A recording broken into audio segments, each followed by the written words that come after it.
Welcome to the show, guys. We're going to talk about a few things today. Um, okay, so it's kind of nasty. I didn't really realize the backlash and it ain't a lot of backlash. I'm not gonna act like it's a lot because I didn't really know that there were still, I think, ignorant, misinformed people out here, and I think that people kind of stayed in the background, but when you start speaking the truth on the other side, people get upset about that. Shout out to Maverick, first comment. Maverick in the building, Maximus in the building. Appreciate that.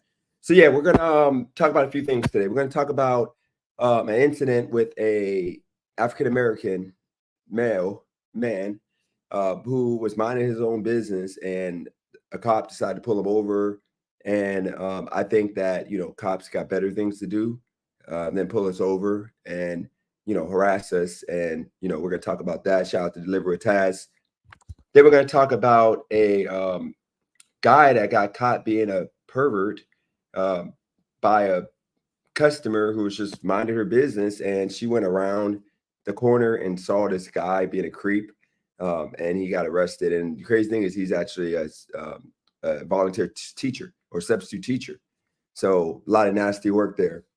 And then we're going to start with this. Okay, this is a side of African Americans that you don't really see in this country, because I know a lot of times people, we push the bad, we never push the good. This is kind of nasty work here. I got to show you this nasty work, okay? Um, Jesus Christ, some nasty work. You got Antonio Brown going at our Great White Hope Jr. here. He actually said this to Caitlin Clark. This is absolutely nasty. Why? And I appreciate that compliment, Nav. We're trying to just switch it up a little bit, trying to just, look a little bit better, even though, we're going to change out of this. I got to ride the bike and do some deliveries in a little bit. I got to go to work. So, yeah, AB is out of here. Absolutely. Okay. But the story I want to show y'all, talk about a little bit is the compassion of this bus driver. Absolute amazing man right here. Okay. A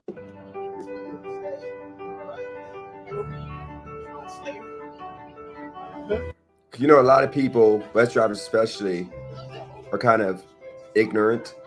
The perception you get, like when they see somebody in a wheelchair, like, oh God, we got to deal with it. Even us gig workers, or former gig workers, we'd be like, oh God, we got to put the lady in the car. But you see how he did it? It made her feel good about it. He didn't have to do all this.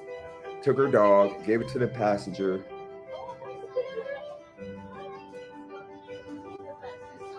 And you see how she's like, he's the best, so cute. And mind you, he ain't trying to do nothing, but just be a good person.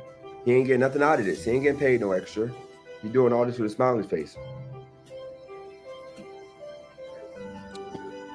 I know we don't really see this a lot because we're made out to be like, sometimes bad, like we don't do good.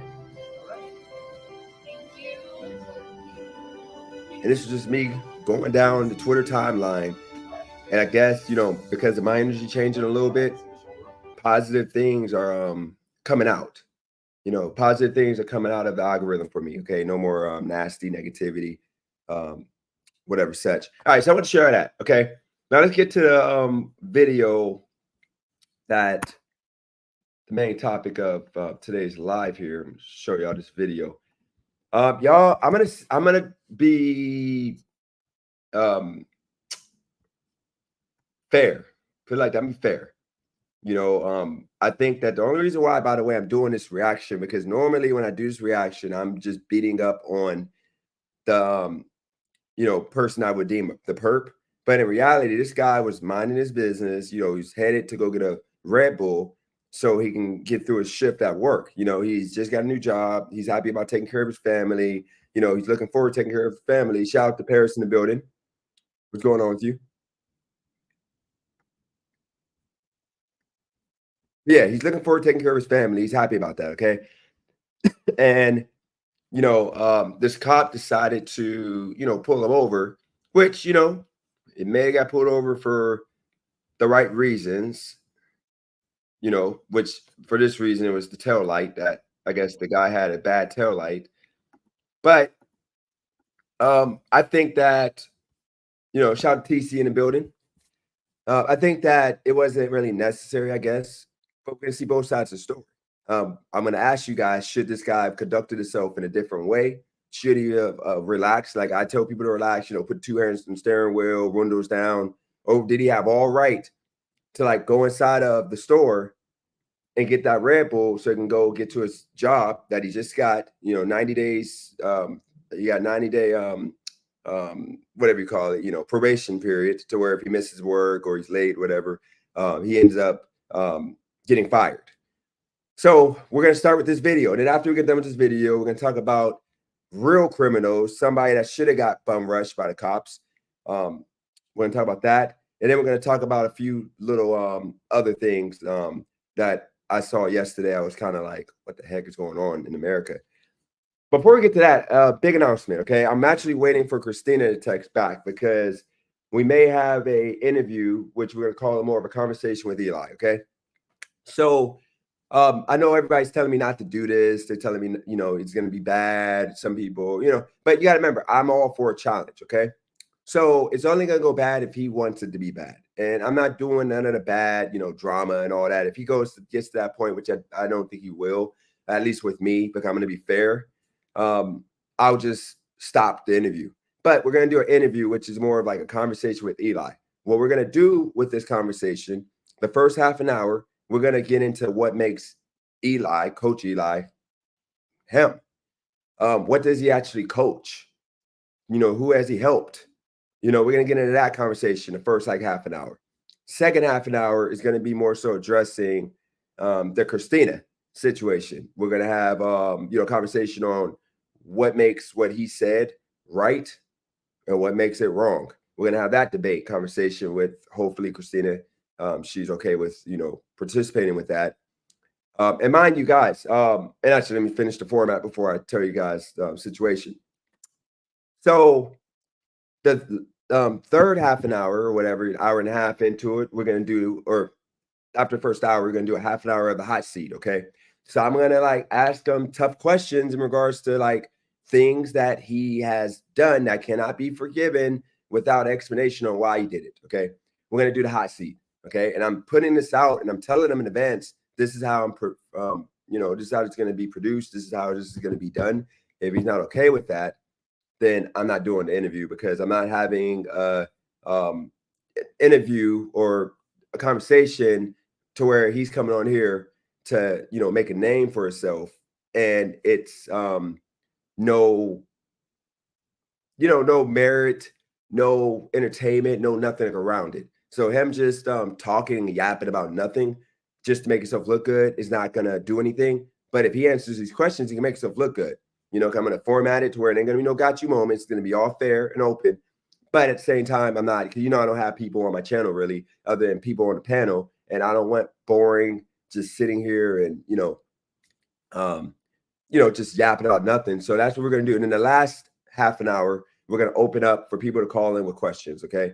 That's what I'm going to do. Now, of course, I'm going to see how much time he has, because if he has 2 hours, I'm going to format it in this sense. If he has 3 hours, then we'll have give him more time to explain each point. But if it's 2 hours, then we have to shorten it up. And I'm not going to allow him to really talk as much. This is going to be streamed on my channel, but if he wants to stream it on his channel, go for it. I don't care. I told him, this ain't about the money. This is about giving the, I guess, YouTube community that has so much to say about him, giving him a chance to, be heard. And this is going to be tomorrow at 8 p.m. Pacific time, okay, which is 11 Eastern time. I know it's late, but those of you got to go to bed, can't be up for it because it's a Friday. Most of us can be up. Y'all can just watch it the next day. And I might do a premiere. I might replay it on a premiere, and I might just do it on StreamYard so I could be on here and I could like talk about, what happened for those people that were not able to watch it. Okay. So that's what we're going to do. I'm going to give him the benefit of the doubt. I'm not going to allow anybody to tell me what I should think, how I should treat a man, because, he never came at me in an ignorant way. He just came at me in a way of, you said all this stuff about me. Why? When you don't know nothing about me, etc. He was right about that. Roy is not going to be on, but if Roy, when I do the question and answer at the end, allow people to come on, he can come on at that point. But it ain't going to be. Yeah, we're not using my platform for a got you like come on and yell at the dude. He can do that on his own channel. That with me, it's going to be a conversation. And it's going to be respect. Now I get that he hurt a lot of people. If these people that he hurt, if any of you guys watching this, you want to reach out to me with the email, and then you want to come up and you want some time with them because he won't show up and talk to you guys, then I'll, let them know in advance. These people are coming up, but we're not doing no got you moments because I'm not destroying my credibility because, this is just the start of what I want to do on my channel here. And I don't want people in the future to not want to come on because they feel like it's going to be a got you moment, or I'm going to be disingenuous. I'm going to be, for the most part, shady. We don't do that here. I'm not ambushing nobody. So that's how we're going to do it. And if you don't like it, all I can say is just don't tune in. But I know a lot of you guys may want to watch. So yeah, Matt, that's going to be it. Okay. So let's get to the video here. This was a simple traffic stop. This video is from Cold Blue Cam. Okay. Cold Blue Cam. They get all credit. I'm actually going to subscribe to them. This was a cool little setup they had. They showed the whole situation. Y'all tell me if the cops were wrong or the guy was wrong. Yeah, I wouldn't just a heads up, TC, I'm not allowing nobody come on to if you don't have anything to do with Eli, you're not coming on. I'm not doing that. You can ask questions though, but we're not making a mockery of this situation because ultimately this is about getting out the truth, getting out getting questions answered people want. Okay. And I'm going to tell him if he doesn't want to show up, they don't show up because ultimately this is between me, him, and Christina. We're not doing an ambush of a bunch of people coming up, just yelling, screaming. Because with Pedro at the Glitchgate, for example, when he tried to do a respectful interview and allow people to come up, I was one of those people. And when I saw the people that I came up with, which I told Torp, the way he came up and started screaming and yelling, not screaming, but just yelling at him, cussing. I told him I can't rock with that because that was kind of bad.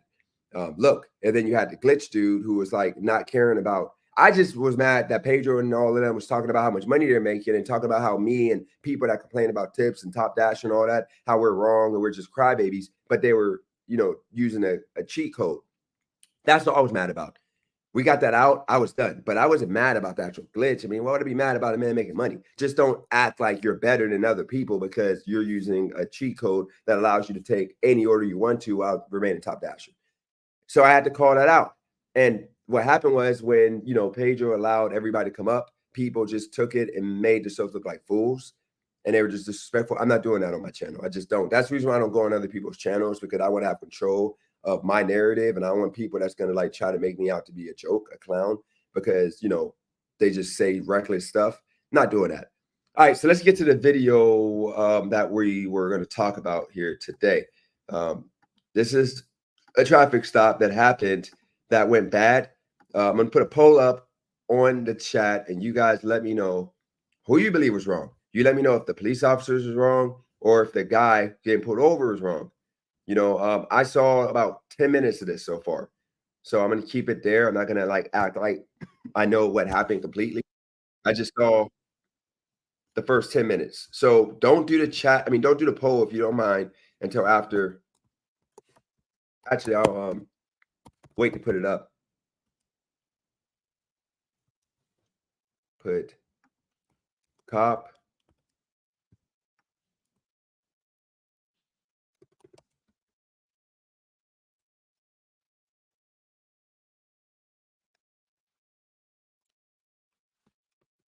And we're going to call him the guy, okay? We're going to call him the guy, okay? Now, actually, I'll put the poll up now. Y'all got self-control. Y'all can like not post the because I think you only get to respond one time. Okay. All right. So I appreciate that, Mav. I appreciate all the support. Definitely. We're gonna grow. We're gonna get big, and I'm gonna be consistent now. All right, so here we go. In Jackson, Wisconsin. Upon reaching the vehicle and initiating a traffic stop, it pulled into a Walgreens store and parked in a handicap spot. Despite the officer's activated emergency lights, the driver, later identified as a 34-year-old male named Harrison, ignored commands and walked into the store. So context, the guy had a broken tail light, as you can see right here, broken tail light. Petty crime, not crime, but, ticket. Was unnecessary, okay?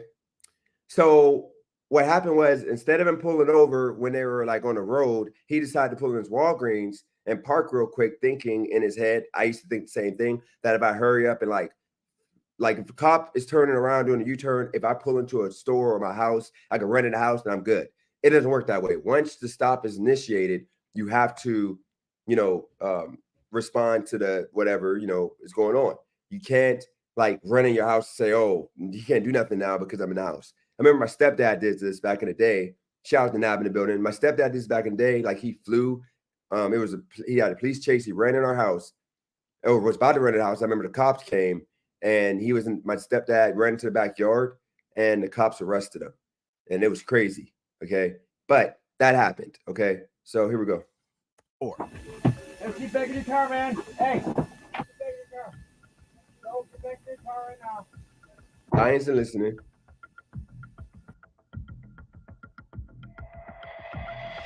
No traffic stop. My car was stopped and parked. Car off. I'm going to stop, bro. Ain't no stop. Come back here. I'm a grown man. Come back here. Like that. Ain't no come back. Come back. You're getting resisting. You're resisting right now. I'm not resisting nothing. Traffic stop on Walgreens. So already, he's not following the commands. He feels like he's a man, and I get it that I get it that some men feel inferior. Like if a cop is telling them to do something, that they don't want to feel like dogs, they don't want to feel like animals, like because we have like trauma from like slavery and from civil rights, that time period where you feel like white people, especially cops, white cops, them telling you to do something. It's the same as if you are at like an amusement park and a white guy comes out and says, hey, you guys get in this line, you guys get in that line. If that guy, if he comes off like looks like he might be a racist, even though I would look like a racist unless you got like I'm a racist on my shirt, but you might feel like inferior. You might feel like he's trying to sun you because you're black. I get it. Okay, I see why this guy felt that way, and in his head, because he's been told that if you parked and got out the car real fast and minding your business, the cop can't pull you over. Like if he, it's too late to pull over. So that's what he's thinking in his head. He's just didn't know. Maybe the cop should have told him, which maybe he may tell him that he already initiated it. And by the way, he saved the day with this lady. This lady got pulled over for driving with no license, okay? Or with a suspended license. And shout out to Sam in the building, Sam Scottsdale. So she got pulled over driving suspended license because of this guy, in the store. She's going to get off here, and she's probably going to drive away herself and just go home. Day, okay, I got to go to a different call. You can't drive. You have a suspended driver's license. You got to stay here and call someone else, okay? So she got off.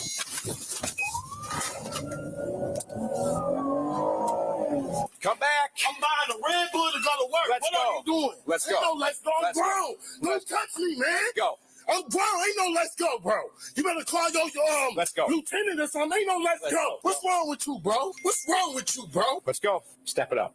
Bro, you got Come on. right. Got it. Hey, we're going back outside. No, we're going where? We're going back what outside are you doing right to now. Me? What did you do to me? 913 County. Have my Could back. you please bring out your camera, ma'am? I'm going. My job, right? Don't touch me. Don't touch me. My car.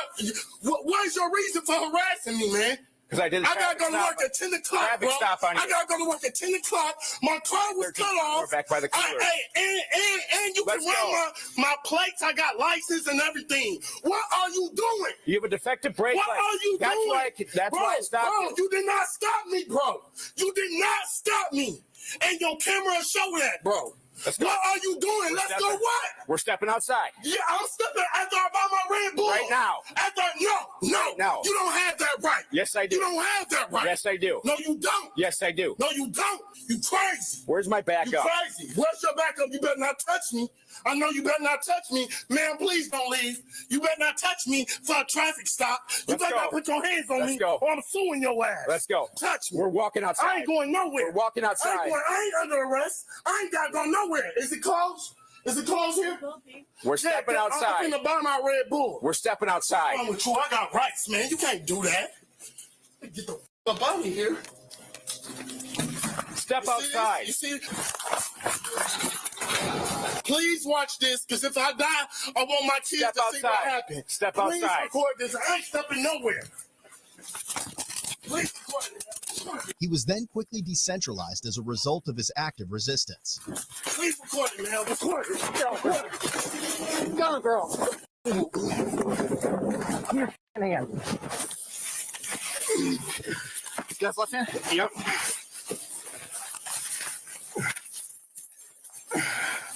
I got it. You got it? Please record it. Get my keys, please. No, it's okay. They can slow it down. Yep, everything's recorded, sir. So I'll make it to my family. Please let them see that video. Okay, so here's the situation. Okay, looks like the chat is going all over the place here. What we got here? Okay, let's see. As a grown man, nobody's telling me what to do regardless of race. I think that is different with police officers. I think you're supposed to, like, just conduct yourself fitting to, just get through the stop and keep it moving. Mav, I don't know if he's an idiot. I think he's just misinformed, miseducated on how to handle a stop. He's not really in reality aggressive. He's just like yelling. I don't know. I think because of his, once again, skin color and demeanor, people like me would assume this guy's like angry and aggressive and mean, but maybe he's just scared. You could be scared. You don't got to be a small, frail white woman or a little boy to be scared. He might just be scared, and just don't know how to react. The guy in the yellow is out of his mind. I think maybe he's hiding something on him or in his car. I don't know. Maybe he might be scared, afraid. But this is more fake pandering, like reparations video. Not really pandering. I'm just giving you guys, an unbiased opinion on both sides. I mean, that's what you guys wanted me to, do. That's what you said was best for the channel. So I'm trying to, give you guys what you wanted. So I don't understand why there's so much backlash coming from me trying to, I guess trying to like look myself in the mirror, like I was told to look myself in the mirror and try to be fair to everybody. So I'm just being fair. So I don't understand where the pandering and this and that's coming from. I mean, you guys asked and I'm just giving you what you asked for. Let's see what else we got. I don't know if he was high or off of weed because he was going to work. Cops make you paranoid as a black man. I don't know how, because I don't really get paranoid. But once again, I'm not a bigger black guy, so it might be different because maybe you're bigger and you might feel this kind of way. I got a net going around my apartment. I got to kill that thing. Rage face with typical thug. I don't think he's a thug. He doesn't look like a thug. He looks like he's going to work. He's like a typical black man going to work that was just scared, honestly.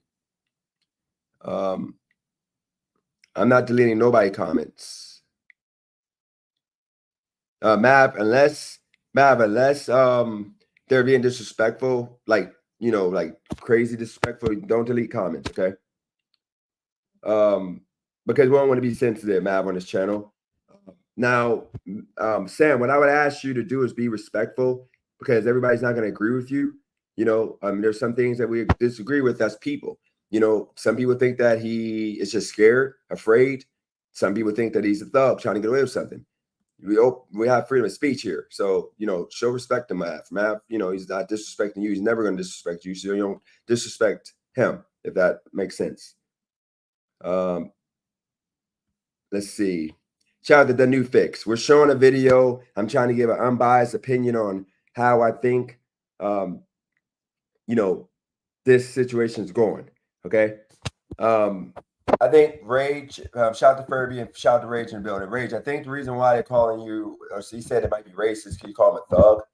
And, you're assuming he's a thug because of, his skin color. Because if, it would have been anybody else, maybe if they were like scared, like he seems scared, maybe you would just say, he's a scared, boy, because I wouldn't be doing this, but I would probably be, I'm getting arrested, be shaking a little bit. Shout out to Maximus. Come on, be respectful, Maximus.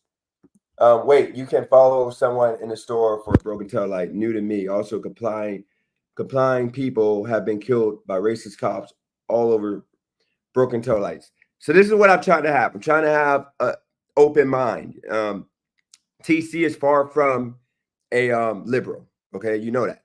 We know that. Okay, and he agrees with some of the stuff I say, and he even thinks that this is kind of wrong. Now, I'm not gonna act like the cop can't do what they're doing right now because I'm sorry. They pulled him over outside the store, and the guy decided to walk in the store, not follow police commands. Okay, and that's on him.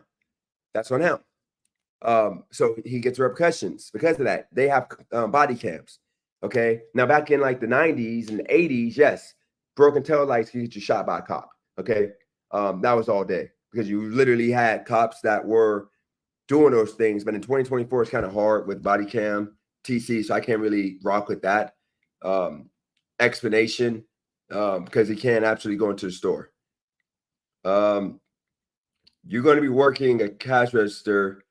You're going to be working a cash register if you ain't piped down. I don't know what that means. How I wasn't talking about the cop?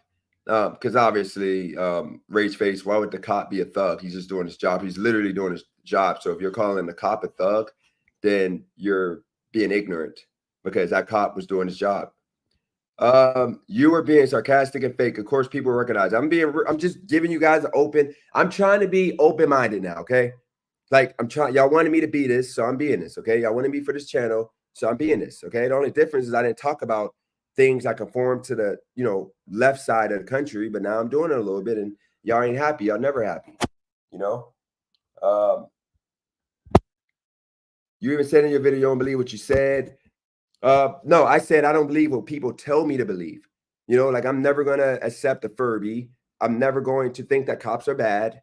There's some things I'm just not gonna accept.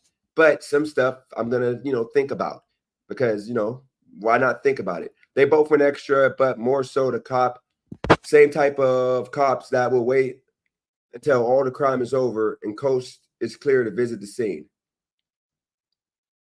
I don't know what you mean by that. Who does that? Usually cops show up to the scene.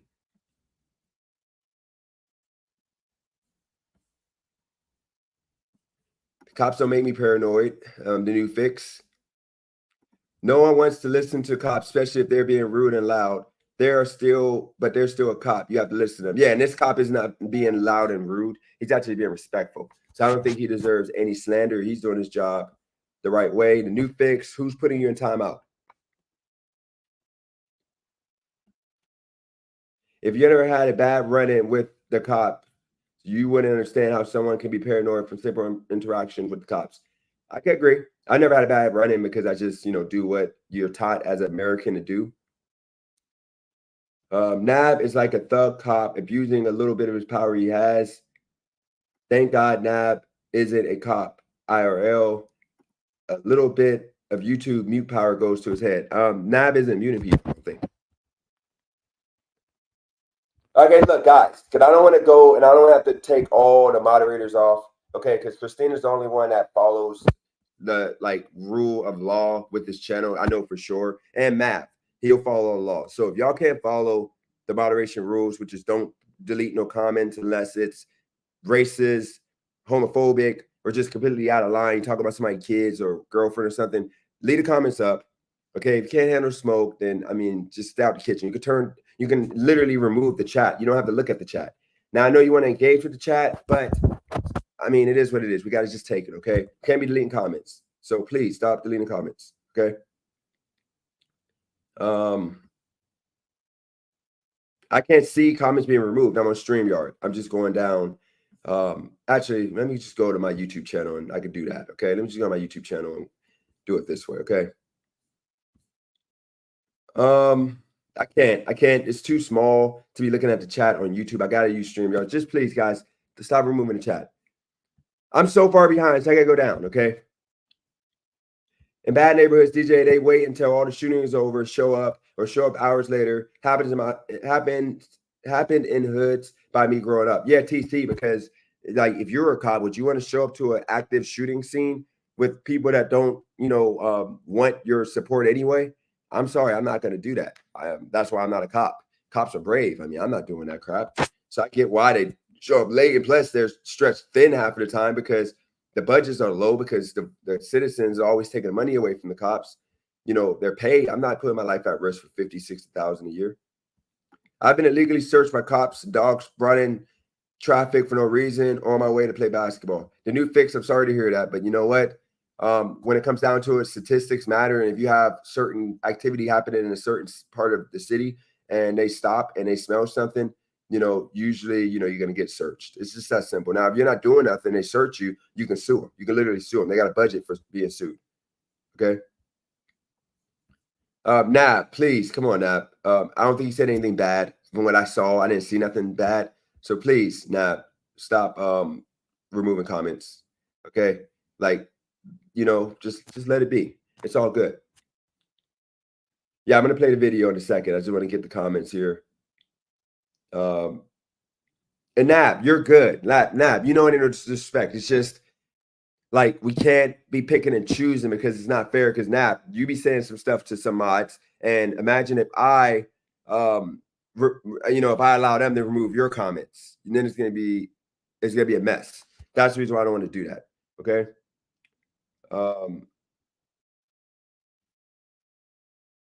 It is true. Now that I'm pointing out crimes of white people, I am being called a racist.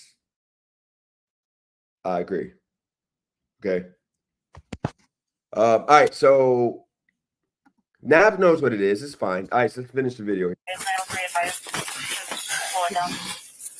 See how he putting his legs on my head for no reason, man? Sir, Just securing you, man. Hey, See this? We're just Unnecessary securing you, man. force?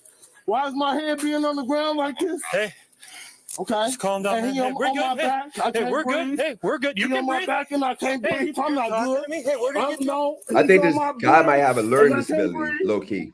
Back up, Robbie. Robbie. Robbie, back up. Up, bud. Yeah. Okay. We're just gonna be calm, okay? All right. There you Don't go. worry about none of that. You guys good to put him on his side? Yep. Okay. We're gonna put you on your side, buddy. Okay? He'll help you out. Why am I in cuffs and I'm not arrested? Why am I being? I wasn't. Why am I Razor, being? we're actually at 26 right now. I'm supposed to go to work to take care of my family under a 90-day policy Amen. at this job. Hey, what's your name? Your first name? Harrison, Harrison. Okay, just take a deep breath. bro, this is uncalled for, We're gonna bro. get you up. I okay? was not under arrest. It wasn't a traffic stop. He had no right to follow me in this store and do this to me. Okay, man. Hey, here's Y'all your deal. act like people ain't got no right. Harrison, here. While taking him into custody, the officers also detected an odor of marijuana emitting from his clothes. Harrison, I'm gonna Grab talk. gloves, check his waist. Okay? If that's what you're gonna say, just keep that with you. You can bring that with you to court. But right now, we're not gonna argue about it because you're only gonna make your I'm not situation. arguing anything. Okay, perfect. I'm speaking for that camera right there. Okay. How this unnecessary force is being used on me. Wait, what we- And that wasn't a traffic stop or nothing. Lucky- Ain't no drugs or nothing on me. One second, man. I don't care about none of this. Do whatever you got to do, bro. Hey, lucky for you, man. Y'all already know y'all ain't on my team, bro. On my side, y'all can just take me to jail. Do what y'all got to do, bro. Hang on, Y'all already f***ed up my life. One, we're gonna sign you up. Perfect, man. There we go. Can I get my phone? We'll grab that. That's your phone. All right. Who's the on-duty manager? You are perfect. Is there anyone else in your car? Ain't nobody in my car. You shouldn't ain't seen ain't nobody in my car, man. I mean, I just got here, Bro, man. I'm trying to go to work. Like y'all working and y'all harassing me. Run my place, bro. Okay, so obviously I wasn't here when everything started. Do you know what happened? No, he just walked in and I was in the back doing Okay. the job and I heard him screaming. Okay. I thought it was something with one of my employees, so I came over here. Okay, so situation, just so y'all know, I think the guy was scared. I think that he was literally just trying to get to work, and he just felt like that little stop was unnecessary because I don't think anybody in right state of mind would care about getting stopped for a tail light. I don't think it's that deep. And by the way, shout out to Christina in the building. We got Tommy Strong here. Look, wow in the building. I see what's going on in the chat. Look, here's the situation, okay? All I can say, looking at both sides of the story, okay? Nab, I think because you threw that shot at Rage about him calling the guy thug, so you can't go and, you can't, we can't, time out them coming at you for insinuating he's, racist, because you know how Rage is. Like, I've done it. Rage came at my neck because I called him out about something he said. So, Nab, we talking on the phone. Me and Nab cool. So we just gotta just let it be. You gotta take the smoke. They'll get over it eventually. So, we we're not gonna mute anybody. So Christina, I don't know if you heard that, but yeah, don't mute anybody, don't time anybody out unless they're talking about something homophobic, racist, or they're disrespecting your family, your kids or something. Otherwise, we got to just keep it all there because I don't want to get to the point. I know Christina and, and Nab for sure could have had to do this before. They're not going to time out nobody or block anybody or whatever. But I got 6 other mods that I can't babysit to know who blocked people. And I trust Mav too. But, I got to be fair. And I don't want to have to do that because the channel is going to grow. Believe me, guys. In the next month, this channel is going to grow to where it's going to be a lot of real people we need to be blocking and, removing and all of that. But right now, I took slander the past 2 weeks. So if I can take it, everybody else can too. All right. So let's see here. I got you. That's some bullshit, bro. Is this your car right here? Yeah, that's what's car. Yo, racist ass, bro. Don't touch me, bro. Please don't let dude touch me. Hey, I got For real, don't let him. Hey, I got him. You want to go? Okay, dude. We're going to go inside the back of this squad car, okay? I'm going to show you guys a video that I wish this man You got anything on you that's in would front have that watched. could poke me? I ain't got nothing on me. Okay, nothing like that? Nothing on me. Okay. He's just We're angry. going to go back in the back. You never know. Maybe he squad got car now, abused by okay? cops in the past. What's the reason I'm being Maybe the detained? white man 'Cause hurt him in the never- past. It was never a traffic Did you get stop. them- Why am I being detained? He doesn't come off like a thug. I know I'm not under arrest. Well, you're under arrest. Yes. Yeah, you're under arrest. I'm good. I didn't check Nick yet. Is Nick good? Are you hurt, Nick, or are you good? I'm good. Okay. Is he good? Does he need anyone offer him medical at all or anything? I'd assume so. You were fighting with officers when I showed up, so. You called him a racist because Had no reason he's to a take- white cop. follow me. If you're talking about the Plates in your car there, man. gentleman Y'all right see here, the bumper off, right? Yeah, that's Yeah, go ahead. Y'all explain it. My place, everything good on my car. Yeah, but you can't drive without Yeah, one. all right, okay. Say whatever y'all want to say. I know I ain't supposed to be getting arrested for this. So no injuries right now, but you might have some later? I don't know, bro. Okay. Well, you let me I know. don't even want to talk. I stopped because he had a brake light out. Yeah. And he pulled in here. I said, get back in your car. Oh, he don't I said, got a bumper "Dad, either." I'm not doing that. So I followed him in there. Oh, okay. And then he was You just kept basically- pulling away. Yeah. Like, okay. I was scared. I heard you call it out, and then they're always walking away. I'm like, oh. Sorry, I couldn't tell where if you were in the store or where you were at first, so that's why I was trying Those to figure it cops out. treat You him were with- here, him so it with wasn't helpful respect, when really. District said Walgreens. Well, he smells like weed. Right. What do you have? I stopped him for a brake light out. He got out. He pulled in here. He was trying to ditch you then, or Well, I know. I stopped. I saw the brake light when he braked to pull in here. So I came in here, lit him up. He pulled in his parking lot. What'd you say? Did you hear what she said? The Malibu belongs to Harrison. Yeah. Only thing on is registration suspended because I just got it fixed. Got out of his car. Started walking. I said, get back in your car. Traffic stop. No, Dad. I'm gonna get a Red Bull. I'm going to fucking work. You can't fucking stop me. Transmission just got fixed. Okay. Bumper just fell off. Hey, man. So y'all see them, man, bro? He had no reason to tackle me in no damn Walgreens. Bro. Okay. And then I followed him in there, and basically he was being loud and boisterous, as you probably heard. But I just waited for backup before going hands out. Wasn't no stop, bro. Well, I'm telling you from right now, just Wasn't my no opinion. stop, bro. Okay, that's your opinion, man. okay. Well, I thought he was getting ready to swing at you. I thought So, I thought he was getting That's ready why I to. took him. I just pretty much Dr. tackled him Student. right away. So okay. Dr. Hey, Paul. man. So Yeah, he is you're a just let me. handicap. I'm just want to hear your side of it here, okay? So when he stopped you, you don't think that was a good stop? You got nothing Bro, that was besides. not a stop. You just I know. stopped me. Hey, we're gonna get to that. Okay. So you say that you're doing nothing wrong. Your driver's license is valid. You got nothing in the car, correct? Bro, I'm on my way to work. My Okay. job Okay. is down But the street, you don't have bro. anything in the car. Bro, y'all know I don't have nothing in that car. Okay. Is that bro. all right if I search it? Just make sure Bro, you got. what you mean? Y'all can do whatever y'all want to do to the car. Y'all got the car, bro. Is it all right if I search it? I'm just asking you. what y'all do, bro. Okay. So it's all right if I search it. Make sure. Permission to do anything, but I What? don't care what you do. What you- Y'all don't have my permission to do anything. Okay. No. It started off as kind of, but no. 913 County, is there a canine on duty and available? I would have just let them search. Do I? No, I'm good. Okay, you don't need an ambulance. You just want to get on with your night. If you're going to go to jail and get booked at jail, you want to go to jail and get booked. Is that what you're saying, sir? You know what I'm saying. Okay. Well, I'm going to take that as you don't need an ambulance. So He should have Sir, just I just said, heard if you I let say you you're search my hurt. car, Do can you I go need- to my I'm job? hurt. Do you need an I'm ambulance? hurt. Do you need an My leg ambulance? hurt. Yes. Need ambulance. My leg hurt. 913 County. How's that traffic stop? Sir, I made a traffic stop because How is my car cut off? What you stopping? do you want me to explain, or are you gonna Yeah, keep it go on? ahead. Okay. When you pressed your brakes to turn into Walgreens here, I noticed that your driver's side brake light wasn't working. That's why I conducted a traffic stop. Bro, you didn't turn on no lights before. You weren't even behind me when I turned in here, bro. You're capping. When I got out the car, you was pulling up, telling me get back in my car. That's not no stop. I didn't know what he had. I went in there and the guy was walking away, and I almost thought for a second he was going to swing on Nick or something. So I just pretty much just grabbed him and around the shoulders and threw him to the ground. Decentralized. That's the technical term. The lady that I was stopped with, I was like, okay, she has already been stopped. So would twice you today. guys let She him has suspended search the driver's car if license. you were So in I this was like, I'm gonna situation? give If her you were a this sign. guy, I would you was let the like, search "Good luck, happen? you guys. I would See let you the search later." happen. I'm Due sorry. to Harrison's noticeable odor, officers had reasonable suspicion of concealed marijuana. So in his far the poll vehicle. is showing A canine 65% sniff yielded a of positive you guys alert, think the guy's revealing wrong. marijuana inside a Swisher Sweet package under the passenger seat during a So he had subsequent marijuana. search. There's weed in the Swisher. It's only weed.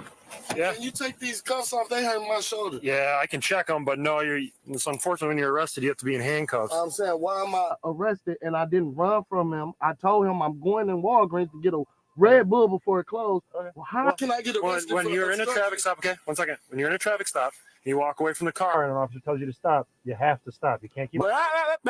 I'm talking right now, okay? Don't talk over me, because this will answer a lot of your questions. No. Yes, it is. As much as you think it's not, it is. As much as you think that this is ghouls and this is a parking lot, it's okay. This is a traffic stop, okay? He wasn't behind me when I turned off. It doesn't matter. It doesn't matter. How's that a traffic Because he stop? observed you doing some type of violation. I mean, I can see you don't have a plate. He said something about a light as well. Bro, Okay. We might as well not even talk. Yeah, that's Wow, what I this guy kinda was doesn't even getting have a at. plate. I didn't even notice that. He doesn't want the He cuffs. doesn't have a plate and a tail light. I Like, got how sense. let me stupid check can I you have be? sense. Don't talk to me. You Don't want me talk to to me. check I have sense. I'll talk to him. You don't have Sir. sense. Sir. Yeah, get your dumb ass out of here. Hey, there's no sense to be talking like that. Now he's no, talking bro. quick. You don't think I'm dumb, bro. It's hard I to don't think defend I'm this guy. dumb. But I think that you. I went to law school. Okay, well, if you went to Oh, law school, God. you know that you can be detained during a stop, and the officer can take. Bro, This that's is not some a nasty stop. work. My car was turned off. That doesn't matter. Bro, yes it does. That's good. That does matter. Okay. How can you stop me if you wasn't behind my car cut off? I didn't see him until I got out my car. Matter. It does matter. You have to let yourself be known and let. If you went to law person school, know you would that know be you a stop. shouldn't be driving For it with to be a a plate, stop. without a I'm not plate yelling and at a you, tail I'm light. yelling at y'all because I'm frustrated. Okay. I was on my way to work. Now, Take care of my mom kids. Harrison, And my shoulder hurt, bro. you already had rescue sign off on you. Okay. Bro, You said this that you ain't wanted- no obstruction charge. I didn't run from no police. It's obstructing. That ain't obstructing, Okay, bro. It it ain't is. no stick, bro. It's a lawsuit. Okay. My shoulder is up. Okay. Do you want us to check your cuffs because with the way you're yelling right now? I'm Bro, not gonna I check your don't care about that right now. Damage is done, bro. My shoulder and hip is up, bro. cuffs. Okay. But you don't. Tell me what y'all find in my car. So Why y'all searching and I ain't give y'all permission? Tell me because what y'all we have found. probable cause to search. Like he just told me. You just told me we're not gonna search your car because you didn't give us permission. Right, but I then we said got I a never canine. stopped Then. any police Harrison, officers before. Harrison, are you gonna keep interrupting me? I You're don't allowed to even want to explain. talk. I don't even know why y'all talking to me. Okay, that's fine. I'm gonna bother explaining about the canine and PC. I just checked them You did. before we put them into the car. I double locked. Was he brought? So, real quick, I never said that all cops are good cops. I said majority of cops are good cops. These are good cops. These cops have done everything by the book. They have all their cameras on. They've been respectful. They've been, patient. These are not bad cops. So I'm sorry, you can't make these guys out to be bad cops. Okay. I know this doesn't happen for everybody, but in this case, these are good cops. I'm gonna show y'all another video. This is from the Hodge twins. Okay. This is a video that I think that, people will say that we shouldn't show people like this individual, but I think we need to show these individuals who think that, they don't understand. Time for So this twins, guy, boy. there's a lot of backlash because this guy, black guy, decided to go and do what, and this is where I got the video from, the whole video of the guy. But this is a guy who went into his community to teach some kids how to handle a stop, and they started calling him Uncle Tom. Okay.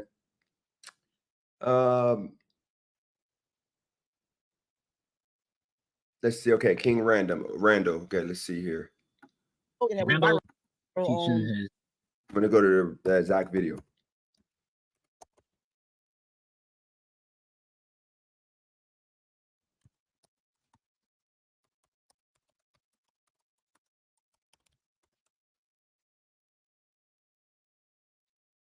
And by the way, if any of you guys, remember, guys, I'm taking a far turn. If any of you guys don't want to see this, you don't have to watch this, okay? Because we're not doing a drama. And I got to build somewhere, and we're gonna just build a slow way. We're not gonna do shock jock content that's gonna get a quick jump. And then I'm not doing verticals all like that, because verticals, yes, I can get my numbers up, but those people don't continue being on the channel. I like this format better. All right, so this is what this video went out, and they tried to call this man Uncle Tom for doing what he should have done, which is show these kids how to do it the right way. Hey, so we're gonna look into this. Okay, Randall teaching his students how to interact with the police. How you doing, sir? Doing good. First thing I want to do is already have my stuff ready, okay? Yes, sir. You don't want to get to the freaking car, and when he gets to the car, you got to go fumbling around looking for stuff, right? Yes, sir. Why don't we want to fumble around looking for stuff? Exactly, they're gonna feel unsafe. You understand? Yes, So sir. regardless of whether they should or shouldn't feel unsafe, that makes somebody feel unsafe. You fumbling around because things happen, right? Yes, sir. So when they get there, the first thing you want to do is already have your license ready and have your hands on the steering wheel. You understand? Yes, sir. Have your hands on the steering wheel. Why?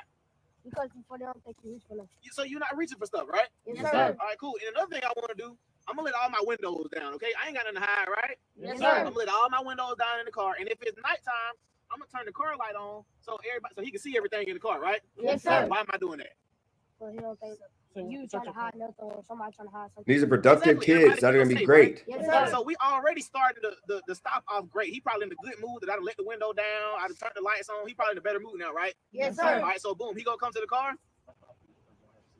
Yes, sir.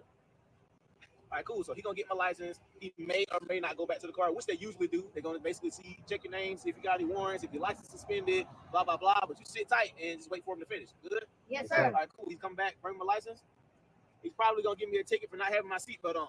Now, what's the wrong thing to do if I'm getting pulled over and he come up to the car? Nah, what run? We're not gonna run. And what's the other thing we're not gonna do? Talk back, cussing, talk. After I finish this video, I'm gonna put the link up. Okay, if anybody feels indifferent, if they feel like you should not respect the law, in regards to educating the kids on how to properly stop or conduct themselves during a traffic stop, then you can come on and tell me, because I think this is A+. This is the same exact thing that I did the other day, and people bashed, but I did the same thing. Yes, I didn't do it in front of kids, but I did the same thing, because this is just how you handle business. Show the cops respect ultimately, and then get, move past it and live to fight another day. Talking smack, all that stuff, right? Yes, sir. We're not doing none of that number if we get pulled up. We're not talking smack. We're not cussing. We're not telling them what our rights is. Blase, blase, blah. We're not doing none of that. You understand? Yes, sir. We're trying to get home, and he's trying to get home. Cool? Yes, sir. So we're just trying to make sure everybody stays safe, because if we start talking smack, now what if he decided not to give me a ticket because I was being cool and I let my windows down and all that, right? Yes, sir. But if I decide to, well, I had my seatbelt on. I just took it off when you came up here. He gonna get upset, right? Yes, Because sir. he know you lying. So the best thing to do also when you get pulled over is to tell the truth, right? Yes, sir. Another thing you don't want to do, if you look inside my truck right there, what I got like on my windshield right there. Headlight. It's a dash cam. It's a dash cam. You don't want to, if you can encourage your mama or whenever you get a license, you want to make sure that you have a dash cam in your vehicle as a second precaution. So for insurance purposes, get in an accident, you want to have an inside and outside dash cam. You understand? Yes, sir. Make sure you keep that in your vehicle. We good? Yes, sir. All right. So now let's say he has to pull me out the car. Step out the car for me. Is there a reason I need to step out the car? License came back suspended. Step out the car. Okay. Your license come back to suspended. You guys step out the car. I'm not gonna be like, oh well, ain't no way. No. Just go ahead and do it. Good? Yes, sir. Why we ain't arguing with him? We're gonna make him mad. We might just escalate the stop. You understand? Real quick, guys. If you know, like, of course, he like context matters. If he literally is speeding, what he's saying is, if the cops say, you know why I'm pulling you over, don't do the well, I wasn't, I wasn't doing nothing. Just say, I don't know, maybe because of, I was driving a little bit too fast. I don't know. I mean, I was looking at, speedometer, but I apologize. That's what he's saying. And I've done that, and I've never got a ticket for. Actually, I got 2 tickets for speeding. Both times I tried to lie and act like I wasn't speeding. And every other time I got speeding or I got warnings, I just said straight up, I'm sorry. I was, I know I was going over, it is what it is what it is. I'll take the ticket. And usually they give me a warning every single time. Now that's me. That might not happen for you. But that's me. Yes, sir. All right, the license could be suspended. Now he can say he smelled marijuana, right? Yes, sir. If he says he smelled marijuana, there's nothing that you can do about it. You understand? Yes, sir. Get out the car. You understand? Yes, sir. If he say he smelled weed, just get out. We're not fussing and fighting on the side of the road. You understand? Yes, sir. So have there been situations where people have done everything absolutely right and something still happened? Sure, but is that happening all the time? No, that's not happening every day. That's not happening every time somebody get pulled over. Most people have a basic stop every day, just like this. When they get pulled over, they take their ticket and they go on by their day. You understand? Yes, sir. So don't let nobody make you feel scared of the cops or anything like that. But you also want to make sure you take the proper precautions so you still have a good stop. You understand? Yes, sir. And of course, the best way to not have to interact with the police is what? Not break the law, right? Yes, sir. Don't be speeding, put your seatbelt on. Don't be riding with your cell phone in your hand. All that stuff, right? Yes, sir. Like I said, if you get pulled over, he truly don't know. He probably gonna tell you already. And if he don't, just ask him why you get pulled over. Cool? Yes, sir. All right, so that's how we're gonna keep that real simple. That's the easiest way to keep the stop simple, to make sure everybody's safe, make sure you safe, and make sure everybody get back home to their family. We good? Yes, sir. In a nutshell, everything that Mr. Randall told y'all was pretty jam up. Okay. Yes, One thing you want to make an officer feel is safe. All right, that's the key, because that's what I feel. That's my key to going home, is being safe. Okay. Yes, Just sir. like you want to get home, we want to get home. And I tell everyone, listen, once you're pulled over by the cops, all right, prime example with your license, right? You see how quick he gave me his license. All right. When you turn 16, you're gonna be super happy to get your license, right? Yes, sir. So why when you want to show him to me, right? Yes, sir. Makes sense, right? Oh Yes, yeah, here sir. you go, Officer Franklin. Let me show you the license. Damn, I got my license. I'm jammed up. I'm good. All right. It's a way of keeping us from doing a lot of stuff. All right. And by the way, shout out to Map. Yeah, I wouldn't do police videos because that's boring to me. I just wanted to show a fair, and analyze a video that I saw. It looks like everybody, for the most part, majority of you guys think that the guy was wrong, not the cops. Actually, it's now kind of even, 60-40. Actually, yeah, it looks like it's even. Because I'll be reading my surveys or my polls wrong, but yeah, it looks like the guy lost. He was 60, the cops were 40. Okay. Now, Sandra Bland, I'm not going to speak on her because I saw that situation, and it's a lot of questions around that. Okay. That some say that she was mentally going through it and she ended her life on her own. But then people say that the cops did it. Okay. I don't have enough information to give my analysis in regards to that, but I'm going to put the link up if anybody want to jump up and speak on these stories. You can. And while we're doing that,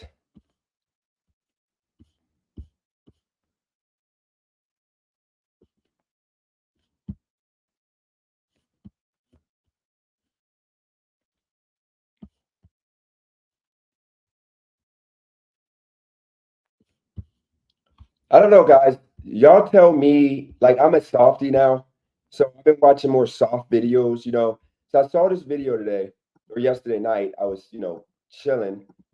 This kid was getting bullied at school, okay? He was getting bullied at school. So the parents wanted him to feel better. It's got to stop it in Alan's hobby. Now I would have just taught him how to fight And have a look. and fight back like my stepdad did to me, but instead they did this for him. I was kind of scared. They put the dog in the box. I thought you were gonna cry. You get him out.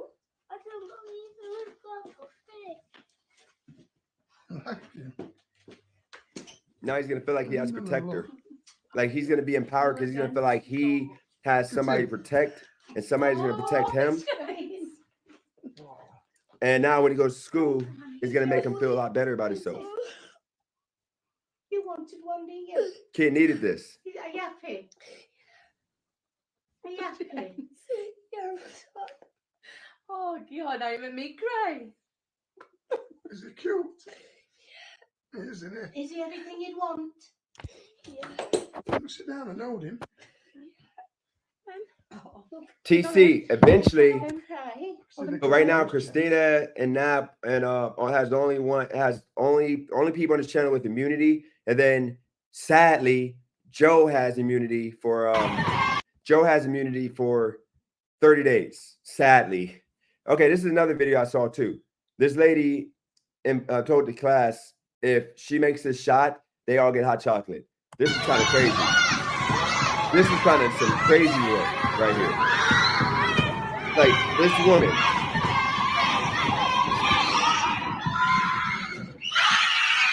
That was crazy.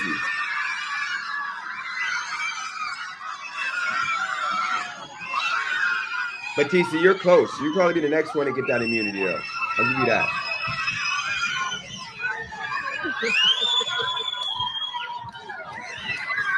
I know she's like, oh my God, all this hot chocolate I gotta make. That was some crazy stuff. So this is another situation I saw that I was thinking like, if me and Cali girl get to this age, this was some freaking like sympathetic work right here. I don't know if y'all saw this. I think sometimes this is what Joe Money wants from me. He wants this relationship with me. It ain't never gonna happen. Cause I don't rock that way. He wants me to bring him some chocolates and some roses. Like this is love right here. All right, so let's get to the next situation I saw. Okay, so this guy, Creep, he's the one that deserves to be pulled up on by the cops. I'm not going to show too much more because I don't want to get shot at. Look what he did. Excuse me, what are you doing? No, I just... This is a crime of sadly, the whites be doing, okay? Nasty Excuse me, work. what are you doing? No, I just saw you put that underneath her dress. Got busted. Absolutely you did. No, ma'am, I really wasn't. You absolutely did. Ma'am, I really wasn't. I promise. Then show me your phone. Yes. No, we're going to call security. Devious work. All right, so let me show you the news story actually that came out. I thought it was just the guy being a creep, but this is the whole story. After police say he was seen on video placing his phone under a woman's skirt. On a story concerning a man from the East with felony secret peeping after police say he was seen on video placing his phone under a woman's skirt. A Pitt County school spokesman says Thomas Elliott was a volunteer at Eastern Elementary School. In a statement, school system spokesman Tom McClellan said Elliott will not be returning to the district's campuses as a volunteer or hired as an employee. Greenville police say the 21-year-old man was arrested at Target on Greenville Boulevard yesterday. Another shopper there took a video of him with her cell phone after she said she noticed him following her around the store. In the video, Elliott is seen placing his phone on the floor under a woman's skirt. The woman filming posted the exchange between her and Elliott on social media, including police showing up at the store, placing him in handcuffs and taking him out of the store. Elliott posted a $5,000 bond and is scheduled for a first court appearance today in Greenville. McClellan said before volunteers and visitors for Pitt County schools are given campus access, they are screened through Raptor, a program that determines if they are listed in any sex offense. Nasty work, okay? You got to watch your kids nowadays because, look, I'm not trying to beat up. I'm not trying to be the far left guy because, I give both sides equal credit, okay? The guy that with the cops, he was doing some bad things, or not bad things, but he treated the cops in a bad way, which is why he got arrested and went to jail. This guy is absolute loser. He needs to go down. He needs to just be, like put above the lava of a volcano and just tossed in. Just needs to be done, okay? But the scary thing about this is he's in the school district teaching, okay? And then, I noticed that I'm not going to show the story because I can't find the story now because it's like all the social media apps are like taking it off. But there was a white lady who looked creepy when she got caught. Her hair was a mess. It was a disaster, okay? It was some nasty, detestable work. She got caught in the back of a car with a 17-year-old black kid. And the reason why they got caught was they were parked at the end of the street. The cops pulled up. The kid jumped in the front seat, pulled off because he was scared. Then the cops went following them. So then he jumped out the car and ran away with his boxers, only his boxers on. The woman gets out the back seat and, they caught her with, pretty much her panties and like she was pretty much, I guess, naked for the most part. Like she's putting her bra or shirt on. And these are the sexual deviants that are around our kids. And it ain't happening. Y'all can tell me if I'm wrong, but I don't remember hearing any stories of, African-American people, women. I know there's some men that get caught. I ain't gonna lie about the African-American men. There's a guy that from my own town that got caught messing with this young chick from, Ursuline. He got in trouble. I think he was like even a cop maybe, but that happened. Okay. But it seems like in America as a whole, most of the time, like, with the whole, sexual assault of kids. And of course, if it's black boys, they don't call it sexual assault. They call it like, you see, you got the Joe Money with the nasty comment here. Did she look good? And what were they doing in the car? It doesn't matter if she looked good. Okay. She was having sex with a teen from her high school that she was, maybe she might have not forced them, but at the same time, it's still sexual assault because it's still a kid. And, you got to watch out for your kids going to these schools because you have teachers that are exploiting them, like telling them that if you get bad grades or whatever, the teacher might keep you after class and be like, hey, you want to do something to get that grade up. And then now you got this kid being exploited. And now he's going to go through life thinking that you can screw your way to the top when it doesn't happen, especially for black men when you become adults.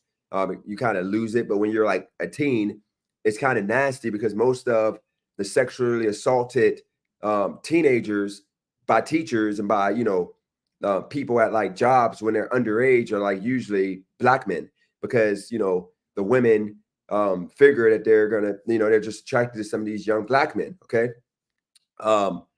And no, this teacher was older. Okay. Come on, Joe, stop. It doesn't matter anyway. She's 21, 22. The kid's 16, 17. Still shouldn't be doing it. Okay. But the whole point of the matter is, and yes, usually they're married. Like their husband ain't laying business down. There's always the white teachers. I don't get it. I don't understand why that's happening, but that's just something that I haven't seen. But then on top of that, you absolutely did. And you have on top of that, you have more of these schools. Yeah, more of these schools allowing these people to be employed. And it starts with, the LGBT community with the exploitation of our kids, telling them, ask them if they know what gender they are. And if they, if they're, like you gotta remember the radical LGBT part, not the LGBT, but I'm talking about the radical side of LGBT. They are literally trying to cause the kids to not know who they are. Okay, they're causing kids to think that there should be a different gender. They're confusing the kids, and then it's all this sexual exploitation that's going on. And I think that is absolutely detestable work all around. So yeah, it's kind of like happening now more in black schools than ever. Okay. And then I saw this too. We got to be fair. I saw this too. This is some nasty. This mom, I got to play the music off because I want to get. This mom is at her son's funeral, and she's twerking at his grave to the point that people are yelling at her, telling her to stop. I had to break her off.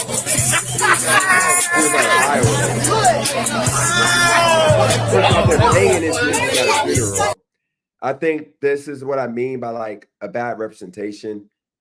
Like this is nasty work. She failed her son. She failed her son. This should not be allowed. You know, and these are the people that at one point used to be called a certain particular person, but I can't. Then you had this video. I can't show it, but you had this right here to where you had these upstanding citizens with guns who decided to show up to a gas station and have a shootout, and 3 people who were not involved with the shootout were hit. Okay, were hit, which I think is wrong. I think these people should get arrested and get the book thrown at them. You know, I think it was disgusting work. Okay. If my mama was twerking at the funeral, push her right in with me. Nasty work. I agree. Fireman, it ain't about committing crime. It's nasty. Okay. Disgusting, detestable. Okay. Another thing I saw was this. This is what's happening in society in America. And it's some absolute crazy, nasty work. Did you know, however, there is a gender identity that is linked to the seasons? This is called gender season. And this is a gender identity I've only just learned about. It's a micro identity. It's not an identity that I have ever heard discussed before. It's a new one for me. Gender season is an individual who explores their gender identity in relation to a season or all the seasons. So this might be somebody whose gender expression and identity is linked to one season. So for example, winter. Or this might be somebody whose gender identity and expression changes depending on the season. Did you know, however, there is a gender identity that... This is where America is going, okay? They looking at us like clowns because we're literally going too far with this. And this is what I mean. We're just going too far. I thought I only cared about murder and I guess homicides and stuff. I care about it all. I'm just trying to like open my book to more stuff that's happening. So yeah, and y'all should listen to Maverick and not be cheap, okay? If you're, this is for people that spend hours on my channel, don't be cheap. Get a membership, okay? It helps the fight because I think I'm trying to fight for reparations here, and I'm actually working on this website, my main website, you know, theamazingnetwork.com. I'm working on a reparation page that's going to allow people to come on and donate $1. I said $1, a dime, one dime. We'll get 100,000 dimes. Okay, that's $10,000.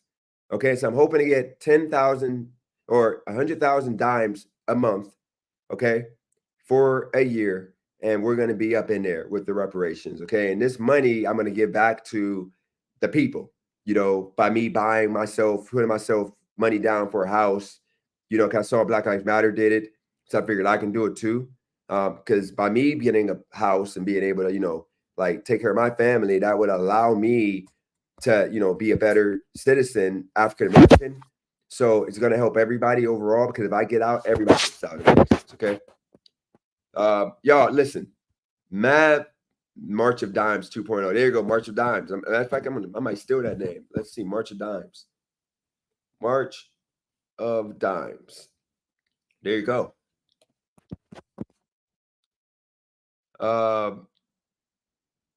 My point is there are many fools that don't look at this channel as a business, Dennis.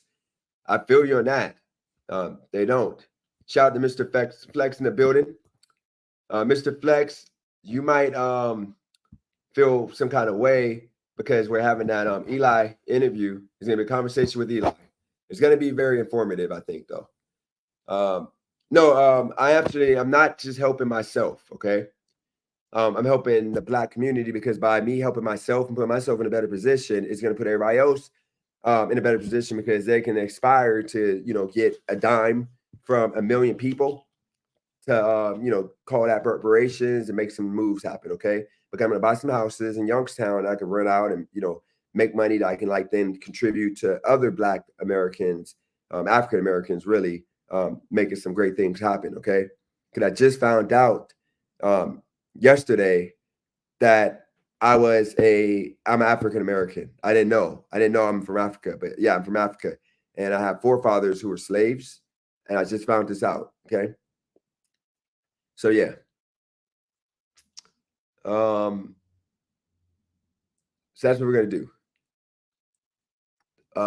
Dennis always looking for the next handout, irredeemable work. This ain't a handout. This is what, you know, my forefathers worked for and what I deserve. You know, as a African American. Okay. I hope you get dug in. I hope you dug into him for the stuff Mr. Flex, you might want to say pause at the end of that, because I'm not digging into nothing. I'm sorry, I don't do that. Especially, I ain't trying to have none of that crap on my. I ain't doing that. I don't know. But what we're gonna do, for those that weren't on here at the beginning, we're gonna do with Eli, as long as he agrees. You know, he already sent in the time. I'm gonna ask him how much time he has available, but it's gonna be 2 hours. First hour or half an hour is gonna be Eli. What is Eli? Coach Eli. What is Coach Eli? You know, this is gonna be more of what I'm gonna ask questions in regards to what is he exactly? What does he coach? How does he coach? What do we coach? You know, we're gonna do that. Then the second half an hour is gonna be about Christina, the conversation they had. We're gonna ask him, like, why did he say what he said about the different things that he said? We're gonna call that out. And then the third half an hour is gonna be it's gonna be a fire starter more so. It's gonna be questions that are gonna be based on things he's said or done in the past that he's gonna be able to address. Okay, once and for all. Okay. And it ain't gonna be no got you moments. It's gonna be literally, this is what they said you did. What do you have to say about it? We're gonna do that. Then the last half an hour, okay, we're gonna do, people can be in the chat and ask him questions.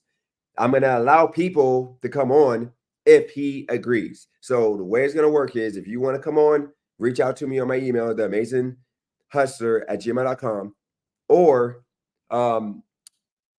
write me on Instagram, and you know, at Dennis Jerome Jr., write me on Instagram, and then I'll ask him if he's okay with this person coming on at the end, and then you can come on. Otherwise, I'm not doing this. Is going to be a productive conversation, because y'all know from the past conversations I had with people, I don't do the nasty work, detestable work, bait and switch situations, because it doesn't get you nowhere. It doesn't help, and I'm not going to lose my credibility by people not wanting to come on, because they're going to figure I'm going to ambush them with nonsense, you know. So there we go. Rage Face, maybe you want to come on and tell him that, you know, face to face, because he be with the smoke. Fireman, a lot of people do watch Maverick channel. He has a great channel. You know, he just hasn't been active for a while, all like that. But it's some good info in there.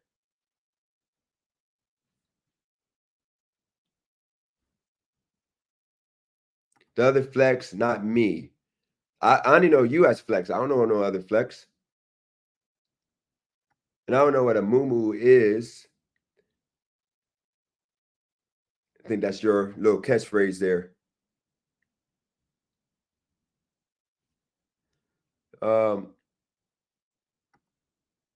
Yep, never got the picture.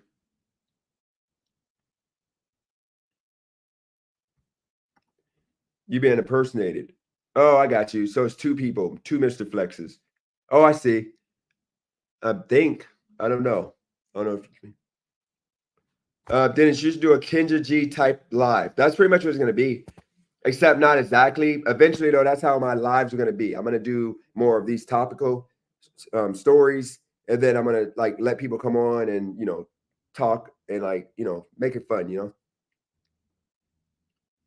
Yeah, you could ban the imposter, because we have to be respectful to Mr. Flex, the real one.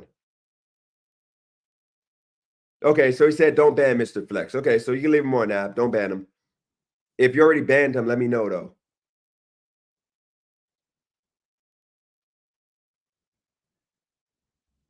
Well, I'll ask him, Rage Face, if he's willing to, you know, let you come on, and because I don't know enough about him. I'm gonna learn about him and take it from there.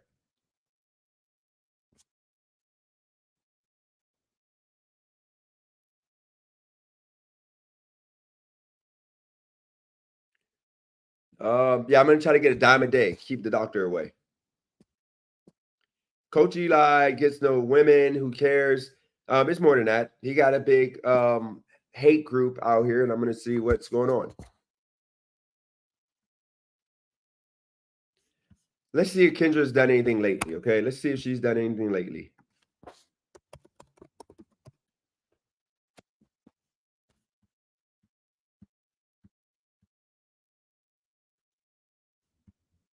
No, I almost put up something I wasn't supposed to. I almost put up some nudity. Gotta get off at Twitter.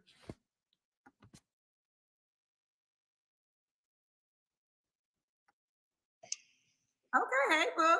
Hey. Oh, let's get a good one.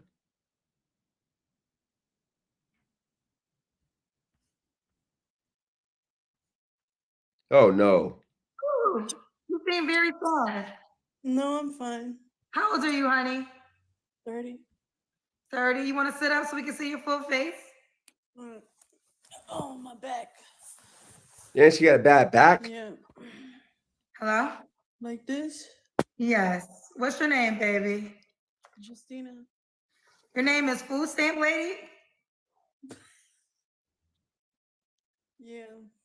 And she's on Why food is your name stamps. Food Stamp Lady? Because I get MBT. Oh, because you get food stamps. What? Listen. She actually is a big TikTok back. is TikToking, okay? So I'm just trying to understand. I'm new to TikTok. I just came over here, child. So I'm trying to learn what's going on. So it's Food Stamp Lady. Okay. Okay. She the Food Stamp Lady. That's what you want people to call you, right? No. No? You don't want people to call you the Food Stamp Lady? No, you can call me my name. What's your name, honey? Justina.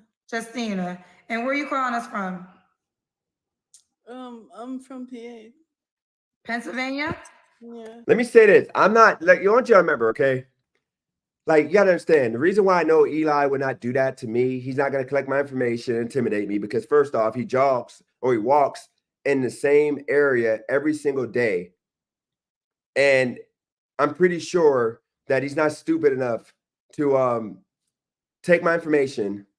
Okay, take my information, threaten me to try to expose me or something, and then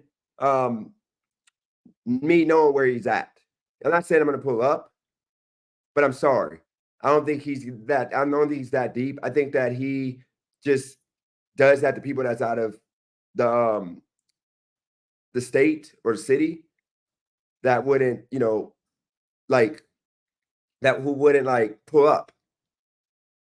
I'm sorry. You know, I don't think he would do that to me because that's just freaking why. Okay, let's see if this is the real Eli that just popped up. Let's see. Let's see if this is the fake one or the real one.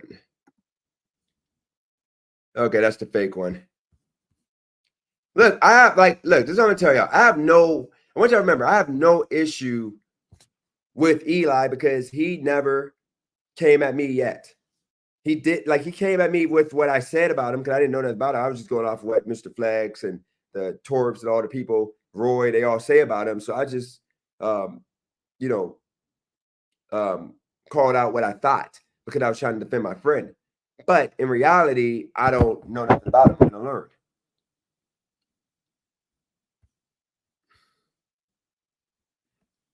Okay, well, now why don't you pull up to the interview? I'm going to ask him if he's okay to have people on. I'm going to send him the format for the interview, and then, we'll go from there. You can't flag me for nothing because if I do the interview, it ain't nothing that's going to be on there they can flag. And my channel, yeah, I want y'all to remember, okay, guys? I want y'all to remember. The reason why my numbers are going to remain low and they're going to slowly grind, I told y'all it's going to be a month before I get to like 50, 60. And then by the end of, or actually it's going to be, I think a couple more weeks before I'm at 50, 60. And I think by the end of the month, I'll be at 100, 80 to 100 people, because I got to be more consistent and I got to do more pre-recorded videos. You can't expect me to get growth when I don't put out enough content. This is the first time I actually did a live with actual topics and stories. So you got to understand, I got to do this. I can't just do it one time. Okay. And like not do it for 2 or 3 days. I got to do this every day. It got to be consistency. Until I get to that point, my channel is never going to grow. And that's another thing. Rage Space just said it. I don't promote my channel on other platforms. I'm all over the place. Okay. I got to be better at that, which is what I plan on doing. I plan on, it's going to be a diet of thumbnail, doing this live at a set time, doing pre-recorded videos, posting them on all the apps. Right now I'm on Facebook for premium, to where I'm going to start posting my videos on Facebook. I'm going to start posting them in more places. Right now I only post on YouTube, which is why I'm a one-trick pony. But once I, post some of my videos, my stories, my life on other platforms to bring people on, is going to grow. Like a lot of people don't know my story about the money I lost and blew through. There's a lot, but you guys have some good ideas. But we're gonna get there. It's just I gotta find my rhythm here, and I gotta stick with the plan. Yeah. How old are you? 30. 30. What you do for a living? Currently, I'm unemployed. I'm a stay-home mom. How old are your kids? How many kids do you have? I have 2. How old are your 2 kids? One is 14, and the other, and the other one is 12. Both by the same man? Mm-hmm. Okay. Have you ever been married? No, never. Okay. Since you're unemployed, how are you paying your bills? Welfare pays for me. Okay. Do you feel like you're in a position to start dating? Are you pursuing going back to work? What's the plan? No. I desire to be a stay-home mom and a stay-home wife. Oh, you want a man to marry you, and instead of you getting welfare, you have a husband. I want the man to be the provider. What happened with your children's dad? Why can't y'all be together? He's married. He's taken. Was he married before you guys had kids? Huh? Was he married before you guys had kids? This is a disaster. So why couldn't y'all get married? Why couldn't he be the provider for you? He didn't desire any of Appreciate you, Matt. Talk to you later, Matt. With you. He just wanted to have 2 kids by you. Yeah, that's it. So he had 2 kids by you and decided to marry somebody else. Mm-hmm. He has other kids, but This is all true, Justine. You're not trolling me. No, I'm not trolling. Okay. So now the goal is for you. Different baby mothers, and he's married. Say one more time, honey. He got This big back is absolutely serious, guys. This is the culture of women now. This is how women treat men. They think we should conform to this. Like we should date this woman who chose not to keep herself in shape, not work out, to just eat herself to, this unhealthy weight. We should conform to this. No, I'm sorry. Shouldn't happen. But guess what? A lot of men do. You know why? Because when men are out here on these date apps and the woman that they think they want, the hot chick that, all men think they want, they don't realize it's about the heart. It's about respect, the soul, the trust. But the reason why I'm not getting those vibes from her is because she's on welfare. So she's not having respect for herself. So it's going to be hard for her to have respect for you.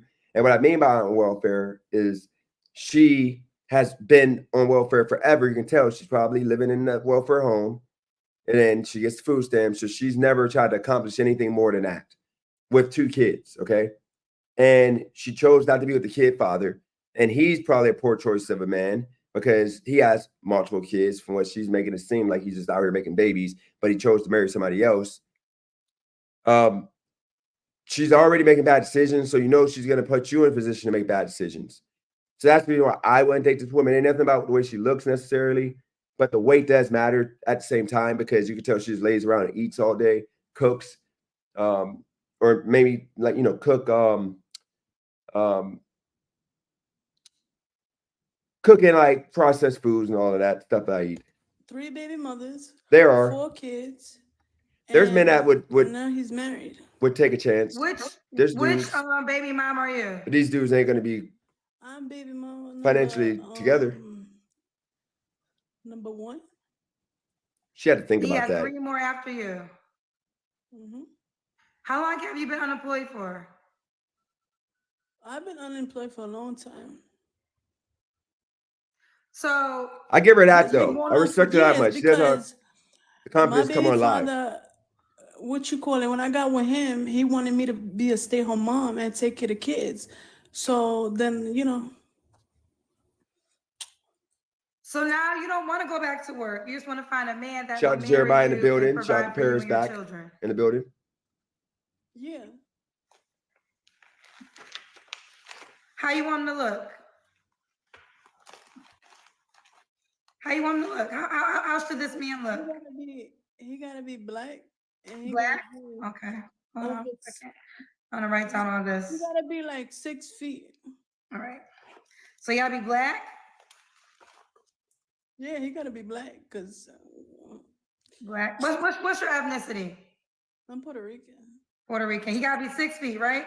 She's not trolling. She's for real. He gotta make a certain amount of money? Yeah, he do. He gotta make over 100K. Over 100K. So black, 6 feet, over 100K. Could he have kids? Yeah, he can have kids. You don't mind if he has kids. Okay. So here he is, right here. This is the man for you. This is gonna be him. Black, 6 feet, over 100K. What's your address so I can send it to you in the mail? So this the closest you gonna get Sheesh.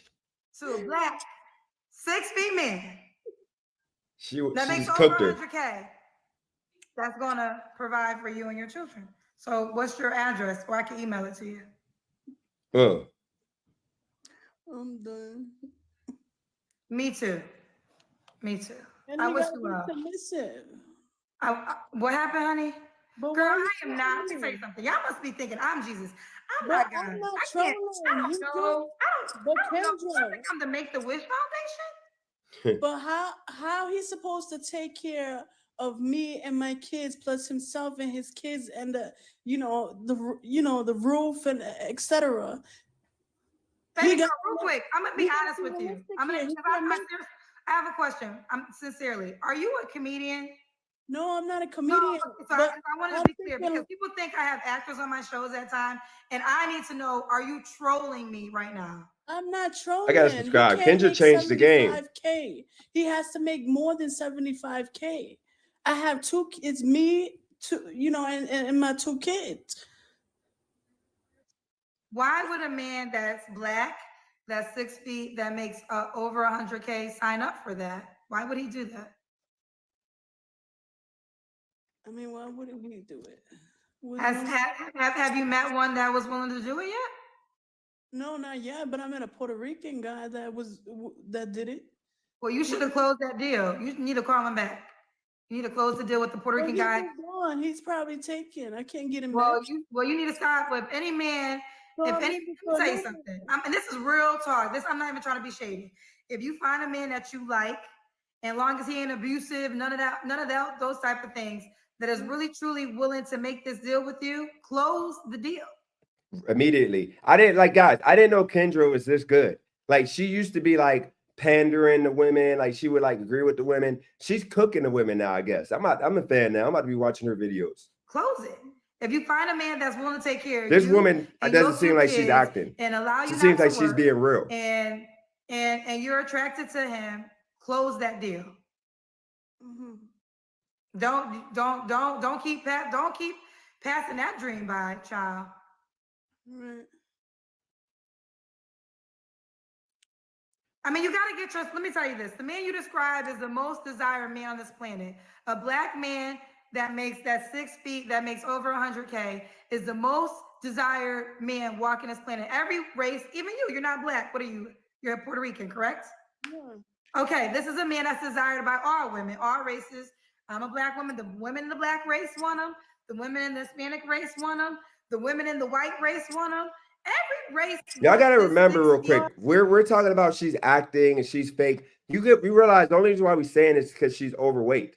If she wasn't overweight, like we would be allowing her to say that she wants a man that's 6 foot, make over $100,000 a year. We would be saying that. Okay. So I think that like we gotta look at it the fact of you gotta remember me as a skinny guy. Sometimes there's things that I think that I should be able to do even though I'm skinny. Like there's things that I just reached out to the lady about that job that a lot of lifting is going to be necessary, knowing that I haven't lifted forever and I'm probably weak as hell, but I'm going to make it work. But I'm thinking I'm like a freaking not bodybuilder, but a strong dude that's like be lifting weights all day that can perform the job at the highest level. You just be delusional sometimes. This lady's just delusional. If she wasn't overweight, we wouldn't be bashing her. Food stamp lady, you understand. Men have low standards. I was dating women who were, on food stamps, and they weren't calling themselves food stamp lady, but they were like, thinking that they were more than what they were. Black man that makes over 100K. I shouldn't desire black men. I'm not saying what you shouldn't desire. I'm just trying to educate you on all the options he's gonna have, including you. Well, So then, I can't ask for a provider. well, you're not. Well, how about provide for yourself, honey? You're calling you yourself provide food for stamp lady, myself. and you're proud of that. So But I think want that to I provide think for that if you. you want to be, you should ask for yourself a provider and get a mirror out and look in the mirror and ask that person to provide for you. The person that's in the mirror, ask them to provide for you and your children first.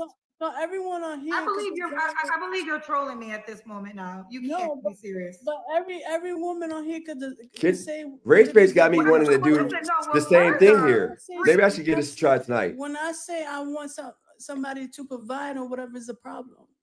Well, here's the thing. Words are free. You're right. Anybody can ask for anything, but I'm asking you, do you want results, or do you want to just have words and a right in your desire, or do you want results for the things that you desire? Everybody can desire anything, but honey, you have 2 children that are looking up to you. And I would just think you would want to represent as a mom the best to your ability. And if you're just I'm going to put a poll in the chat. Okay. I got to turn that off because I don't want to get a chance of getting a copyright strike. So we're going to do another poll real quick with the ones of y'all left in here. Should I try a singles show? So this show would be a show that I would have to where people can come up and, talk about themselves, talk about what they're doing for a living. And if you're a woman, talk about what you can give to a man, blah, blah, blah. And then we're going to allow men to come up and like shoot their shot, try to get the number. I'll give her advice on like what I think she should do, what I think the guy should do, because, I'm pretty sure a strong guy that got the situation on lock is not going to want to put himself out there. But, guys that don't got it on lock may come on thinking that they're going to get some attention because I'll do it on vertical. So that way I'll have more people watching, tuning in for these people. But yeah, I think I might have to try it. So let's see what y'all think. Let's see if y'all think we should do that.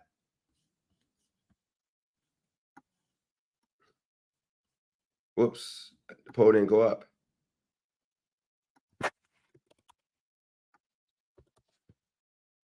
There we go. Now the poll's up. Why ain't the poll going up? What are you doing? Oh, shoot, I'm on the wrong. My bad. I'm on the wrong freaking stream.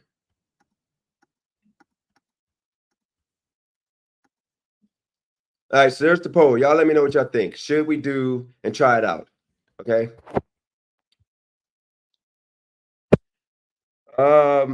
I would find people from just going on. I would go on these Tinder or whatever, and I'll ask people to come on and like, shout out, shout yourself, talk about what they got to offer and try to get some, people to jump up. I think it might be fun. One final recommendation is to start a Patreon account linked to your channel. I would get a $20 per month membership. So I appreciate that, Matt. That might be something I consider. Let's see. I'm going to put that on my notes here. But I think I got to just be more active. Ultimately, I got to be more active. Okay.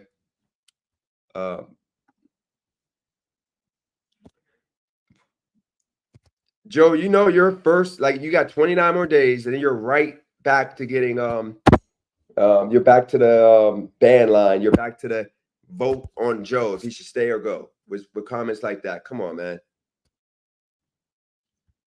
Who knows, Jeremiah? You might meet somebody good.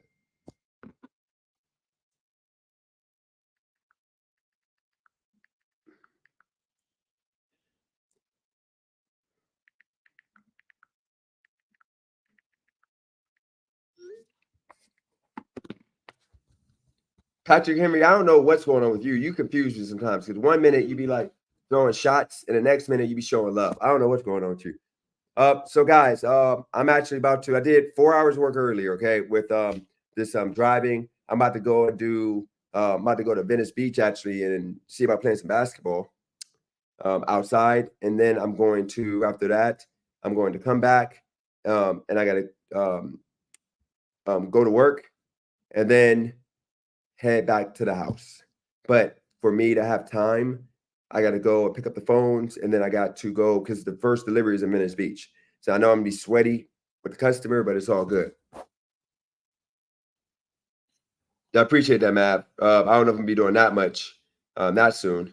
I'm going to end this with, we got to go to the great, at one point I thought he was my dad, but then I realized that I'm African-American. And he's not. He's American, Black American. So let's see, where is it at here?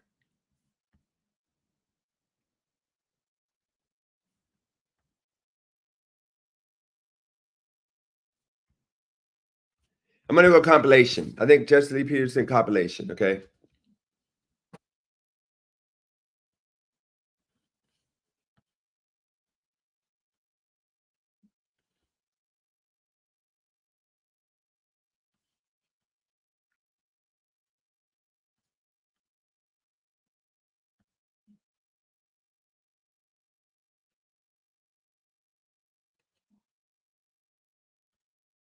Where's that? Where's that?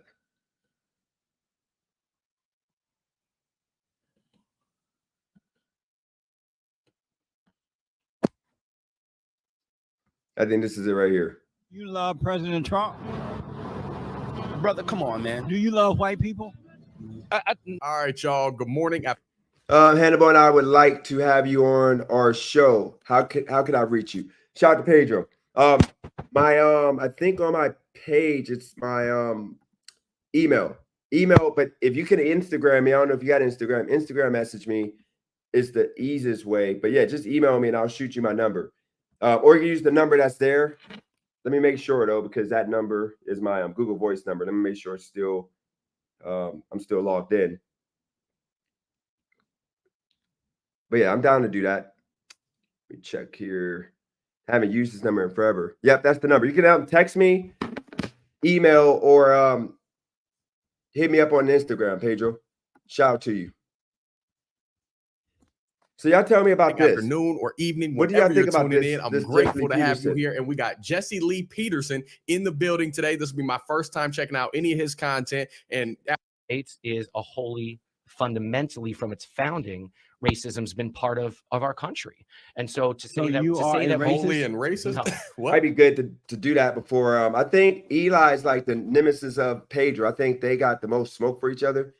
So, like I said before, I'm trying to get to the bottom of this because there's everybody. It's like I want to do. See, I was gonna do a title. It's gonna be "Everybody Hates Eli," like everybody hates Chris, everybody hates Coach Eli. But then I figured I was gonna, put this interview more so in a conversational form, so that way I give him the benefit of the doubt. I think it'll be more respectable interview. More people will be engaged than me just making it a got you moment interview, which is why I didn't want it to be a comical, just, you know, we yell at each other. So I don't know. We're going to see because, you know, a lot of people are like worried about, you know, which way or the highway. Z-Dot, I'm actually working on a partnership with MyBookie right now. So my link to MyBookie should be on my page also. I told anybody that goes to MyBookie, makes an account. Yeah, it's right there. If you make an account with MyBookie and you email me, you got to put $100 in the account for the most part so I can get the bonus. If anybody does that, then I'll share my picks. It only takes one person. Okay. If one person does that, I'll give you my picks. But with me, I can't bet. So if you put that money in, I mean, if you make an account with MyBookie and, you know, I get that bonus money, I can't bet, but I'll have that money in my account. So I'll, you know, give you picks for free. I'll literally come on here and give you picks for free. Like I'll share what I would bet on if I was you. And you can do that, but I can't do that unless you guys put money on the account because of the fact I'm not gonna waste my time if, you know, people aren't showing. But so the link is there. Just reach out to me on email, and then what I'll do is if I know somebody made an account, I'll on my Twitter page or my Discord, I'll share pics. But I won't be doing it on YouTube because it's illegal to gamble. But I can share all the picks I want. I can share all the picks that I would do like live while the game is going. But I can't bet myself. That makes sense. Okay. And also, yeah, Z-Dot, if you get a membership, you can actually see me do. They can learn how I do it with the middle. Like, and plus you get a half an hour if you get the, I think the premium package. I think it's like 10 or 20 a month. But if you get that, you get a half an hour to hour call. And of course, I'm not going to time it. Like I'll take an hour to explain to you, break it down to you, because it's a way of doing it like the stock market. You don't want to do it to like, yes, I want the Bulls to win, so I'm going to bet the -3. No, you wait till the game starts. And if it's -3, if they're down by 8, like the first quarter, then you bet the Bulls because now they're going to be like +4. And then now they're going to come back. And then now you can get the other side like +6 when they go up, and now you got a middle to where as long as the Bulls don't lose by 4 and the other team don't lose by 6, that's the way I do it. I do middles. Like I try to like I'm either going to win both bets or I'm going to lose the juice, which is 10% of whatever you're betting. So I'm not going to go too deep into that, but let's listen to some, line switches. Yep, that happens. Like here's another system that I didn't even tell Nab about, but Nab already picked up on it. All you do, if you got like $4,000 in an account, this is when you're big money, okay? We got 5,000 in an account. All you do is if you see a line and you see both teams are like tied up in like the third quarter, all you do is wait till a team goes up 2 points, and then that line is going to be +130 the other team, and then the team that's winning is going to be like -150 or something, 160. So what you do is you bet the +130 for $50. Now you're going to win $15 because what you're going to do is wait till that team goes up 2 points. And now the other team that was minus, they're going to be +130. Now you bet 50 on that side. Now you're guaranteed to win $15. No matter who wins, you win $15 guaranteed. So if you can continue going back and forth, because games in the NBA go back and forth. You know, if a team goes up 4 points, then now they're going to be, the other team's going to be +200. And then, you know, they go down. So now, I mean, they go back up. So now they're minus, and you take the other team at +200. So now you got a 200 +200 middle to where now, no matter what happens, whoever wins doesn't matter. You're winning 100% of the bet no matter what. So if you think about it, if you got $5,000, you do that with $50 because you want to do 1% units, okay? So that way, the most you would lose is $50 if you don't get the other side with the plus. But if you do this in the second to third quarter when it starts to be sharp, it go from like 300, like -300, to where the other team is like minus or is plus like 250, to where now that team goes from +250 to they're -150, and the other team is +200. Because you have swings in basketball, you have big swings that happen. So now, you know, if you do that like whole game from the second to like the fourth quarter, and you keep doing $50 on each side, now you have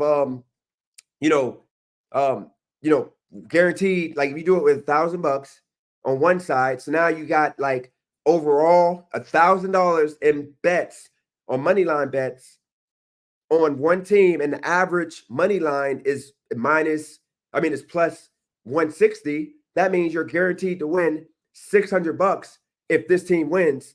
Because if you have on the other team side, you have 1,000 bets made, and the other team is average of plus 150.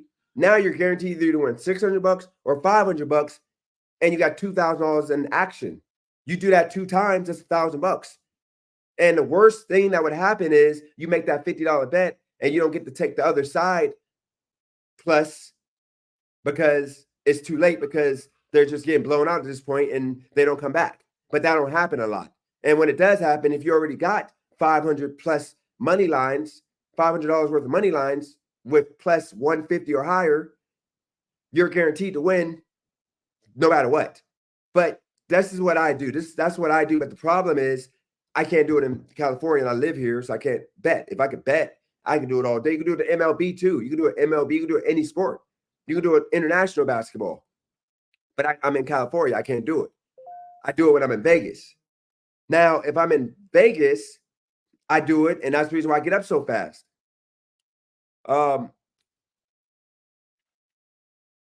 Yeah, I like Jamie did. The reason why I lose is because I don't stop.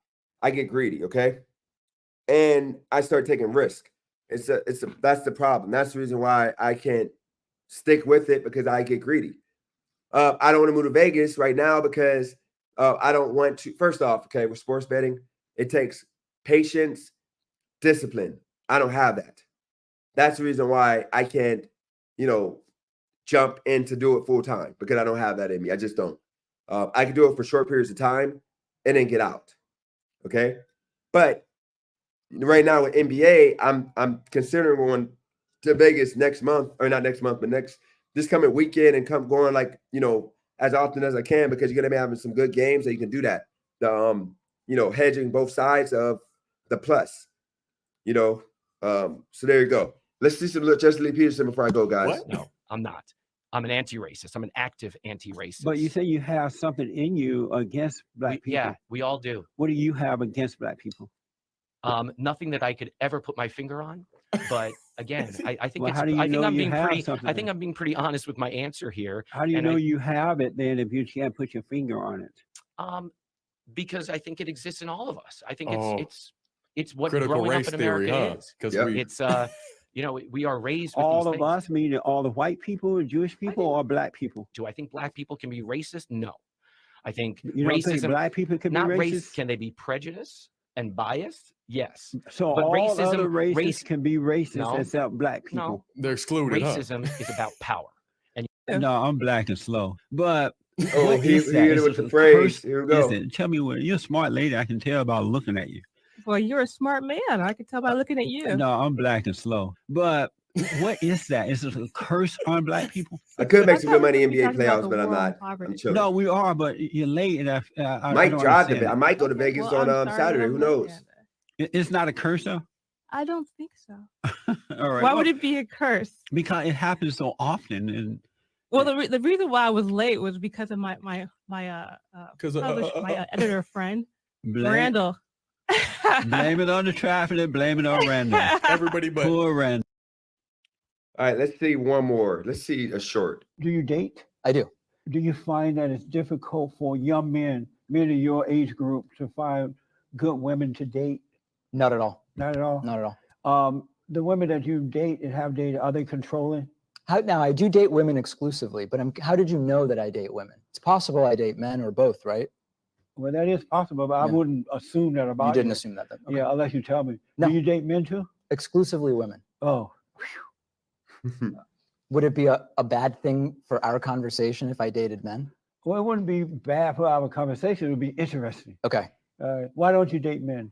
I'm not attracted to men. Oh, good. I don't see anything wrong with it, but I know you do. You do not see anything wrong with it? With being attracted to men? Why not?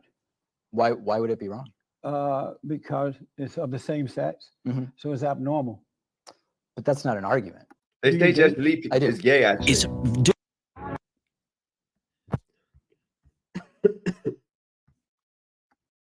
women, most are fucking black. And she had that look. Mm-hmm. She looked like an African black. Yeah. Because she like really black. Yeah. Like shiny black. And she had that look. Mm-hmm.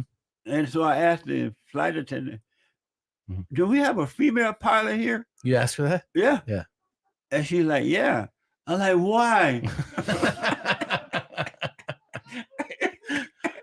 How did that go? Yeah, what'd she say? She's like, well, she could do it. I'm like, no. No.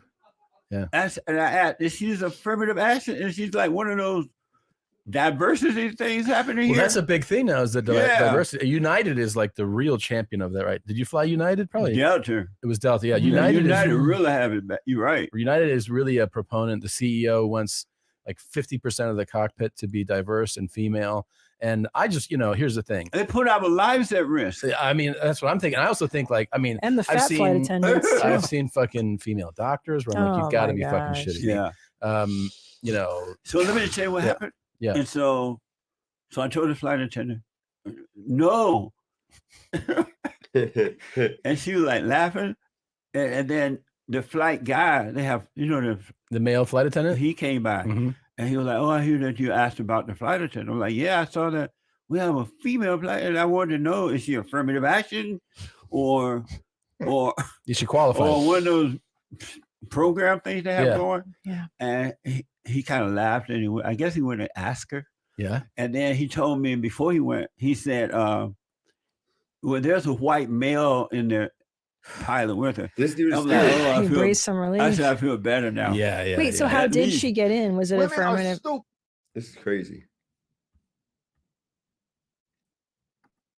Everyone, you know what this is. Jesse Lee Peterson, many videos. Jesse. Now, there was a quote that people talk about you on social media about.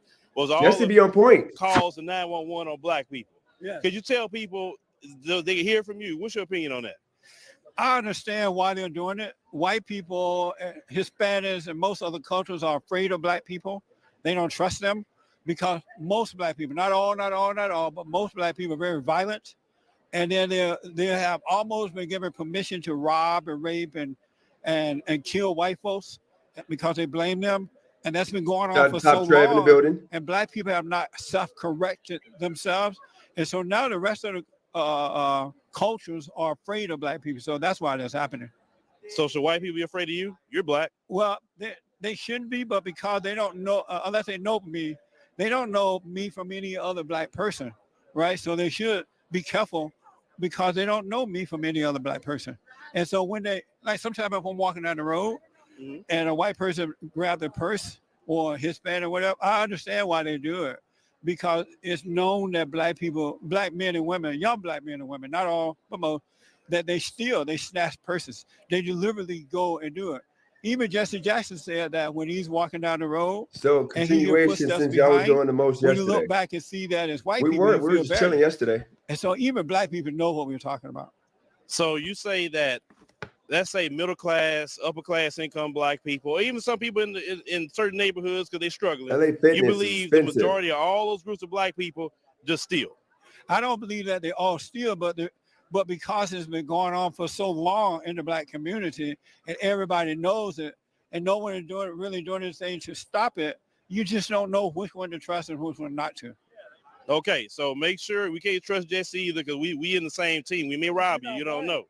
No. We black. So the white people gotta be afraid of me and you. You know what I'm saying? Yeah, I know. We're afraid of me and you. Right. Yeah. Just because we black. Right. And that's the right way. And that's the right way to be. It's not because we're black. It's because most blacks are so violent. They're crime oriented, and they're not being corrected. It's not because of our color.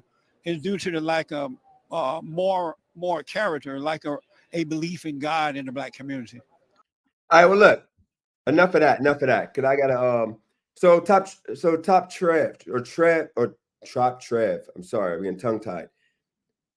Hit me up on Instagram. I'll give you my number. Whenever you go, let me know. I can pull up if you're using your guest pass. But the thing is, the problem is me going to 24-hour fitness. They changed the time to shut down at 10 or 11. And I actually got to reach out to them. I'm going to actually make that phone call while I'm on live right now because that's some shadiness that they're trying to do.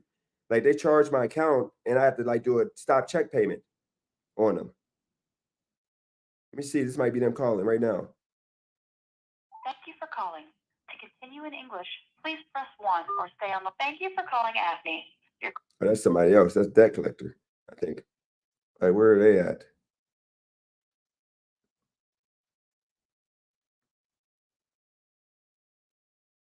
Thank you for calling Credit Management. These are just spam calls at this point.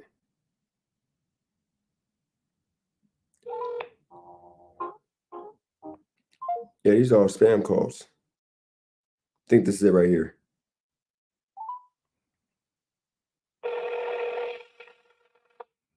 Hi, Marlene. Well, Nope, that ain't it. Where are we at? Where are you at? This was a long call too, so should I'm pretty sure it was on this phone.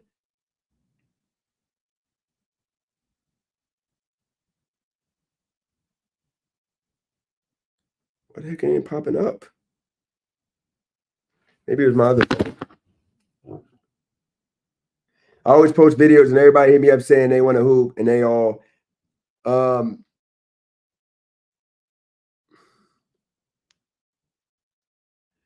Top Trev, I don't remember, like, just shoot me a message right now. Let me see. I'll find you right now. I don't know if, like, can you write a message to Dennis Jerome Jr. because my other account be tripping. I don't remember. Just write it and I'll send you my number right away. I won't tell you I'm gonna come and not come. That ain't me. I don't do that. Like, if I tell you I'll be there, I'll be there. Like, I want to hoop today. I'm actually about to go to Venice Beach.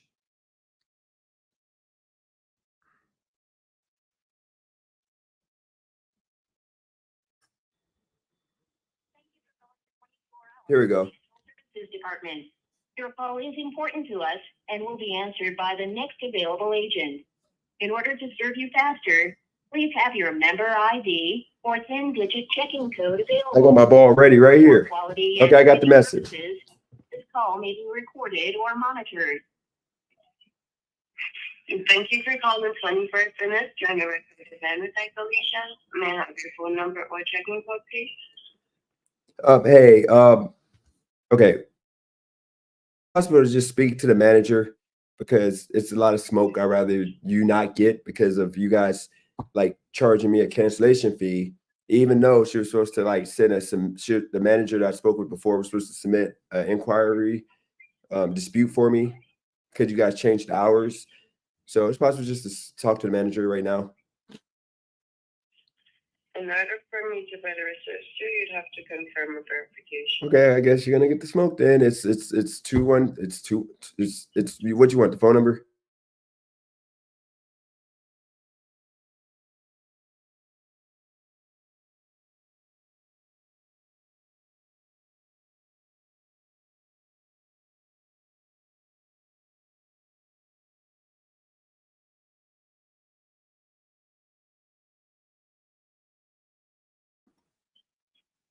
Great.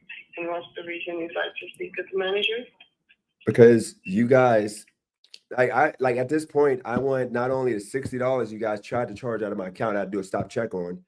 I want that like voided, like stop charging me. But the other 3 months I paid $15 like monthly like suspending fees due to the fact that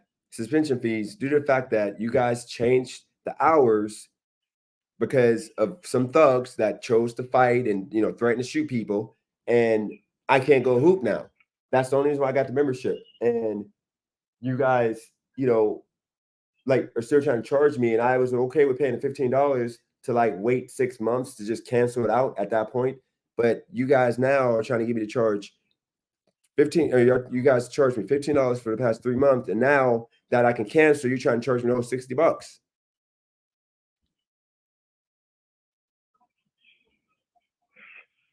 Yes, I do understand what you're saying, Donald. I'm sorry for the inconvenience, but some of the gyms do have closing time, and currently a manager isn't available for you to speak with. The membership you have is a 6-month commitment. It's a committed membership for 6 months, wherein if you'd like to cancel, you're required to have a $50 cancellation. What's the name of your gym? What's the name of your gym? 24 Hour Fitness. Okay, so if it ain't 24 hours, if I'm not allowed to use the gym for 24 hours, isn't that false advertising? That's what I signed up for. On the contract, it says 24-hour access. It didn't say 12-hour access or 14-hour access. It says 24-hour access. So if you guys are not giving me 24-hour access, then why should I be responsible for paying for a membership that I can't use? We do have gyms that open 24 hours. All your gyms open for 24 hours, but the basketball courts are not open for 24 hours no more.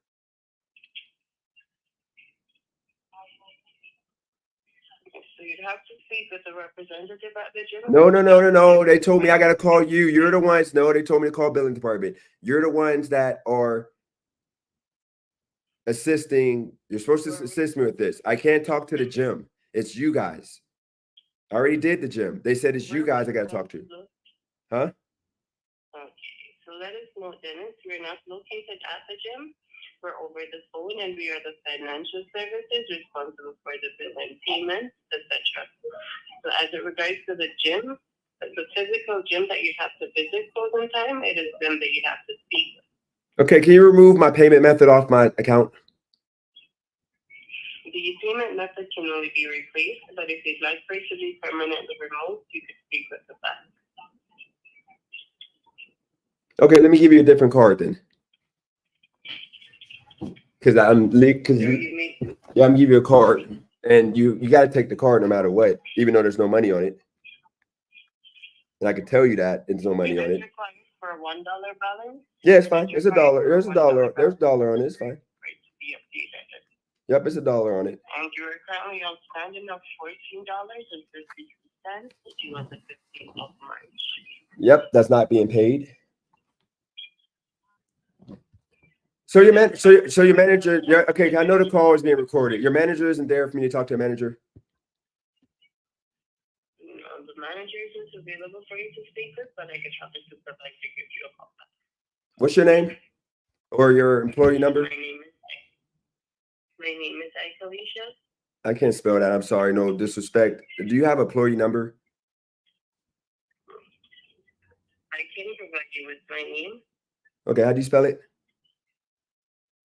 That is IKELISHA. And by the way, that's a beautiful name, so don't think I'm trying to disrespect you on the name. But here's the situation. Look, I'm not trying to be mean. It's just you put yourself in my shoes. You know that is not fair for me trying to do the right thing. I could have been a piece of crap, and I could have just just pretty much canceled the account or stop you guys from taking money out of my account and not pay the $15 monthly suspend fee. I did that so that way after 15 or after 6 months, I can cancel. Isn't this my 6th month? Yes, it's a 6-month commitment. You joined the membership in November. Okay, so why would I have to pay $50?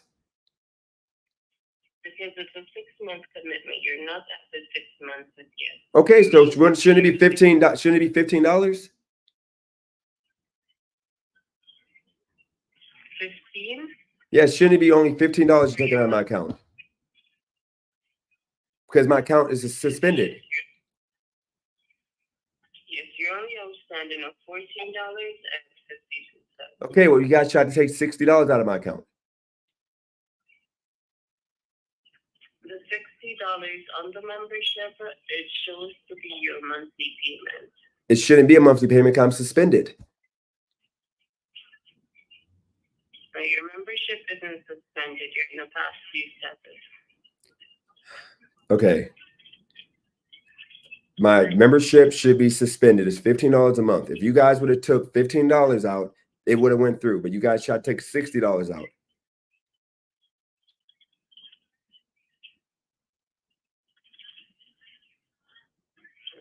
so I'll go ahead and advise you in full, Dennis, of what the $60 was for. $60.47. That includes your monthly payment along with the freeze adjustment fee that you have. The freeze ended and you processed the freeze adjustment fee when the freeze ends. What are you talking about? I told the lady to suspend my account until the 6-month mark so I could cancel. So why would I have to pay another fee, freeze a payment? Wouldn't it just be $15? When was the $15 deducted? Is that what you're asking? I'm asking you if I called in 3 months ago and asked you guys to suspend my account until the 6th month, and then at the 6th month, I'm going to call in to cancel. You guys said, okay. So why would I be getting charged $60? You should be charging me $15. That's it. It's just on principle. I'm not going to pay $60 for something I can't even use.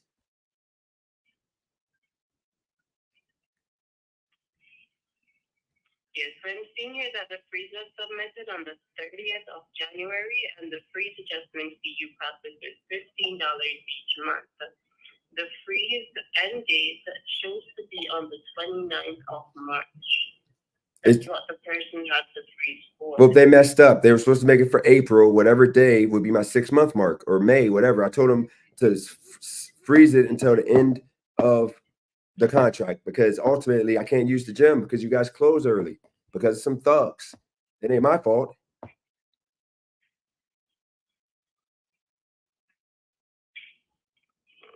you said that you requested a 6-month freeze? No, pretty much however many months I needed, which was, I believe, 4 months. Okay, I got a question, okay? Question. If I go into the center, did they lie to me when they said they can't handle my account? Or could the manager inside the center handle my account? Handle as in to cancel? Yes. Because they told me I had to call over the phone. And after talking to you guys for freaking literally last time for 25 minutes for no reason, because I didn't want to pay $50 for 4 more months, I can't use membership. Okay.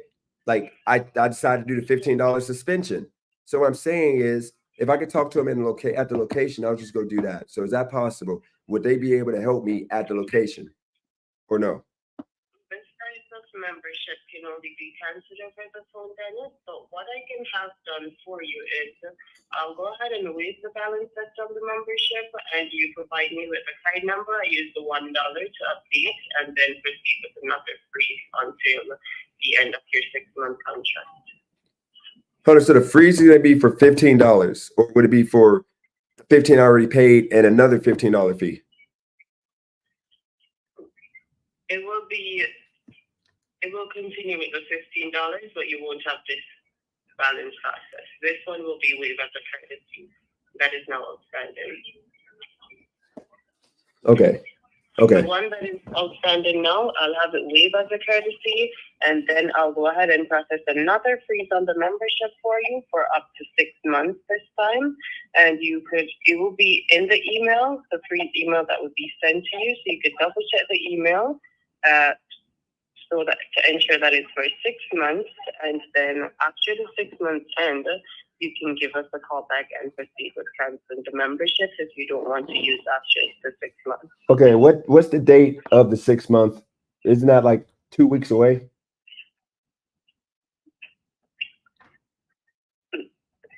The 15th. So it'll be the 15th of May. Okay, so pretty much I give you the card. You're going to charge $15 right now. That's it.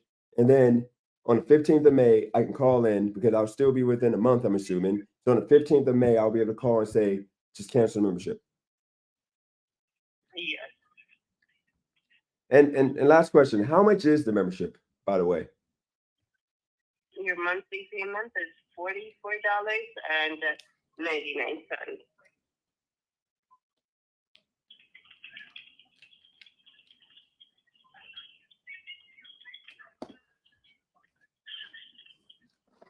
Okay, you know what? Would you like to have that? You know what? I think, okay, what if we did this? Is it possible to, 'cause I'm doing the math here. If today's the 18th, if I just let you charge the $44, on the 15th of May, I would be able to cancel the membership before the next month is due, right? No, so I'm not saying you have a $44 to pay. You said you didn't have the $44 to pay, so I was saying I will go ahead and waive it as a courtesy, remove the charge, and add your current card on file, which is $1. You're only paying $1, to update the card, and as soon as the card is updated, you will receive the dollar back, and then we'll go ahead to freeze the membership. You'll not process the monthly payment. Okay, no, I understand what you're saying, but what I'm asking you is this: since I have one more month left on the 15th, okay, if is it possible to you waive the 60 and just charge my account for the $44, and on the 15th I can call in and cancel it? Because the way I'm looking at it is, if I pay $15 right now, when I could just, like, I'm saving $30, but if I pay $15, like, if I pay $15 now, I'm still gonna have to pay for next month too, because I'm pretty sure my billing cycle is gonna offset. I'm gonna end up paying $30. So wouldn't it make more sense for me just to pay the $44 now, and then on the 15th I can call in and just cancel or actually you can just stop the membership after this month? Would that work? So the 40, yes, you can have that done also, Dennis, but the $44 will be due on the 15th of next month. You're not outstanding now. So that balance will be due for next month, but you could have it paid next month and then cancel. Okay, how long? I mean, it's like, can I put the cancel in now though? That's what I'm saying. Like, since I paid this month up and I got until the end of the month, can you just cancel it now? And, like, you know, cancel for the end of the month, or do I have to wait literally until the 15th of May to cancel? No, you can cancel this today, but it is required that you have the $50 cancellation fee processed with the $14.52. So that will be $64.50. Okay, I think I'm gonna slow down real quick and make sure I'm saying this right. What I'm saying is this: right now I'm in my 5th month, okay? So the 15th of May would be the cancellation day. So what I'm saying is, would I have to wait until the 15th of May and call in and say, hey, I want to cancel the membership before this month, or before next month, so that way I don't get charged another $44? Or can I just, what was that? What was that? So the thing that the charge will be due on the 15th, except the cancellation date is when the charge will be due.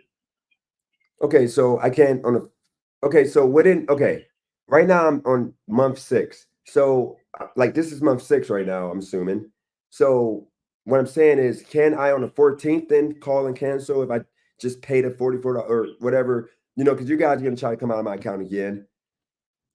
Would I be able to call in on the 14th of May and say I want to cancel without paying that cancellation fee, because it'll be my 6th month?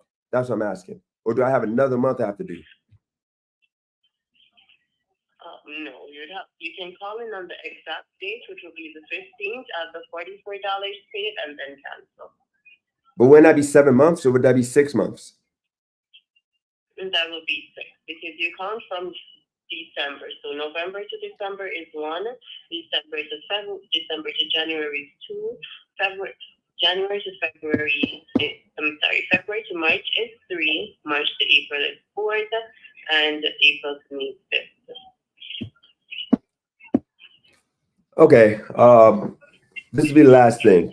I don't know if you can do this, but can you just have, I guess, the supervisor reach out? Because what I'm going to ask them to do, if they can waive or credit my account the 3 $15 fees I had to pay because of the fact the gym closed, and then I'll just agree to pay this month and I guess next month, because I'll be getting 3 months waived, because that's what she said she was going to do. But then the next day after I talked to her, $60 came out of my account. I assume she marked it for cancel or whatever. So is it possible to put a note and have them call me and see if they can do that? They can give me the 3 cancellation or 3 extending, whatever they're called, the $15 fees waived as credits, and then I'll agree to just pay this month and then next month pay.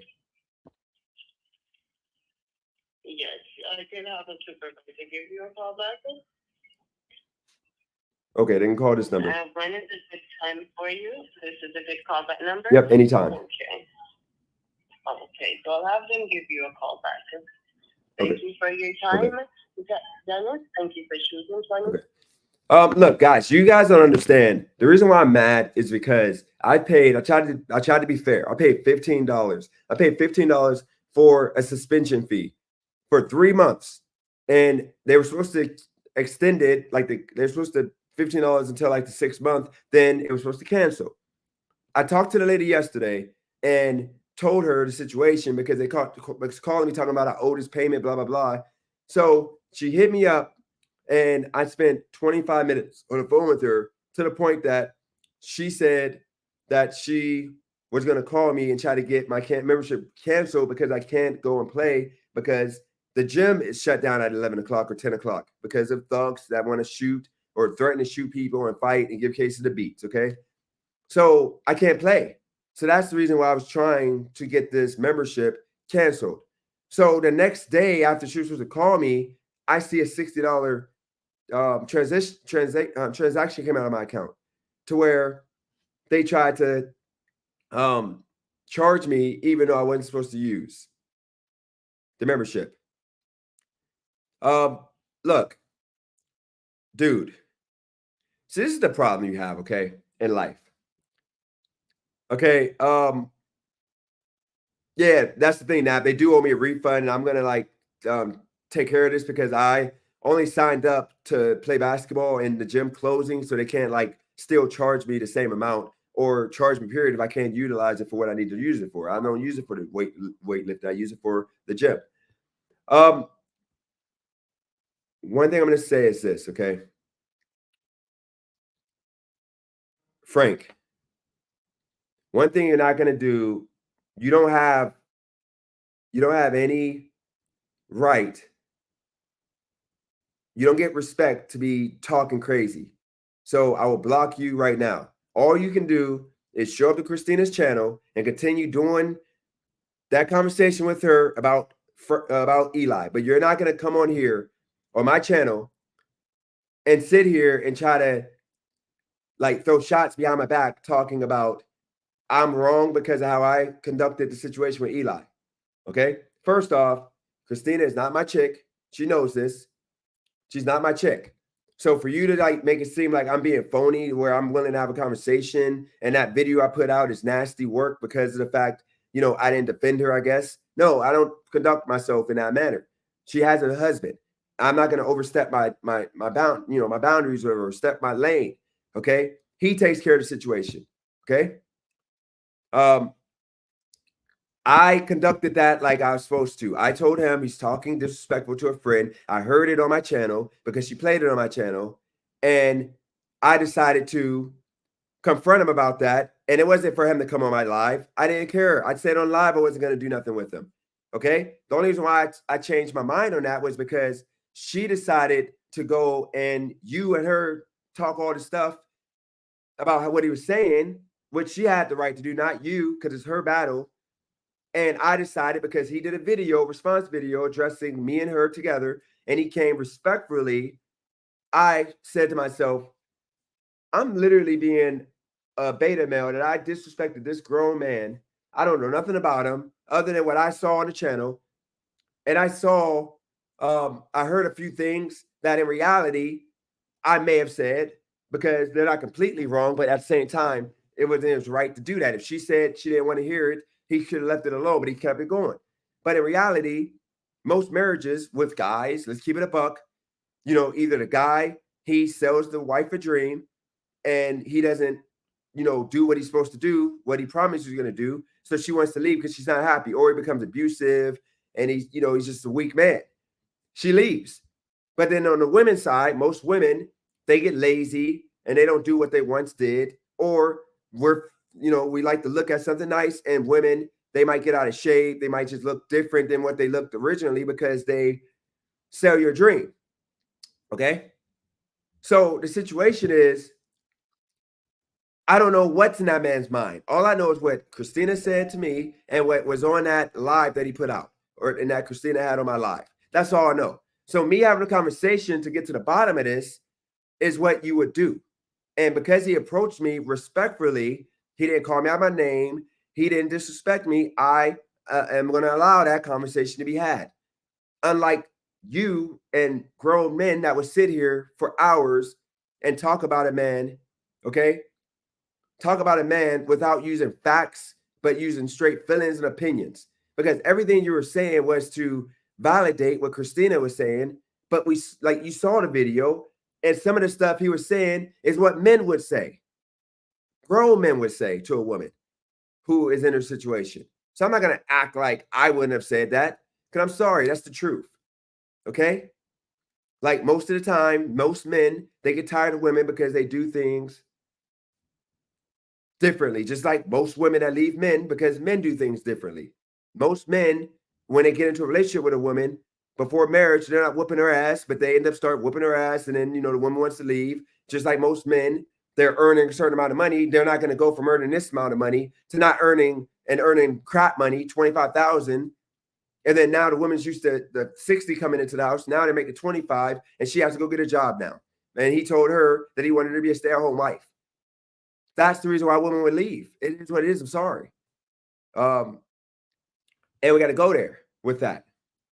But what you did, you didn't know I was watching it live because you were like on at 3 a.m. and you figured I was probably asleep, which I was, but I got woke up for some reason. I had to go to the bathroom or something, and I put the live on. And I heard you, and at first I'm thinking, okay, she let him on, no big deal. So I let you go. And I heard you talking slick about me, low key, and I still let it go. But then the next day is when, you know, Eli came on and he was cooking you at first, and I actually gave you props. I said he was cooking you at first, and then you came back and you started cooking him. And then it got even at the end. But in reality, he was right. You're literally trying to cape for a woman you don't even know. You're just trying to kiss her butt just to have a platform to come on and have some people talk to you and listen to you and be like valuable to somebody and somebody to care about your life. Because you don't have, I guess you maybe didn't have anybody tell you that they loved you or something. Because why else would a man who had a guy tell him not to come on his channel no more, make a new name, okay? Make a new name, and then like try to kiss up and try not to talk about the guy. But then you get comfortable after you find out the guy's okay with you being on the channel because he doesn't hold grudges because that's beta. He just lets you go. But now you go, and the moment that you got comfortable, like a lot of people do on this channel, they get comfortable thinking that they can disrespect the host of the channel, the person that channel it is. You started talking slick about me being a fake person, a fake friend, and I'm shady for doing that video, like giving Eli the benefit of the doubt and this and that, which is what you're supposed to do as a man. You started saying that stuff. And then you even said it with Eli on, making it seem like I'm like a bad person to Christina because I'm not going to just go in blindly defending something.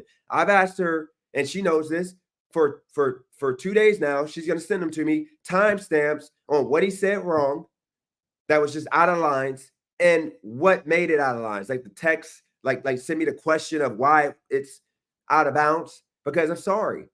Like, I agree with some of the stuff he said, but I didn't like the fact that he was being condescending and he was being ignorant, talking about like she manipulated him or her relationship with the baby. I think that's nasty because you would know based on her character, she would never do anything like that. But he was trying to be like ignorant. He was trying to be, you know, funny.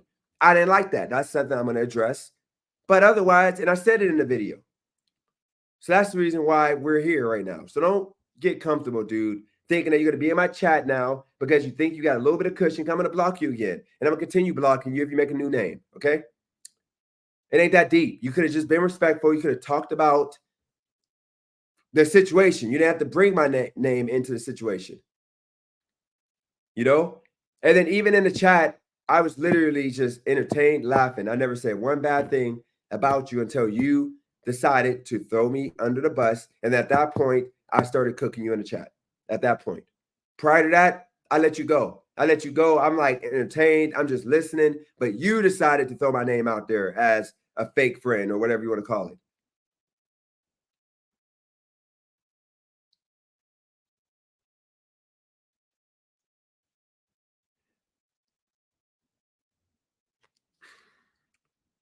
This is how ignorant you are. You said I make people take down videos who diss you before you speak to them, yet not doing it for Christina.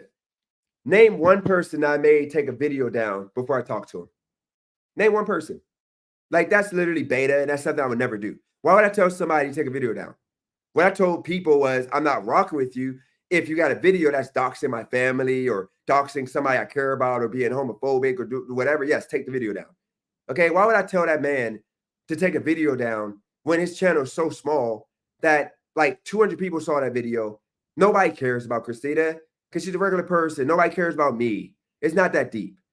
Okay, you know how you recover from that is you bring that person on and you call them out and you tell them why they're wrong and you debate them. Okay, like you don't make people take a video down. Like why would I dare do that?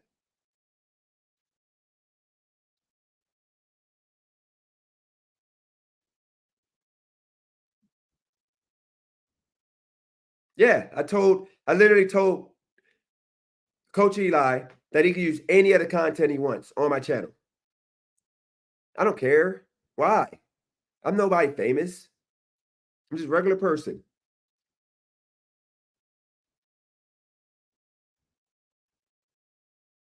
What I told you, Frank, is that I'm not going to be arguing with a female, and you have female energy.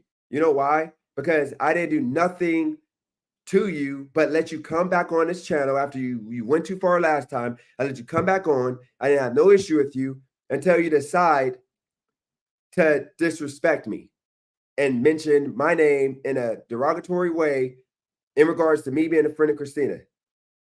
That's the reason why that happened with me going at your neck. And I said, don't get comfortable because y'all get too comfortable. You're not allowed on my channel. I allowed you back and you took it too far. You could have just kept it with Christina, had your little time. And I only did that for Christina, you know, because I don't feel like arguing with a freaking male. Like, why would I want to argue with you, dude? I got a chick. I'm not about to waste my time arguing with no grown man who don't even show his face.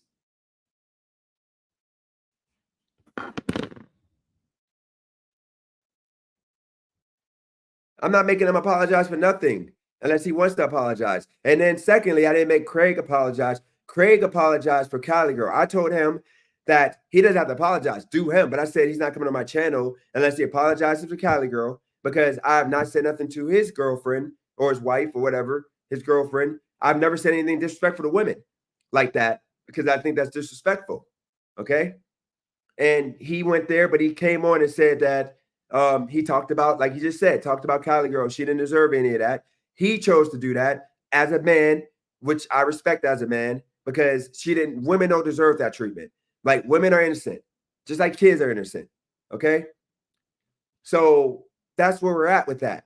Like he said that. And, you know, he came on and I showed the clips and he thought that I was saying disrespect to him, like I was disrespecting him. And he realized that I was talking about him and Wordplay. They were going to have a debate on, you know, the whole, you know, paying full bills, not paying the full bills in a relationship. And he thought that I was trying to son him. And when he saw that I was just, you know, having a conversation, like I wasn't doing that, when he saw that I was, you know, showing love, we good because it wasn't that deep. It was chill. They wanted to have a debate. Like Wordplay texted me and said, hey, I want to have a debate about this. And I said, okay, cool. I'll reach out to Craig about it. And I talked to Craig about doing the debate. And he just got it mixed up when he jumped on the live and he thought that I was, you know, trashing him, but I wasn't. I was literally just talking about the debate. Because once again, before moving here, I used to be the type of guy that would pay all the bills because it was cheap. But where he lives at, of course, I can't afford to pay all the bills out of Houston. I can't afford to pay them all out here in LA to like take care of a whole family.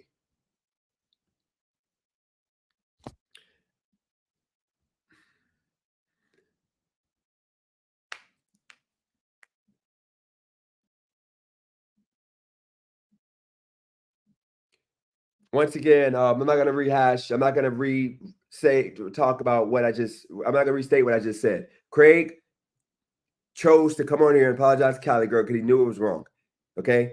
Like it was nasty, detestable work to disrespect a woman in the way that he did. And it's all good. That's how it is. But I'm sorry.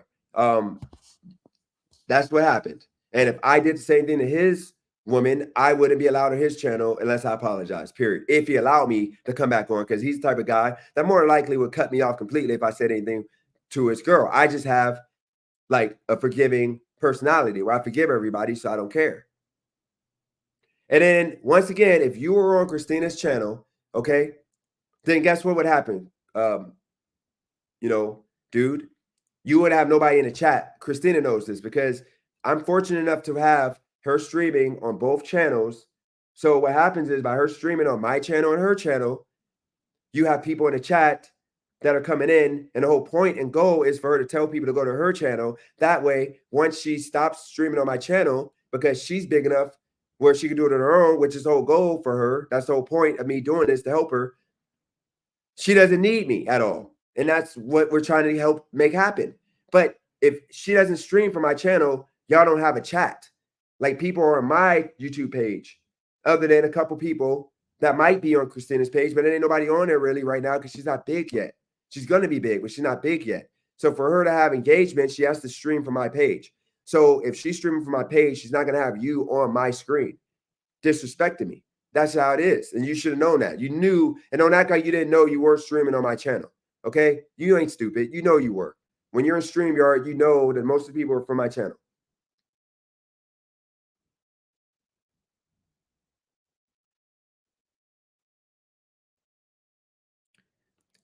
Christina is a woman, and Eli went in on her. Where's that same energy? First off, once again, Christina, it's been 2 days. I've been asking her to send me timestamps and videos of where he disrespected her. I'm waiting for it. The only thing I saw was what I saw on a live. And I was watching it live, and I saw him talk about how she might be overweight, which we know is a fake thing, as a lie. And, you know, she might look differently, and she might have, and then I saw the whole, she might have tried to like put a baby on somebody. That narrative that a lot of men go for. And I'm sorry, that's the narrative men go for. But her directly being disrespected, I didn't see that. But now if she sends me the links, which she will, she said, I asked her if she can send it before tomorrow morning, then my energy might be different. But right now, I don't know where to find those. I'm not watching Eli live streams to freaking get the context. Okay, I asked y'all to send me timestamps. I'm waiting for them. I can't sit through a whole hour and a half. I don't have time to sit through an hour and a half live, because what I saw was nothing but somebody who thinks they're a coach giving tough love. I'm sorry. Now I'm going to give him tough love, and we're going to see how he reacts, okay?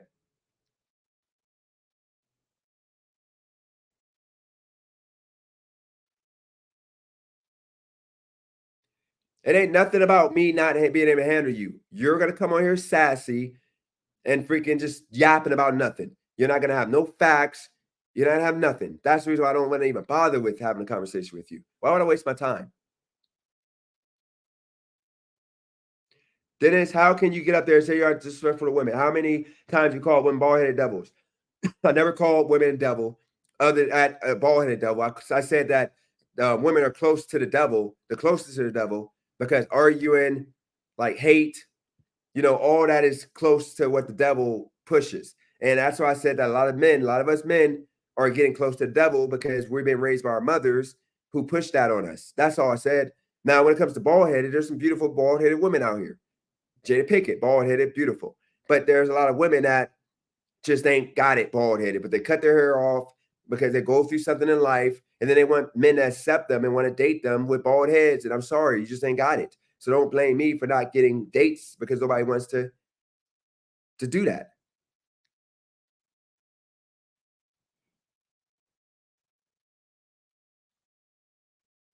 No, Eli continued to state to you that he is going to have a conversation about Christina to me and her, because we already talked about doing that. So why would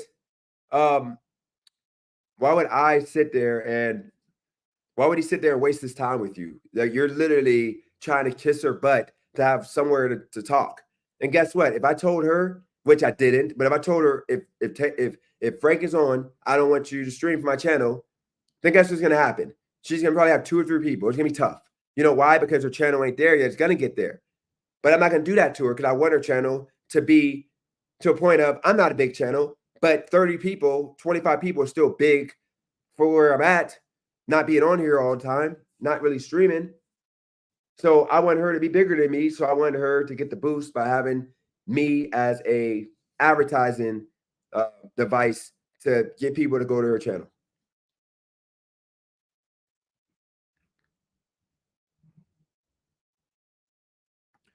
The debate may go, it's probably going to go different because he thinks that I'm supposed to like attack. See, this is the problem with men raised by women, like Frank is. He was raised by his mother. Dad was nowhere to be found. He doesn't understand how to deal with men. Doesn't understand it.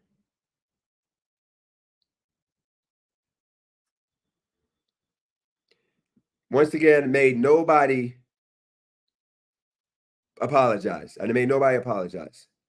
Wordplay. If you want to be disrespectful, then say whatever you want to say. Nobody's going to time you out. But if you're not being disrespectful, why would you be worried about talking your stuff? I don't get why. I don't get what you mean by that. Like, you got to just tell me what you mean. Do you mean you think you get, like, are you about to say something disrespectful and you think you're going to get timed out? Because I'm not going to time you out for just talking. But if you get disrespectful, then you're still not going to get timed out. But I mean, I don't know what you mean by that. Like, nobody's timing out for, just speaking your mind. So I don't know.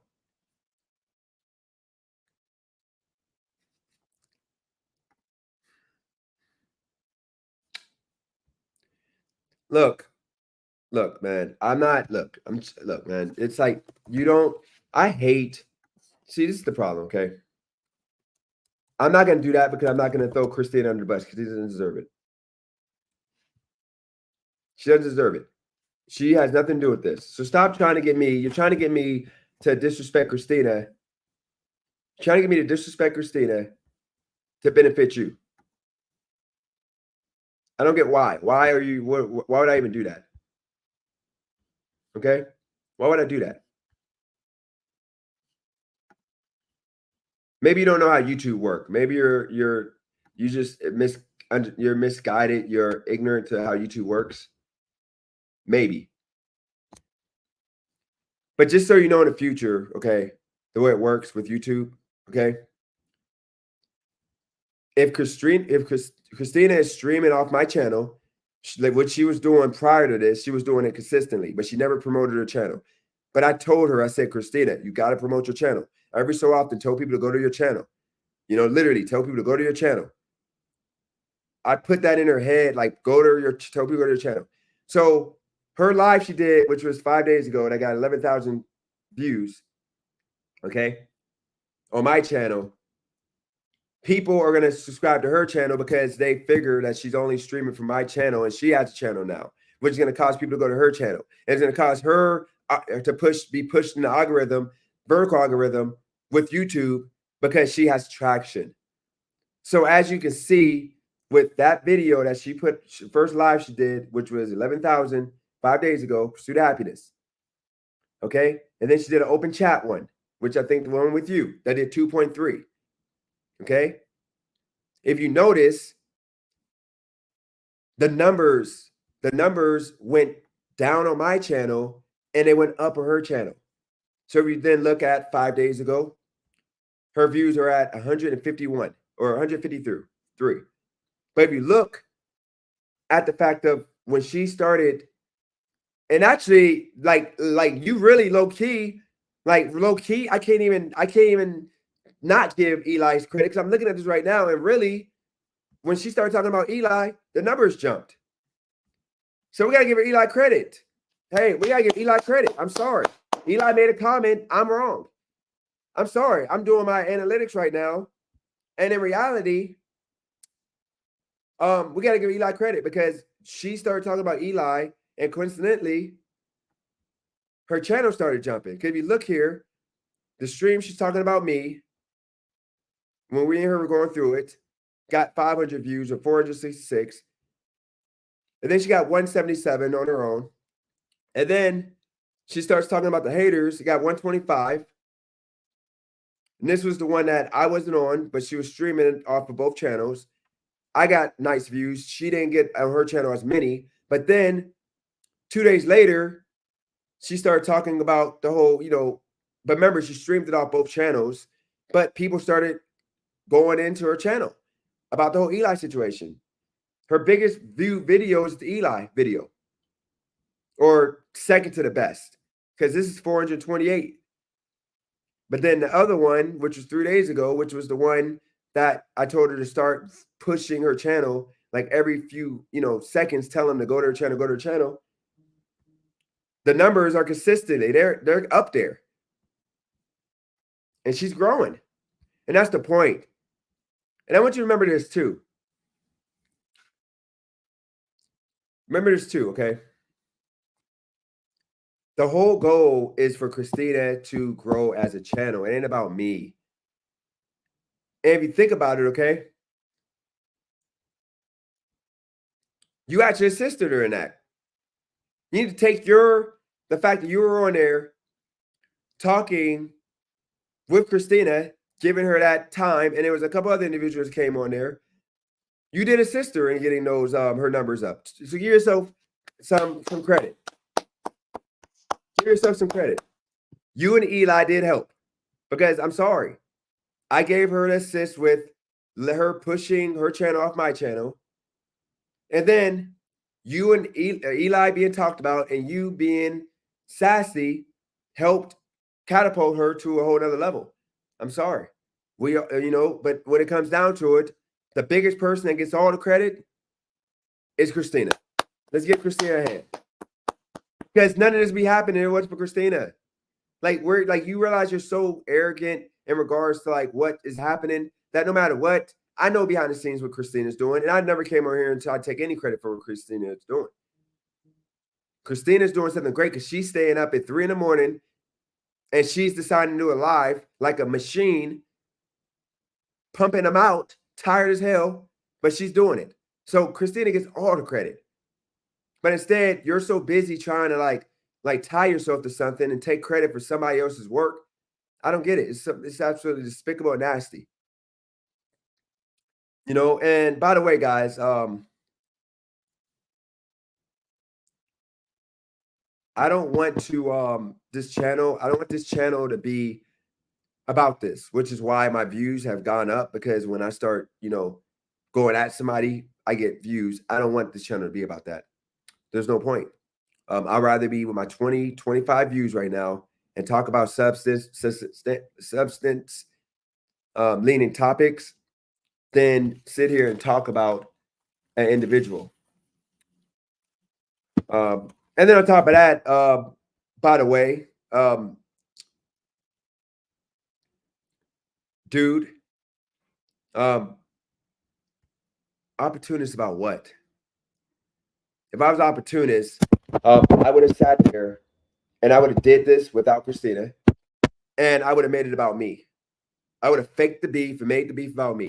I don't have beef with the dude. I don't care about the dude. I'm doing this because I know that I can make the situation better and get Christina. Shout out to Kai in the building. If I can get Christina some more engagement, so why not? Why wouldn't I do it? Okay.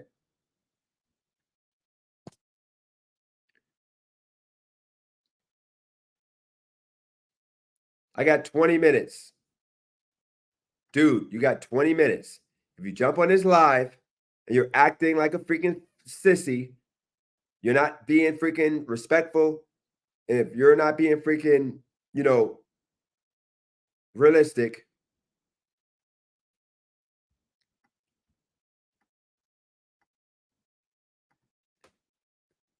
Frank, then I'm going to boot you. You have the floor, Frank. You can jump on here right now. But if you come on here with that sassy energy, well, I'm booting you. You got 20 minutes. I gotta go to work. You can make your point, and then after you make your point, stop talking, and then I'm gonna make my point, and I'm not gonna cut you off when you're talking. And we can do that for 20 minutes. And then after that, nip in the bud, dude. I told you, go on Christina's channel and do what you do. So go ahead. You got the floor. And after you're done talking, don't cut me off when I respond. So go ahead. Can you hear me? As long as you need. Yes, you got. Can you hear me? Yes, we can hear you. You got as long as you need. And as soon as you're done, I'm going to respond as long as I need. Do not cut me off. I'm not going to cut you off. You got the floor. It's cool. It's cool. Salute Dennis. Salute Christina. Salute Coach Eli. I mean, this is entertainment, right? You got a fan base. You got a show. No, don't come in with entertainment, Frank. I mean, you're not doing that. You were in a chat. You could have came in a chat and said, you know what?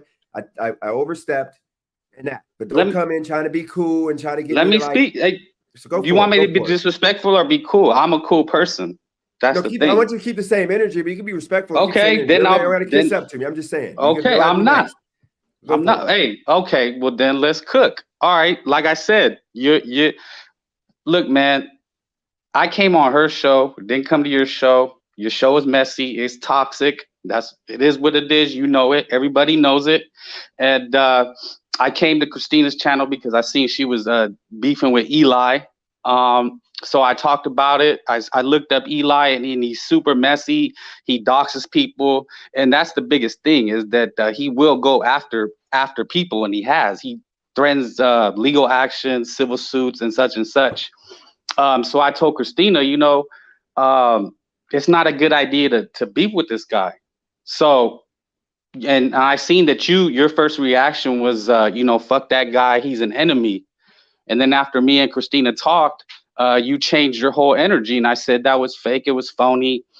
And it looked like you were pissed off that she was talking to me. Because I didn't come on her show dissing you. I never dissed you. I never said nothing. Because I already knew you were going to take shots at me, which you did. You took shots at me. You were calling me a cocksucker and the things that you do. Ha ha, he, funny. I was like, whatever, fuck that guy. You know what I mean? Because, I never did nothing to disrespect you like other people did. You just gave me the boot. So if it was fuck me, it was fuck you, which is cool, right? But I seen Christina was in it. So that's all I did was talk to her about the situation. That's all I did at first. But when I seen you make your comments and dissing me, I didn't even have a problem with that. But when I seen that you claimed that I was just being fake and trying to gain clout on your platform, I said, wow, Dennis, that just proves he's such an egomaniac. It proves basically everything everybody says about you, in my opinion. But here's the thing. What I told Christina, I said, Christina, it's a bad idea to be with Dennis, for Dennis to have Eli on your show if he doesn't at least apologize and take those videos down, because people have told you, Dennis, that's what this guy does. He tries to worm his way into other communities. That's why he bashed Christina, because he wants to be on your platform and take your views. People told you that. You know this. And with that knowledge, you're still going to basically reward him for bashing your so-called friend. To me, that's fake, weak. That's not friend energy. It just shows you're an opportunist. Anything else before I respond?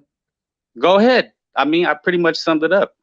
Okay, so don't cut me off. And then when I finish, you can respond. If you need to get a notepad, use your phone notes. But here's the situation, okay? So you don't know what happened completely. What happened was I attacked Eli because of the fact I saw other gig tubers disrespected him for freaking years. When I used to be in a gig space, that's what they used to do. So I never engaged with the Eli dude because I don't jump on bandwagons and do all that for the most part, unless it's like, something I agree with. So I'm not going to hate the dude because I don't know the dude. So what happened was Christina asked me if she can stream off my channel this conversation with this guy that she had with blah, blah, blah. And I'm like, go for it. But make sure you cut in between the lives, or in between like every 2 or so minutes. That way it doesn't copyright strike you. She didn't do that. So I texted her and told her to do that. So Eli, when she did the 2 live videos, he responded and said, hey, what you did was wrong. You're stealing my content off of another guy's content. And, it can get you a copyright strike. I don't know if you guys want that. That was bad. What you did, blah, blah, blah. Now, what I heard on those lives that she did, or the one live, because I didn't listen to the second one because I couldn't really listen to the dude because he just be saying stuff that's crazy. But he said stuff that me as a man talking to a woman, talking to my daughter, talking to somebody, I would say the same thing. Somewhat, not all, but a lot of stuff, like being overweight because you chose not to work out. We know that ain't true, but that's something that women do, which cause women, leaving them. Women put babies on men. And I know Christina as somebody that wouldn't do that, but he didn't know Christina. So he thought he was giving advice based on what he knew of Christina at that point. But you could tell, obviously, he has this thing for women. But I heard that little half an hour, 45 minutes of him talking, and I took my opinion based off of that. So I did a live later that night, and I started talking crap about him. Like, yeah, this dude's freaking this, and he's that, and he's this person, and he said that. And I said that because I was trying to be, like a gang member more so. I'm going to jump out the window right away, not knowing anything about the situation. I'm going to defend my friend because I felt like he hurt Christina. and it was wrong. But then when I said all that, he responded. And by the way, he responded before, like that video I did that was 9 minutes long that you're talking about. That video was actually the day after your live. First time I found out you were alive. So he responded like that day, like earlier that day. He did a live and he said that you know, I don't know him, I don't know nothing about him, and I'm just judging him based on, you know, what was said and blah blah blah. And he came at me respectfully to where he's like, okay, I just want to have a conversation, you know, get my point out, blah blah blah. So then, you know, I hit up Christina and said, you might not like the way this goes, but I'm going to do a video response. This is before you and her went on live. And I decided to do the video response because I'm not Christina's husband. The only honor and duty I have to be a friend to her, which is to defend right and the wrong. And that's what I did in that video. I just have to stop you because you're lying. You okay, what did I lie about? You lied about when your first initial reaction, it's on video. I played it. It's like you calling him the enemy and fuck him and this and that. Well, okay, I'm on YouTube. The lie is that you responded. No, we're not gonna do this because it's gonna make this live an hour, and I don't got time for that. Go on YouTube right now and tell me what video, because you said, since you know that I'm lying right now, what video, and I'll pull it up right now. You can look at your screen. What your video? Okay, we're gonna go to my channel. What video? What's the video? And look at the top. We're gonna do the math here. We're gonna look at the dates. What live was it that I defended her and called him all these names? What day was it? It's in the upper left-hand second row corner. Okay, so right here? Yeah, like 359, 349, something like that. Okay. Welcome, guys. So you said this 359. is like my fourth. Or you said No. It's on the videos. It's on your videos. Oh, my video. Okay. You have to go to the videos tab. You talking about this right here, the response? No, on your videos. It's in. Okay, now it's you in the white shirt.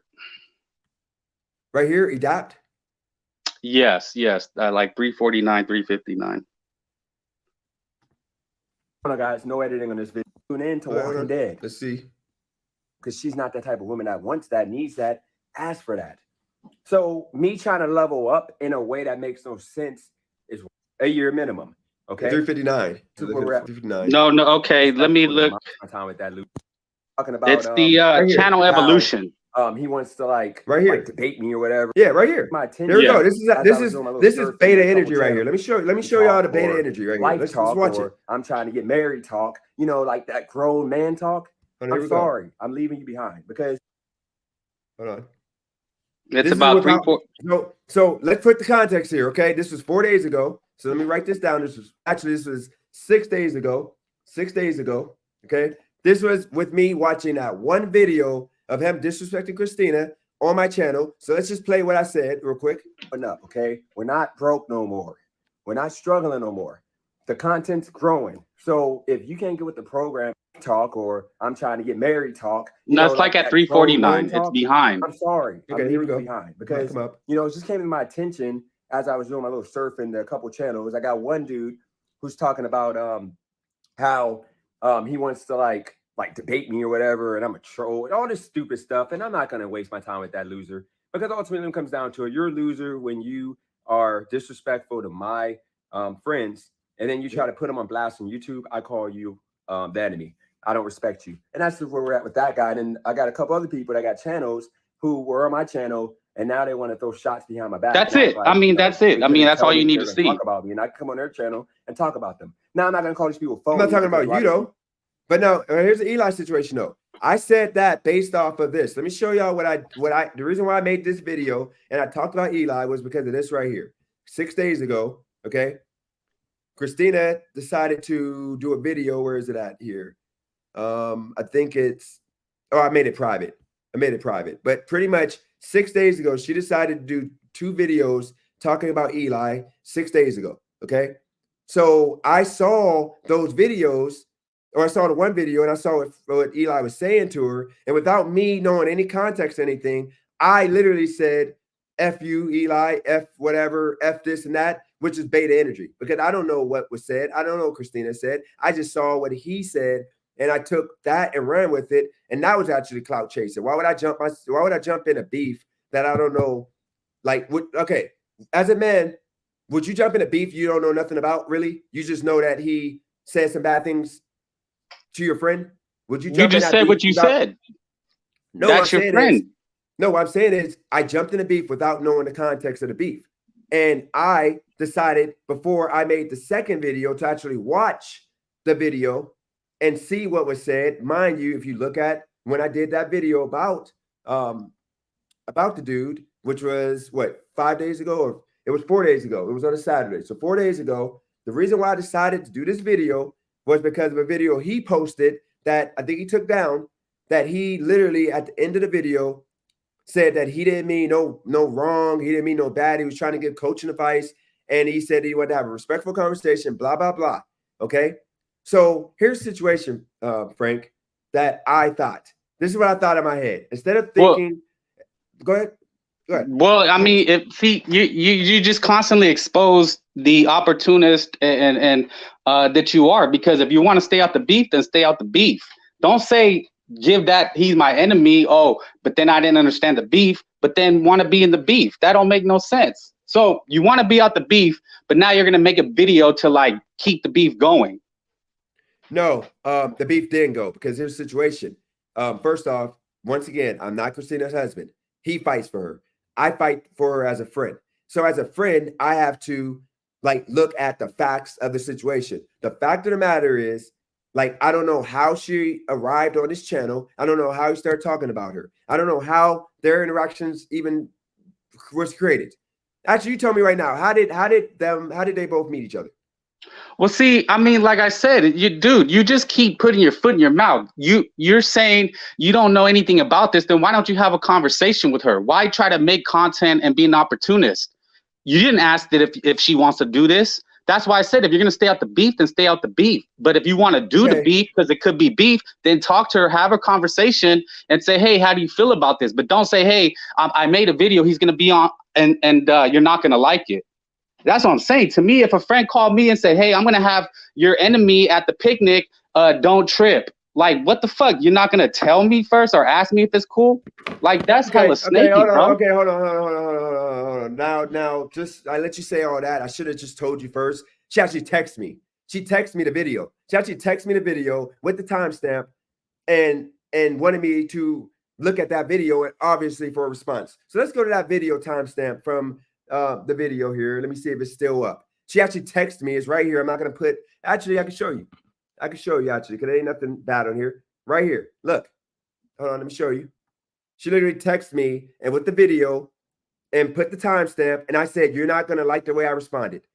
Okay? Because guess what? I said what I said about him, and when I said that I was not going to respond to him no more was because that's the way I was going to conduct the situation, because I felt like I'm not involved. Why would I be involved? I told Christina, we'll ignore him. We don't have to discuss him no more. We're going to keep it moving. But you and her decided to spend 2 days continuing to talk about that man, and he jumped on the channel to like rebut you guys. So I'm going to show you, we're going to show you exactly what, we're going to show you exactly 7 days ago. I'm going to show you exactly the moment that she texted me and told me to go watch the video. It's right here. I'm going to get the timestamp. That's here. all I'm going to say. If you don't bring me on and you don't want to It's talk right here. about this like two grown ass men, she sent this to me. Trash talking someone So, that has nothing as a to do man, with I what. respond as a man. I'm not going to respond as a beta male. Okay. So here we go right you here. responded to me because I made a comment on your channel because you're using my content. You don't even know who I am. And you're using entire, hours of my content without my permission. Which was wrong. And if you're going to claim it's fair use, Dennis, you need to make commentary every few minutes. Okay. I mean, using more than 5% of someone's content is technically not fair use because you're taking away from the original, Dennis. Okay. But if you're going to use 2 hours of someone's content, you have got to do commentary at least every few minutes. So let's break this down now, Frank. Okay. Right there, is he right? Is he right about what? Yeah, is he right? Is he right about what? She took 2 hours of his lives.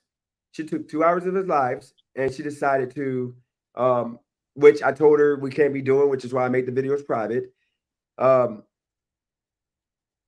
She decided to stream without talking enough. And we already talked about it. She's cool. We all good on that. But right here, he made a good point. Why he was frustrated that she used 2 hours of content. Well, it wasn't without his her. permission. It wasn't No, her but who did It that. doesn't matter. She streamed a live that another guy copied off his channel. She streamed that on my channel. Which is That's fair. what got me a strike. That's wrong. We know that's wrong as a content creator. Is it wrong or not? No, the person that she restreamed was commenting on the Eli videos, so it wasn't wrong. That's the guy had got in contact with her, because that's the other part you're not putting into context and not talking about, is that the only reason this happened is because people had warned her. That's the thing you're missing, is that this guy is even more smarmy and Wait. We're gonna break. snaky We're gonna than break it you. all down.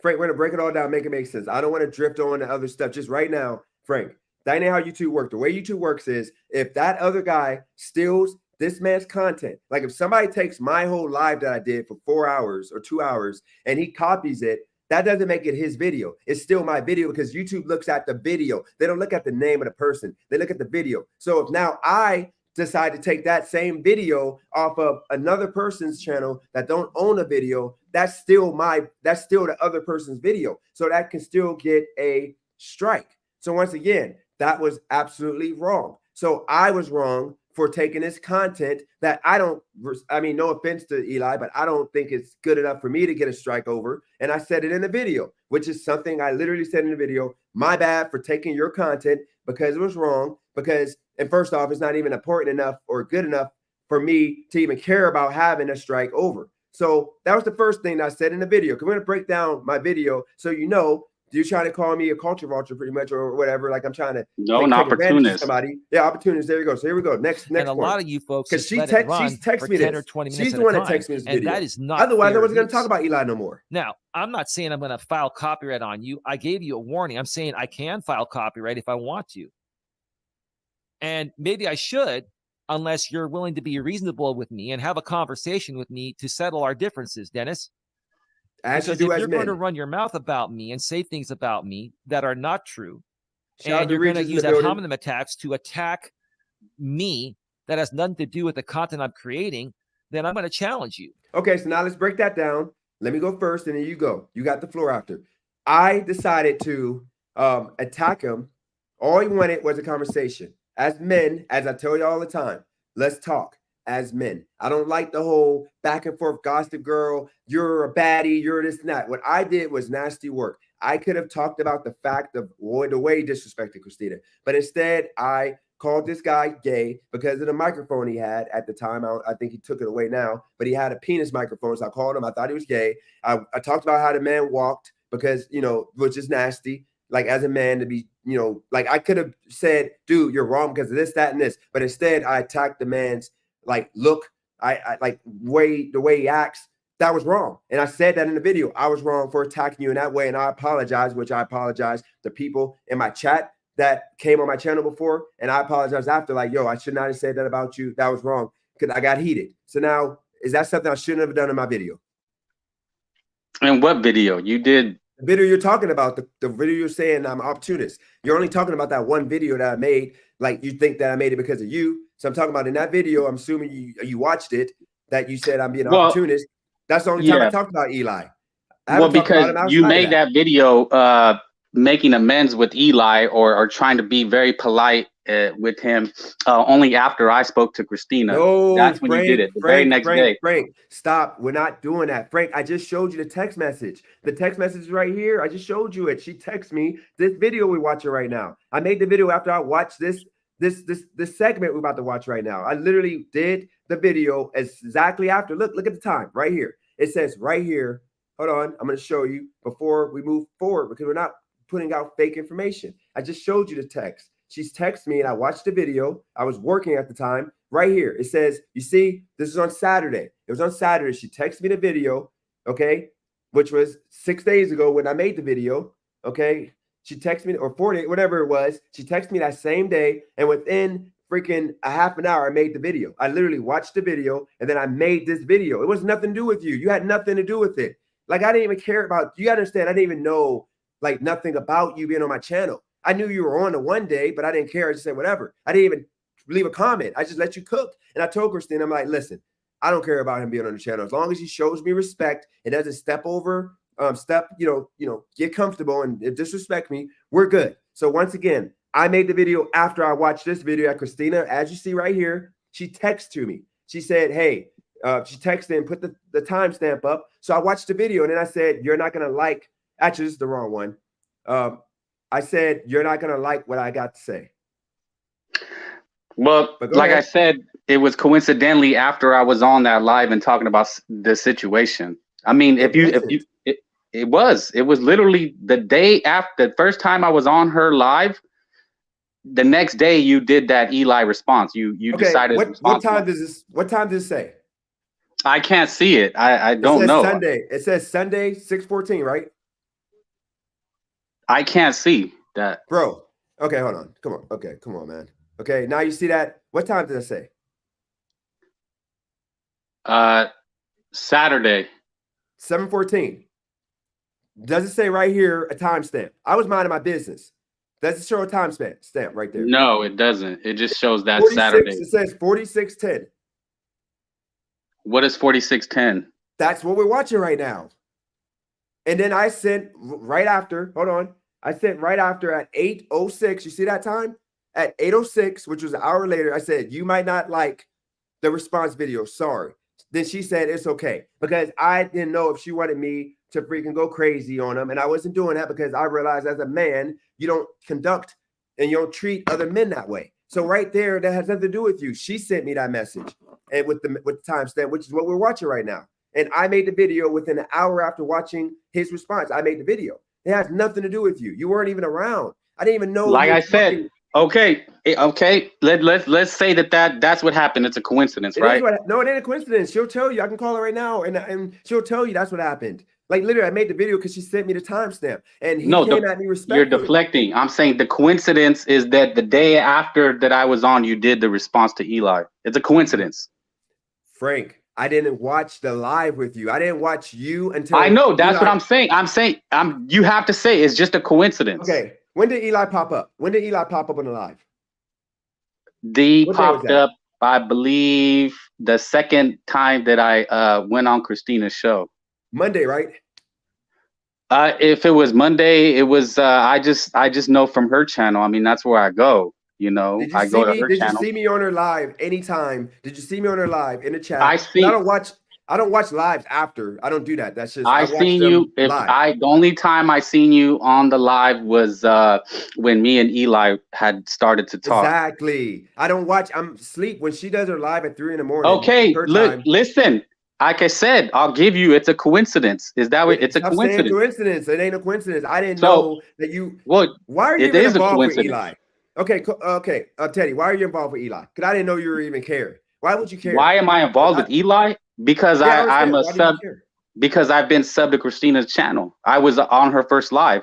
I'm a sub, and then I got a notification, and I seen that she had a thing with Eli. I watched the tapes, and then I went and looked at who Eli was, and he's been trying to attach himself to the gig community, I guess, with Pedro's, and there's just a whole thing. And I think this guy Roy did a response to Eli, and they all told you this guy's a scumbag, he's a doxer, and that's why I just know for you're an opportunist, because people have told you about this guy. It's like Go ahead. Yeah, people have told you about this guy. Stop moving to different topics. Go ahead and finish your point. It's not. It's you. You asked me, how do I know about Eli? Everybody knows about this guy, and they told you he tries to attach himself to larger communities. You can watch Pedro. He's made actual whole episodes about this Eli guy. He's gone at it with him. And so that's how we know that he bashed Christina, and he's just trying to attach himself to you because you're a larger platform, a larger channel. And that's why I said you're rewarding him for that, for bashing your friend, or you claim to be your friend, because that's not something a friend would do when your first reaction was F this guy.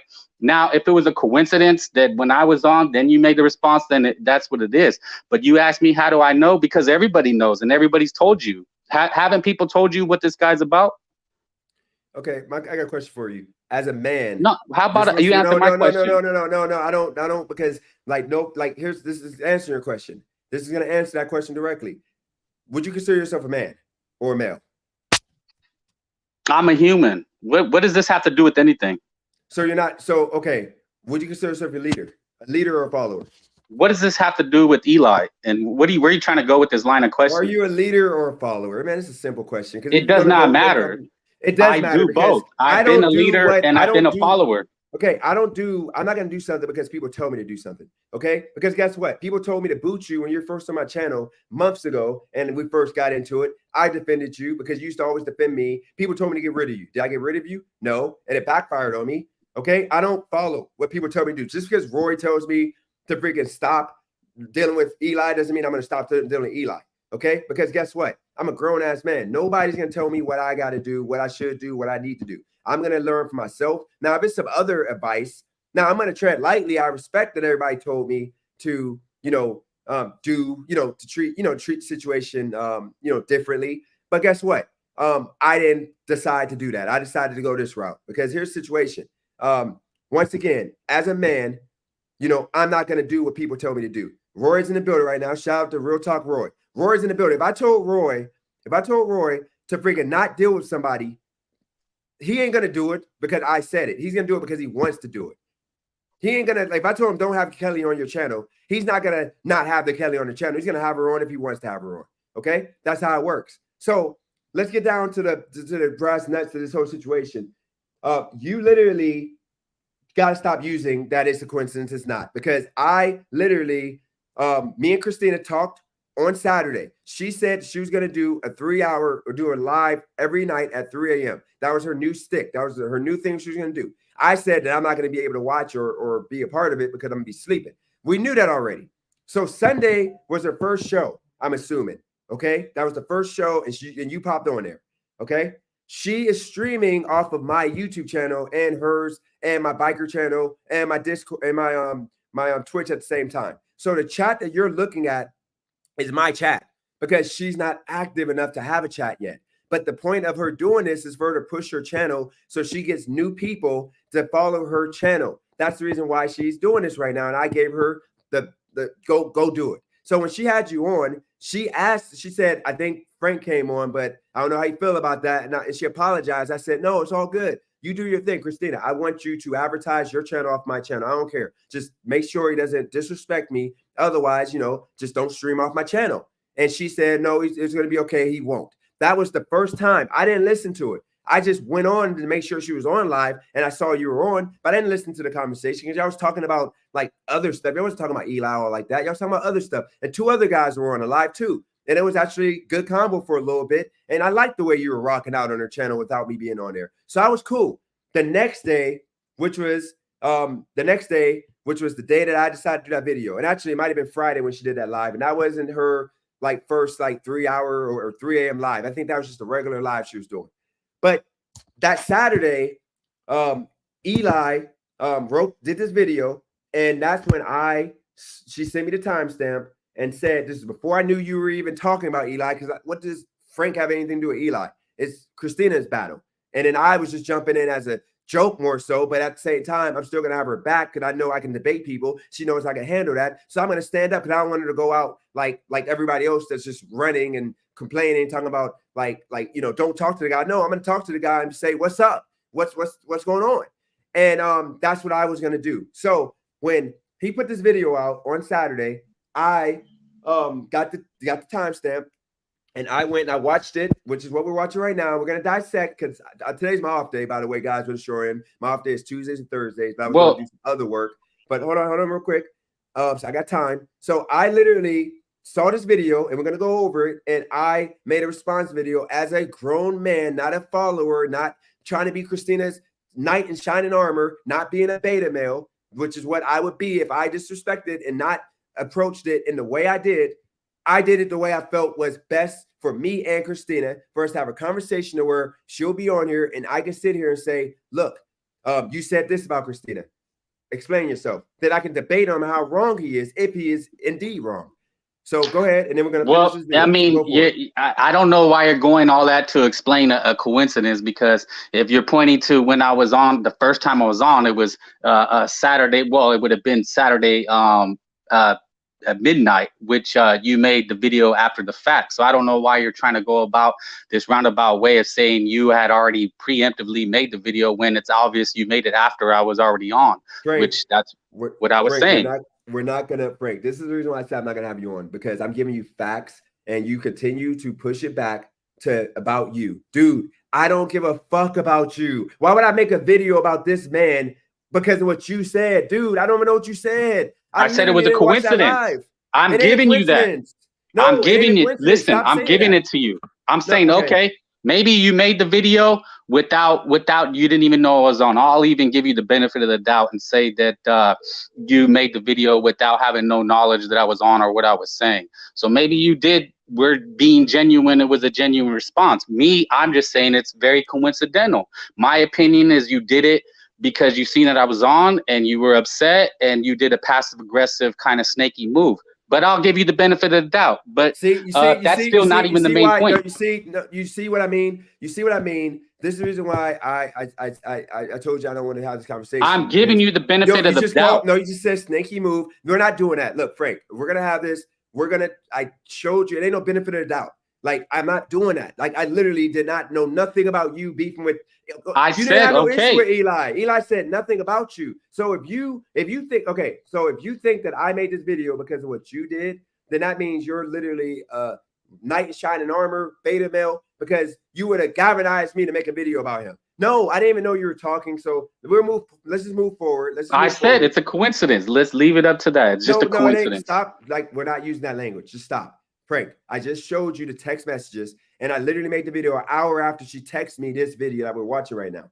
This has nothing to do with you. She didn't say Frank was cooking Eli, so can you do a video about it? No, she texted me the video, and I literally said after she texted me the video timestamp, I said after I made the video, I literally said you're not gonna like this. Okay. Like I said, you want to move past it. Let's move past that point. Okay, but if so now let's go on to. But I have it. But it's a follow up because I'm gonna give you the benefit of the doubt, and you win that one. But the second thing is, if that was true, why didn't you at least consult your friend before doing that? That's what I have a problem with also, is like, okay, if you want to speak with Eli, to me, what a friend would do was reach out to Christina and say, hey, Christina, I'm thinking about doing this. How do you feel about it? Is this something you would want to do? Because that would be making it about Christina and actually solving the problem. But if it's about me, I'm like, I don't care what Christina thinks. I'm just going to reach out to Eli and she's not going to like it. And that's why you prefaced it, hey, you might not like this. Because that's, to me, when I'm looking into the situation, yeah, that's what it looks like. It's like if you really cared about the whole situation, you would have consulted Christina beforehand. Okay, so unlike you and many other new generation of men, I don't ask nobody for permission to do anything, because when I was inserted in this beef, because she put that on my channel and I don't know nothing about this man, and he responded to me, which we're going to see in this video. Okay. I saw the video, the way he conducted himself, and I responded fittingly. I'm not going to allow nobody, especially a woman. Okay. Me and Christina are tight, but I'm sorry. She's not my woman. And I'm not going to allow her to like manipulate me into responding how she wants me to respond. I'm not doing that. Now, it's different if like I actually included her in this video, other than me stating that I'm not doing this conversation unless Christina, which I said in the video, unless she's involved, I'm not doing it. And that's then why didn't you consult her first? Why didn't you consult her first? I didn't need to, because I said what I needed to say to eliminate myself from this situation unless he wants to have a conversation. You're jumping in the situation. What do you mean eliminate? If you wanted to eliminate, you would have not even gone into it. No, she put it on my channel, so that puts me in a situation. Okay, I don't know nothing about Eli. When I jumped on my live to listen to what she was doing, I saw the bashing of this man on my channel. So now I'm included. It doesn't work that way in life, dude. We're men. If you, Frank, went on your channel, your YouTube channel, you made a video, okay, and you're talking about me, and actually Christina streamed your live stream that you're talking about me on her channel, and you were disrespecting me, and she was agreeing to this stuff, then I would call her op. She would be my op at that point. So guess what I'm going to do? I'm going to, you're included, she's included, same as you. That's what happened with me. I included myself in this drama for no reason other than, like, Christina was hurt. the way he treated her, and I'm going to help her by doing what I know how to do on YouTube, which is destroy people if they're wrong. And if he's not wrong, he won't get destroyed. But if he's wrong, he's going to get destroyed. She wants that. Otherwise, she would have said, Dennis should stay out of it. She didn't say that.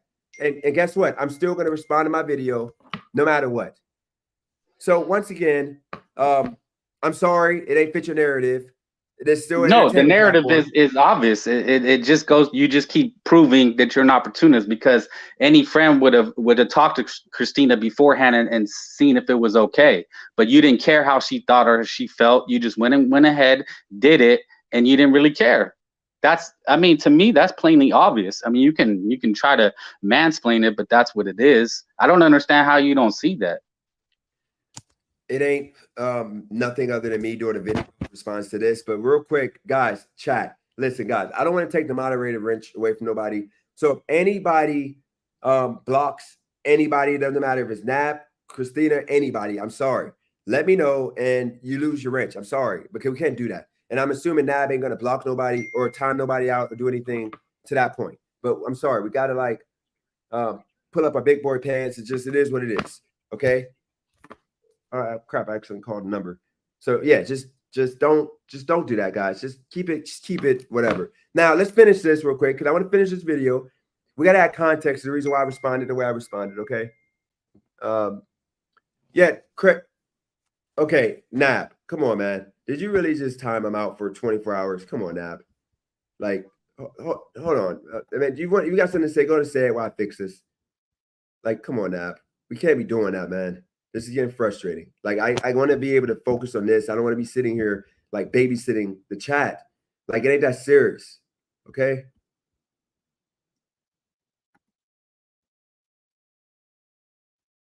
You're not timed out. Whoever said they were timed out. Nobody's timed out. They just removed the message. Now I accidentally called somebody messing around with this freaking drama. Hold on one second. Yo. Hello?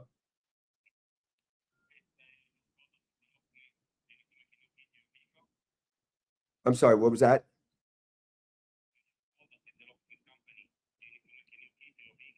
Oh no, I'm sorry. I called the wrong number. And by the way, I need to cancel I got to call the guy to get it canceled because I found my keys.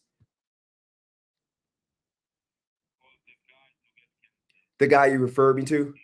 Yes, I found my motorcycle key already. I'm actually at work right now. I'll call you guys back. I'm sorry, I just butt dialed you. I'm sorry. I didn't mean to call you. Okay, Jesus. Look, okay, let's get to the task at hand. Look, guys, stop blocking people, okay? Nab, chill. Nab, seriously, chill, man. Like, I don't know what you're doing. Like, Nab, you're not blocked. What are you talking about?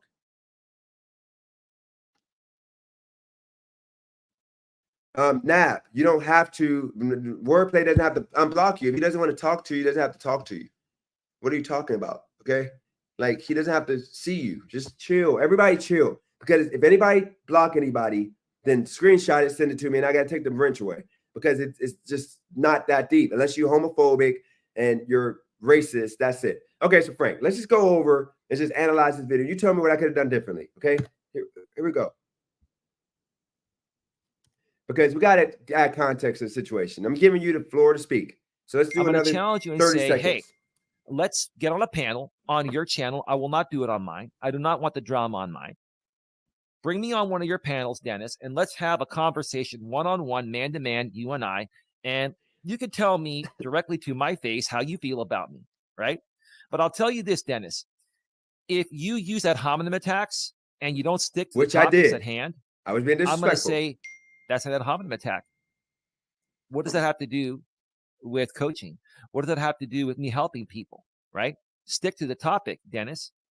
Because if not, then all you're doing is attacking me and projecting your insecurities onto me, Dennis, right? That's the bottom line. It's the same thing with Christina. And I don't hate either one of you. I don't think either one of you are. Okay, so right there, he made a good point. The way I conducted myself was just calling them names, not knowing anything about the situation. I didn't really watch the live, like just jumping in, whatever. That was thuggish, ignorant. I was misinformed of the whole situation. I could have been a little bit more respectful. You tell me what I could have done differently in regards to the way I addressed the reason why I jumped in at his neck? You tell me. Well, the simplest and easiest thing to do is not respond anyway. Your first reaction was he trashed your friend. See, you're trying to make it about Eli, you're trying to make it about Teddy, you're trying to make it about you. It's not about any of that. That's the thing, Dennis, and that's why I know you're an opportunist, because it's about Christina, how she feels about the situation. And you're doing this whole content and this whole opportunist angle. Why should I care? It's like, because it's not your battle, it's hers. And you as a friend, all you do is support your friend. That's it. End of the story. How do you feel about this, Christina? What do you want to do with this guy? It's all about her and this guy slandering her and making videos about her. And she was offended because he was very offensive.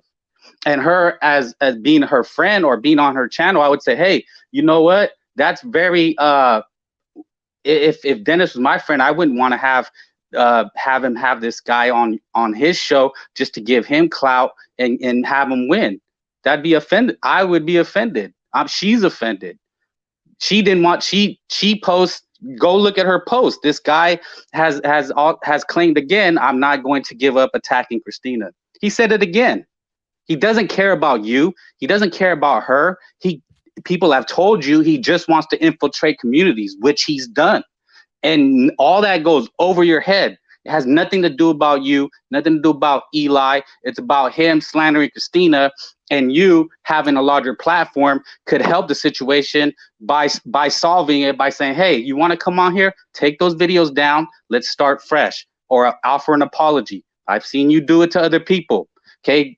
Aside from the fact of what they said about who or what, he attacked her husband. So yes, he was going after ancillary parts about her. It's not about you. It's about her and the slander. So you, as a larger platform, can say, hey, Eli, let's start fresh. I'd be okay with that. I'd be, wow, Dennis is a solid dude.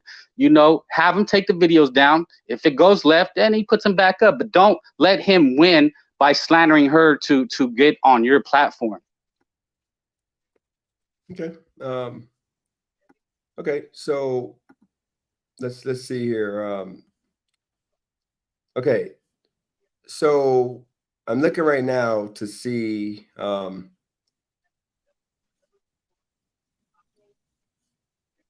Let's see. From what I see here, okay. You do know how YouTube works, right? Like with people that want to blow up on YouTube. Let me ask you that first. Why do you think I started off by saying you're entertaining, Eli's entertaining? It's entertaining. You had a problem with that. Like, I don't, you know what I'm saying? Like, do Christina want to grow on YouTube?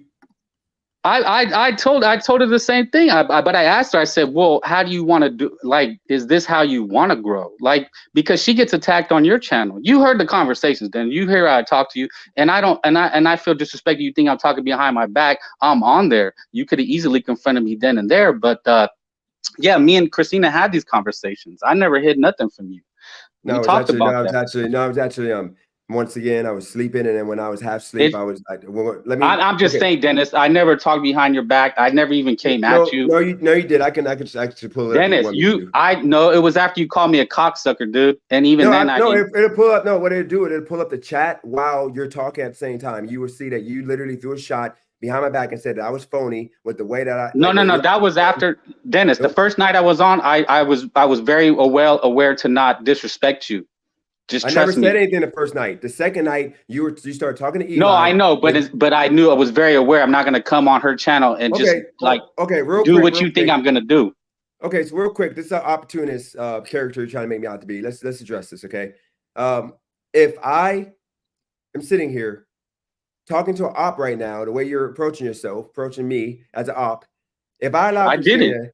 No, you did, because you went in the chat going crazy when you could have just tried to jump on and say, I'll come on for a respectful conversation. Many people have done that. All you have to do is say, hey, can I jump on? Respectful conversation. You already attacked me, dude. Like, you already said I'm a fake. You were in the chat going off, bro. Dennis, you were in the chat going off. You said I was kissing ass, I'm sucking dick. You said all these things first, dude. I said that. Okay, we'll pull that up next. If you want to go there, we'll pull that up next. I started talking after you threw a shot at me. I was actually defending you and like giving you some props for going at Eli. I said, this is so good, like whatever. But here's the thing. Let me say this first.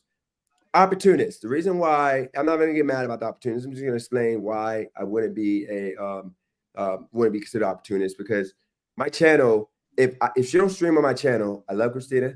She knows. If y'all don't stream on my channel, there's going to be maybe 2 people, 3 people that watches, because she doesn't have enough activity, not enough engagement recently. Because at the time, now she can stream without me and she's going to get some numbers. But before, she wasn't getting numbers because she didn't have any engagement. Nobody knew she was on stream. So by me allowing her not only to stream that Eli conversation on my channel, to put me in the middle of that, which no issue, it's all good. But I allowed her to come on live with you, knowing the history we got in the past.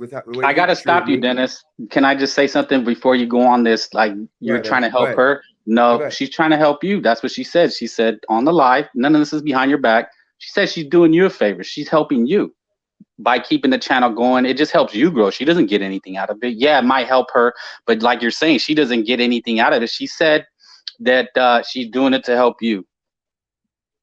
It's just like you ask these other people to do stream. Ultimately, it's helping you. It doesn't help anybody. They're not getting anything out of it. She said she's doing it to help you. So don't try to spin this in the typical Dennis way, because ultimately she's helping you. And yes, does she help her channel grow? Yes, but you didn't help her channel grow, not one single bit. She even said, this guy doesn't help me. She said that out of her own mouth. And you said, well, you need to figure it out. Oh, see, you do good without me. Oh, but what did you get her? 30 subscribers in the entire time? That Eli, this whole saga with Eli and me talking after I spoke with her, that's when she quadrupled. So don't take credit for you doing anything. It was you gained her 30 subs. If anything, I could take credit, but I wouldn't do that. So are you going to continue on this narrative that you're helping her? Okay, let me know when you're done. I'm done. Are you going to continue on this false narrative? Don't cut me off, man. Like I told you, just don't cut me off, okay? I let you talk. If you got more to say, go and say it. Don't cut me off, okay? Because you're not going to do what you did with her on her channel when she was going at me. She started going at me because which is why I had the biggest issue with you, because you went on there and spread misinformation, and you had her angry and are you deflecting? Stick on the Christina argument. No, Frank, I just said don't cut me off, okay? Because nothing is a lie that I'm saying right now. I can literally pull it up. You are instigating, and that's what you're doing right now. Because I know Christina didn't say none of that stuff, because you are misrepresenting what she said. Christina, me and her 2 weeks ago, because of an individual that was in the middle of everything, okay? He was he was moderating whatever, and Christina felt some kind of way because that day, because she felt like I should have been reaching out to her every day to give her game on how to do YouTube and all this and that. And I said on that live that you're referring to that I don't do that. Y'all can call me, reach out to me. I'm not that guy. I'm not that guy to get in touch with people, reach out to people. I just don't want to do that, okay? I feel like if you want me to give you help, whatever, you got to reach out to me. I don't feel like I have kids on YouTube. Y'all are grown people. So I said that to her on that live. So she came back at me and said that she felt some kind of way because I didn't help her. I promised all this help. That was 2 weeks ago. Me and her talked on the phone about that. We rehashed and we're good. We've been talking almost every day. Okay, the past 2 days she's been busy, which is why she didn't do live yesterday. We haven't talked for 2 days. She's been kind of short because she's been like busy, and I get it. But we've been talking every day about life. Even that was on a couple calls. We've been behind the scenes talking about how to do this YouTube. So you wouldn't notice because you weren't privy to this conversation that we had like a week ago. I told her last Thursday, just like I told everybody else, I said, if you guys are not on here to boost your channel up and get subscribers and make it happen, don't be on my channel. I don't want none of y'all help. I don't need y'all. I don't make money off YouTube off of y'all doing content. Like we know with Vertical Lives, all it does is give me robot subs that don't even be active the next day. Okay. You got to actually have good content for people to be active when you do vertical lives. So what happened was me and her had a talk, and I told her that I don't really want to be doing lives with an individual at the time. I said I'm starting out to want to. I want to do it myself. And then with her, I said we can do our daily show, but it's kind of rough because it turns into my show. So I told her maybe she should just do her own thing and just do her own YouTube off her channel, but make sure she tags or make sure she streams off of my channel for the sole purpose of people from my channel going to her channel and subbing.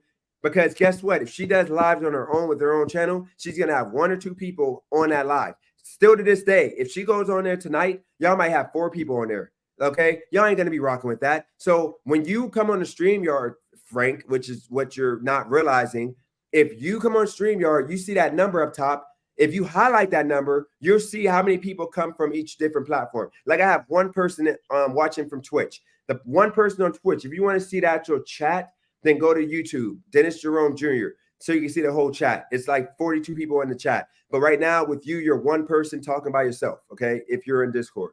If you're on Twitch. But if you go on Frank later tonight and you hover over that number, you're going to see that 90% of the people, 95% of the people that's on watching that live are watching from my channel. I'm not benefiting at all from that because guess what? At any moment, you could say something crazy like the F-bomb with the T at the end. You can say something nasty. You could show a nude picture. I lose my channel because of that, not Christina. Okay? I lose because of that. I'm taking a risk and I'm giving her taking a chance because I trust her in doing this. I got all to lose. So if anything, anybody on the outside looking in would say she would be the opportunist, but she's not because she rocks with me in the chat. She helps me behind the scenes. She helps trying to help me sell some t-shirts. She's doing all that stuff.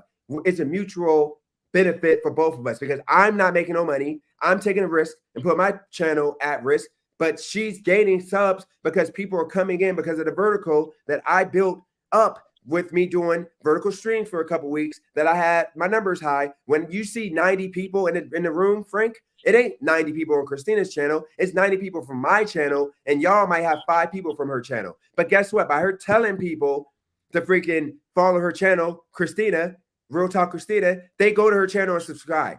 That's how she's getting these subs. And then once she gets in the algorithm by people going to her channel on a regular, these people are going to cause the algorithm to push her in the vertical feeds to where now she's going to have people actually watching her videos. But if you look at her live, and you can do this on your own, I'm not doing it now, Frank. She only is getting 300, 400 people. She only got that many people watching her live for a whole 4 hours, 3 hours y'all on. But if you look at my channel, you're going to see 2,000 to 3,000 people who watch that same live.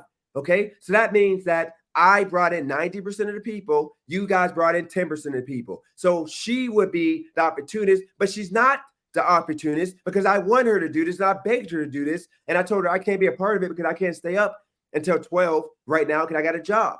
So with that said, Frank, that's the facts. And I'm not going to call you ignorant for not knowing the facts, but that's what's happening. Now let's get back to the Eli situation. Because once again, I don't need Christina to do lives. And if I would have took what you tried to manipulate the people to think that she threw shots at me, that I don't help her, which was 2-week conversation ago, that we already mended fences, we're already good on that. We've been talking and helping each other out.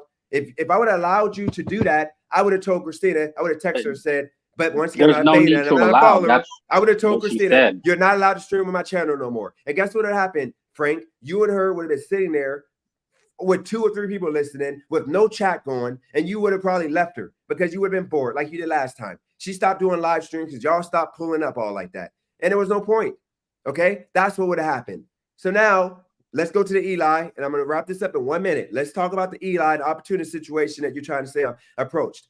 Me being a content creator, a guy that my content absolutely sucks half of the time because there's no meat in between it unless I'm doing drama or beef or something like that. What I thought, because I saw the numbers that she got because of talking about Eli. Bottom line is, I'm sorry, Eli, the topic of Eli gets credit just like when she was beefing with me and she brought those numbers with her yelling at me about me for 6 months ago, which we already passed it. That was in the past. That brought numbers. Eli has caused her channel subs to go up because people are hate watching. A lot of people are hate watching between that and between my channel subs going on to her channel subs or going to sub to her channel. That's what boosted. And you had nothing to do with it because if you want to try that experiment, we could do it tonight. She's supposed to be on tonight. I can tell her not to stream on my channel and you can see how many people is in that room. You can see how many people is in the chat. And it's probably going to be like 2 or 3 people unless I tell my people to go to listen to her channel, which most people are going to do it because if I say I'm on there, they're gonna do it. But if it's just you and her, like half of the people on my channel don't want to listen to her. And I told her to keep fighting. I don't care about what these people think, which is, once again, if I'm an opportunist, why would I not care about what 90% of the people that go at her? I'm pretty sure you never seen the chat. I'm assuming you never seen the chat, Frank. Well, DJ, is this at her neck every single time? This is a long-winded explanation to explain what that. Because you need to know what it is, because you don't have a clue what it is. We already debunked that. And by the way, if you look at this. If you look at I already debunked it, DJ. Okay, well, Dennis, I already debunked that whole argument by showing that you haven't helped her at all. She had 30 subs. This whole Eli thing is what helped her, not you. I debunked it. Okay, so hold on. Let's go. You've been debunked, and you're doing verticals, and you already know those are fugazi numbers with your own stream show. So let's go to So you're throwing out numbers like 3K, but those are vertical, and you already know those are fugazi numbers. You said it yourself. What do you think she's doing? We're both doing them. She's doing verticals on all 3 channels. Her channel, my channel. No, I'm saying you're taking credit for that. You're trying to take credit for her rise. I'm not taking credit. I'm telling you what it is. I didn't say I get a pat on the back. It's what it is. What are you talking about? Well, you're saying you're trying to help her when you've not helped at all. If she doesn't stream on my channel, she does not get numbers. That's how it works. That's what it is. But streaming on your channel never helped her. That's the thing. Bro, you're not talking me out of helping Christina. So you're either going to take... I'm not trying to. It's just you're trying to take credit and you're trying to claim that you're helping her when really, actually, she's helping you. I mean, she said she's helping. It's mostly to help you and your channel. Frank, before I amp out right now, because this is why I didn't want you to come on. Can you ruin my day? How the fuck is she helping me out right now? Because now you're about to get it. How the fuck is she helping me? You said she moderates her chat. How is she helping my channel? She does it by doing live streams. Frank, we don't care about moderation. I can go without a moderator. No, how is she helping me? If you want to go there, because you're trying to make it seem like I'm trying to use her and abuse her, and we're not doing that. I'm not an opportunist trying to use her, take advantage of her. So how is she helping me in regards to whatever, other than me giving her credit with her freaking? Ask her. That's what she said. She says she's helping you. You have to ask her that. And I'm saying what she with my channel, not no, with by doing the streaming. I make my content. No, by streaming, she said she's doing it to help you. I get no freaking money from the streams. That doesn't do nothing, but I'm trying to build her up. I don't care about her streaming because it's not part of mine. If you were trying to build her up, then she wouldn't have said that that's why she had a problem, is you never helped her. Frank, look, you're trying to get me to like be for Christina. It ain't happening. I'm gonna just No, I'm not. Those are what she said. That's what she said. Dude, that's she what did not you say said. that. She didn't say she that. Said you didn't help her build her channel. Conversation. It's on tape. I mean, she's on the live saying you didn't help her channel, and other people said you didn't. That was 2 weeks ago. That was but it's still there. It's how she felt and what she said. Stop manipulating the fucking conversation. Stop it. This is why I didn't want you on. You make my blood boil. Stop it. That was 2 weeks ago. That was when she was going through something. She apologized to me, just like I apologized to her. We talked behind the scenes. Like, what are you talking about? It does because it's the relevancy of you trying to take credit for this the growth of her channel. Ultimately, the growth of her channel was her own doing. She helped it by beefing with Eli. No, you didn't help it. No, you said earlier in the live, congratulations, Eli. You know I got to give props to Eli because he helped Christina grow. That's what you just said. You were actually you giving props to that smarmy snake by bashing your friend by saying, yeah, you know what, you helped Christina grow. That's what you just said. You didn't help her. He did. Me talking to her about it got people interested, not you. Frank, we're either going to talk facts. We're going to talk facts. That's the facts. I just said the facts. You didn't help her grow, not once, not at all. I'm not going to restrict her. I'm not going to restrict her from using my channel because I'm not going to do that to her because of you, because you're a piece of shit. But I might not let her have you on no more. I might not let her have you on to my channel no more. Well, that's what I said. Weak sauce. No, I might not. No, I might not, because if you're that fucking big of an idiot that you don't understand the fact that if she doesn't stream off of my channel, then she doesn't get the thousands of the people that tune in throughout the night. Well, I debunked that as well because we know it's vertical, and you even know, you even said I can't do vertical because it's fake numbers.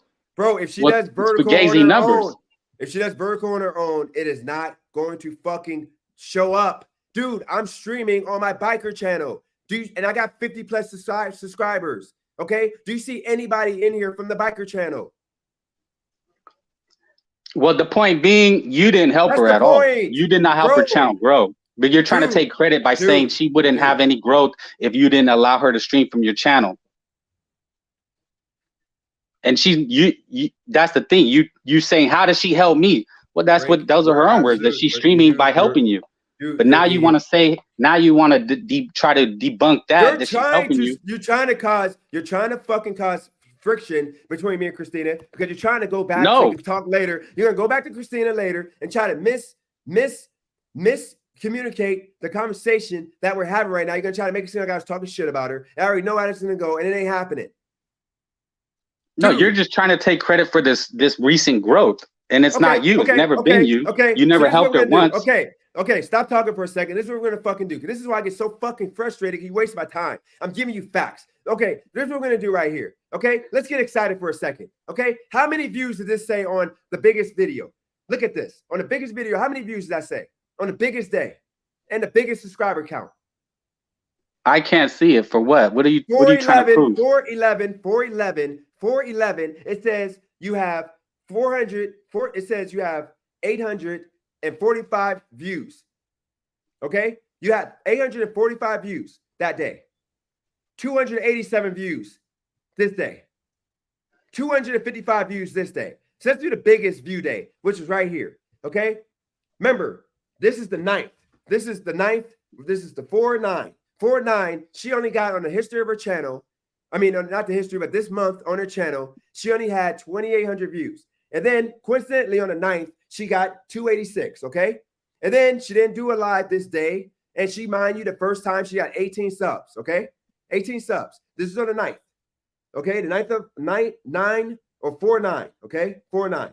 And then, and I don't want to have to do this. And what are you trying to prove? I don't. You have to explain what you're trying to prove.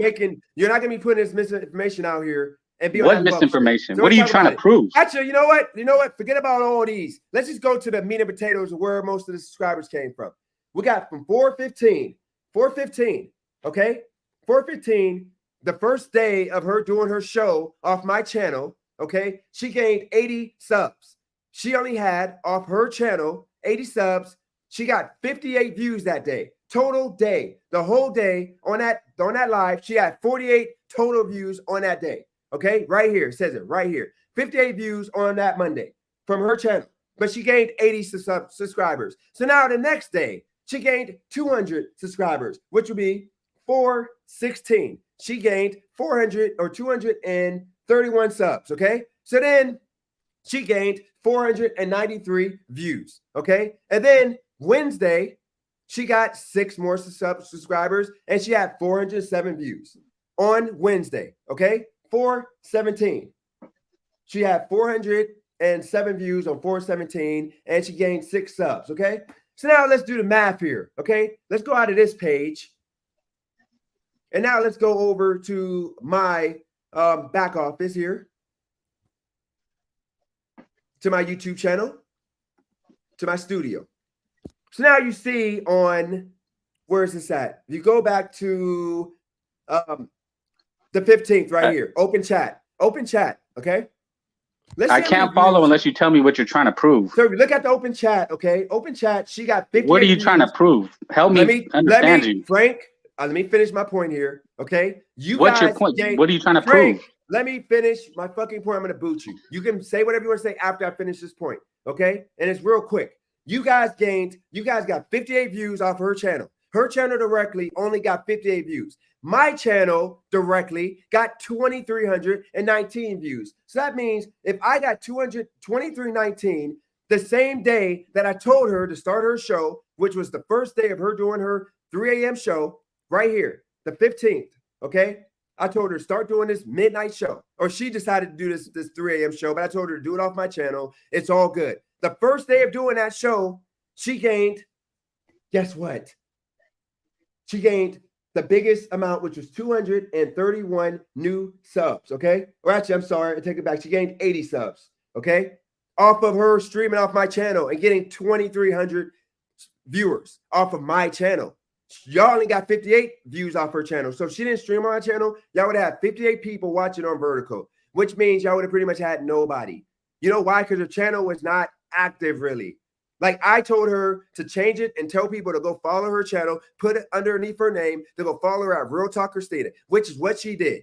And I didn't care, and I didn't ask her for no money. I didn't ask her to shout me out. I didn't ask her to nothing. I told her any super chat money comes from this live, she can keep. Just let me know how much it is. She can keep it. Does this look like it's monetized? Did I even turn the monetization on? No, I didn't even bother. I didn't care about doing it. The next day, she comes on my live again, and she, once again, did a live on mine. 914 people watched. And guess what happens? Okay, 16. Look at the numbers. Okay, she gained 231 subscribers. But she only got on her channel, she had 493 views, meaning that her pushing the people that came onto my channel to her channel and getting in the algorithm of YouTube, that boosted her view count from going to 58 to the next day going to 493. And it did help that you and Eli were yelling at each other. Y'all was yelling and cussing each other out. So that helped a lot. And the engagement helped. And that's the reason why that was the biggest viewed video in Christina's history on her channel. And that's where she got the most viewers because the algorithm was pushing her. This is how it works. Okay? Did I monetize that live? No, no monetization. I didn't care about making money off that. The only videos that I monetize are my videos that I do with my hard work and what I come on here and do. That's the reason why I get angered when you try and look. Guess what? She has a live upcoming off my channel. Do I care? Do I care about freaking her streaming out my channel? No. It's about me helping her. That's the reason why I brought this up. Okay? So but that's the thing. It wasn't you to help her. And stop trying to act like I'm trying to use her. We're helping each other. We're a team. That's what happens. No, I didn't have to say it. I've never one time since her growth has come up, come on my channel and take any credit, say Christina owes me anything. This, that. I feel like it's nasty work. I'm even mentioning this right now. She hasn't, I have not said anything to Christina about, hey, Christina, I hope you grow. Hey, Christina, the only thing I did was this right here. And let me show you what I did because this matters. Eli tried to take credit for Christina's growth and said, see how much you've grown off my name, Christina. I'm not saying this to be cocky. I'm saying this in the most humble ways possible. You're welcome. Now let's do a show with me, Dennis, later this week to see how much further you grow. I'll be in touch with both of you by email soon. Have a pleasant day. And I said to him, if you really think you helped her grow, you might need me to coach you on how YouTube works. You have a lot to learn. Social Blade can be your ally. But we are ready for this respectful conversation. And then he rebutted this point. That's what I did. I'm sorry. Nobody's going to take credit for what Christina did because she came on here with her blood, sweat, and tears and did a show at freaking 3 in the morning in her time. I didn't tell her to do that. She did that. And once again, I didn't even monetize it. It was for her benefit. So now what Wait you got a to minute. say? You just stuck your foot in your mouth because earlier in your live, you said, oh, let's pat Eli on the back. He helped Christina grow. You just said that earlier. So why are you trying to tell him he's wrong when you just said that? Her biggest viewed video, which was on 416, was the video that you and her did. Secondly, her and Eli beefing and that energy, that negative energy and that pain that he gave her is the reason why she was super motivated because obviously if I so now you acknowledge he gave her pain, right? So you're going to reward him for that? Bro, I'm not being freaking dude. No, you're going to reward him for that? You just said that energy and that pain that he gave her, so you knew about it. Bro, forget about the pain. No, that's what you said. So you're going to reward him for that? Bray, stop fucking being an asshole. Seriously, dude, you know she's a fucking strong woman. She would be mad if I said he made her pain. No, women are the devil. They can't be leaders. Don't you always bash women? Bro. But now she's a strong woman. Which one is it, Dennis? Bro, like I said, you just constantly stick your foot in your mouth. Pain, talking about the fact that people that are angry at somebody, you said he gave her pain. You just acknowledged that you realized what he did. Pain, anger, it don't matter. Whatever. So you realized what he did and it was offensive. Bro. Pain, anger, don't fucking matter. You know the context. He gave her that anger and made her go and want to talk about it and start doing her live show and blow and make something happen. Because I couldn't do it. Nobody couldn't do it. But he got it out of her to start doing YouTube because guess what? The first 2 shows she did was about Eli for the most part. Okay? Like, what are you talking about? And her biggest watch show was Eli jumping on. And going which proves you don't help at all. You never helped her. You don't get no credit for this. You know what? You can fuck yourself. And I'm 2 seconds. I'm gonna have to talk to Christina. I'm 2 seconds from not letting her do a live on my channel with you on it now. I'm probably not gonna allow her. I'm not gonna allow her to come on with you on my channel. I'm probably not gonna do it. I'm not gonna let her do it. You're a fucking loser. You're a piece of shit, and you're trying to cause me and her to beef. Okay?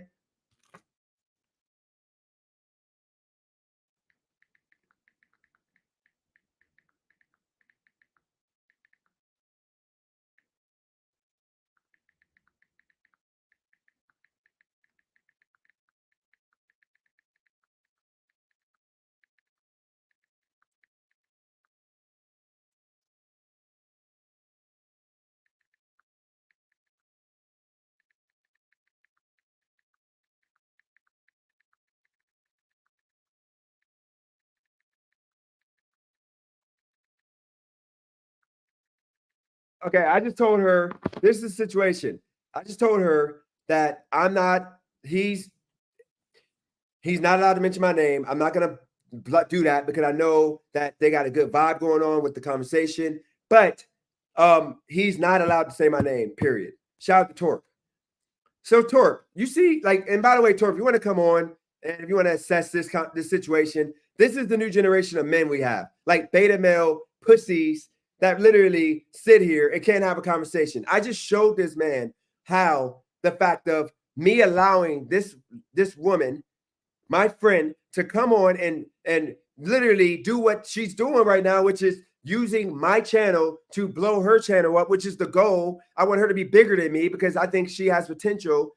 And most of my people hate when she's on, and I told her to persevere through it. I don't care. I don't care what any of these people think about you. You continue. I'm putting on my channel at a disadvantage because most of my people are disliking the video, talking crap, and I got to deal with that. And guess what? Like, I sit there and I'm dealing with that because I care about Christina more than any of these people. And for this man to sit here and try to act like I'm trying to take advantage of her, I'm the opportunist, I'm the one trying to freaking just to start drama. Then I show him the fact of the matter that if I didn't allow her to stream off my channel, those new subs would not have been pushed over there because that ain't how YouTube work. And instead of him taking it and saying, you know what, you got it. You're doing us a service. I literally showed him the difference from 58 people that he claims he brought, because if he want to claim anything, the 58 people from Christina's channel compared to the 2,300 people from my channel. That only happened because Christina has not been streaming. She just started streaming. Okay, she just started streaming. This dude is literally a female. Like, I don't get this angry at a situation, which is the devil, unless I deal with freaking women. Only if I deal with women. Okay? I don't understand. Men are weak as hell now. Men are weak as hell.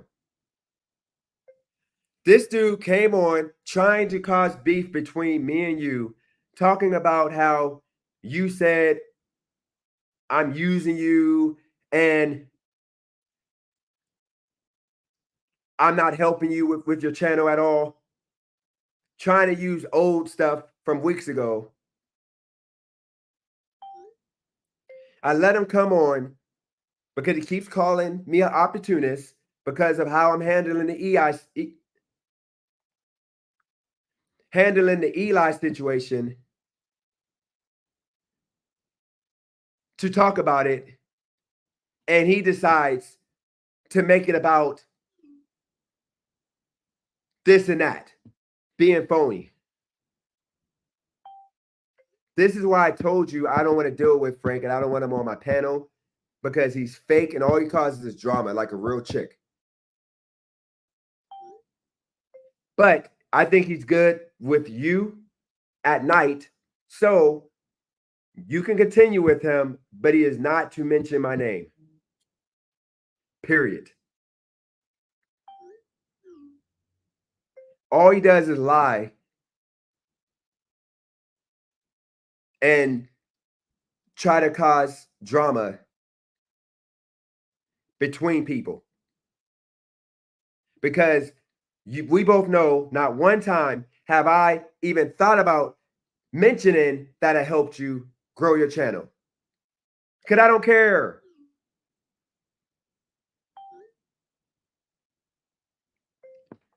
It ain't about who makes somebody's channel bigger. It's about us both getting money with YouTube. That's the point. But he's trying to make it more of a this person taking advantage of the other person's situation. But that's it. Jesus, this dude freaking he'll fuck up wet pussy out here.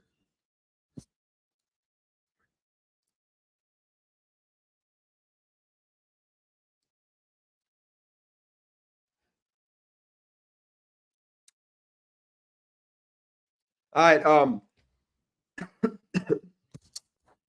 so that was some nasty work, absolute nasty work.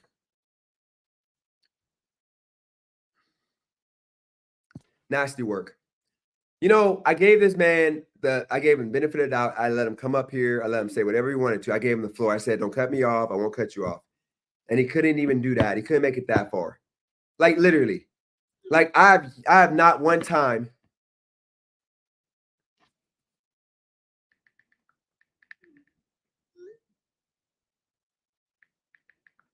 on this channel mentioned Christina's channel other than she has a nightly show. I showed that Eli and Frank video because I figured that would bring new people to Christina's channel. Everybody did not want to hear that.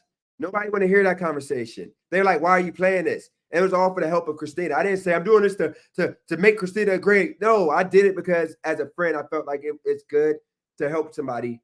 And y'all can't get Christina and Kylie Girl mad at each other because it ain't gonna happen. Because me and Christina and Kylie Girl had a long conversation the other day, laughing at a lot of y'all. The whole point of the matter is, I gave him the floor, and it was about why I made that video, and he couldn't keep it there. I made the video because the way Eli approached the conversation with me, he did it in a respectful way. I'm my own man. I'm not going to make a decision based off of what anybody tell me to make. Okay. Just because y'all don't want to have a conversation with Eli, don't mean I can't have a conversation with Eli. Okay. You know, if I feel like it's great for my channel, I'm going to have a conversation because I got put in it. Okay. I can't with him, Torque, because he's literally like, doesn't understand that he's like too sassy.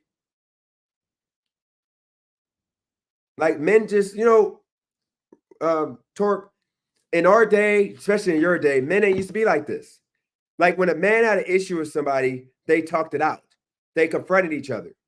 And you know, here's the thing. If Eli wanted to meet in person, I got a conference room. I invite him to the hot tub. But he ain't going to do nothing to me in person because we're going to show respect. And most men don't do that. And he walks the same street. I wasn't threatening the man. I just said that I'm pretty sure a man that's walking down the same street that's by me, for the most part, close to me, I don't think that he would threaten my kids or family or dox me or do any of that crazy stuff if I could just pull up. Okay? That's all I was saying. No, I wouldn't fight him because I'm not that guy. And I wouldn't threaten to fight him. But I don't get it. I don't get why, what happened to men nowadays where men can't just talk it out and have a conversation without freaking being freaking like weak. Like this is why I said I didn't want to do it because I didn't want to go there because I'm like, to be, you know, like we don't happy. He literally took some of the freaking he caught it freaking I'm over here having another big mode. Nasty absolute detestable work right now. Sorry, that is what it is. I don't get why men can't have normal conversations anymore without getting like they give all the facts of the matter, the whole situation, all the facts. I gave him A to Z, and every single point he made, instead of saying, you know what, you got it, just understand he's just wrong overall. He has to, you know,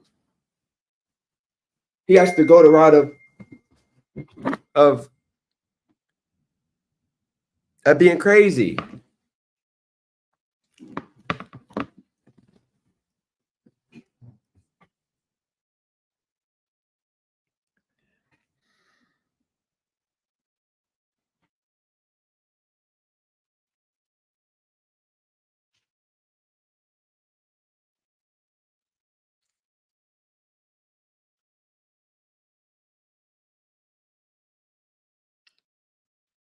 Wordplay, pull up. Wordplay, pull up. Or are you gonna just hide in the chat? Go and pull up Wordplay.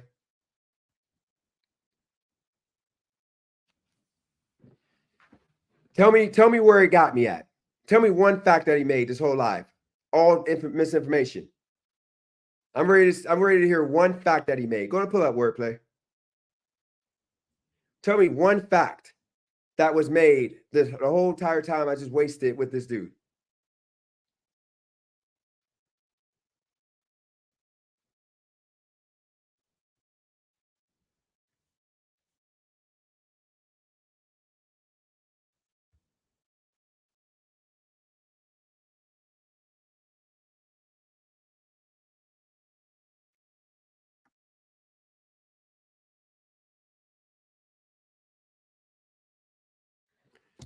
We're not gonna. This is the reason why I tell people to stay on that side when you try to like we're gonna call it that's like somebody disrespecting Wordplay, and then they're completely wrong, misinformation. But then I validated by saying that he was cooking Wordplay. He was right.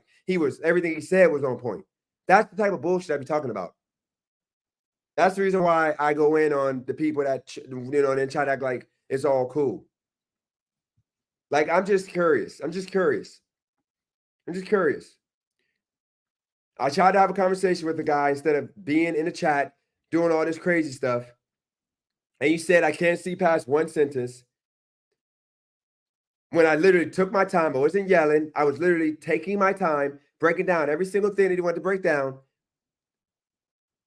Then you're going to say that he had his way with me with what just happened. And then you know good and well that Christina did not say that I don't help. She said that 2 weeks ago. But we talked since then. And I'm absolutely helping her now, as you can see with her channel growth. And for us to play that game, to start drama.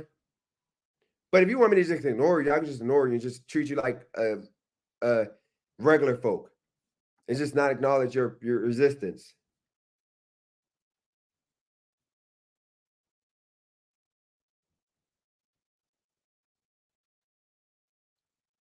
In the meantime, Original Thought, if you want to come up, but when Wordplay come up, you got to get the boot, though. You can come up after Original Thought, but don't do your whole talk. Okay, Original Thought, just wait, Wordplay coming up. All right, so let's put a comment up real quick. What's going on, Wordplay? But I got to ask you here. I shouldn't have the conversation, which was dispelling me being an opportunist. And I was trying to confront it head on. You said I can't see past the first sentence. What did I not acknowledge, and how did I do him or do you guys injustice in me answering every single question he had? I let him talk. I answered it properly. You tell me where I went wrong from the first sentence moving forward. I mean, like I said, I don't think you should have had that conversation. All it did was just made you look bad. Because basically, what I mean by you can't see past one sentence is basically Frank pretty much is playing chess and you're playing checkers right now. He already had everything set up in his favor to where it could prove his point. Everything that he said, he backed it up and proved his point. Name one thing that he backed up and proved. By him saying that you're not helping Christina. You might be helping her now.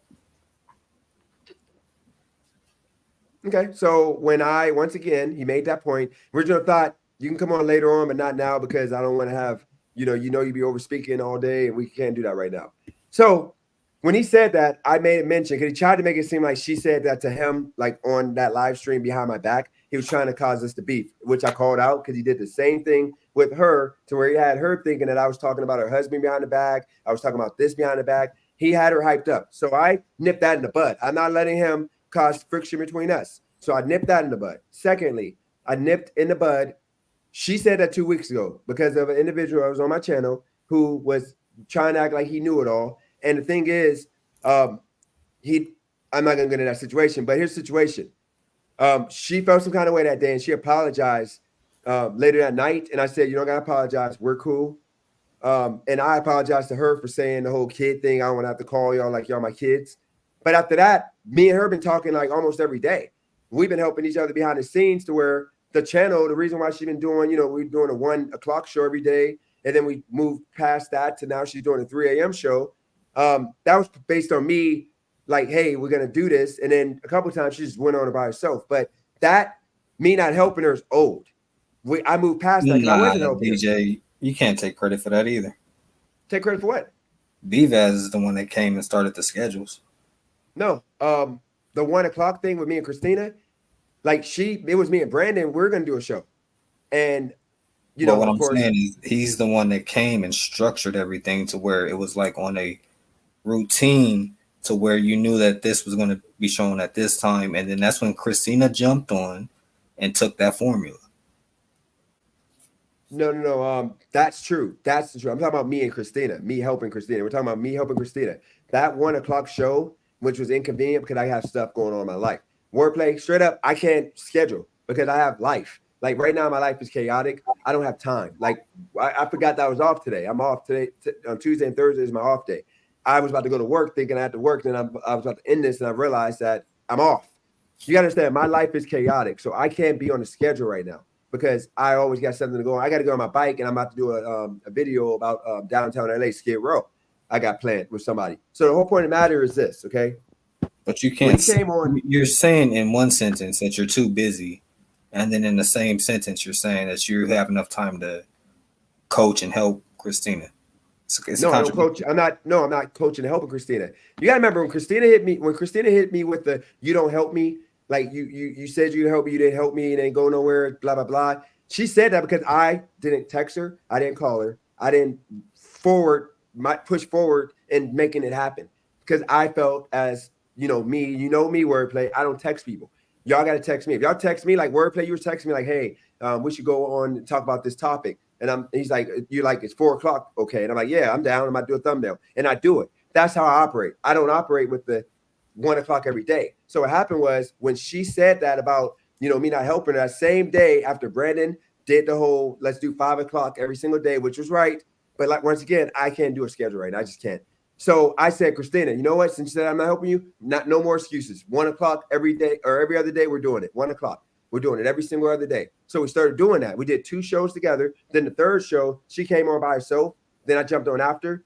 And then after that, she decided that she didn't really want to do that no more. And I think it was just, we're just busy right now. So she decided to do the 3 a.m. show instead of the 1 o'clock. We just do the 3 a.m. show. And I said, are you sure? We could do the 1 o'clock still, but she wanted to do 3 a.m. Because remember, that beef with the you didn't help me just happened like 7 to 10 days ago. So now she's doing a 3 a.m. show. And what I did to help her with the 3 a.m. show was not only offer my platform, but tell her about the whole, making sure she tells people every other day. Shout out to Nat with the super sticker. I appreciate the $1 super sticker. Appreciate you. Telling people every day to go subscribe to her channel. Oh, okay. I see it. To go subscribe to her YouTube channel. Like, you gotta understand, that boost that she got was because that day, 2,300 people tuned into my live. She did exactly like I told her, subscribe to my channel, guys, underneath her name, and tell people to subscribe to her channel. And it was literally something that I knew was going to work. And she did that because she only got 58 views on her channel. Is there proof of this? Yeah, she showed your Social Blade. Social Blade shows she that day got 58 views. You can go to her video. That video got 58 views. Not the viewers. Yeah, it showed like Social Blade. They show how many subscribers. Appreciate you. Now another $1 super sticker. Appreciate you. That Social Blade shows each day how many subscribers you gained each day. So it showed that first day that she did the live on my channel, she gained 231. Actually, first day she had 80 views on her channel, and she got 58 views or 58 new subscribers. Another super chat from Nap. Appreciate you, Nap. And then on the 16th, I had 2,300 views. She had the 58 views on her channel, and she gained 231 subs. And the reason why I was even brought that up is because Frank doesn't understand that, if I give anybody, here's the thing. Somebody said that Coach Eli could have bought her subs. Okay. Wait, how do you know that those subs came from your channel and not just from her? Okay. Unless those subs were bought, they would have had to come from my channel, because you gotta remember the way Vertical work is that when she was on Vertical on my channel, her channel, my biker channel, and Twitch, my Twitch channel. The way it works is if she had 58 people watching on her channel alone, that means there was only 58 potential people that could have subscribed. If on my channel, she had 2,300 people that tuned in throughout the 3 hour or so live, that means she had 2,300 potential people that could have subscribed. Okay, it's math. So unless he bought subscribers for her, which he could have, that's the only way. Now, when I do a live on my channel and I, do 2,000 views, I'm going to get at least 30 to 40 new subs. If I get 20,000 views on a video, I'm going to get about 200 to 300 new subs. Some of these people are active, like they're actually going to watch your channel the next day. But some of these people don't come back. They're just bots for the most part. They're just random accounts that were swiping down because they were on Shorts feed. That's how it works. Simple science. There's still no proof, mind. I get what you're saying. But there's no proof that you're the one that generated her subs. No, they're either bot or they come from my channel. That's it. It ain't no other way around it. How else would she have got them? From her doing her lives? No, she had 58 people in her live. They came from that day. There were 58 people watched the live. You don't get 231 people off of 58 people being on your channel. You gotta remember, that ain't just the 58. That ain't 58 people just from the live. That 58 people total that clicked on her channel either through a short reel or clicking on one of her videos. She only had 58 engagements on her channel. That's just math. So how else would 231 people go and click on her channel? I mean, it's like what you said. He might have bought. I didn't think about that. He might just bought the subs. But either way, like I haven't mentioned any of this. Well, when what video are we talking about? Is this like during the time of Eli? No, this was on a Monday. Her first video she did with me or did on my channel. So she started on Monday. I told her she was going to do 3 a.m. her time. Okay. She's going to do 3 a.m. her time. Shout Mr. Flex. And look, original thought, no disrespect to you, but I made a rule with you. You have to come on one-on-one with me because you talk too long. And I'm okay with you doing that one-on-one, but not right now because I want to get this out. But go ahead, Wordplay. What's up, Dennis? Hey, what's going on, by the way? Shout out to Eli in the building. Shout out to you. And appreciate you now for the 3 super chats. Wait. So is this Eli the guy that you guys are talking about? No, I'm not. I ain't no fucking Eli, bro. No, why I ain't you calling Eli? No, I'm sorry. Oh my God, Flex, I'm sorry.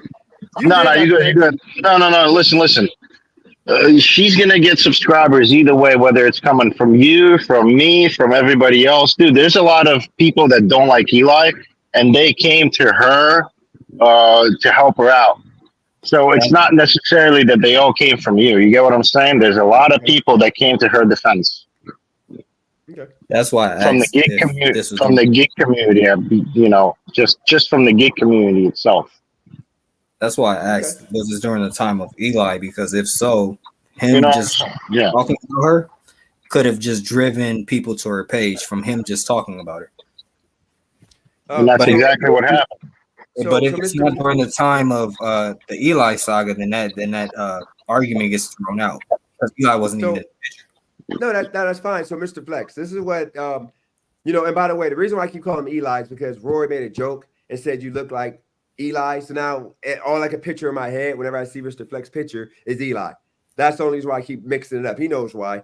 But so, Mr. Flex, this is the problem, okay?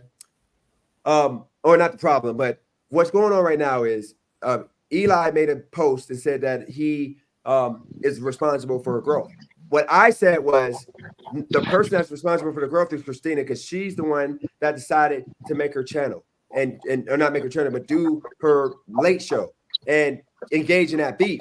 Now, a lot of people came because of the Eli drama.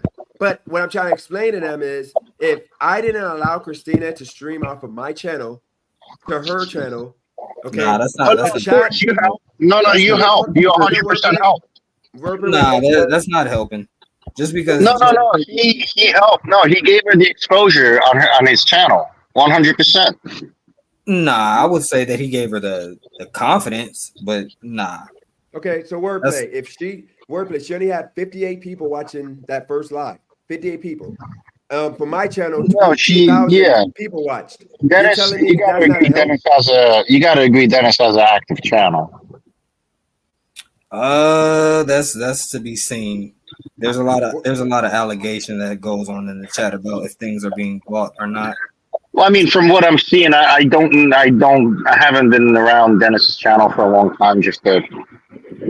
Since this Eli thing started, when he dropped by his channel. From what I've seen, it's pretty active, like the chat and shit, the numbers in the chat. Well, the chat is like normally like these are the normal suspects. There's like nobody on here that I'm seeing that's new, really.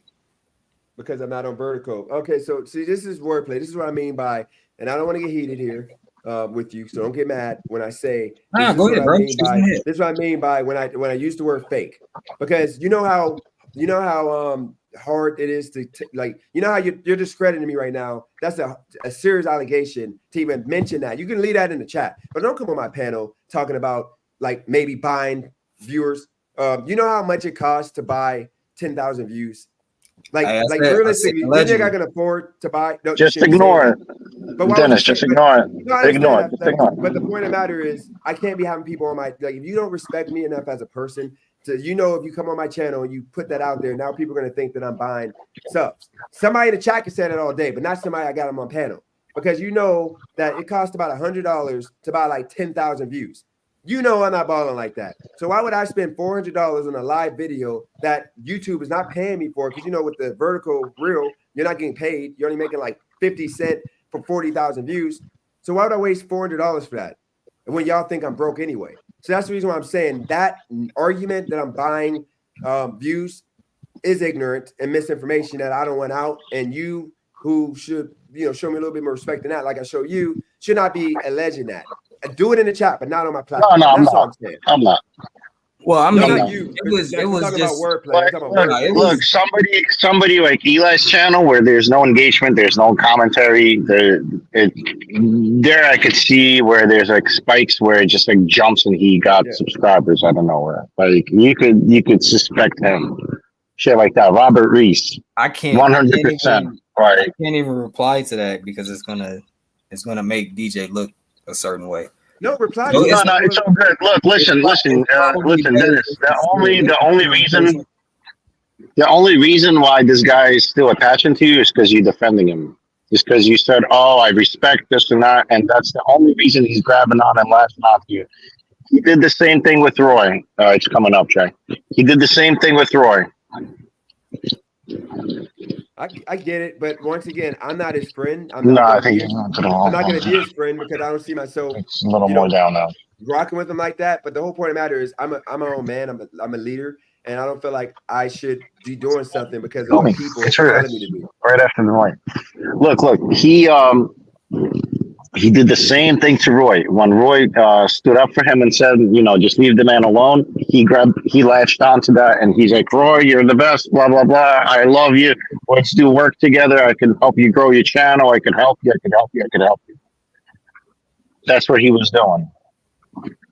So he's going to be doing the same shit to you. I'm telling you, like, he's going to tell you he's going to help you grow. He can help you make money. All because he thinks you stood up for him. I'm telling you 100%. Got you. Well, I mean, either way, I'm like, here's the thing. I'm not gonna come at him just because other people, if he decides to take it to that point, as long as he doesn't dox me, do nothing disrespectful, I should still be able to have the conversation. Be careful. Be careful what kind of information you're giving him. You know what I'm saying? Like, he's gonna ask you things, and just think twice before you release any kind of information to him. I mean, that's the thing. DJ doesn't realize people are out here playing chess, and he's playing checkers. No, I'm not playing checkers. People already told you and given you information what he has done to other people on YouTube that he doesn't even know. I told you he has called CPS on somebody that he doesn't even know, all because they dislike them or they trolled them or whatever it is. He found out their information and he trolled them, and he behind the scenes he did dirty things. But see, this is the so Flex, this is where you guys are. It's not that you haven't done that shit to him and blah blah blah. It's just that's how he plays stupid. He collects information, and if you do something wrong, he will use that information against you. People just trying to give you a warning. That's all.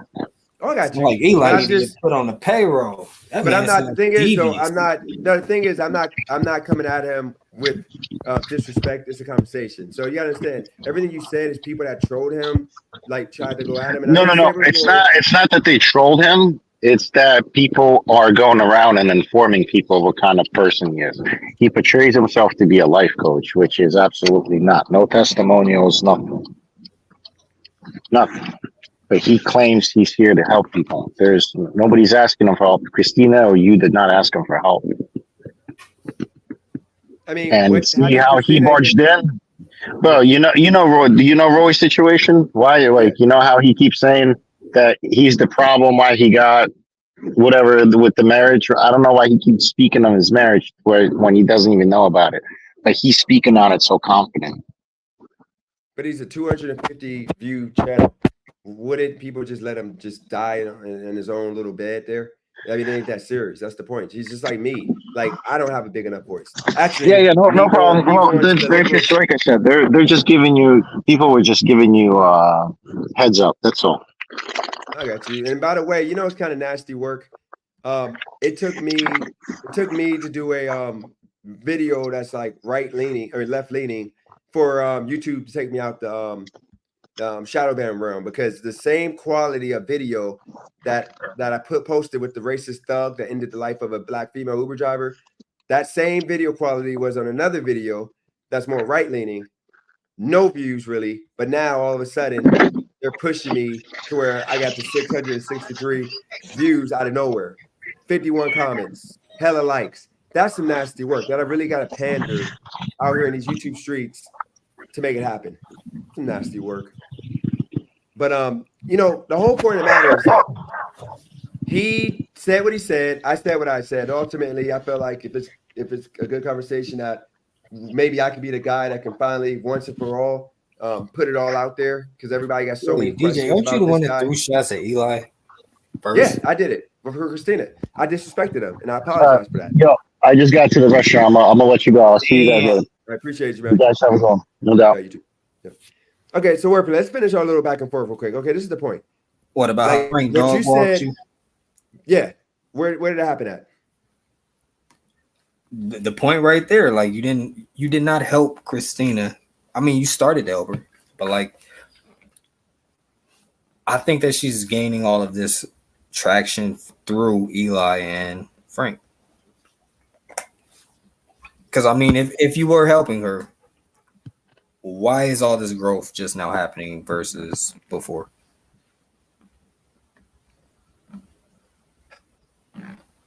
Wordplay. If anything, she should be continually Wordplay. growing. If I don't allow her, if I don't let her stream off my channel, there's gonna be no chat. There might be 5 people in the chat. There's gonna DJ, be, I get that. no, that's the point. Trust You're me, not realizing. That's what's making.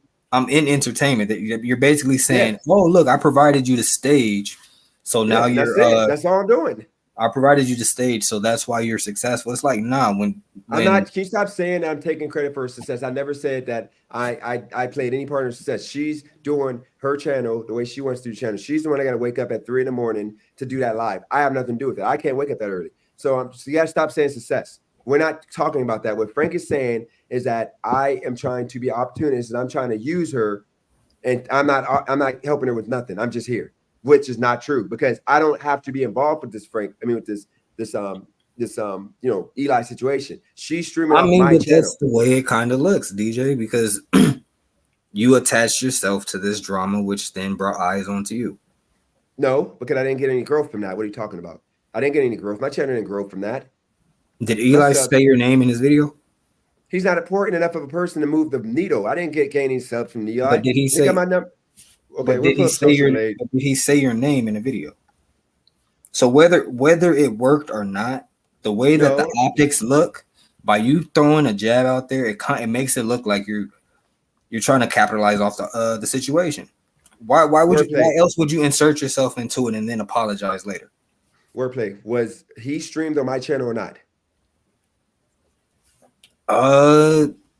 You talking about Eli? Yes. Was he streamed on my channel or not? Through Christina, I remember. Yeah, I'm No, not sure through if you me. did it. No, through me, my channel. Was he streamed on Christina's channel or my channel? Both, right? No, my channel.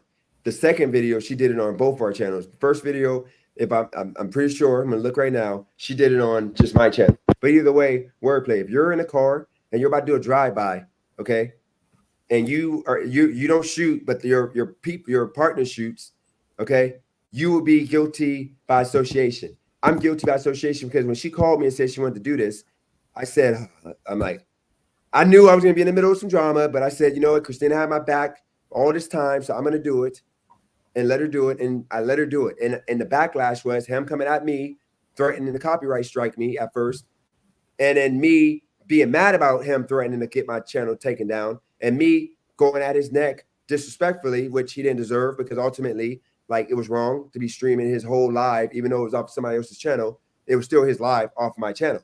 I put myself in the middle of that because I could have told Christina not to stream another man or some beef off my channel, but I knew what I was signing up for. So so I insert myself in the beef, just like with you, Wordplay. If you were a channel host, one of my shows, and somebody comes in the chat beefing with me, you might feel a need to defend me and show some love. And at that point, you're now, because I let the person come on the stage and that person starts talking about you because I allowed him on the stage and he starts talking about how you got this going on, that going on, you're going to respond. And now you're in the middle of the beef. That's what's going on. So can we please act like we don't know that I inserted myself in the beef when I allowed her to stream it on my channel? I mean, that's understandable, but you're forgetting what I'm saying is the optics. It looks like you inserted yourself in the beef to capitalize off the situation. It does not look like you came to her aid as a friend and stuff like that. You do realize that the reason why she wanted to stream it on my channel, not just hers? Do you know why? Why would she want to stream her bashing another YouTuber on your channel, DJ? Engagement. So you both are trying to cap. That's it. Wordplay. I got nothing from that live. I didn't get paid. It didn't work. I didn't get any subs. She got to vent, and she had people that had her back in the chat. That's the point. She had people that was rocking with her. It was for her to, be able to have the message said. Because if she would have did it on her own channel, her channel isn't engaged. Like, she doesn't get engagement because she's not active on her channel. So I'm giving her a cheat code by her using my channel to gain traction. If she would have did it on her channel, she would have had 10, 15 views. She did it on my channel, so she was able to get over 1,000 views showing that video, that stream. I mean, that's the reason why she did the point it. that, like, I get what you're saying by you provided the platform, but at the same time, that's like saying that YouTube is playing a part in your success or however you want to frame it or however you want to word it. But that's not what it is. It's people are engaged because of whatever they find entertaining with you. It's not YouTube. YouTube provided you the platform, but who's the one that's putting in the work? Wordplay, it's YouTube.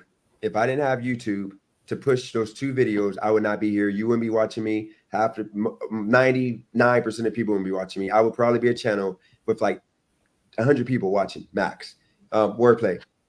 Up until today, you have not heard me one time mention Christina's channel other than to promote that interaction between Eli and Frank, but help her channel out. I took the time out to edit that video and put it up so that way people will know she's on at 3 a.m. And other than that, I've not mentioned Christina's channel. I've not said I helped her with anything. I've not came on her channel and said, hey, you owe me anything, or hey, I'm the best. Why are you saying that you helped her? You're saying I didn't say that. Frank said I'm that. saying you're saying this right now that you didn't say any of that stuff. So why are you turning around saying that you did help her? We're not gonna please wordplay. Stop treating me like you want to just be arguing, disagreeable. Like, please, can we just be normal for 1 second?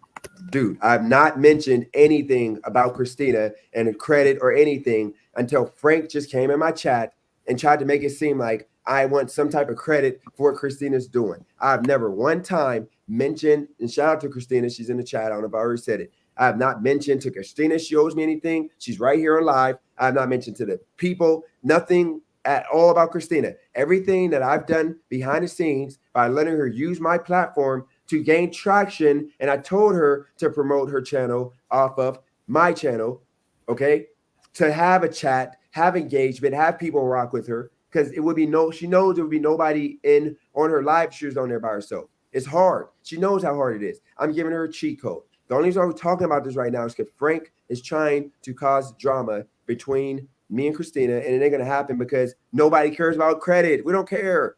I don't care. I'm only talking about this because of Frank. So I don't know what you mean by like I'm trying to take credit for Christina. I don't take credit for nothing. She's doing the lives. I mean, what more do you want? So you're not taking credit. So I'm confused now because I'm under the impression of you showing a tweet of you replying to Eli saying that he's crazy for saying that he boosted her engagement.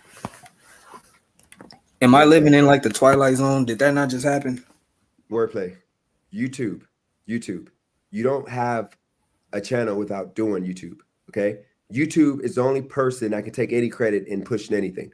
Eli was trying to say that ever since Christina started talking about him, her channel got boosted up. And some of that may be true because but prior to him being engaged with Christina, she was at this number. And as soon as she started going in on Eli in the gig community, based off of her coming on my channel once again, and Roy's channel, telling people the situation, a lot of people galvanized around her, and they may have been the people that gave her that new boost of subscribers. But either way, Eli is the one that caused enough friction if that's the case with the new subscriber growth to cause the growth. But either way, Christina still had to do the videos. She still had to do the lives. I didn't do the lives. I didn't want to do the lives because I didn't want to wake up or be up at 12 at night doing live. So once didn't again, you say that you in that tweet, because I can't pull it up. What was your reply to that tweet? That he can't take credit for nothing because he doesn't know how YouTube works. And then in the same sentence, you're saying that he should get the credit. That he possibly could have galvanized a group of people just from him putting her in the conversation. Wordplay. I said, if you really think, do you see that? You see this? I said, if you really think you helped her grow, you might need me to coach you how YouTube works. You have a lot to learn. Social Blade can be your ally, but we are ready for this respectful conversation. You know why? Because he's saying that she never grew prior to her and his conflict, which at some parts he's absolutely right, but he's not saying it in regards to like the conversation is the reason why he grew. He's saying he taught her and he gave her game and made it happen. Like she pretty much used his name to grow and become this big channel for what it would be, which she didn't do. She was talking about an experience she had with this guy, and other people that don't like him decided to galvanize around like subscribing. And then on top of that, I said that big that stream that she did on my channel may have brought people from my channel that may have subbed by her putting follow my channel, Real Talk Christina. That may have helped too. A lot of factors may have helped, but there's not one variable other than Christina being learning how to do YouTube now and being a genius at it. You see how fast she's growing. You see how her views are growing. She chose the topics. She chose the guests. She chose, who she was going to bank her channel around. It's her strategy, not his. Okay. His strategy is to cause conflict between everybody. So once again, I don't know why I'm talking about this right now because Frank, literally, I gave him the floor to come up and tell me how I am an opportunist. I'm not an opportunist because in reality, I came at Eli like I thought a friend should. But then after I saw the actual situation, wordplay, we're both men.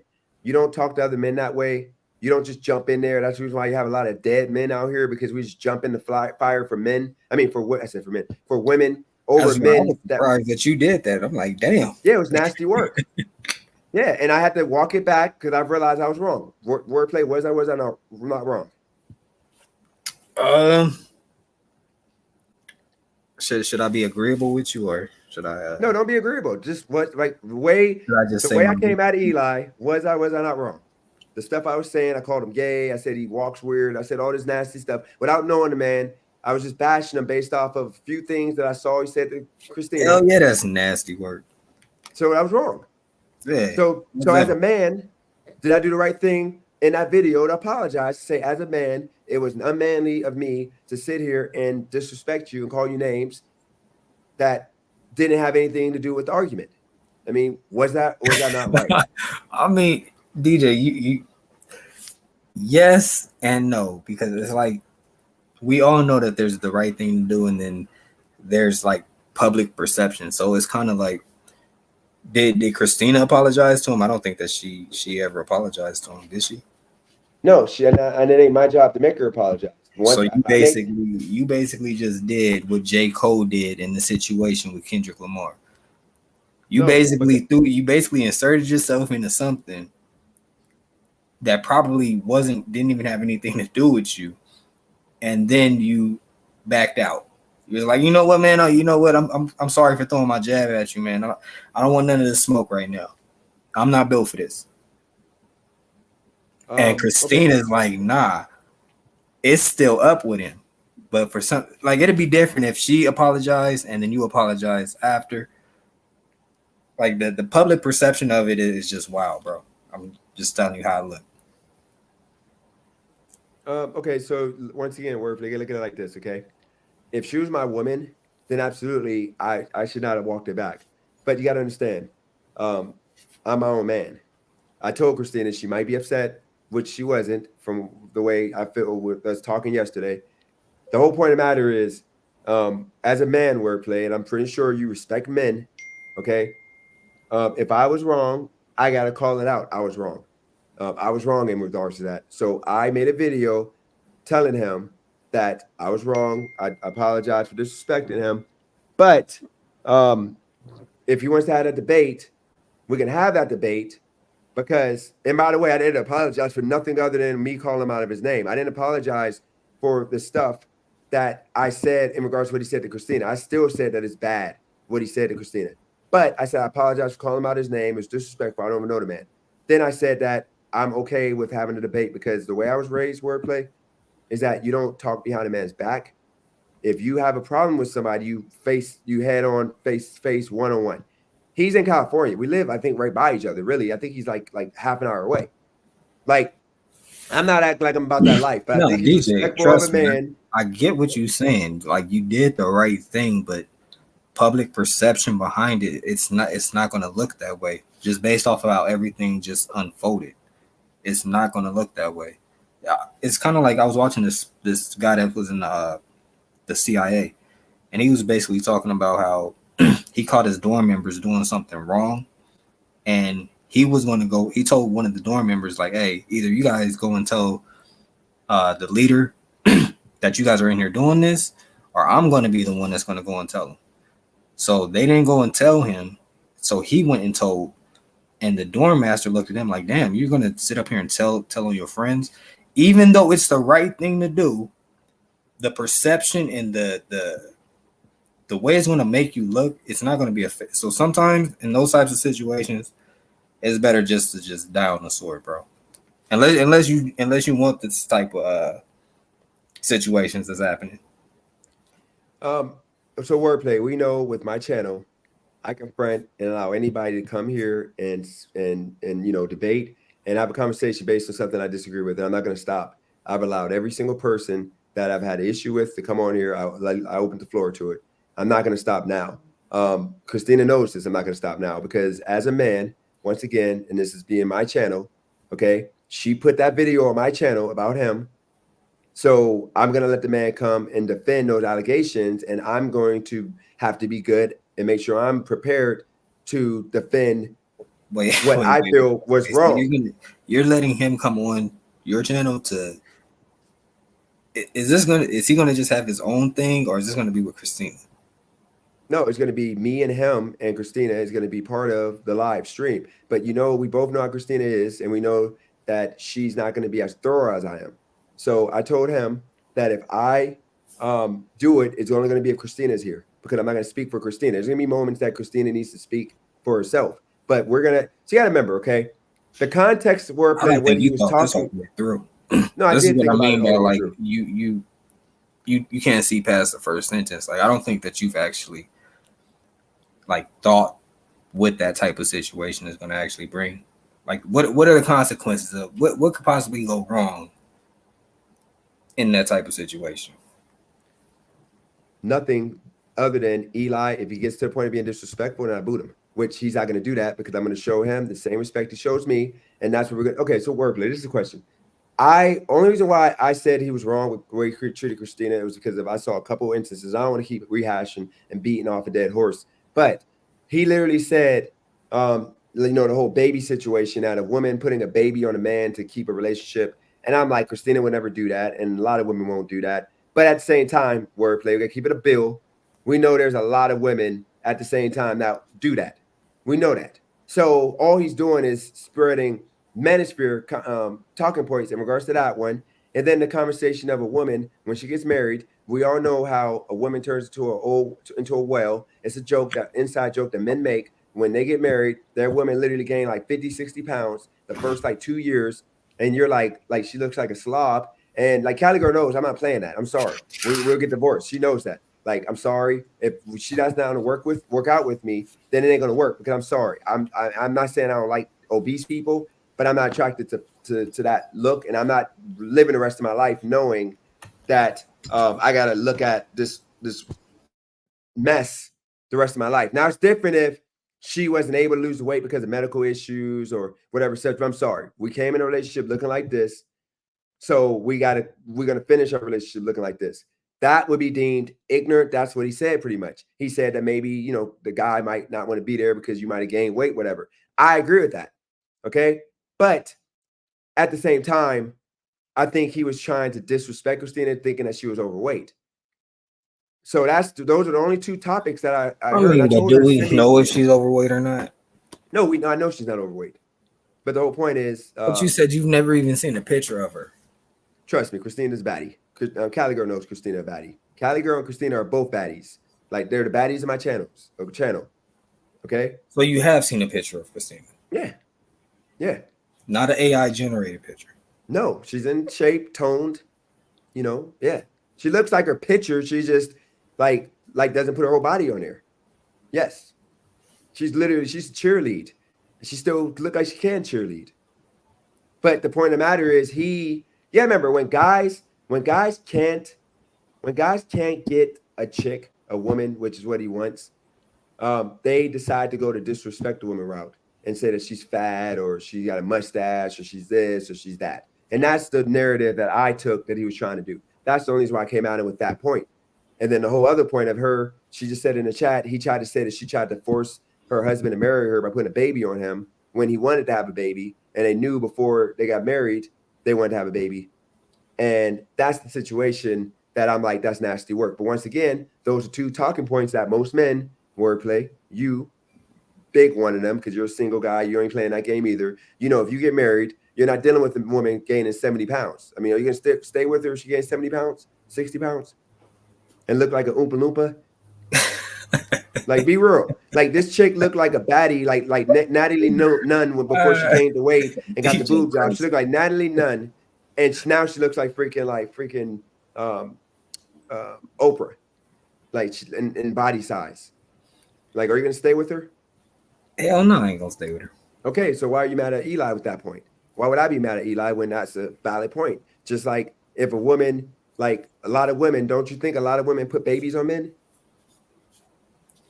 I mean, I don't want it to seem like I'm up here defending Eli or anything like that. No, we're not defending Eli. We're just defending the points. That those are 2 points. And I told her, and she knows. She's in the chat. I've been telling her for 2 days to send a timestamp with this video and the timestamp, so I know exactly how he disrespected you.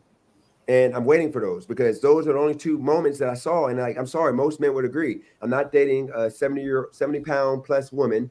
Like when I like you're 130 now, and now you're 200 and you look like a sausage. I'm not dating you. I'm sorry. Just like, you know, if you put a baby on me, which a lot of women do to successful men, you know, I'm pretty sure wordplay, you have to pay for a couple, you know, get rid of the situations in your lifetime because you're a successful man. Hell Even no. if they didn't really, even if they didn't do it, they probably said they Hell would. no. They never had that happen before. I don't want that on my conscience. Nah. No, I'm saying they never said that they, you know, okay, well, whatever it is. I'm just saying wordplay. The point of the matter is those were the two talking points, and I ripped them and called them all these names off of those things that men would agree with. So once again, I'm waiting to find out where he disrespected her other than those 2 points. I'm just making myself like I'm making it more of like he shouldn't have said that to Christina, period, because she came with respect. He didn't need to go there. But I mean, but that's topics her were battle, disrespectful. bro. And that's No, his opinion. Yeah, so that's why I wanted to have a conversation. You see why I wanted him to come on here? It's going to be a conversation with Eli. It's not a battle or debate. It's a conversation. I want to know why he felt those ways. This isn't a dig at Christina, but Christina's kind of a hothead. And I think that when this opportunity presents itself, hopefully it goes well. But I got a feeling that somebody's probably going to get triggered at some point. It won't happen because Christina has enough respect for me. Shout out to Todd in the building. Christina has enough respect for me to know that we're going to have a professional conversation. I don't know if you saw heard the format, but it's going to be a half an hour of what is like Eli, like what is the coach Eli? Well, who is this guy? Like, what do you do? Who are you? And then after that, with second half an hour, we're going to do directly questions about the Christina conversation, like why you said this and why you said that. And were you right or were you wrong? And do that. Then the third hour, we're going to do the fire starter, what you call it, Jesse Lee Peterson. I'm going to call out some of the stuff he did and he got an answer for it. But I'm not going to do got you moments. It's going to be like legit questions. Like, why did you say the N-word, for example? I'll give him a cheat code right now. Why did you use the N-word on the video before? I'm going to let him redeem himself, okay? Because no offense, there's one person that I got respect for that uses that N-word. And he's a white guy, and I'm not gonna say his name because I don't want to get him doxxed for it. But like, it's nasty work, and I heard him say it 2 times yesterday. I'm like, is he serious? Like he doesn't have respect for me, knowing that I'm an African American who don't like the N-word, and you're using it on videos that you know I'm gonna watch. Like, I'm sorry. And then one last thing I'm gonna say, wordplay is I'm gonna dictate the conversation. Then the last hour, half an hour, would be like people can come on and address them, but these are going to be people that reached out to me in advance, and he knows they're going to come on. If he doesn't want them on, they can't come up. They can be in the chat, though, and I'll maybe take some of their questions. Other than that, that's the conversation. I think that's fair. I'm not coming into it like I'm her man and I'm her dude and I'm about to beat him up or I got beef. This is just an honest conversation with Coach Eli, who everybody hates. I don't hate the guy. I don't know the guy. That's how men conduct themselves. And not only that, that's going to bring me some views. And Christina said today, she said in this chat, or she said tomorrow, that she doesn't want to do this live. I'm cutting it. I'm gonna say, hey, sorry, she doesn't want to do it. She knows that. Mean, she can at any time. It sounds good, but has this ever worked out the way that you said that you want your lives to go? Now that I'm a professional, like I'm a liberal now, I'm a professional. It's gonna go great. And you gotta remember this wordplay. I can't wait to see this. Yeah, I said on the last video that I did of Eli I said I'm not gonna mention his name, talk about him. Only reason why I even did that video is because Christina, I didn't even talk about Eli. I was done. I moved past it. She sent me that video of him responding to me, and I assumed she wanted me to respond back. That's the reason, only reason why I did it. Otherwise, I wouldn't have said nothing. I didn't care. He mentioned me in other videos. I didn't say nothing. So with that said, I'm not gonna conduct it no other way but now. So once again, what Frank came on and did wordplay, and what I'm trying to get you to understand is I was calm. I let him get his stuff out. But he's literally a beta male. He is trying to say that I saw what he was saying to Eli the day before, made a video, which was not true because you saw the timestamp. She texted me and said, hey, he responded or whatever. And I had to do the video after. And I said, you might not like this. And that was that. He didn't have nothing to do with that. And then that day that he was in the chat, he threw a shot like Dennis is phony because, he went pretty much behind your back and he's like, taking Eli's side and he's respecting, he pretty much made it about that. And then Eli jumps on and starts cooking them. And then that's when I got in the chat and I started calling him a cocksucker and all this and that, because I'm like, dude, I literally let you go a whole day on my channel. I didn't say no, not one thing. I let you go. I told Christina it's okay, even though she said she's sorry that she let him on. She didn't know it was him at first. It was all good. He had to throw me under the bus. That's the only reason why I decided to start calling him a cocksucker. And then at that point, it was it. That was it. Then I literally said in the chat, don't mention my name no more. And I told Christina to tell him, don't mention my name no more. And we have no issues. I'm done. I won't mention his name. So Christina is friends with Frank, right? No, she's not friends. She doesn't have her number. He comes on a panel. She lets anybody come on a panel. And I'm not trying to restrict him from coming on a panel, but I told her to tell him, don't say my name no more. And I'm not going to mention his name. And guess what he does? 2 days later, he comes in my comments and starts going crazy, like just all this nasty stuff. And I'm like, dude, you're overstepping. How are you going to police somebody else's life? No, it's my life. No, it's my life. I mean, but are you on these lives? No, because if she's streaming from my channel, then he isn't to be talking about me and disrespecting me. That's just like common decency, respect. Just like if I was streaming from Christina's channel, I'm not going to allow somebody like Eli to come on talking about Christina without her being okay with that. That's just nasty work. If she wants to have Frank on and he wants to disrespect me all he wants, he can do it without being on my channel. She knows she can go on her own channel and she can say, he can say, I'm an idiot, I'm this, I'm a opportunist. I don't care, because I'm not going to watch live. I'm not going to watch a live with Frank talking about me on somebody else's channel. But if it's on my channel, because I'm going to monitor my videos, I'm not going to have that on my channel. That's the reason why I mentioned it. I don't know how you do it, but somehow you always create some type of what's the word? I don't want to say like beef. That sounds too negative. But you're always in some type of controversy. I mean, ever since I've been watching this channel, you've been you're like the United States, man. You're at war with everybody since the inception. The problem is I speak the truth. So this is the thing, where they gotta understand. The only time you've gone back and forth with me is when I talked about black issues and I made black people look a certain way. So that's, other than that, you've never had an issue with me. Everybody in the chat, they only have issues with me when I talk about black issues. Now that I decided to go and be more, I guess, liberal and just give in, I'm just giving in. I'm gonna just sell out like the rest of the black folks. Well, it's not just selling out. Chat. No, it's that. It is. Who else is it? Because it's either that or somebody trying to tell me how to do YouTube. Who does success on their own YouTube channel. I mean, there's so many people to name. You got name one.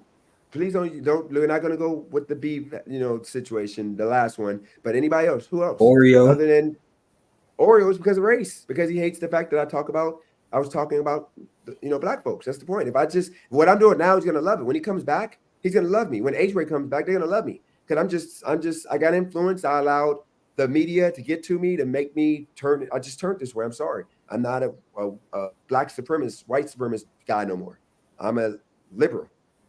I'm changed. I literally watched the show. They have arguments that are outside of race with you. Which one? Everything is about race. Literally. Everybody that you beef with. Name one beef that wasn't to do with me and my views on black people. You ain't gonna find one. What's his name?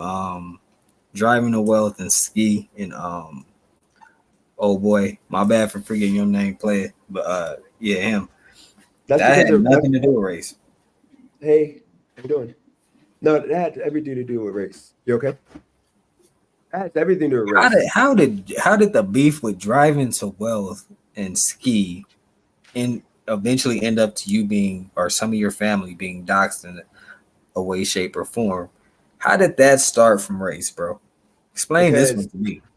Because originally, leading up to them or one person talking about the money I'm making and this and that, I was talking about black culture. I was calling the black culture trash. I was talking about black people are criminals, this and that. That's what brought Ski on. Ski said, I hate my own people. You remember, he was at my neck about that. Driving the broke, he was only mad because he thinks he's black. even though he looks at black people as beneath them because of the fact he said, you know, like the PPP scam. He said that we be doing that. Like he's ignorant. But he's only beef with me because I talked about black issues.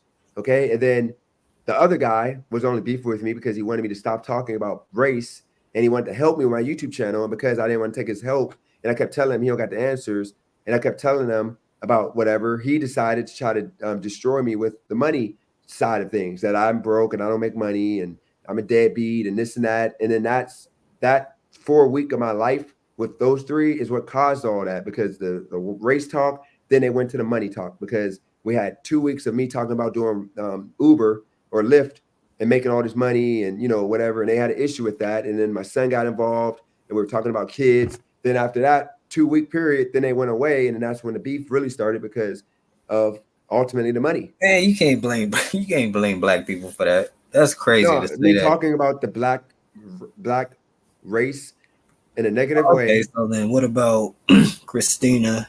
What about what's that guy's name? Damn, what's his name? Your boy that you was having an argument with, and he made a video about you kicking that bag. Oh, Dash and Trader. That was because I was talking about, actually at that time, what was it about? You know what's crazy? That one you got to get to me because he never had a explanation for doing that. He literally just came out of nowhere. Because remember, I just donated a week before, and he just came out of nowhere doing that. He literally never gave me an explanation. We're cool now, but he never gave me an explanation. Like, y'all know I didn't do nothing to him. Like, think about it. I literally was minding my business, and he came out of nowhere with that video. Like, y'all the ones that were like telling me I should never forgive him because like I did nothing to him. Like I never talked bad about him because when we had a little back and forth, actually we never had a back and forth. Like he literally decided to just make that video about me. Well, I mean, Like, I guess the point that I'm making is like you're always in some type of controversy. I don't think that it's necessarily due to race. I don't cause it though, because Christina, that beef was because I feel wordplay. I was being disrespectful to black people. Remember, I tried to turn and walk my way back to showing love, and I said I'm done with people coming on here and disrespecting black people because I've been engaging in it and all this and that. And coincidentally, that guy, because you and everybody left, that he comes on, and that's when Christina felt some kind of way because I told her she shouldn't be questioning his job, what he's doing, because of him being a black man, because I felt it was nasty work. And that's when her and Frank and a couple other people were being disrespectful. And we rehashed it. We're already good. We're good. But that's the reason why I went off about that, because I'm like, this man did nothing but wordplay. That could have been your uncle. And you know good and dang well wordplay out here. This is an entrepreneur city or a state to where you know it ain't nothing wrong with being a tour guide. You know, a lot of people are tour guides. And they do good when they believe in the tour guide industry. And I felt he was getting disrespect because people assumed that he was black and broke and he couldn't afford it. They were talking about his car, talking about, dude, he got insurance. It was nasty work going on.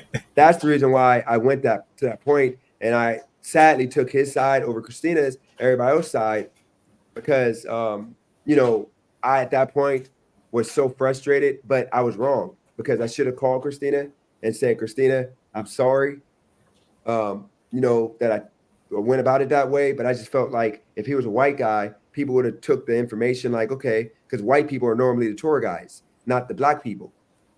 I mean, there's so many names that I can name, bro. Like, I don't think that you realize, like, man, it's crazy.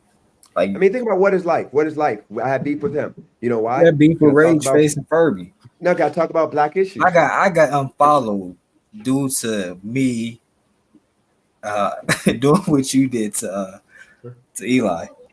Just for me throwing my 2 cents in there. She was like, you know what, wordplay? F you too. Who? Furby. No, she probably did. Hold on, when was this? Back when that beef got kicked up between Rage Face and you went on there and you said that you want to unfollow her, you put your phone up and you unfollowed her. And I was up there throwing my little 2 shots and cents in there. And she was like, you know what, word, F you too. And she followed your boy. Yeah, but that's you though. You shouldn't do your 2 cents. She just let me take the smoke. And I only unfollowed her because she, for a second, tried to make it seem like I wanted her. Like Like I was when I literally subscribed to her, and I remember I wrote her about my daughter, like, hey, like your style is nice. You know, I think my daughter would like it. Where do you get your clothes from? And then, you know, we had conversations about other stuff, but it was all respect because I respect relationships, you know, and I was in a relationship anyway. And that's the reason why I, you know, unfollowed her because I thought that, you know, she thought that I wanted her. But me and, you know, I have no issue with her other than with that. If she didn't say that, I wouldn't have no issue with her. So she might have thought because you said the deuces, well, you were saying horrible things like Rage Face was grooming me. Yeah, I did say that. And technically, let's keep it a buck. I'm gonna add context to grooming. What I said was you. No, I said that, not you, DJ. What I said was, oh, you said that wordplay? Yeah. Okay, so just stay away from that guy. Stay away from that one. Okay, so I'm just making a point that I thought she said I said it because all I said was about the whole money thing. You know, like he, you know. Like she wouldn't be there, but at the same time, she would be there. I was just saying that out of anger. I think Furby would be with him no matter what. You know. Yeah, but I only said that. I never called her that to back up DJ. I was just. Oh, okay. I'll put it in a second. You know, I didn't really mean it. I say a lot of stuff I don't mean, especially like when I'm getting into it with people. It's just content, y'all. What the Joker say? Why so serious? No, I understand that. Whole point is, you know, the whole point of the situation is it's gonna be absolutely nasty work. Now that I'm more on the liberal side of things on the owl, you're gonna see there's gonna be no drama, there's gonna be no beef. Everybody's gonna suddenly be my friend, and my views are gonna go up, my subs are gonna go up, and it's gonna be absolute nasty work. Like I gotta pretty much like, and look, stuff that I'm talking about, I believe in. It's just people don't understand that when I talk about, you know, when I talk about black issues, I'm talking about the issues that need to be changed, and I don't talk about the white issues because I don't feel like white people care.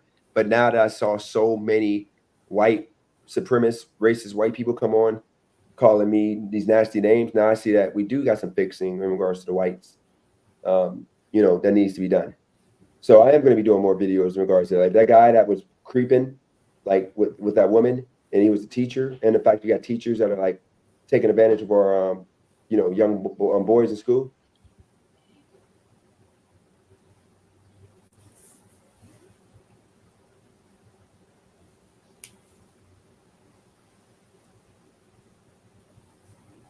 I mean, Robbie, you already know what's up, bro. Hold on 1 second, guys. Hold on 1 second.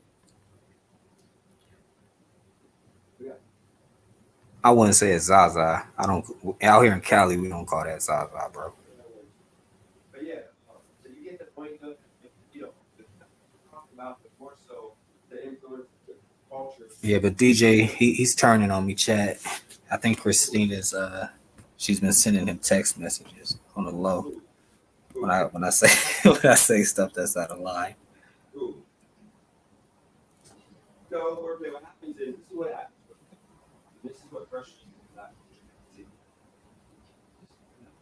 What frustrates me is that if you don't say what everybody agrees with the black folks, then y'all hate the person. Y'all can't listen to them. DJ, we could barely hear you. Hold on 1 second. Robbie, out here in Cali, we don't call it Zaza, bro. It's either Fire, Flight, Kush, Perp. Y'all can't hear me? And we got so many different strands, man. It really just goes by either indica or sativa, really, if we're being technical.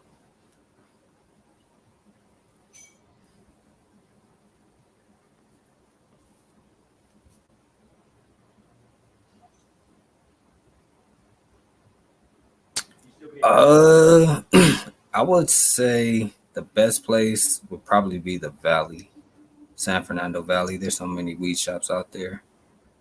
But if you want like some really, really, really good, I would say go up north. Right there, that's mainly where they grow it. I mean, of course, I gotta stir the pot. Y'all be on here just grifting and being boring. It'd be like, damn. Come on, somebody actually say what they really want to say and stop bullshitting. Like y'all be. I say what people want to say. I'll put it like that. But they too scared to say it to people's faces.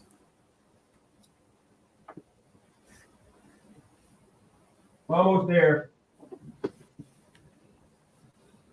What is life? I don't have the link. All right, so here's I wouldn't say that you genuine, Christina. So I don't know why my audio is messed up like that, but here's the situation. I say you're loyal, but I wouldn't say you're genuine. You can still hear me, right? Yeah, I can hear you. So the problem is this, okay? This is the problem. Once again, now that I'm going more of just gonna just talk about what I want. Like, see, before I was doing both. I was doing both, issues that pertained. A lot of it was about the Black community. Yes, I get it. But now that I gotta, I'm gonna go to the other side. I'm just talk about, the positive Black community and the negative stories of the whites, and I'm gonna just do what all the other people do, and just boost my channel up, grow my channel, and it's gonna happen. And nobody's gonna disagree with me. Everybody's gonna be happy. We're gonna just be robots and just all believe the same thing. Well, slavery. I just want to talk reply about to slavery and reparations. Y'all excited? Go ahead. I just want to reply to Christina real quick. So if you're saying that you're not fake and genuine, would you say having a conversation behind somebody's back and then smiling in their face, would you consider that genuine or being real? What about you, DJ? Would you consider that being real? See, this is the thing, wordplay. And I'm gonna say it ain't just you, but I gotta call you out just like everybody else. It's a bunch of y'all. Well, I mean, but before you do that, just answer the question. No, I'm telling you, I just want to make sure that we understand like what genuine and being real is. I'm answering right now. And being loyal. No, it ain't about loyalty. It's about being phony. Like you would be engaged in that too. And that's the reason why that day when I said you were fake, because this is the reason why when you be in a chat and something is not what it is, but you want to do your whole stir the pot. So you want to say something just to get people to like attack me or whatever. And you know what I mean? Like that Frank comment, I give it to you because maybe you really didn't know, but we both know that he was completely wrong. I gave him the floor. I didn't yell. I was being respectful, but he continued to push the narrative of me being an opportunist. So instead of you like being like Frank at this point, like you're literally rehashing something that's not there because he just showed you that he didn't do the video because you did it because of Christina sending him the video. Instead of you saying that, you're saying like I'm getting cooked. And you wonder why I wouldn't want you to come on and be talking to you because that's like fake. You know it ain't the truth. Now, if I was getting cooked for real, no, that's how I really felt. I really felt like you were getting cooked. But the thing is, in what way though? You still haven't told me what way was Frank right with Andy because he was just lying about everything. What you helping? But that's the thing. I am helping. If Christina does, okay. Wordplay. I've been helping Christina for a week now. Ever since me had that moment last Monday last Wednesday or whatever that day that was with Brandon, where I told her we're gonna do that show every other day. I've been helping her. We've been talking. We've been cool with that. She doesn't feel that way, and she doesn't feel that way. We moved past that. Shout out to Maverick, $2 super chat. We know she don't feel about like that way no more. But the problem is, like by Frank putting that misinformation out to try to get people to think that Christina was talking behind my back was phony and was fake. Because all that was going to do, if I was not a professional here, I would have got angry at Christina and been like, Christina said that Christina's freaking like lame and she's phony and fake. But guess what I said? No, Christina didn't say that. I know she didn't say that. You're taking her out of context. She said that 2 weeks ago and we all heard it, but she said it because she felt that way. But now I've been helping her because wordplay, little do you believe or no, whatever. If you made a channel tomorrow or tonight and you said, DJ, can I stream off your channel to my channel? I'll be like, you know what? Just make sure nobody pops up nude, do this, do that, and you got the floor. You're going to have the same growth if you do what Christina's doing, which is a consistent every single day show. And you're going to see what I mean by you don't have to say, you're my savior, or thank you. You have to say none of that. I'm not going to expect none of that. I just want you to show me respect when it comes to like a Frank coming on talking about, am I helping you? I am helping you because I'm giving you the freaking canvas. I'm giving you the record label to like shoot a music video in. to act like, you know, you're a big rapper, you're in a music record label. I'm giving you that. You know, I'm giving you the radio station to put your music out, because that's the truth. Because once again, I live only did 58 views, while I got 2,300 views on my streaming on my channel. But then the next day, she jumped over me. She literally did 493 views the next day on her own, and I did maybe 1,000. That was the point. And that's what I talked to her behind the scenes and told her. I said, do this until you are able to get, you know, to a point of having your own viewers, which might take a month. But guess what? In a month, if she's at 1,000 people watching, she don't need me no more. And I'm going to say, I can't think of the phrase. What about that fake question that I asked you about? What fake question? About talking behind somebody's back. I mean, would you rather me say stuff behind your back and act like act a certain way and not be honest with you to your face?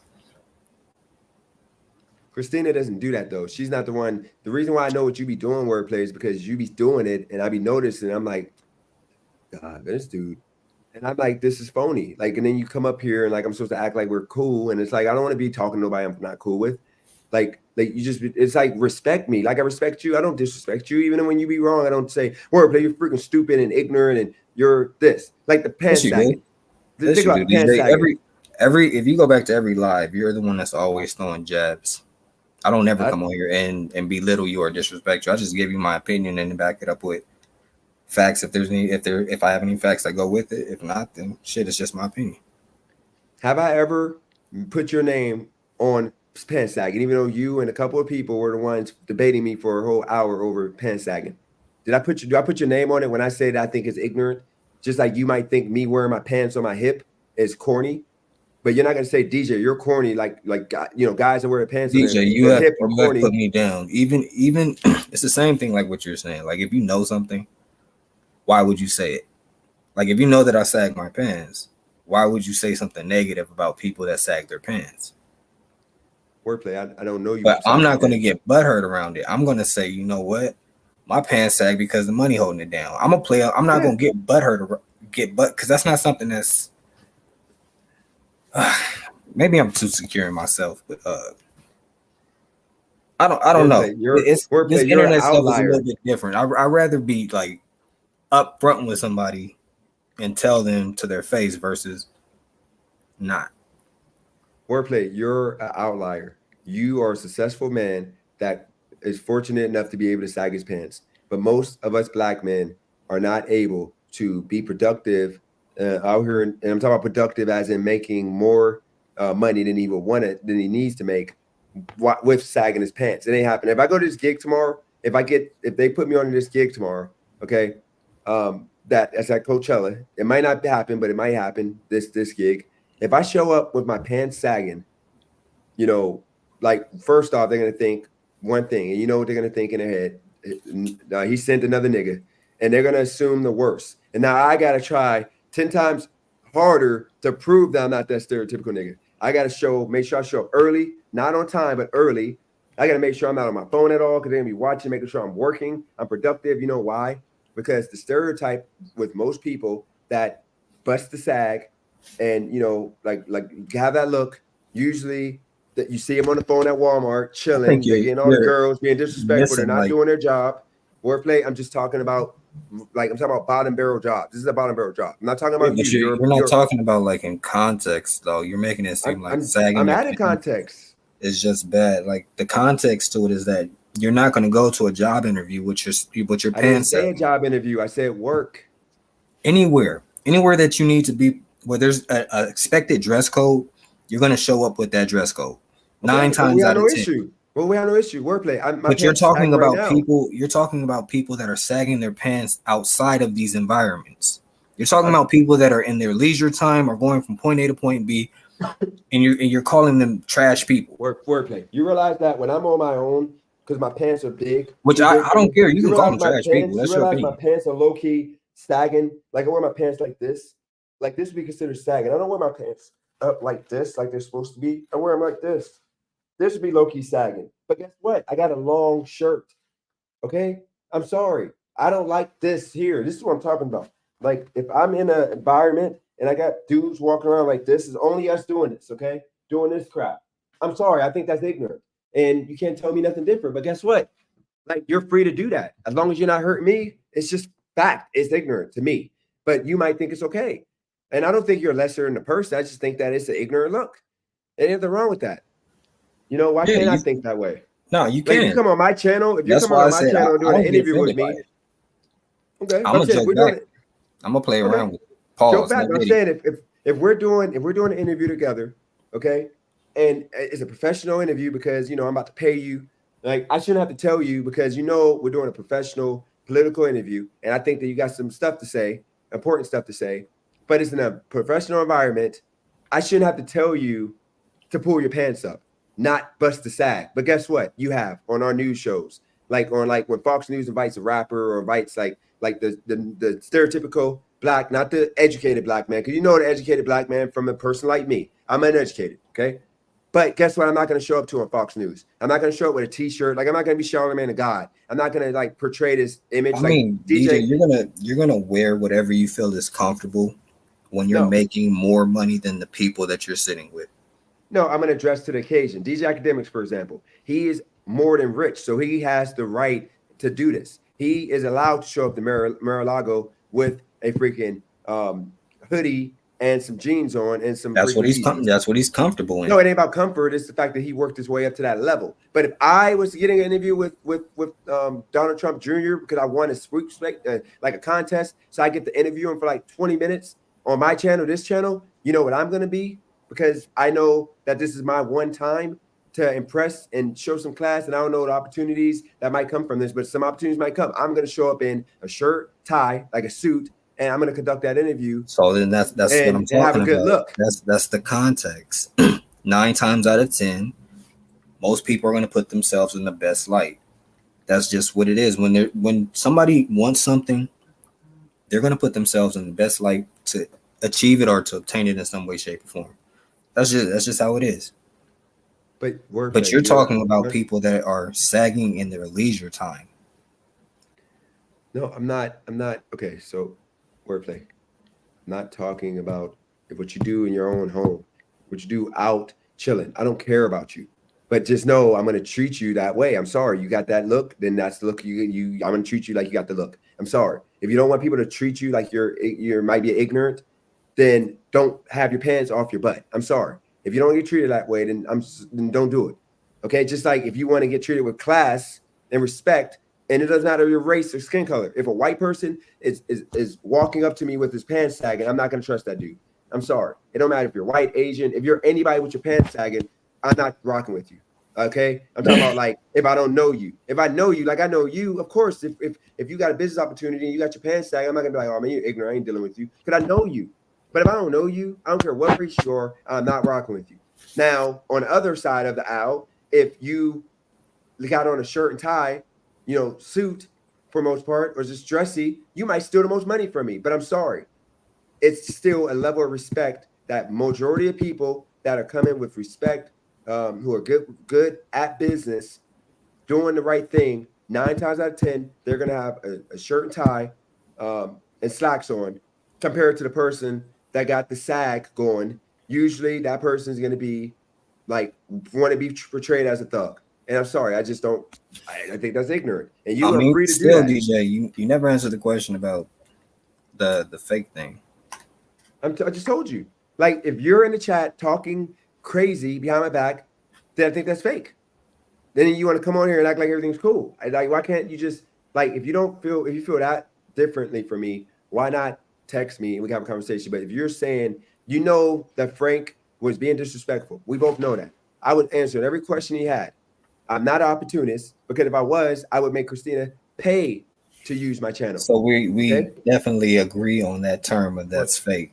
So with me saying that goes back to Christina. You're loyal, but you're fake. Yeah, because she was helping her dog. Come on here and you make it seem like we're all cool and yada yada yada, but you're having conversations offline with DJ. We could see in and Talking about me in a bad light. No, okay. So let me tell you what it was.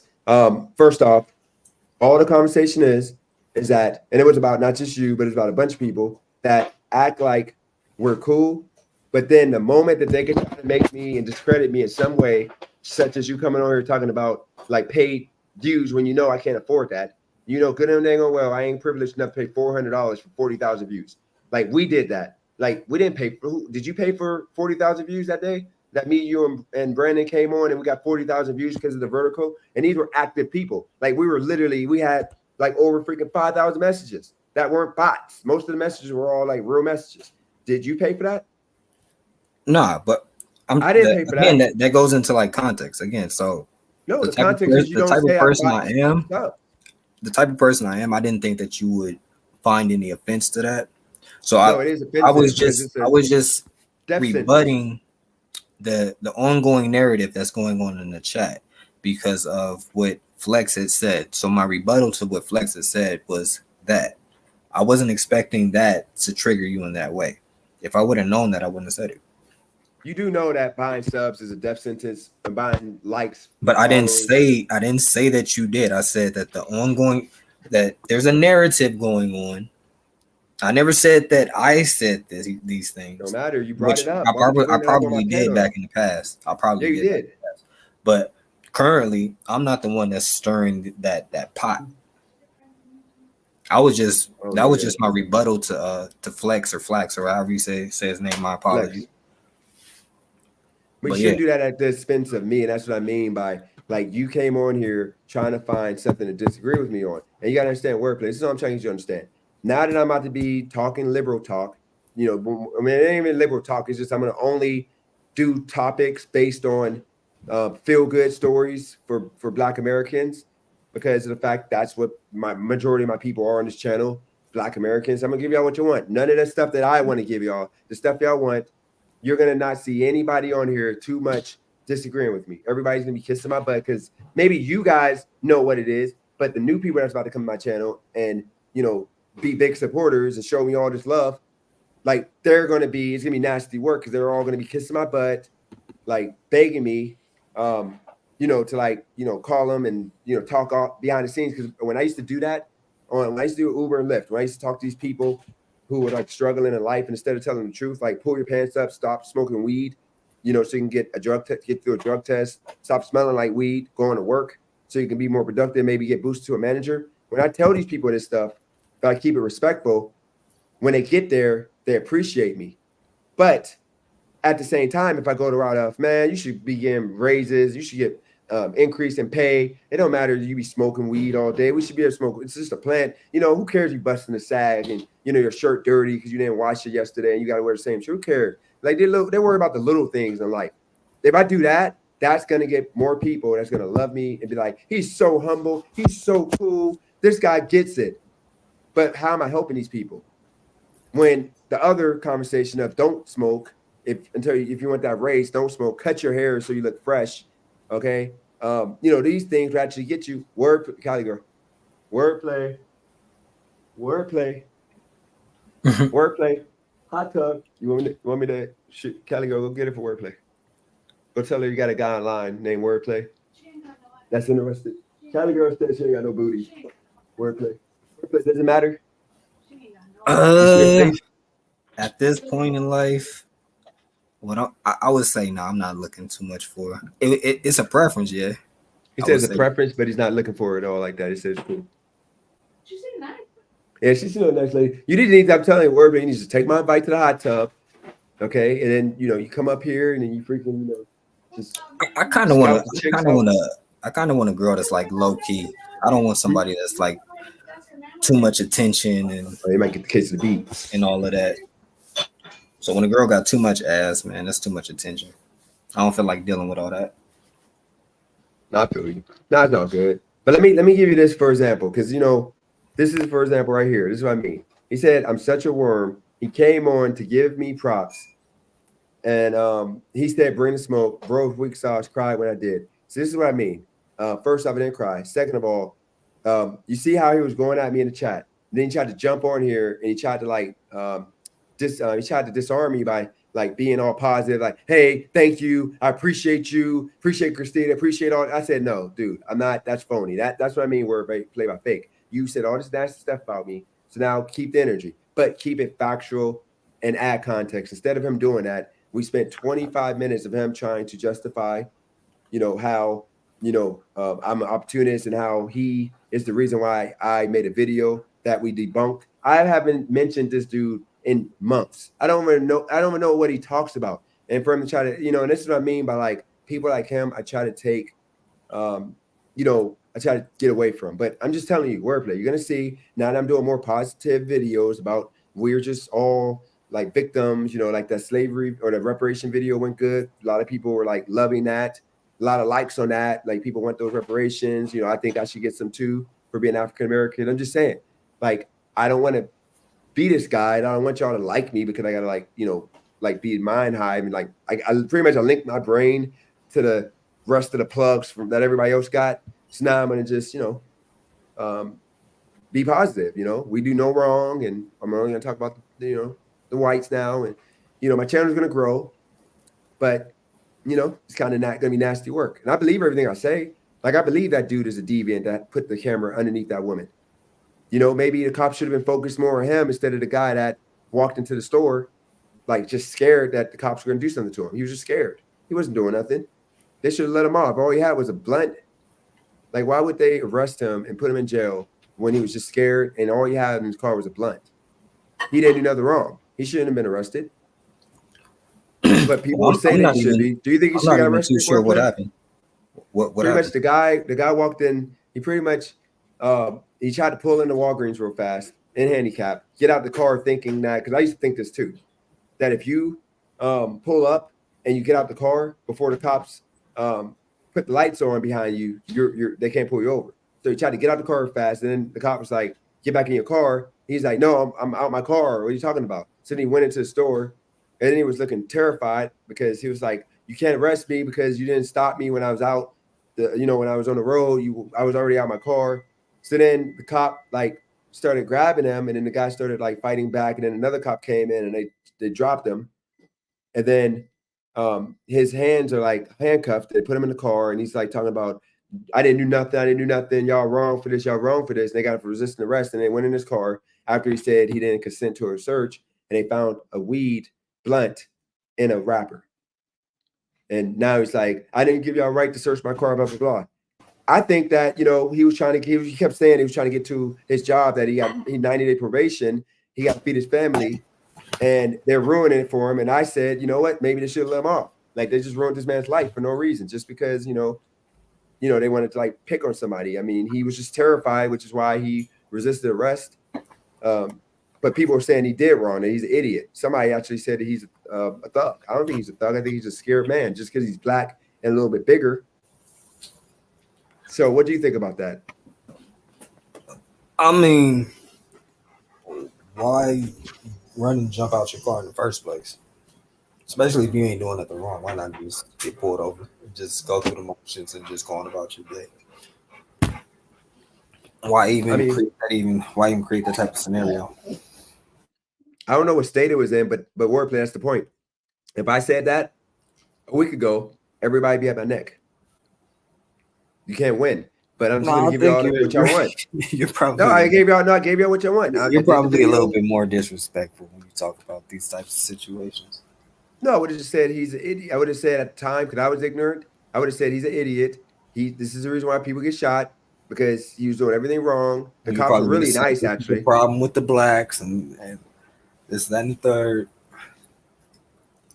You probably would have said that, and that's like where I think the disconnect comes. Maybe, but talk about the situation without belittling an entire race of people. I mean, I don't know what the blacks is now. I don't know. I'm not familiar with that anymore. I'm African American. I found out I'm from Africa. I found out yesterday. I'm from Africa, and my real last name is not Page. That's the white slave owner name that was given to me. And Dennis is also a name that was given to conform to the white people. And Jerome, my mom let me keep, I guess, for my dad's name, because she wanted to, have some black in me, because that name was like tied to black. But I found out from on here that Jerome ain't even a black name. That's a white man name. So in all reality, I don't know my name. So I'm actually considering. Have you thought about your strategy all the way through? Because like it ain't. It ain't a strategy. It's my name. I'm thinking I might go DX. Well, I think grifter is the wrong word, but what's going to eventually happen is your chat's going to start calling you out on all the things that you used to say and say that you're being fake. If you choose to take that route, I think I could be wrong though. I'm not being a grifter because I think I don't think grifter is the right word. I don't think. Yeah, I'm saw the light. I'm just showing respect to my people because I am actually African American. I didn't know I was from Africa. I did ancestry, whatever, and I found out that I'm actually African American. And and by the way, what is life? It's going to be wordplay. Wordplay has full control of this right now. I got 10 minutes left. So if wordplay wants to get off for you to come on, that's fine. But I'm not doing both for y'all because I'm not about to blood pressure ain't about to be up. Me and Callie are about to watch some TV. I've been on here already for 5 hours. Yeah, no. Well, I mean, I got until say the off day with Assuring. I probably got until like 6:30 at the latest. I got to do something at 7. Well, but yeah, keeping this in mind, Paige is not my real last name, so I'm thinking I might go X. And you know, my thing is, I see the flight. I think that we deserve reparations. I really truly believe that. You know, I'm from like my family came from Africa. You know, I think that not all, but some whites, you know, deserve to pay for what they did. It just doesn't sound genuine. Before, when you was saying the blacks, it had so much conviction and emotion behind it. It sounded like you really meant it, like it came from the soul, like you had this old white slave owner that's just dwelling inside of you, bro. What you doing right now? It doesn't sound. It sounds vanilla. Are you allowed to change? Yeah. Just add some seasoning to it. Yeah, I didn't know I was black. Like from Africa. I thought I was, you know. So yeah. We're here now. But yeah, I'm thinking I'm gonna change my last name to X. And then I gotta figure out my name from Callie, you got any suggestions for first name? That's black. I wonder how long you gonna keep this up. It ain't. I'm keeping it real. You understand? I see the way, the way I treated. You know, the guy looked like the way he looked. It was kind of, no offense to you, wordplay, but you look kind of like you when you be rough. He kind of had that look. Okay, if you were rough. And the thing is, or not rough like rough, but when he came here, I'm like, yo, I could. You want to go to the barber or something? I got clippers in there. You know, cut your hair. But here's the situation.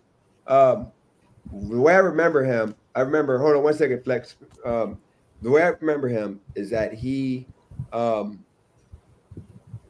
used to get all the chicks. He was like the game dude. He was like, you know, gaming up all the chicks. He was doing his thing. So I didn't communicate back with him when he was reaching out to me on Instagram, but when he came to Nevada, he had a job to where I could have been doing festivals. And, you know, that's pretty good money out here to where, you know, you'd be doing 18-hour shifts, you know, $25 an hour or whatever. So I didn't know he was trying to give me an opportunity. I just assumed he was on that nigga shit that he used to be in Youngstown. I told him this to his face because he was wondering why I didn't, you know, I told him straight up. So now he's about to put me in the game, and I had to, you know, rethink myself and say that, you know, I allowed myself in the way I've been treated in the past to dictate my future, and it's taken away blessings because of the fact that I assumed he was still the same man he was at one point. I took away opportunity that I could have had months ago. Instead of working Assuring, I could have been doing tours.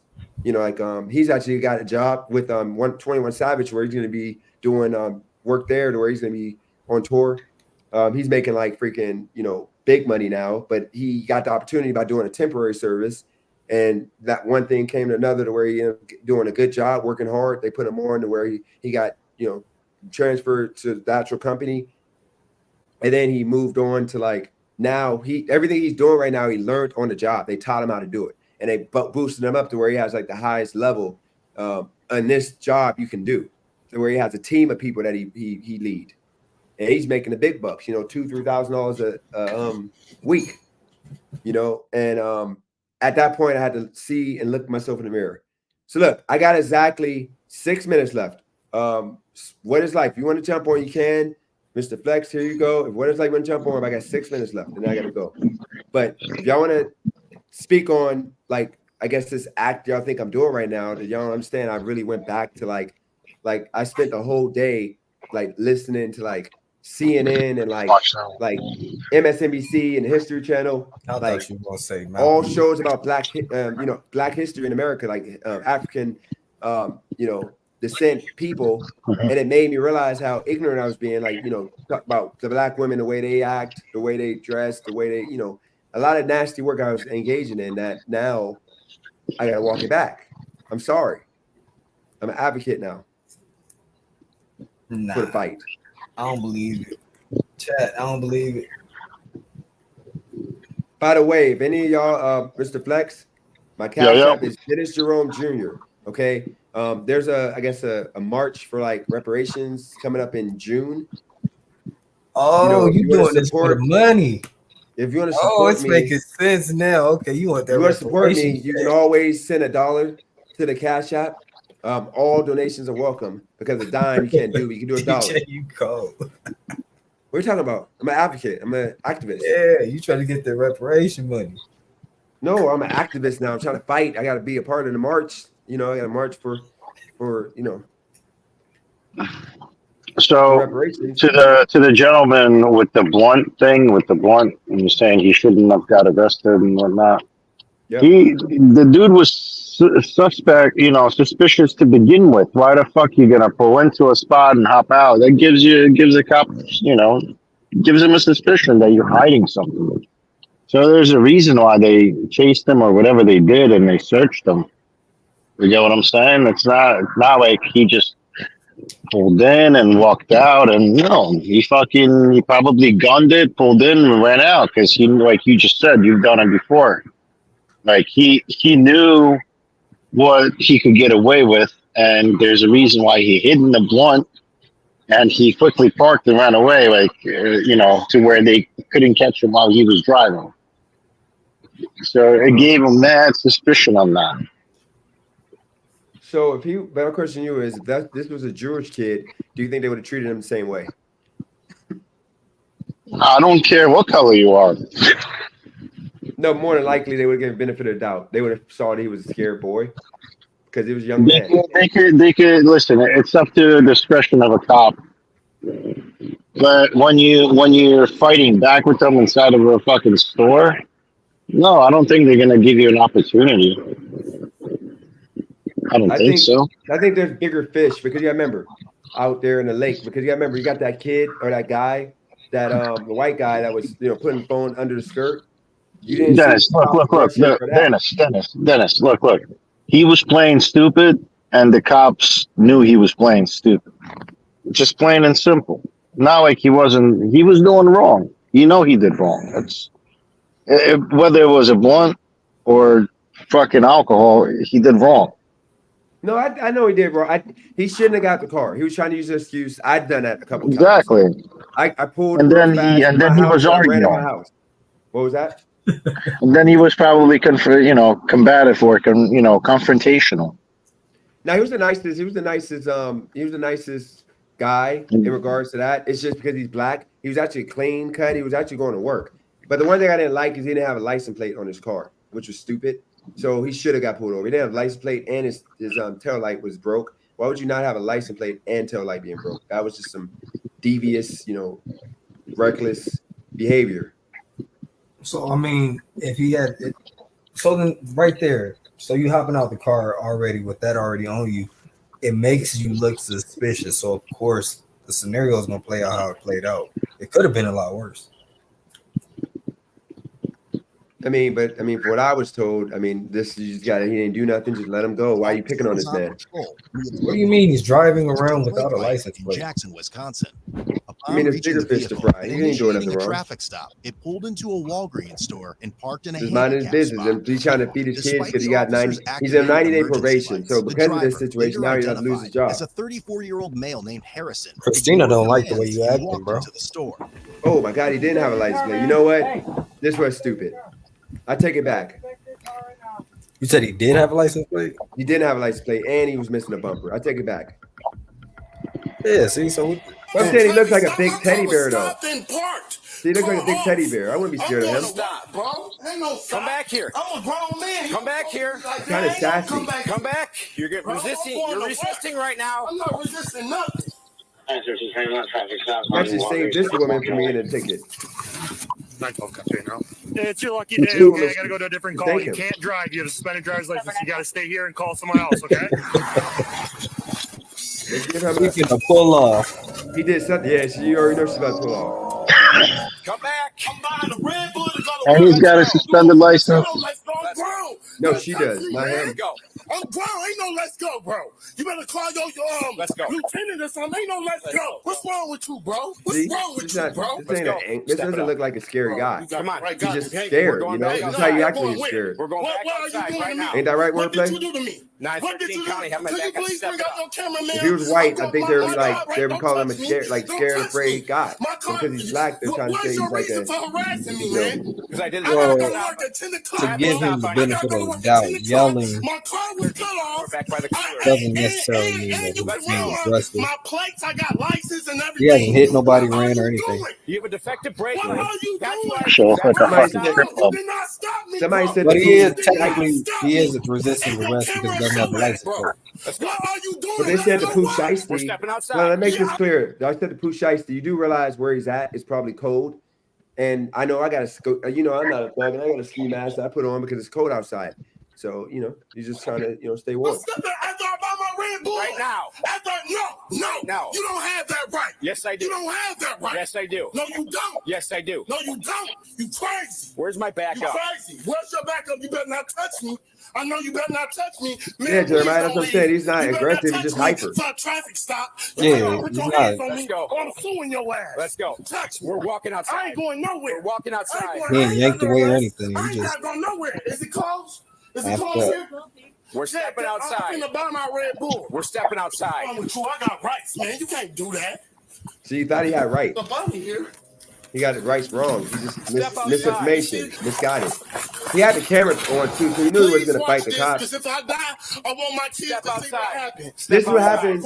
See, this is what happens when you have, you know, I blame the media because the media got him thinking that the cops are going to shoot him, and they got him scared.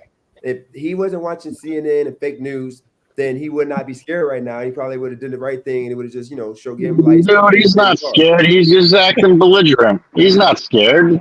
Oh, he is scared. Look at him. Like, he's literally with the camera talking about he's about to die. Dude, he's not scared. Stepping nowhere. I don't know. What do you think, Wordplay? You don't think he's scared? He was then quickly Nah. decentralized. No, if he was scared, he would like sit the fuck down in a fetal position. He's resisting. He's not scared. Wait, right now he's kind of in a fetal position. Or no? Yo, if the person's scared, they're gonna listen. They're not gonna resist. They're not gonna I would fight. say he's not scared. He's upset. No, they can slow it down. He What you think about probably this? had a bad day. He probably was just trying to go on Everything's about recorded, his day. sir. So what you think about this comment, Flex? He said, I hate white dudes who try to tell us black men how to feel. I got nothing to say to that. Aren't you considered black? Like in America, aren't you black? And what? Aren't you considered black? Don't you put like African American on your license? Or do you put white? Who said that? Who told you that? No, I'm asking you because you said you're Russian. Oh, actually, no, Yeah, you're white, you're Caucasian. Russian. Yeah, I forgot you're Caucasian. Russian. Caucasian. Yeah, I figured that. No, because you think, because I was telling Wordplay, I was telling Mr. Flex that I thought that Russia was like Middle East. Like I thought that Russia was like Muslim. No. Like the up. What? How do you? How did But you what does that comment have to do with the? That's like a fucking racist ass fucking comment. No, he thinks you're white. I am white. You're Russian. I am white. Look at the avatar. That's me. You know, it's crazy. I don't literally think thought Russian- that he was. I don't think I thought Russian he was was Muslim considered the white. whole time. Ain't nothing wrong with that. You know, like the whole time I thought, like, because you used the N word before, I think. So I thought you were like, you know. in the Say what? Say. Oh, wait. Say it again. Let me make sure I'm not. See, I'm going to make sure I'm not putting misinformation out here. I thought that your channel, you guys used the N-word before, because I thought you were like, You guys, no. People have used the N-word on my channel, but no, it's not. It's not because no, I'm not trying to throw him under the bus, because remember when I first came to your channel and like it was because of Torp, he said that you guys be racist, talking about like the N-word. So when I came to your channel, you said I'm not racist, I'm not a homophobic guy, blah blah blah. And I thought you were like not white. I thought you were like Middle Eastern. Is it But me I didn't or come it's to your Dennis? channel for the first time. No, this is me.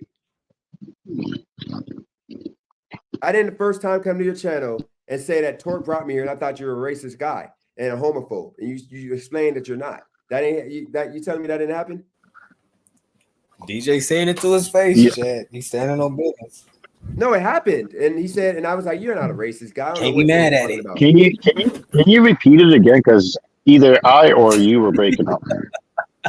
Okay, I said the first time I came to your channel, it was because of Torp. And I said that Torp said that you were a racist and a homophobe. Then when I came on there in your chat, you were like, come up here. I didn't say that, but come up here. And I came up and you were like, Torp don't know what he's talking about. I said this and that. I'm not a homophobe. I'm not a racist. It was the opposite. It was more like the opposite way around. Yeah, and I found out that Torp be saying some of that stuff too. But you're telling me y'all never said that on your channel before. And you know you be saying some stuff. So you can't. No, nobody talks like that on my channel. And nobody talks ghetto on my channel neither as well. Not ghetto, but I know the first time I came on talking politics. You know I'm talking about dropping the N-word. And not with the hard ER. I didn't No, start never that. But you know people be saying nigga. And I don't like Yeah, I know. And when people do that on my channel, I correct them. I tell them not to do that. Yep. But that's the reason why, because I've been on your channel a couple of times. I've heard it, but it might have been from black people. But I don't like the N-word being used at all. And Wordplay even knows that. So I'm not making y'all do the racist. I'm just saying until today, or actually yesterday night, I didn't know. I thought you were Middle Eastern because you look Middle Eastern. I didn't know you were Russian. That's a whole different conversation. You're like, are you like the crazy Russian, or are you like just, Russian by blood and you're just American? Look. At the same time, I'm not gonna be sitting here and discussing, my whole background and giving my whole information about myself to random people on the internet. You get what I'm saying? You shouldn't be doing that either. I'm not sitting here trying to write a book about anyone and trying to give my personal details about myself. You get what I'm saying? I'm not trying to. I'm Russian. Yeah, I come from Russia. I was born in Russia. I wasn't born here. And yes, I am Caucasian. If that's what you want to know, that what I put on my license. Yeah, Caucasian. Okay, I want you to understand. See, Mr. Flex, no disrespect. I don't even know. No. I understand, but I don't even know why that was even like where was that going to? You know what I'm saying? Like, I'll tell you why, because the guy put on here that comment about the white people. Like, I hate when white people talk about how blacks should feel, but then I realized, I forgot that you told me yesterday, Wordplay. Yeah, I don't know who does that. That tells. I don't know who tells specifically to black people how they should feel. I don't know who would come up with that shit and say it. You know what I'm saying? I don't know who talks like that. No, it's the guy specifically. No, it's a guy that mentioned that comment. So what I said was, I forgot you told me yesterday you was Russian. So I said that why did I put that up? Because we're all I assumed black at one point, but then I realized you weren't black. You're actually Russian. I forgot because I remember I'm ignorant. I'm slow, so I didn't know that Russia. I thought Russia was in the Middle East, and I thought that like Russians are Muslim. And I thought you guys are like, there's all kinds. There's Asian people there. There's Muslims. There's Jewish. There's all kinds of people there. No, but like that one thing they say. What the Wordplay? What's that thing that the people that they say Uma or whatever it is like before? I don't know. I don't. Yeah, that's Arabic. Yeah, those people. Those are the Muslims that out here in California and out in Vegas that I was around, and they literally are from the Middle Eastern, and positive, happy people. You know, they do the whole they give you apple for no reason when you're doing riot share. They'll be like, hey, here's an apple, my brother, and I want to eat with you.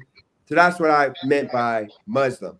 Now, Flex, you gotta understand this. The reason why this even came up is because the reason why my channel, when it starts being good, and it's gonna get back there, is because I go deep in the conversation with people that come on here. We're talking about the topic, and then it switched over to like being about why we're judging the man, and like some people stay on the surface. Well, we're judging a man by his actions. His actions were stupid and ridiculous that got him in trouble. His actions were suspicious. It doesn't matter what color it was. I didn't even know what color the man was until you brought it up and said it. No, but you gotta remember, still, Mr. Flex, people don't give now in America. People don't give African Americans benefit of the doubt because that guy could have been scared. He had his camera up. He was doing his thing. I think the cops should have had a little bit more compassion to just tell him, hey, listen, dude. I pulled you over out in the street, but you drove in real fast, and it's considered a stop. So I'm going to need your license, etc. But let's go out here and do that. But instead of him doing that, he had the guy thinking that he was about to arrest him and he's in trouble, and the guy was just panicking. So I'm just saying we don't get the benefit of the doubt as African Americans. Approach the situation. That's how you approach the situation. That's how you feel.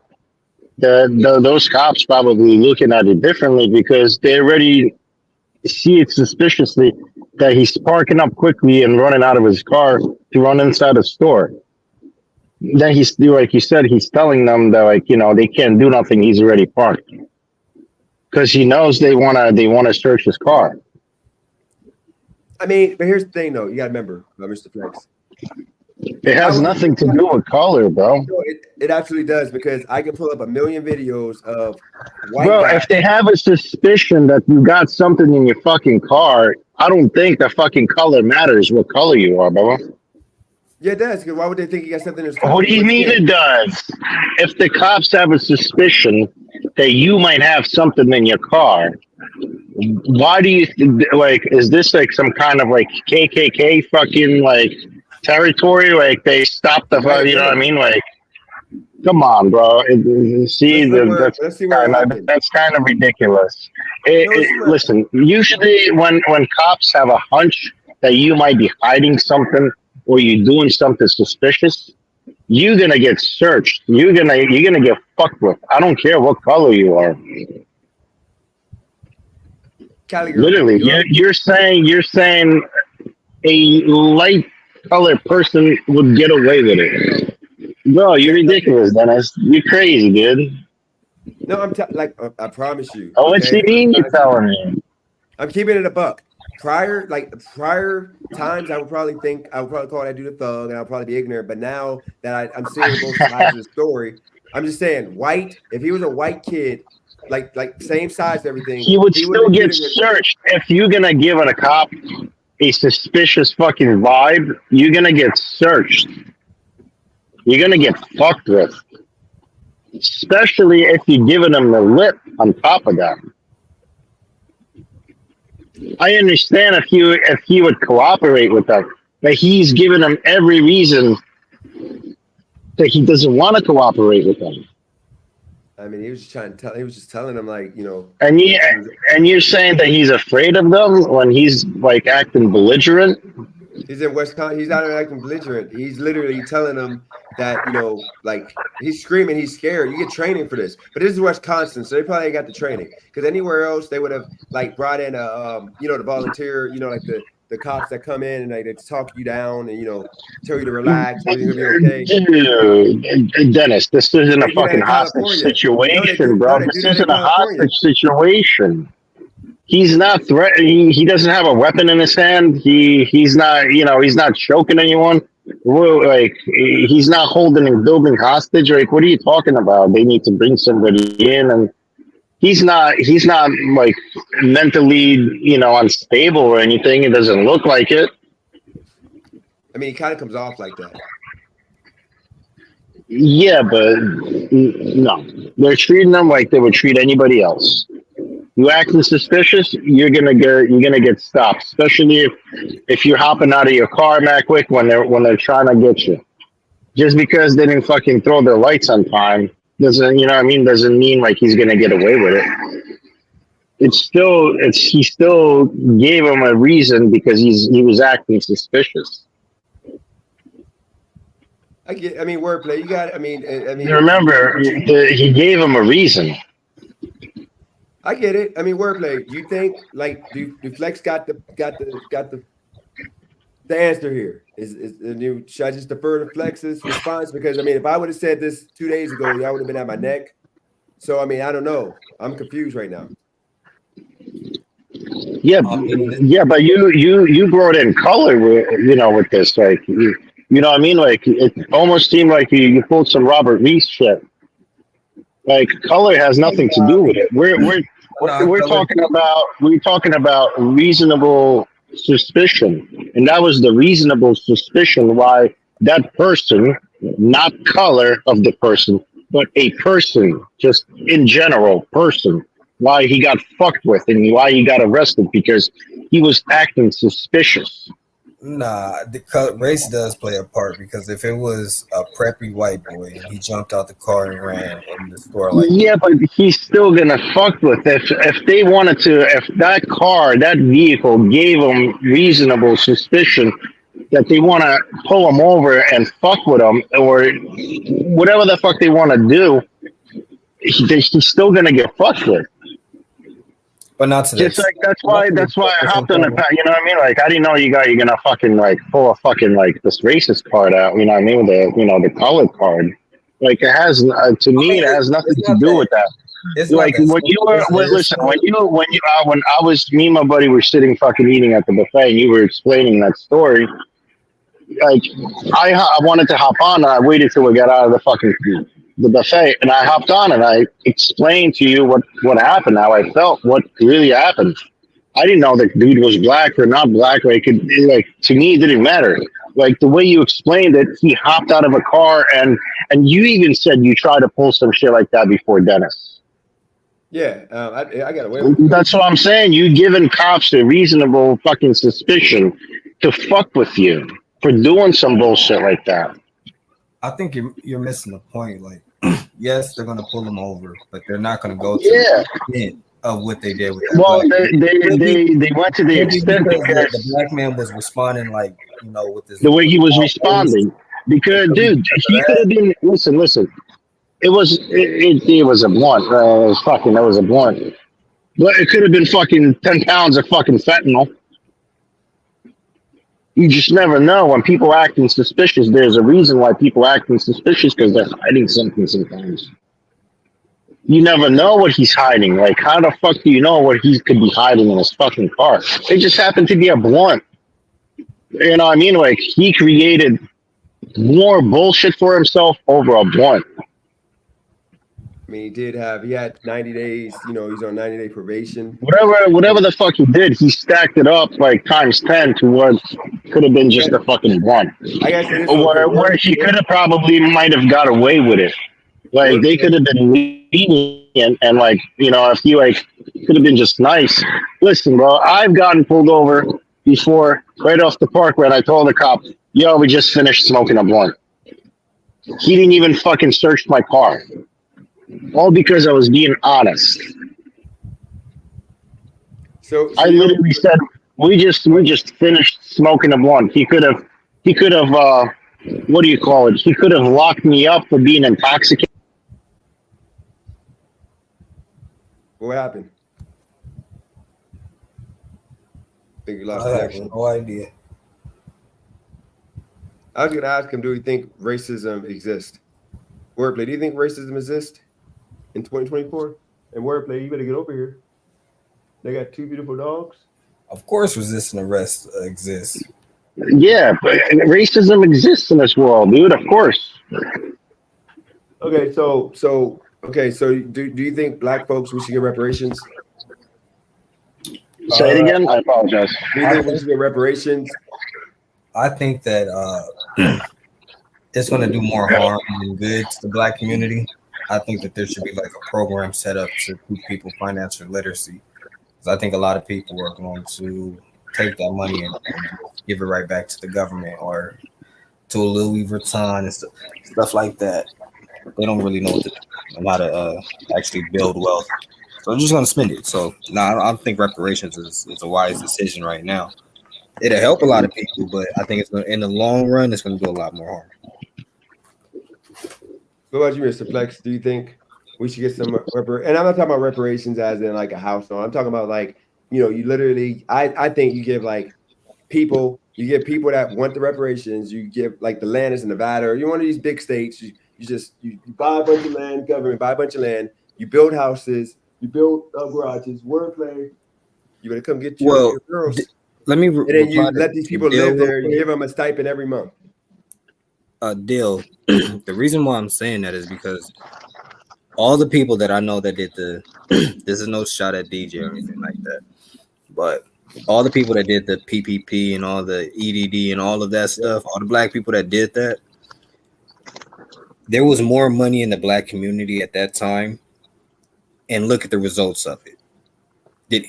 There was a couple of people who took the money and did something wise with it, but the majority of our people fucked off the money and put themselves either in more debt or now they got the itchy finger of like, oh man, I used to have all this money and now I don't have it, so now I have to go out here and rob and steal because not everybody used it wisely. That's exactly what I'm saying. That's exactly. Yeah, it's not. Again, remember, it's not just black people, dude. Imagine it's everybody though. It's a lot of people. Nah, Mr. Flex, because black people spend, I think, 2 times more than any race in this country. We are the number one consumers in this country. Make it make sense. That's not financial. I don't know. I spend a lot too, so I don't know. I don't know. I don't look at the statistics. I'm just thinking generally, just in general, and I'm just assuming everybody fucking spends, Nah, we spend at a much higher rate, and it has a lot to do with things that happened in the past. Like if you look at this video on YouTube, it's called "How to Sell to a Negro," where it's teaching people back then how to sell to a Negro and why us black people like designer stuff and like. Have you ever wondered why every black man wants a pair of Jordans, or why every black man wants to drive a Mercedes Benz? Nobody's ever asked that question. Yeah, I mean, I'm sure everybody wants to drive a nice luxury vehicle. Nah, but in the black everybody, I'm sure everybody wants to live. Everybody wants to be financially free. In the black community, no disrespect to you, Mr. Flex, but I'm pretty sure DJ can attest to this. We put Jordans on a pedestal. No, I don't think any other race does this. Why is it Jordans and not fucking Nikes, man? Is it because like somebody likes a style fucking shoe? Like, what the fuck is it? It's program design, like because everybody's talking about Jordans. You're considered is that what it is? Like, not because you want to be like Mike. If you don't got the mics, then you're not Mike, and you don't get the girls, you don't get the freaking, people don't think you're cool. You're not lit. Yeah, but that's nonsense, and you know what I mean. Like once you get out there in the real world, it's not you come to find out it's not all about that. Yeah, but we don't get there because we get that information hidden from us. Like they tell you as a white man that you deserve all this. You should have all this. This is nothing to you, but for black people, I don't know. I never heard of that kind of shit. This is the first time I'm hearing this kind of shit. You telling me you never heard of I mean, Dennis, the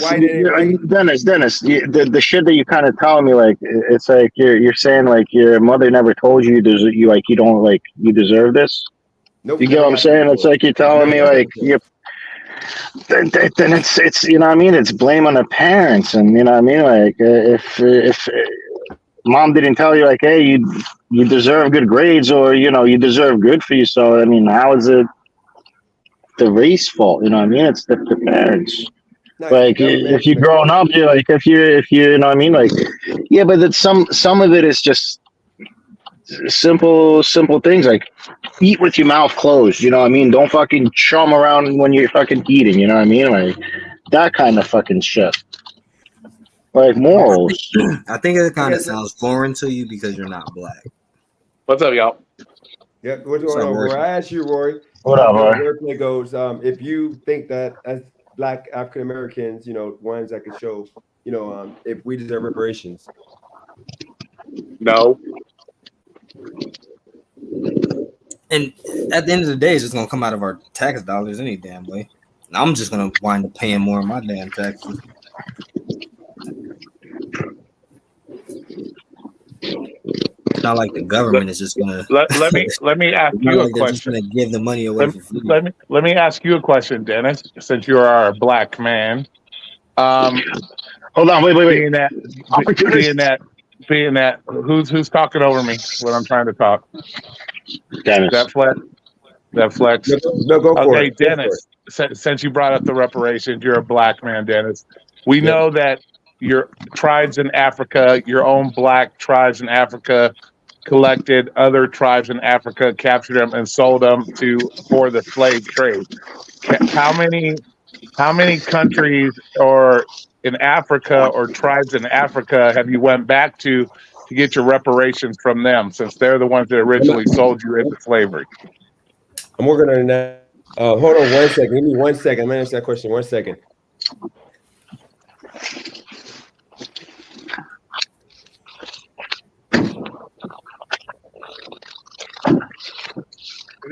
Yeah, I don't think it should just be like a cash thing. If they do give us reparations, what I'm saying is there should be put in place somehow, some way where they can teach people how to be financially literate and what to do with this money.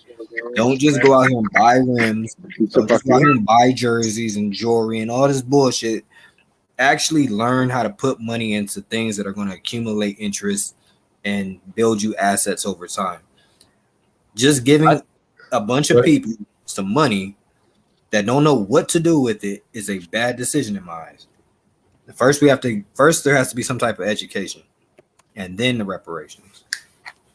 I think that ultimately, on the base off what we're talking about here, I think that what needs to happen is this, okay?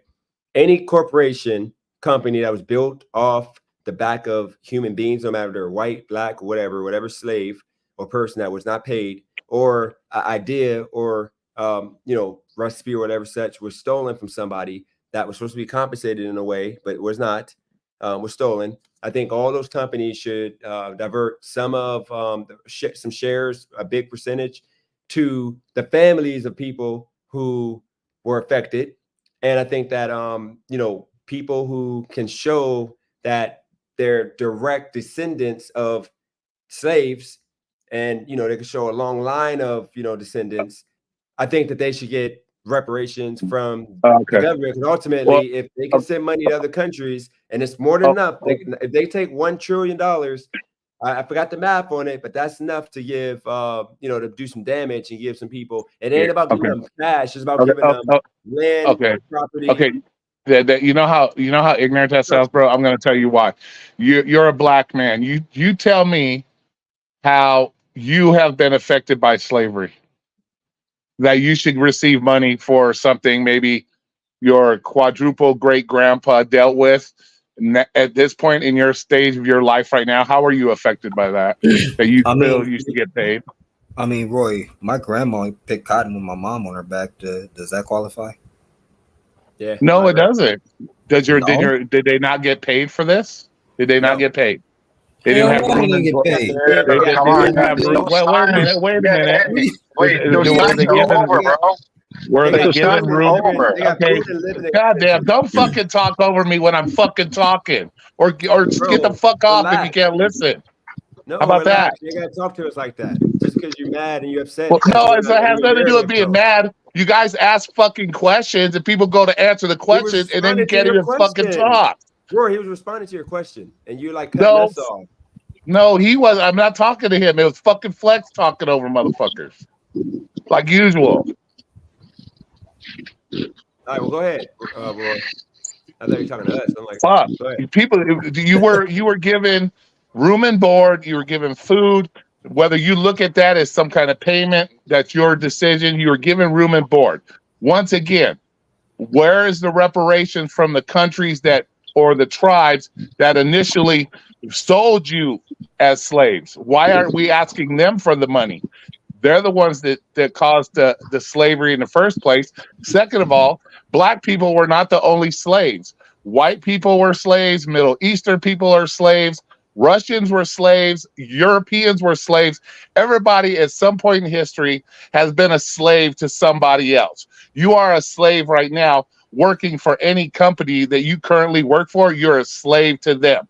So at that point, do we just give everybody reparations because we were all slaves at one fucking point? Does it make fucking sense? It doesn't. We were all slaves at one point. So it doesn't matter. And it's a little bit different, Roy. Why is it different? Why is it different than a black man being a slave versus a white man being a slave? What's the fucking difference? Tell me.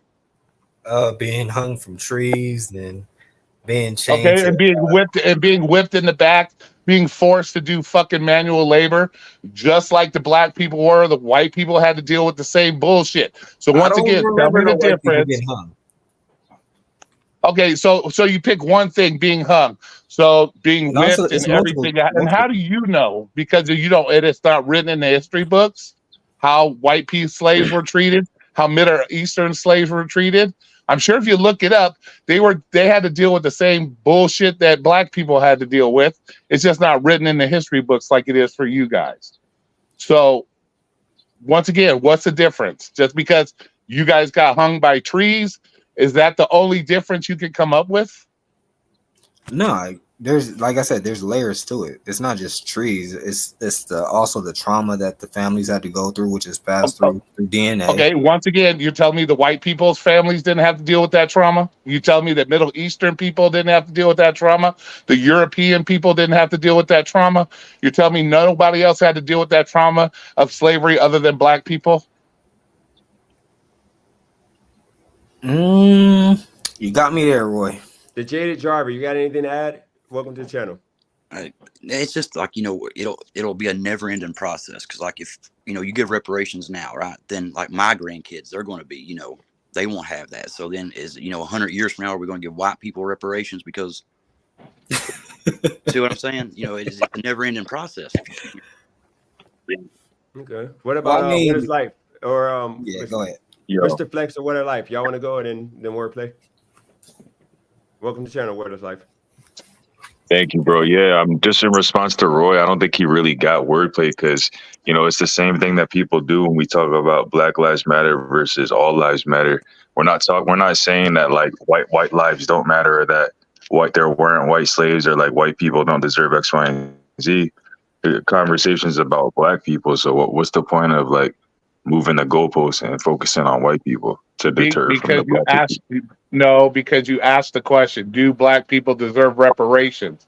And I said no, because every other race has been a part of the slave trade at one point or another. So if you're going to just pick black people to give reparations to, you got to give it to everybody that was involved in slavery at one point or the other. Which is fine, but like, why not say yes, black people deserve them, and then let's talk about Spanish people next. Let's talk about white people after that. Why not say yes, and then let's move on to the next race? Why say Where's no? That money? Where's that money? I mean, yeah, What is Life has a point because those countries that enslaved the white people that you're talking about, they should be, reprimanded for that. Same thing like this country. Isn't America in debt? Where's all that money coming from? I mean, technically, the whole world is in debt. Exactly, and those times are over. I don't know why people trying to bring back old shit. Like trying to collect on some shit. Like it just makes no fucking sense. He does have a point. Like, why do we have to diminish the black, the black struggle? And try and focus on like the Spaniards and the Jews, and I'm pretty sure when the Indians got their resorts, they weren't,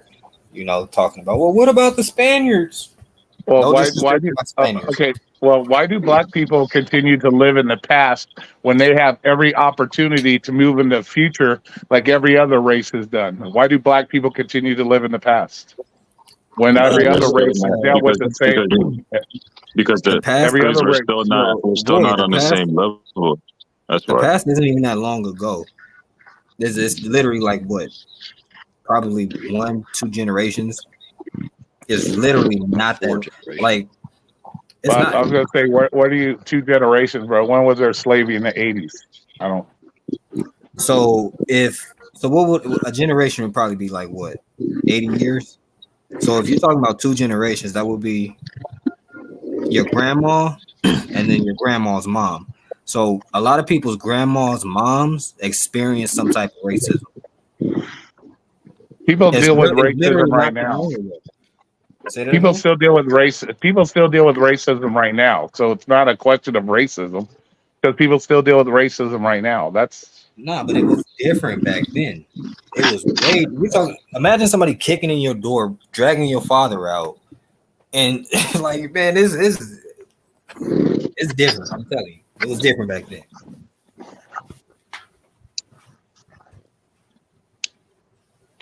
Hell, Emmett Till got beat up and killed for just whistling at a woman, and it wasn't even true. Like, that's how bad it was. Let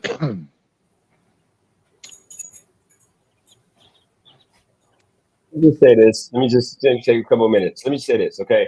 I think the issue is this. When I usually talk about this, and I always throw and I do the whole no reparations, all this crap. You gotta look at it like this. The reason why black people are we're at the lowest of every statistical category is due to the fact that Except for spending.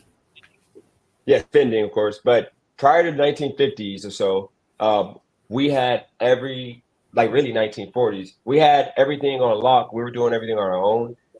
We had systems in place that we didn't need white people. We were good with doing everything in our own community.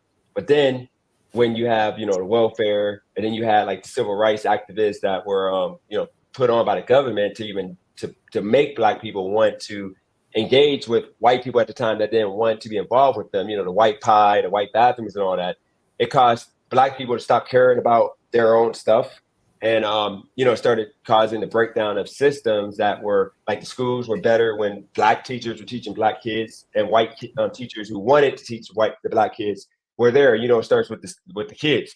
So it's to the point that now you figure we've only really been free for 20 years now, 25 years. I'm talking about free of having the same exact opportunity as every other race, that we're so fucked up that the only way we're going to overcome the violence, the poverty, the struggle, growing up without dads, all this messiness of stuff is to get the same bailout package that every single other race of people, the Jewish people got it, every group of people, that were done wrong by this country, they got to overcome. Now I know a bunch of people, a bunch of different races of people, or not saying races of people, but the Indians, I mean, for the most part, they're doing bad because of the fact they're getting everything. And I'm not going to go into that situation because then I can get, I'll be ignorant in even speaking on that. But whole point of the matter is, all they need to do is give black people just one little boost, something like the PPP money, a little boost.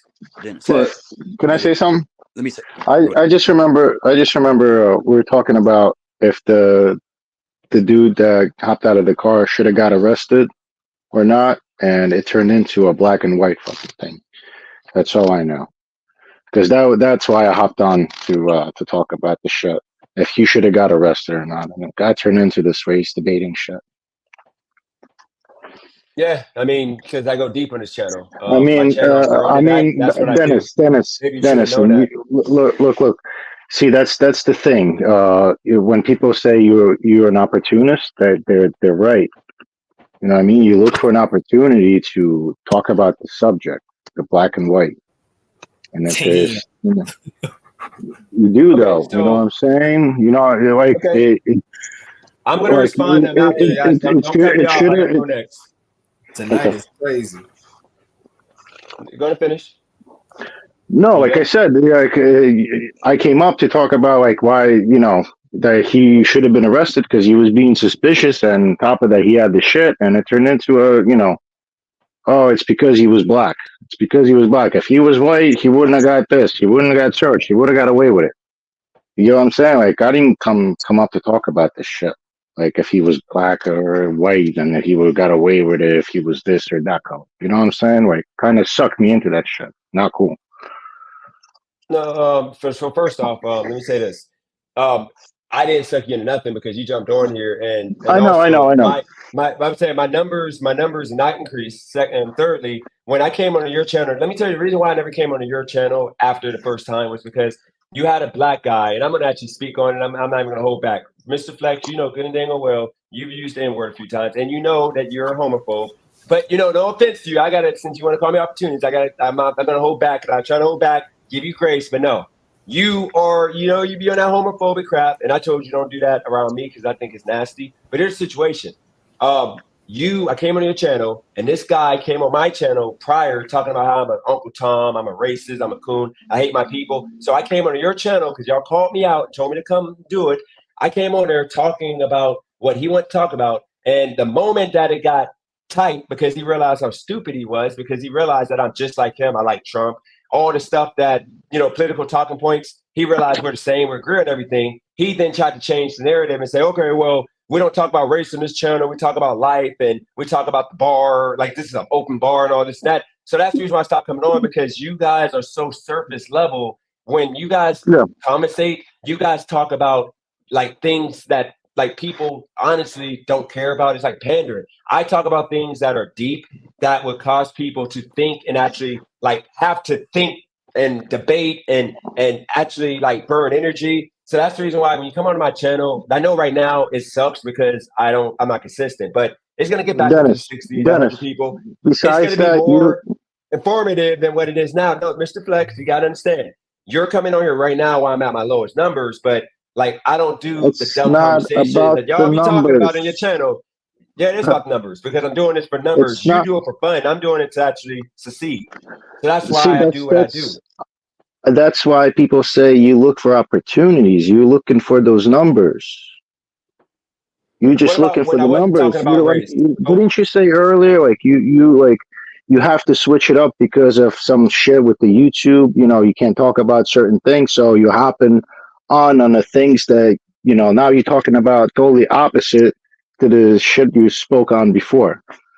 You're looking for the opportunity for clicks and views. Like you said it before, though, right? No. When I was doing bigger numbers, besides the topics, it's clicks and views. I'm personally, I'm not about the numbers. You know that, right? No, but I mean, obviously, yeah, I get that. But no, look, and besides when you were saying about on my channel, I didn't want to talk about the politics and I didn't want to talk about the racial shit. I just didn't want my channel to get flagged and fucking taken down.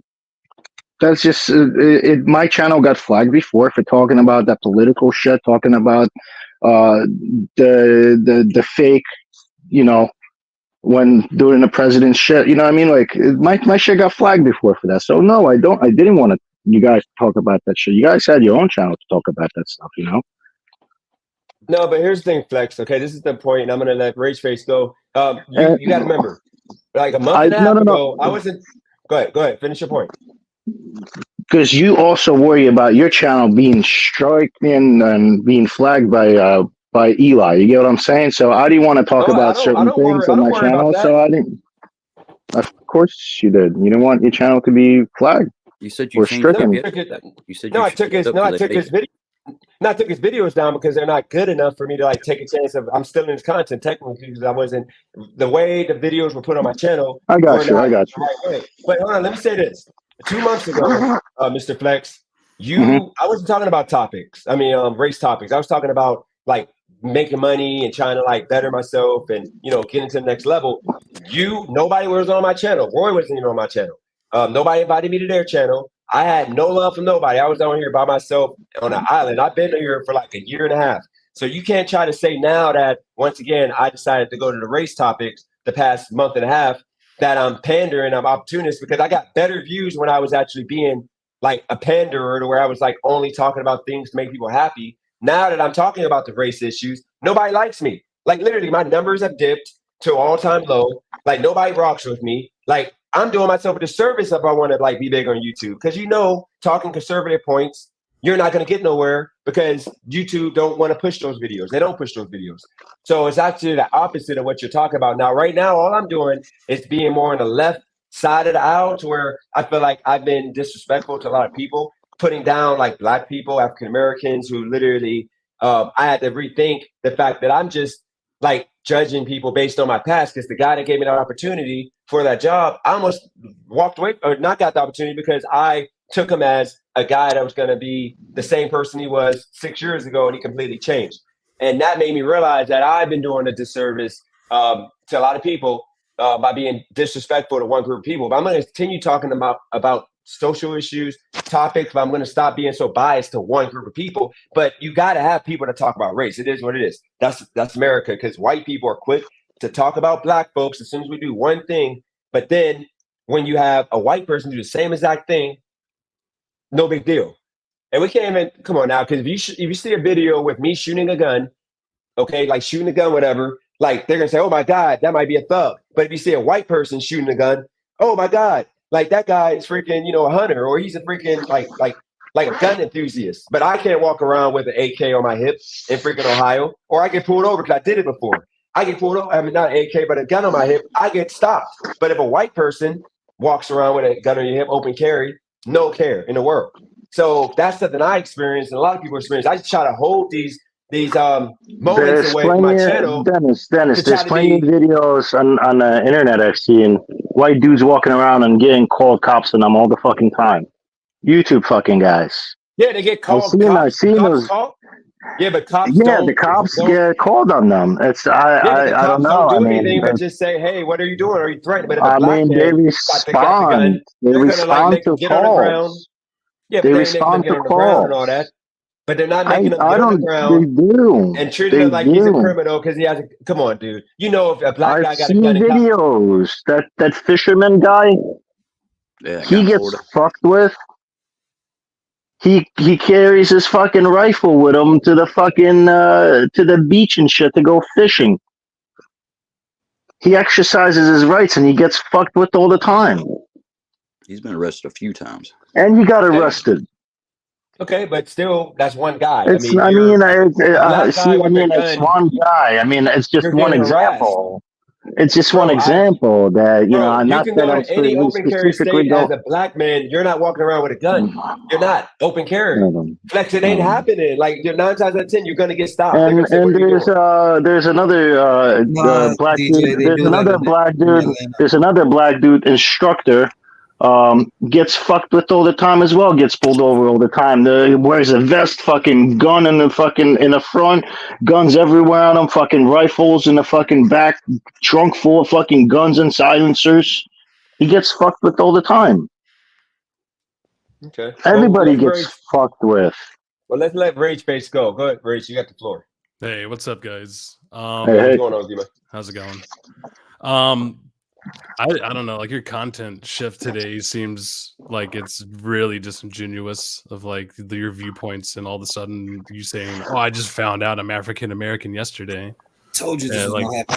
Yeah, like it just doesn't. It seems like your quick shift to a different like type of content is just you trying to figure out a different way to monetize your channel. Because the conservative version wasn't working too well, so now you're like, all right, got to change gears and I'm a liberal now, guys. I'm a liberal. I'm No, I'm not liberal. That's still a bad word in my book. I'm independent. Okay, but I'm pretty sure earlier you said you were like, oh, I got to use the liberal, values now on my channel. So I mean, either independent, some people are gonna call you on conservative, whatever. I mean, Rage, what would I call that guy that was in the store? Would I not call him a thug? And like typical black. Last week when Bevaz was on your channel, you would call that guy. I would have been ignorant. I would have judged him.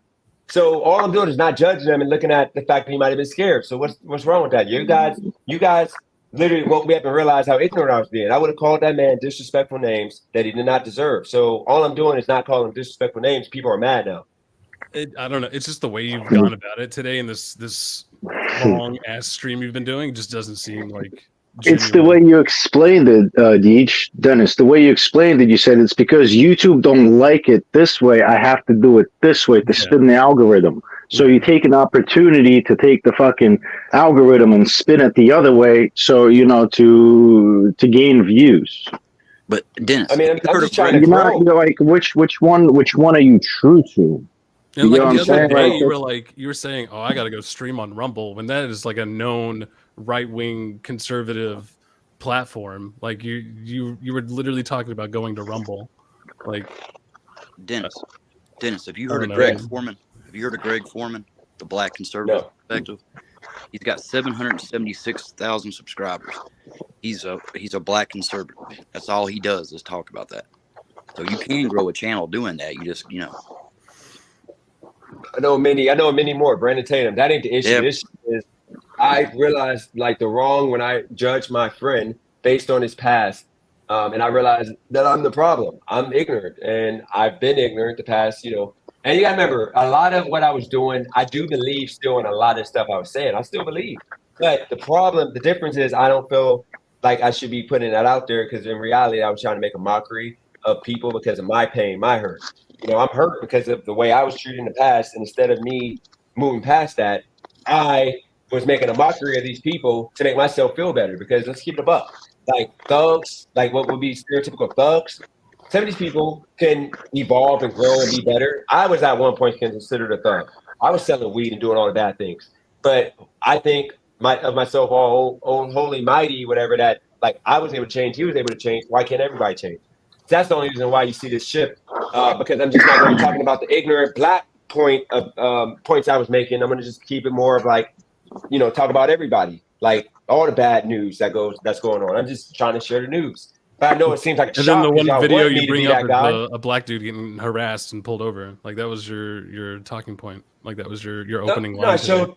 No, the I whole showed thing that was one, and I showed the guy in no. the store that was creeping with the chick. Showed the phone under the chick. You see that video? That was I that was showed right after. Well, that was after. Yeah. No, I was doing both though. I did him. Yeah. He was the main one because I think that could have went both ways because they made him out to be a thug. Like in the chat, they made him look like he was bad, but in reality, he was just terrified. He was really sassy. And then I showed the white guy how nobody went to tackle him. Nobody was like, he was just treated like he ain't gonna hurt a fly. Like they didn't call the cops right away. They just say get like, like it's just different treatment you got. Well, I mean, it was also a different circumstance. That man didn't, pull up to Walgreens and run inside with his busted ass car and park in the handicap spot without a handicap sticker. Like this guy is being nonchalant in a Target taking upskirt pictures. Like it's a different scenario there. Yeah, but the cops are probably gonna like not run in there and tackle him. They're probably gonna like take their time. Like, dude, you did. Come on. Yeah, I mean it's not an aggressive situation. If he's not being violent, exactly, it's going to be aggressive. If he's not being aggressive, why they have to be aggressive? This dude was like shouting at the top of his lungs. aggressive. I mean, I get it. He was probably scared shitless because I mean I've dealt with the police many of times, and every time like my adrenaline is pumping, even if I haven't done anything wrong and I get pulled over, it's like something's going to happen and I'm going to end up in a bad situation. I've had no good experiences in my whole life with police officers. Like because I understand. Police officers could also get sued if they do something wrong. They don't want to do nothing wrong as well. They don't want to punch and break his They're neck. very rarely held accountable for their actions. There's a video today of a 18-year-old white girl gets pulled out of the car by a white cop and slammed on the ground. It's on the civil rights lawyer. I mean, so it happens to everybody. It's just, if a bad cop, if you encounter somebody, it's, and she was being a little, she wouldn't roll down her window all the way, but he just went too far. He jerked her out of the car and slammed her down on the ground. And I got a question for whoever you just, I guess the one that got the most information is that bombing that the Black Wall Street. Who knows when that happened and where did that happen at? Say what? Black Bombing? The Black Wall Street. When they like, I guess the African Americans, they put their money together and they opened up a bunch of banks and investment firms, and they had a bunch of businesses, and like they just they literally bombed them. Yeah, I don't know what they call it the Black Wall Street. Yeah, the Tulsa Race Massacre, also known as the Tulsa Race Riot of Black Wall Street. So when did that happen? 2 day long. It happened in 1921. Okay, so now you have that. When did we get civil rights? Like when were we allowed to be treated like people? 1965. Okay.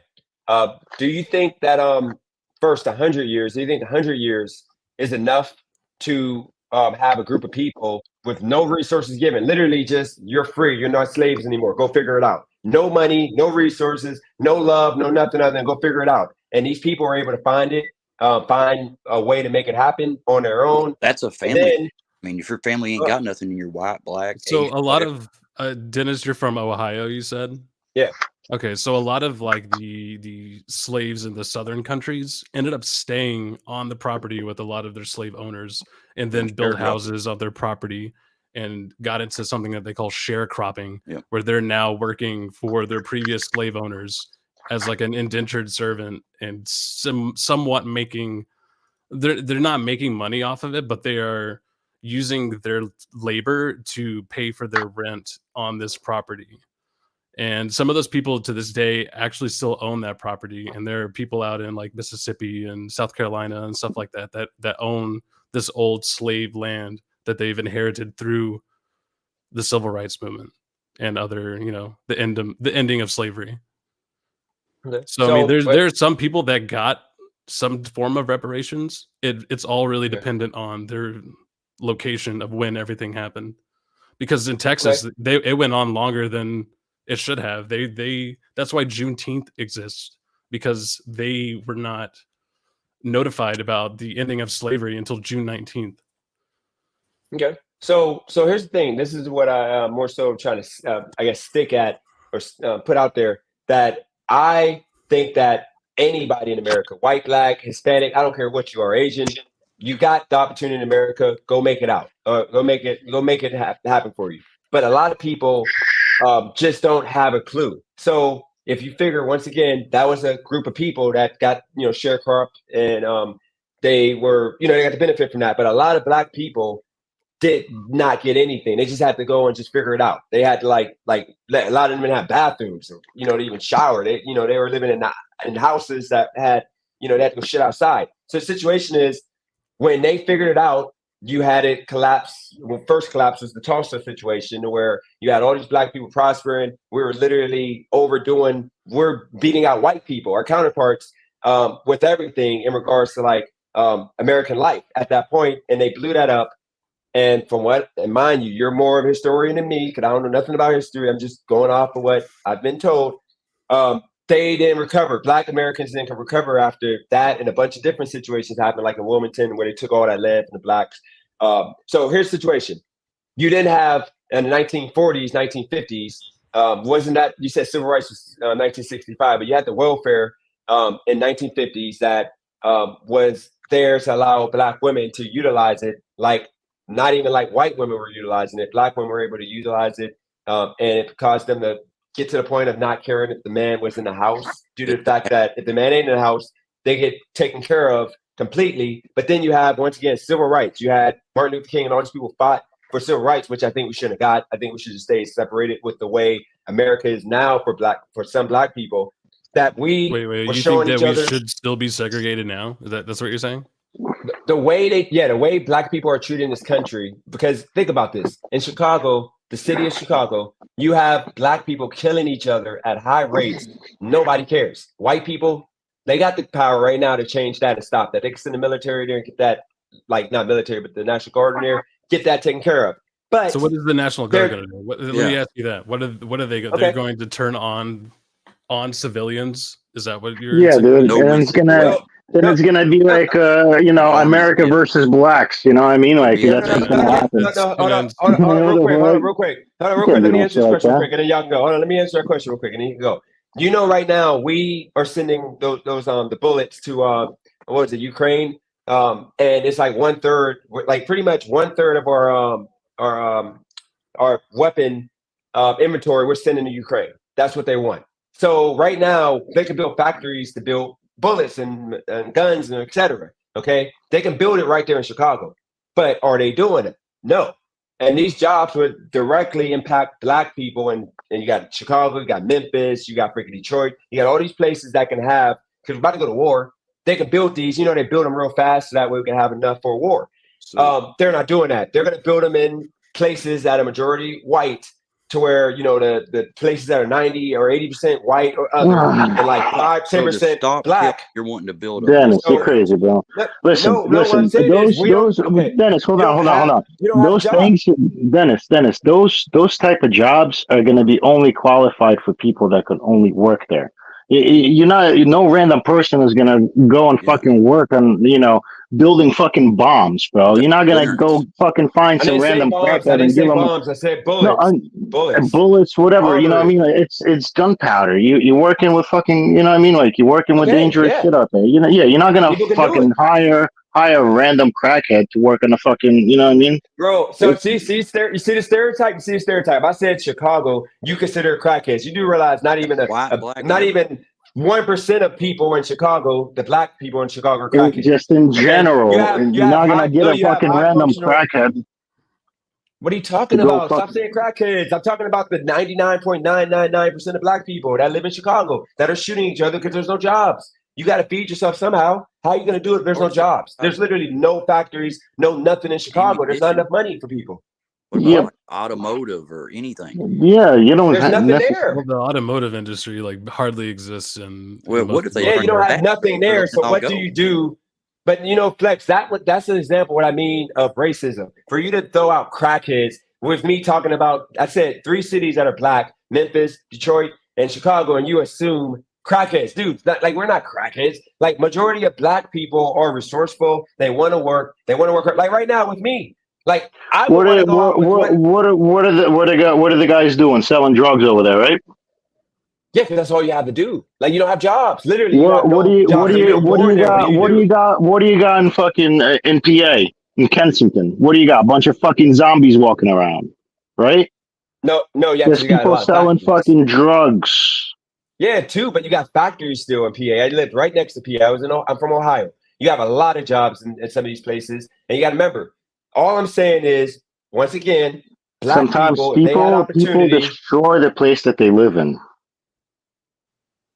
Okay, Mr. Flex, if you had 50 years of being thrown out there with no resources, no education, no nothing, when you look at TV and you see the families that are actually accomplishing something being white, and you see the black people being the butlers and the maids, and then the shows that do come out like the Cosby Show, etc., like that's a fantasy and a pipe dream. I'm sorry, you're going to have people that are going to be, like... Dennis, wasn't that like 60, 80 years ago? How long was that ago? That was before the whites put crack. Aren't the times are before the different whites now? put drugs. That was before the whites put drugs in Chicago, Detroit, and these major cities. And it's a fact that CIA put drugs in these cities that people sold, and they locked up the black men, which made the family structure. No, hold on. They made the family structure like destroyed the family structure because these black men, without men in the household and in the community, you're gonna have a shit show of a place. You know that. Dennis, you said you lived in a bad place before, right? Bad community, or whatever. But you have more men. You had men that was holding it down. And you moved out, right, to a better place, where you could get a better job. My family is all there. Yeah, but you were tired of living in whatever poverty, whatever, where it wasn't pleasant for you to live in, and you moved to a better place and you found a better job. No, right? Actually, to where you could actually find a job. No, actually, well, no. You're not there now. I just moved to a white fraternity house. But you're not there now, right? Now, you're talking about now. You're in a better place now. You're older, wiser. You're in a better place now. Nobody just threw you on the street, did they? I mean, I was actually on the street. I was sleeping in the car for a few months. But you brought yourself up. Struggling. Yeah, but I remember you didn't want to be a drug dealer. You wanted to make something of yourself, so you done it. You took, you done that. But it's easier when you have some sense. I had a father for a few years before he died. A lot of kids don't have a father. They don't know what a man really is. I didn't learn I still don't know what a man is, but I didn't learn what a true man was until I got with those Muslims out there in Las Vegas. Okay. That taught me what being a man is really all about. I didn't know any better. I was working 40 hours, piping down chicks. I didn't think of nothing. I mean, I knew 2-parent household and all that stuff, but I was literally the epitome of what, a weak man would be. I didn't know any better until I moved to Vegas. And by the way, Rage Face, you got to reconnect somehow. I think I go in and out. So you got to understand, Mr. Flex, did you have a father? Yes, of course. My father Jaded passed Driver, did you have away a in father? 2015. I'm Yes. sorry to hear that. Yeah. I'm sorry to hear that. Mine Is died it when me? mine died before I was born. Is it me, or does it seem like Rage Face's thing says El Ghetto? Just a I side. don't know. The what? It might. It might. El Ghetto. Jaded Driver, did you have a father? Yes, he's 82. Okay. Okay. What about you, Wordplay? Did you have your father? No, but I had male figures around. I had my dad decided to, because of the drug trade, blow out and do what he had to do before I was born, because it was either him, or us all, and he had to do what he had to do. And then my stepdad, who was also of that life, he had a heart attack when I was 15, and that was right where he started teaching me about life. But he taught me the work ethic and all that. So you gotta understand, Mr. Flex and Jaded Driver, you guys had that benefit right there, having a father. A lot of black kids don't have fathers. That's not normal for you guys to not have a father, but that's normal for us not to have fathers. That right there is one of the biggest issues we deal with, and that's just it. But you selling yourself short. You're the one that made the decision to get out of the trouble, get out of it. You started your life. You got to where you wanted to be. You made that decision. It is easier, yes, if you're shown the way. I gotta go and get this damn dog.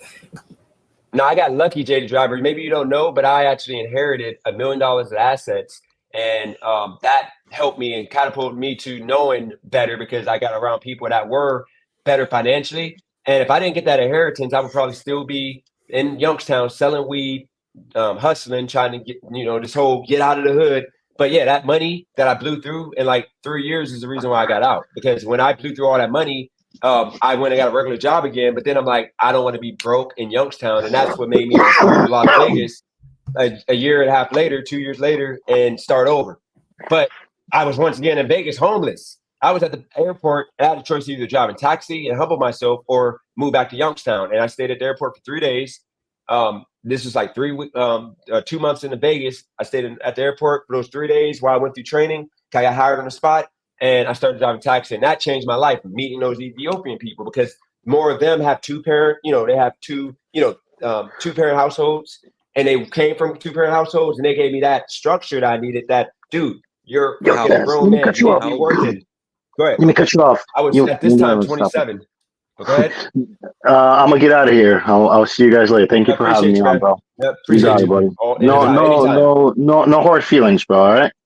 No, it's all good. I love it. This is what I want. So it's all good. As long as you're okay with that, that's all I ask for. Yeah, appreciate it. Sounds good, man. Have a good one. Yep, no problem. You too. All right, go ahead, Jaded. Well, you was 27 and homeless, and you started over because you didn't want to go back to what you had. So you did it yourself. Even though you said you was 27, you met people had two-parent households, but you got yourself there. You're selling yourself short. You done that. Even, people can tell you like, oh, this is what you got to do it yourself though. And you done that. You got to where you're at now. But you got to remember, Jaded Driver, I appreciate that, but I can't act like I am, like I'm Hulk Hogan. I made it happen. I learned off of between me getting that inheritance, but you and lost me being blessed enough to have my Yeah, but remember, I had my stepdad till I was 15. So he gave me. Do you remember? I got caught stealing when I was 11 years old, 10 years old. I got caught stealing $20 out of his money, pal. And I went to go pay off some bullies because I was an absolute pussy. I'm the dude that ran while my sister was getting beat up. I ran away. So yeah, Beta. He found out that I stole that money, and sure enough, guess what happened? He gave me a case of the beats when I got home because the principal called, whatever. And he said, if you don't fight back, I'm gonna fight you every day. And guess what I did? Next day, went to school, and the first person that picked on me hit him, and it made me a man. And I fought literally for those 2 years after middle school. I had to fight every day. Then I went to white school and I had to fight no more. But that made me a man. That made me, respect myself. I stood up for myself, and I stopped stealing. I never stole after that because that ass whooping he gave me was the worst thing that you could ever imagine. Naked ass whooping. And at that point, I never stole. And the work ethic was my stepdad making us, like, whenever it snowed, we had to shovel the yard, the driveway, the neighbor's driveway, the grandmother's driveway. We had to do all this grind, this work, cut off everybody's grass to get money to pay for our lunch at school. He made us earn everything, even though he was a drug dealer. We had a pontoon boat, speedboat, a limo, all of this, but we worked for everything. So that lesson I got made me. But my sisters, my brother didn't get that because he died before it was their turn. And now they're just now getting it, but welfare is corrupted their life, which is why I don't like being in Youngstown, because it makes me feel bad because they don't want to overcome that for the most part. They're working hard, but a couple of them, but they're overcoming because they never had anything or anybody tell them life. So when I tell them life, they think I'm talking down to them because they don't know what a man is. They don't know what work ethic and all that is. So that's it. That's that. They had your stepdad, right? That you learned all these values from, right? He died when they were. Yep, same dad, but they were the second to the youngest. He was he was 11, so he wasn't at the age to where he was like getting like the work ethic conversation and the respect conversation. Like we all respect it, but it's a different level when you're 15 and you're 11. But they didn't have a male figure in their life. Hey, Dennis, appreciate you having me up, man, and Yeah, appreciate you, man. around, buddy. No hard feelings. We're all good, right? Yep, all good, all up. All right, later. These are the conversations, the wordplay that I just want people to understand. These are the conversations I have. But I got a question for y'all. Okay, I guess Jay's lead, but, today don't try it. No wordplay. No, I got a question for you. So I actually realized that yes, the conservative spiel that I was doing, all I was doing was beating up on the weak. And I was making a mockery of it. And I got to repent for what I did. It was nasty work. And part of that change was Rage, some of it. When he came on, the way he was like, no, I promise you. No, Rage, I promise you. I talked to Callagher about this. I said the way you came on respectful, you had to disagree with everything. But I had to really think why, the whole recidivist, I can't even say the word. Recidivist. Say the word for me, please. Recidivism? Yeah, like think about it. If you are 16, like I was at the time, or actually I was 19 when I started selling pounds of weed. If I got caught and I now got a criminal record, now I can't get a job at the McDonald's. Nobody can give me a chance. What do? Like this is the system that America put in the lives of a lot of black men because when they put the crack and the drugs right there in front of them, like, hey, here you go sell these drugs, and they knew it was going to happen. Then they just came with Joe Biden and Kamala Harris and all these people just came in and, hey, we're going to bust y'all now after we said y'all can do it. Now we're going to bust y'all. What do you do when you all got records that like none of the men can be men? But like in a white community, you got meth dealers like no other, but you never saw a big campaign after, the mob got taken out. You never saw a big campaign to bust a bunch of white people and then also get a bunch of white men out of the households with a program that would influence, people to be in the same situation black people are in. The issue in that, Dennis, is thanks to Mr.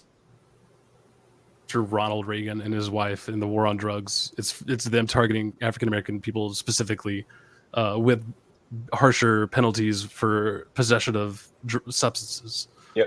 White people get, like I told you a story about how my friend and I got pulled over. I got probation. He got arrested. It's two different sides of a coin when it comes to that type of stuff. It's them specifically targeting minorities, African American people, Hispanic people, not really Asians as much. I don't really know if I don't know this logistics on that. I don't really look into specific races on depravity of like how they're treated, but still it's just the way shit is targeted towards African American people. And if you were to get caught selling weed when you were 19 years old, you would obviously have some type of record. When I got caught with weed, I went to a fucking class and it got expunged off my record. Like, it's not the same world that you and I lived in. You got to realize it's the government specifically. They don't care about Republicans or Democrat. Neither one of them give a fuck about any of us. That's the issue. Okay. So I got a question. Like I gave a solution. Usually y'all tell me I got to stop just being blanketed and not give solutions. Let's talk 2024. What would be the solution to help black people? I got to say wordplay need to get over here. But what solution do you have other than the one I just gave with, the manufacturing companies, that make bullets or, different things that we need for war that, they're going to like take over companies and buildings to make these things, and they can train the black people to do them, the people that need these jobs the most. That's what I think would change a lot. Because if people got money, making money, they won't be, going and buying drugs to like get to cope with the struggle. They won't sell drugs because they're making legit money. You know, they're gonna be happier people. That's how you help a community. And people that don't get with the program, you arrest them by sending in, you know, the task force to just swoop up and get them all like they did the mob. That's my solution. What do you think? You know, based on what's going on in America now. And I'm listening. I'm gonna run the bathroom while you're talking. You're in my AirPods. Both of you guys, if you want to both go wordplay, this is your specialty. So go ahead and go after Rage Face. I don't even remember what the question was. I'm sorry. I zoned out. It was pretty much what can they do in Chicago, Detroit, Memphis, other than what I mentioned, to fix it? Well, it's tough because whatever person they elect for government has to be actually for the people and not like for self gain. What's the name of that governor that they got in? It was in Illinois recently. Tiffany Hinyard. Like she's corrupt as fuck. You know, like she's claiming she's for the people, but she's not. It's just it's tough to put someone into a power position and not let them just make it all about themselves and, you know, use up funds and stuff. So it's difficult in a lot of aspects. Gun control obviously doesn't work because there's some way for them to get, you know, firearms in and out of Chicago and in the state. So it's solving that issue of crime in Chicago has been an epidemic for how long, and like it's still not a safe space in certain areas, but you can go to other parts of Chicago and it's completely whitewashed and people can walk up and down the street no problem. So it's a kind of like redlining in a way that's still existent in Chicago. I don't know like what the true solution is. I'm not as smart as all these people think I am. I'm not really in tune with all the political drama of other states. Smarter than me, though. I'm wordplay. You got anything to add to that? Yeah. Because it's so layered, it makes it difficult. But I would say first it's going to take the gang leaders to actually sit down and try and make some type of change, because even that's going to be hard because you got the younger generation who don't want to listen to the older generation. So then I guess the ones that don't want to listen, that's where the government comes in, and then they have to try and provide these people with a means to fix their problems. Like, what is making people commit crimes in this area? What's the trigger? What's the try and do like studies on it, and then try and put things in place to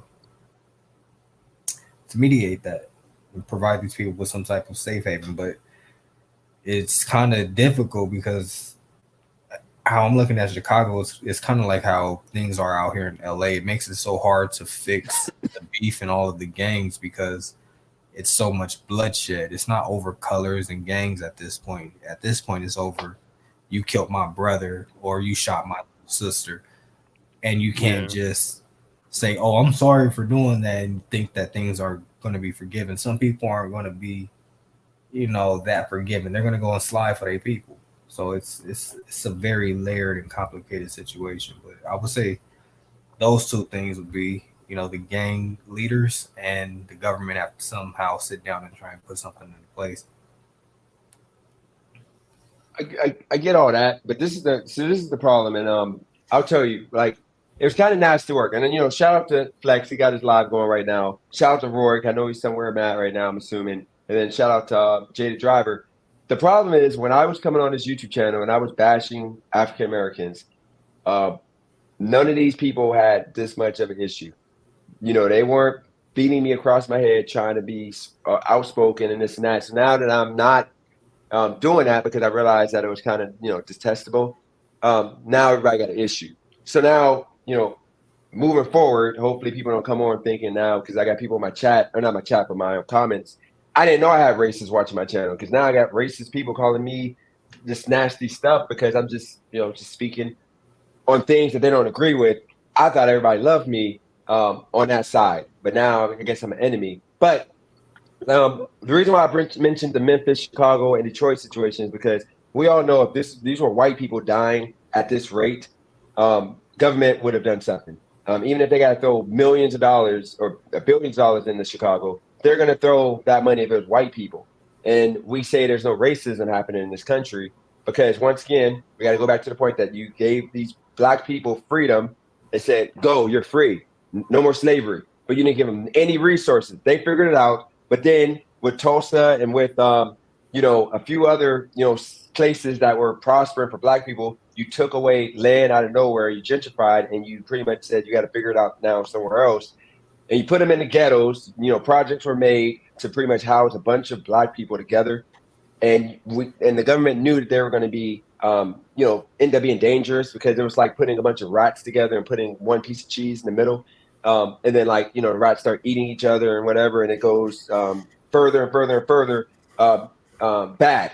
That's what's going on right now. Now, me being black my whole life, and I have people that try to talk and speak for me in regards to what being black means. And when I was being, when I was growing up as a kid in the 90s, and I was as a teenager, I saw white people because of TV shows, that were out, that were on Disney Channel, all the channels. White people were the ones that had the houses with the blinds, the nice blinds, or you had the houses that are in you lived in the high rises. You had the coffee maker. You had all this stuff. It was never a thought that you being black, you can have that unless you were you called them the uppity Uncle Tom black folks, due to the fact that majority of people you knew were broke and struggling. So right now in 2024, the reason why I say that I got to stop being ignorant to individuals that are suffering, because if I was in Chicago or any of these cities, you have the government allowing people to exterminate each other with no help in sight, because there's no jobs, literally, and it starts with the jobs. There's no jobs. There's nothing being given to Baltimore, and then you got the Tiffany, whatever her name is, you just spoke on. Tiffany That's Henyard. when it happened. Yeah, Henyard. She's literally stealing and abusing, and the only reason why she's getting away with it is because she's black and the city is majority black. Because if that city was white and it was a white man that was that obviously obviously stealing to that level, he would have had the feds at him. He would have been investigated by the FBI. She's already under investigation from the FBI. There's the township has been trying to get her out for months, and she's just using loopholes to stay in and not get herself evicted from her position. But if that was a white man, though, let's keep it a buck. If it was a white man, would he have gotten this far? Would he have gotten this far? Because right now, we knew 6 months ago. Oh, he would have gotten farther than this. Are you kidding me? Look at all the white politicians that are just doing horrible jobs in their states that are in power. It's, but still in this blatantly, she went to Vegas. It's funny. It's not just the politicians that do that. It's also ministers to churches that are stealing people's money and getting nice suits and planes and private jets and nice cars. They get away with that. Of course, they get away with that. They're allowed to do that. I'm talking about but this is a woman that's controlling a community, money for a community that's already struggling.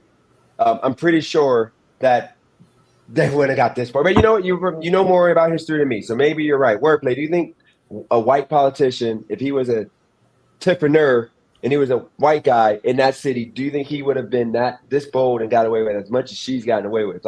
She shot at a resident, the cops shot at residents, and she's still not in jail. Do you think Wordplay, this would have been allowed to happen? Hell no, them white people would have got them up out of there. They ain't playing that.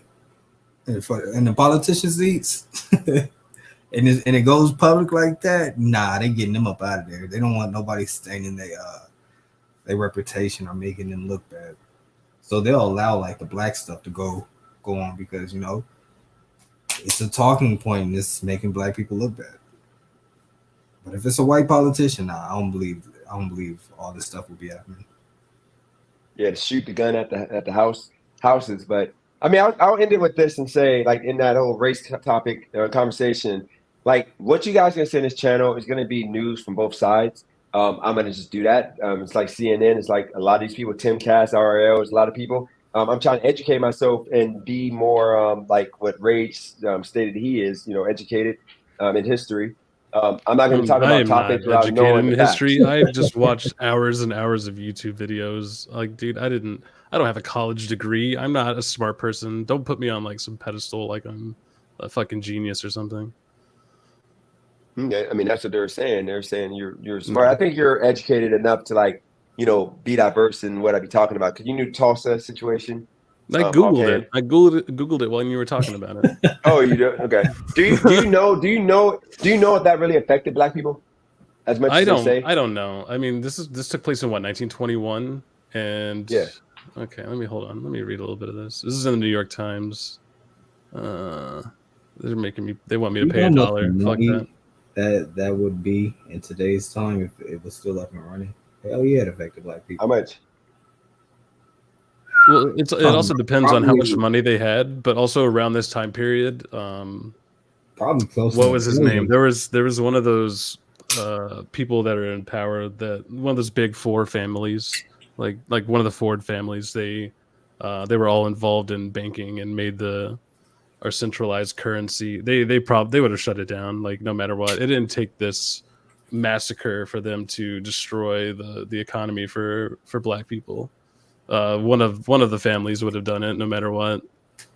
This is just like a little added hate to it, you know, like they're going to kill all these people in Oklahoma and then also just destroy their centralized banking, like their type of stock investment that they're developing. So I think no matter what, the funds would have been fucked. Well, I think it's different from them creating a centralized bank and actually just, you know, running a bank. I don't think that they were trying to create a centralized banking system for themselves. No, they were. What's like the let me get the names of the families before I start acting stupid. It was black families doing this? No. This is like Henry Ford, like the Ford Motor Company families, and like the people I know like all of them, like they are the ones that came together and signed a document to make the Federal Reserve System and like make our central type of currency, and putting in bad stock options and betting on certain stocks that made the stock market crash so they can then take over. That's why they're still in power today and why they have millions and billions of dollars. Yeah, but they normally don't mess with people that aren't trying to go against the system. So like they'll be cool with you creating a bank of your own. You know, you can go out here, start your own business as long as you're cutting them out or breaking them off a piece, you know, profits or whatever. So right, it makes but like, why we shouldn't have to do that. That's what Furby said. All right, Rockefeller, J.P. Morgan, Rothschild. Yeah. No, I think those guys were. I could be mistaken. I think they were actually against it because they. No, they all those four families are the ones that lobbied that bill to create the Federal Reserve System. Yeah, but isn't the Federal Reserve? I could be wrong, but I'm under back before that happened. We didn't have like a centralized currency. It was like we had different types of money. You could trade in your dollar bills. You could trade in for gold bars. You were able to go to a bank, give them a dollar bill, and they will give you gold equivalent to the amount of money that you exchange with them. When they created the Federal Reserve System, they took that away and put "In God We Trust" on the dollar bill to give it some type of monetary value. So they removed people making turning paper money into physical tangible resources. So that the gold standard, what he said, what Brandon said. But I mean that was before the 70s, I believe. Those people that you're naming, they were capitalists, and they actually wanted it to remain just those four in power. Right, and they still are. But from my understanding, either it was one of the presidents or it was the federal government that made them break up that monopoly that they had on the steel industry and the train industry and all of that. Mm-hmm. Yeah. So they got hit with like a what is that called when some company tries to buy another company and it's against the interest of the public. You know what I'm talking about. Yeah, I know. It's like when like Apple tries to buy like something big and it's like a conflict of interest. Yeah. Antitrust. That's it. Yeah. But monopolize. Yeah. So I mean, it seems kind of weird that they would just blow up an entire city, especially if the black people weren't, trying to create their own centralized banking. Now, if they were, that's something that I would have to look into because I could be wrong. Then yeah, it makes sense. But if they were just trying to start their own bank, it sounds like they were just trying to remove the American people from using their money to get gold. They're giving gold to the aliens because the aliens, the Anunnaki, need gold to fix their planet. I don't know. I'm making shit up. Now I've heard that before. I've heard some people say that this planet is just we're slaves harvesting gold for the aliens. Aliens are harvesting our souls because this is the only planet where souls can exist. Yeah, it's a lot of it's crazy. These conspiracy theories. Yeah, Brandon knows what's up. He's into all that shit. Sorry, Dennis. I didn't mean to bring him up. Man, I'm so mad that they fell Dennis, out. your mic might be muted. Oh yeah, I was muted. Yeah, I was muted. My bad. Wordplay was saying, what do you mean harvesting souls? Like I was watching one of Joe Rogan's podcasts, and they were talking about this planet is just like here to manufacture people for souls, so that aliens can collect the souls for whatever they need the souls for, because they can't. The souls are their money. Yeah, they can't generate it from wherever they're from. Mm-hmm. Well, the theory is that they're so advanced that they're aliens, so it's like a technology thing. So technology can't have a soul, so they're trying to use us as, their AI that was created on a different planet that overtook their race. And now they're just out here craving souls and stuff. Yeah, they need souls to be human again. Yeah.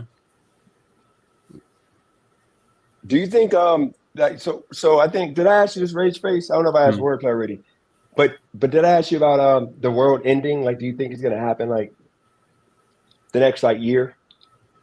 Like ending how? Like in war or like natural disaster? Yeah, war. Yeah, because they're saying all this stuff. They're saying national disaster might happen, but they're saying, yeah, they've war, been saying that for we years. might nuke each other out. I mean, they've been But don't saying you think that it's for the more than past, ever now? 70 years. I don't know. There's a time in the Cold War where it was really close and scary, where like I think at any moment we could have been obliterated. It's pretty close now too. Maybe Putin's pretty. What happened with the Cold War? Because I never heard of it. You don't know anything about the Cold War? What Dude, happened? I don't feel like giving you a history lesson, bro. No, you don't got to go the whole history lesson, but just at the end, like, how did it get close? Well, let's see. Russia and Cuba were in cahoots. They had both sides had nuclear weapons. They were sending nuclear weapons to Cuba. We were afraid that they were going to launch because it's close to the United States. There was a lot of just misinformation between Russian spies and U.S. spies and all this other stuff about who's going to bomb who. It's what Spitting Facts said. It was an arms race to develop as many weapons to try to scare the other one out of making a move, because they would, essentially like, you bomb us, we're going to bomb you right back immediately. But either way, if either side were to let off any type of nuke, it would be catastrophic for the whole planet. Now, what does Brandon mean with the whole Dubai was manipulating their weather and it backfired? Does that have to do anything with? I don't know about any like weather. No, the Cold War that's just like a terminology they use because there was no actual physical fighting going on. There were no forces like army like out in the trenches shooting at each other. That weather thing that he's talking about, I'm not completely sure. Maybe they had a weather machine and they were trying to like make it rain in the desert. I don't know. So what do you think? So I asked y'all both. Now you see, the way I was. What do you think of my channel? Where should I go with my channel? Where should you go? You need to be real and upfront. Don't come on tomorrow and be like, "Hey, I'm not a lib anymore. I'm a diehard Republican." You got to be straight up and real with yourself and to your audience. They're not going to appreciate you flip flopping every other day. You need to come with a topic and don't let it devolve into you arguing with past viewers. That one dude you had on earlier, Frank or whatever his name is, like, you don't need to involve yourself in like negative situations like that. That just devolves the whole conversation that you're trying to establish. Yeah, I don't know, Rage Face. I mean, it does bring in the clicks. We are he down on flip-flops viewers right now more because we're than- not fighting. But I don't He know. flip flops a lot. He doesn't really stick to anything too long. I know I'm gonna sound like a hater. It's tough, you know. Like when I was trying to live stream, I was flip flopping between games all the time. So it's like, how you build an audience when you keep switching games? Like people want to watch a specific game. People are watching you for a specific type of content. Like this is different. And the cold It part, is. I don't know if he does. It seems like he does it on purpose, or maybe he's just not. No, I'm really curious because like I literally all I'm doing now. Can we all admit that what I said is not absolutely wrong? It's just like the people that don't like black people for the most part that think we're like just animals. They hate that I'm saying it because what I was saying in reality is the truth. Like if you have a bunch of people in Chicago like who are white. So let me just say this before I forget. So for it. you're gonna have people that are going to be upset with you for talking bad about black people that have respect for black people, and then you're gonna have the racist people that are gonna be mad at you because you're a black person talking bad about black people because they're racist. So I mean, it's a double-edged sword. I feel like there's certain opinions that you should keep to yourself and not put on the internet if you feel a certain way about a certain type of thing. But like, I feel like the more like negative things you say are gonna fuel more negative comments. That's usually what it leads to. It's kind of hard to because if I go a positive route, it's kind of tough because I'm not really affecting anybody. I'm not a videographer, whatever you want to call it, like a person. So how are you trying to affect people? Do you want to make films. a change in certain types of lives? Like, do you want to help the black community in some way, shape, or form with your content? Yeah, that's what I'm trying to do. Like, the thing was, I was going the tough love aspect. I was going the tough love route. Now, I decided not to go the tough love route and more go the loving route, which is what I'm doing now. I'm going with love because ultimately I want to get in a position of power. It might not be politically, it might be financially to where I can actually put programs together and, affect change. And that's what I'm try to do ultimately. And I think that me going the tough love route, which is speaking the truth, it's causing, because 20 years ago, black people we were more as men at least strong to where you can take that and debate. Now it's like a lot of emotional, baggage, I guess, from not having DJ, you're fathers probably that the were most like emotional one on the panels, bro. I'm gonna keep when y'all can't just talk. Now think about what I went through like 20 minutes ago or a half an hour ago with Roy. Yeah, you and that with, that dude were like screaming at each other earlier. Like that doesn't need to happen. Oh no, that dude is. I said before he came on, I said I shouldn't have him on because he is a sassy chick. He brings the worst out of me because I literally gave him facts of the situation instead of just keeping it moving. He's still fighting me and still saying the same exact thing. And instead of just booting him, I let myself get out of character. But no, forget about him. Like with Flex, which I have no issue with Flex. But Flex literally on his channel, he's a cool guy, but they have used the N-word, but of course not the ER, but still they said N-word and nobody was black on that channel. And he knows he used the F-bomb with the T at the end. So he's a hard racist? F-bomb. I'm not gonna call him a racist. I don't think he's racist, but I know he does. I mean, if he most didn't Russians- use the hard R at the end of it, I don't know. No, I'm I joking. mean, can you not be racist and say the N-word without being black? Is that possible? I mean, Rage, you said it before, right? Did you I say mean, it? all right, so I'm gonna own it. I always am a person that is true to myself and own up to all my shit. When I was in high school or younger, I may have said the N-word. Not like at someone, calling someone that, maybe reciting lyrics, but like I wasn't that kid walking around saying the N-word. I don't know. See, because if I said the No, I'm not gonna C say word. that. That's like the easiest one in the book, dude. You're not gonna get me on that. But what I'm saying is like if I said the C word, the ER, would that make me racist? Even though What, cracker? Yeah. No. And I kick it with white people. That wouldn't make me racist. It wouldn't offend me at all. I don't think there's anything that anyone could say to a white person to like make them offended, like in a racial stereotype type situation. If they're like, I don't know. There's a lot of words. I can't really get offended by. I don't know. It's just me personally, though. Mav, you should jump up, Yeah. Mav. I'm about to get off here in a second, Mav. When he talks, I'm like falling asleep. Like I can't. I'm sorry. You talking about with Mav? Yeah, dude. Mav, you getting smoke. He talks mad Mav, you getting slow, smoke. bro. Dennis, I think you should move your content this direction. So I don't mean to clown you, but it's a little boring when you're talking. I'm Dude. about to say, wow, that was getting a little freaky, Rage. I thought you were gonna say, Oh, you said, hold on, your phone went. I mean, your audio went out. You said to move the content to what? I was doing an impersonation of Maverick there. Oh, I got you. Yeah. No, I think that ultimately, the point of the matter with this channel is that yes, I was catering to white supremacists, and I realized that yesterday when I did that video about that lady, which was a true story, which was nasty work. That guy deserved the same treatment. I called him a loser, just like I called the black thug a loser. And I had a woman talk about reporting me for doing that video. I had a bunch of white people going in on me about, talking about, that guy in that way. He's a freaking criminal. But I guess the situation was a scammer called him and said they were going to kill him if he didn't leave money in the package. And I guess the lady that went to go get the package, she was also scammed by a scammer to go pick up the package. You know those scams that be having on YouTube. They show they both got scammed. So she went to go pick up the package, and the guy was trying to take her out because he thought she was coming to kill him and his family if he didn't leave that money out there. So when she went to get the package, he took in his own hands and tried to eliminate her because he thought she was the scammer. I didn't go too much into that story, but wasn't that guy also a Klan member? I don't know. I just think either way, I think wordplay. I think that guy deserves jail time. I think he deserves to go to jail, under the jail, because there's no excuse for that. But that's pretty much what they're trying to say happened.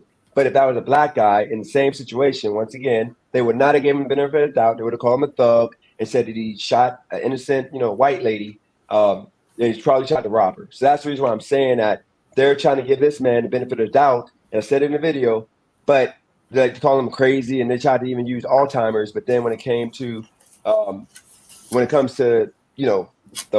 black guy, they wouldn't give him nothing. He's going to jail right away. No sense about the body. He's going for life. So that's all I'm saying. And the white folks came on my channel going crazy, mad at me for just speaking the truth of the story. Now, of course, that ain't all white men. Not even a lot of white men, just like there ain't a lot of black men. It's just I'm talking about the stories. And I got to talk about these stories. Maybe I shouldn't say losers and all this stuff, but it is what it is. That's why I said thug in the beginning of the stream. Because that's what you normally would have called the guy. I was just going on along with what you would do. I'll try not to. No, I called him a thug. I did call him a thug. I called him a loser thug. Let me put these on. Matt, do you talk fast? I think that's what he's saying. No, I don't. Can you say she sells seashells by the seashore? Can you do that real quick? She sells by the seashore. I want to hear Mav do it. I think he made his brain overloaded. Can you hear us? His brain overloaded. Mav is too smart. He's dialing. It's all in. love, Mav. I'm just talking crap, bro. Don't take anything I say personally. Wordplay. Get over here, wordplay. Yeah. I think I might have to move into a. Yeah, I was just these headphones are awesome. The hot tub is bubbly right now. Wordplay. Yeah. You gotta say no Diddy at the end of that one. Yeah. No positive. You're still Ocean Pratna in Russian. What you say? What? No, Ocean Pratna is that's pleased to meet you in Russian. Ocean Pratna. We don't know, but I'll say this: are you a Muslim? No. Amazing. Okay. So my you? question is this: I don't think there's a lot of Muslims in Russia. No, I could be wrong. In southern Russia, yeah, there are a fairly decent percentage. But with that said, I mean, Russians they really stand for their own territory. You might say they're very territorial. I'm not saying that they're religious per se, but I mean, you remember my brother Dennis was discussing this back on Sunday evening. It was a little different, but the Russians, I mean, they stand for their own territories, and even though, most other of them are people's not, territory. they're not like religious, honestly, but they're certainly like very vocal about, yeah, this is our land. And I mean, many women are the same way. I mean, when guys get divorced, like this is the same for like most guys out there. Like when guys get divorced and kicked out of their houses, a lot of it is because it's kind of like territorial, like with cats and dogs. Like the woman just wants that person out of their house. It's kind of the same. But why is it the woman's house? That in America, that's just how it often goes. Unfortunately, I mean, Have you been divorced before, Matt? Fortunately not. Okay. I've had many family members, so I've had a couple friends. I had one friend from Estonia 3 years ago, and he was divorced, and that was. Was he the guy that didn't like Asians? No, he was this big guy from Sweden. He was huge, but yeah. Well, real quick. Let me say this, Matt. Okay, real quick. Look, I like Ray's face is on here, and he says some things to me in the chat. A lot of bad things, just like I said, some bad things to him. You got it. Wordplay. We've gone through it. Like if Brandon, It ain't nothing coming out of my mouth that I already said or I haven't said already. If Brandon wants to put his feelings, as men, as I told y'all with the whole Eli situation, if he wants to put his feelings to the side and just come on here, he can come on here. But nobody's begging him to come on here. It ain't that serious. What happened happened. We got a lot worse than you guys. Yeah, like it ain't that deep. It's just I don't know if he's in the chat. He wants me to like grovel. I'm not groveling. Nobody. I mean, you said what you said. It's in the past. Of course, like I took it like bad, but that's just how it is. But I told you that day, you could have came back on. I don't care. You said what you said. It's just let's not play victims. If you want to come on, you come on. People want you to come on, but nobody's begging you. So just jump on. It ain't that deep. Okay? But I just told him, just like I told Wordplay. Yeah, like, bring your bald-headed self on here, B-man. Stop playing. Bro. Yeah, we can't be doing the whole fake friend thing. Like, we could be cool. We could be cordial. We can, respect each other. It ain't got to be, nothing more than that. Yeah, unfortunately, I mean, I'll be honest. Like, I've lost so many friends, or like alleged friends, because and many of these people are the same ethnicity because I said something or did something that just, I mean, it's the era that we live in, unfortunately. I don't know if this era will last much longer, but it's just where we're at right now.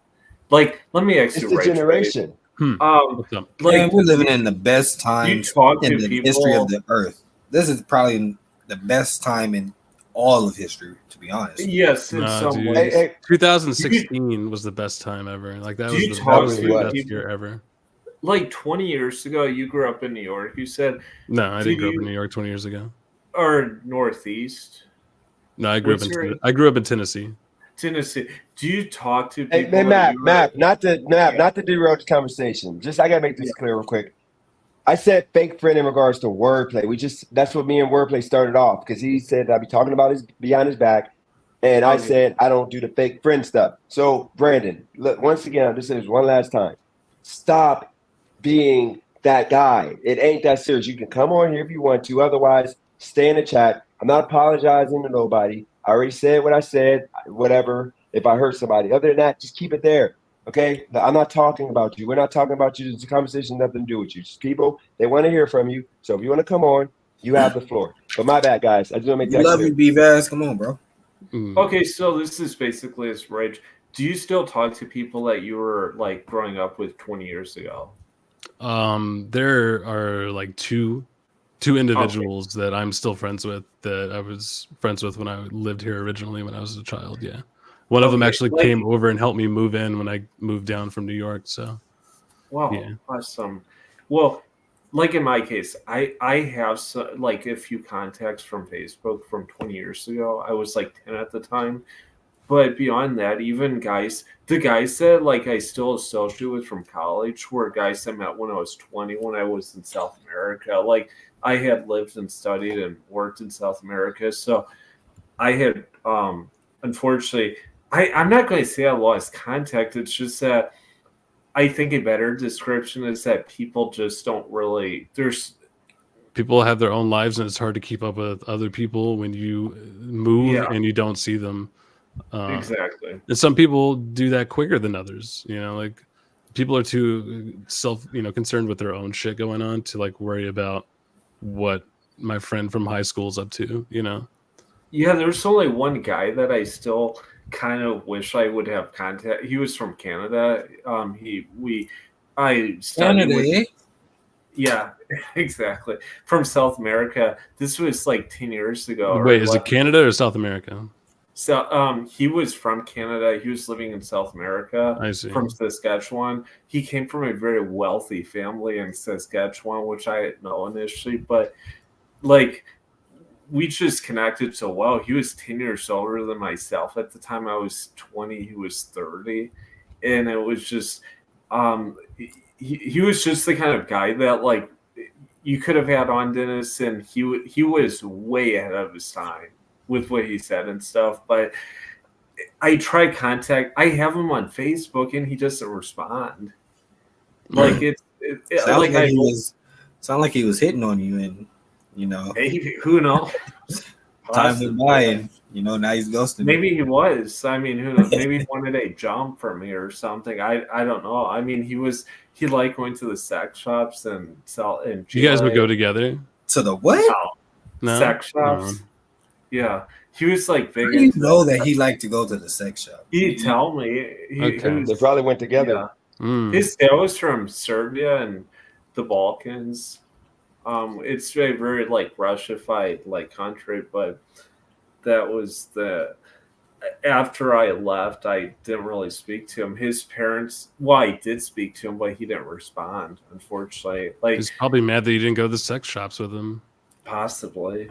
Well, you're probably right, Rage Face. I mean, he probably was wanting. I mean, who knows? I mean, Yeah. I don't. If I'm talking about that to someone, I'm expecting them to go with me, Yeah, I mean, you saw like with P. Diddy or Sean Combs, but that's all I'll say here. I mean, it's just, it's nice seeing everyone. Dennis, Wordplay, Rage Face. Yeah, Dennis, how are you feeling? it's all love. After you've been streaming for however many 7.5 hours. Does your head hurt? Do you have a headache? Does your throat hurt? Do you need water? I put some stuff down my throat that's doing pretty solid. So Oh, all right. There's no pause in that. I mean, That it's man just said what he it got is. like I'm drinking $20,000 chat. Yeah, I'm He's drinking drinking his that. own I'm drinking piss. that cranberry juice, that Gizzy Gobbler 4000. But what I'll say is, Matt, because I know you got money for a flight, you are invited to the hot tub. This is your formal invite. So Yeah, like you're invited. Only because the jersey also looks cool. We'll see, honestly. Yeah. No, you got the food, you got the little pull-out bed here, little bed you can sleep on. Me and Cali Girl will be on the couch, but yeah, we can all go to the hot tub together. And you got the invite. But okay, so I got a question for you, Matt, because you came out. People think you're a white supremacist now because you were at that dude's neck. I think you called him a thug. Why do you think that dude was wrong? Which guy? The guy with the store. Why were you so quick to judge him and call him a thug? The yellow jacket guy. Yeah, everybody was at your neck. You said that he was like a thug. People were calling me racist because I called him a thug too, but I was just which kind guy? of like Well, I playing mean, the part. that was more of like common sense kind of situation. Like I grew up in the Midwest, and like, look at I don't like down here in the South. I don't like some of these cops are like really like harsh. I mean, you can relate to that, Rage Face, like growing up in Tennessee, but like in the Midwest, it's like. It's not really that. It's more of just like complying with what they're telling you to do. Because I had a situation back in 2017. I had a Mexican, or he was of Latino origin. He had pulled me over. No. I was only going over like 12 miles over the speed limit, and Was he in a vehicle as well, or or was he Well, a it was- pedestrian walking? he was a cop. He was like just patrolling the zone, and I got like it was like 100, or it was like Oh, you got 100. pulled over by a police officer who was Hispanic. Okay. And I mean, I thought you said you hit a Mexican, and I thought you meant like you struck someone with your vehicle. Fortunate, but nasty work. he gave me like a stiff like ticket. He didn't give me warning. I was only going like 15 over the speed limit, and he said that, I mean, he like if I had been like really aggressive, like I can imagine. I don't know if race would have made any difference. He would have been just like, I mean, I rate this guy because he was really, I mean, it was like the guy was on steroids and was, I mean, he was amped up to the max. I mean, he was physically, I mean, he had some big ass like arms and no, but Matt, not to cut you off. Yeah. Oh yeah, probably would. Not to cut you off. The question is, I know you're not a racist. I just want you to just tell him you're not a racist because for the most part, like that guy didn't actually look like a thug. He looked like a scared man. Because a thug wouldn't be like filming them talking about, I know my rights. I know he was super sassy. So that's the reason why people think that was kind of, you just call him a thug because he was black. Because normally, if I was the guy I used to be before I evolved and grew, I would have called him a thug loser. It's not really. I think it was just more of an annoyance to think people have to remember these are like state servants. Honestly, at the end of the day, like I've worked in public sector settings, and a lot of these people want the easiest like situations and setups. They don't want like any kind of conflict. They don't want extended drama, and that's what people don't often realize. You're like a state bureaucrat basically whether you work as a teacher, a cop, or whatever. What does a bureaucrat mean? What does that mean? I never heard that. You're property of the state, whether it's good or bad. They will protect you if they see fit, and they may not if it's, I mean, extraordinarily against their agenda. It's just what it is. But okay, hold on. We're gonna get to the bottom of this. This will be the last question, Matt. Because I got to get you. Because I know you're good at not addressing the question right now. Reparations. Should me and Wordplay get some reparations?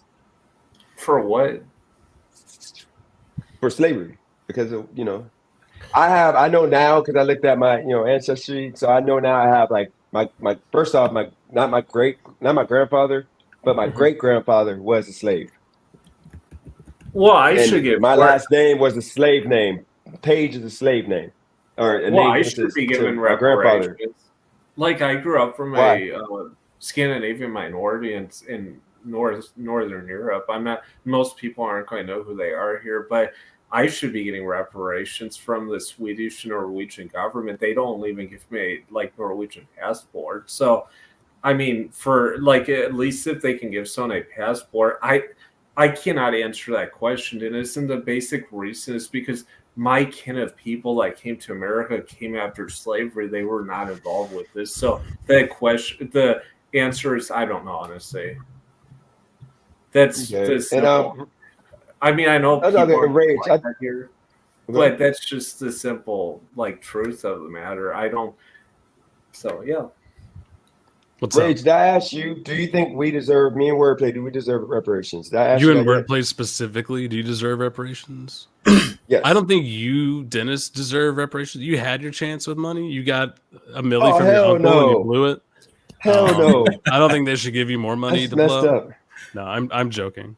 I don't know. That's a tough subject because it's like how does the government prove through like lineage of individuals if they are deserving of this? There's a lot of people that deserve reparations.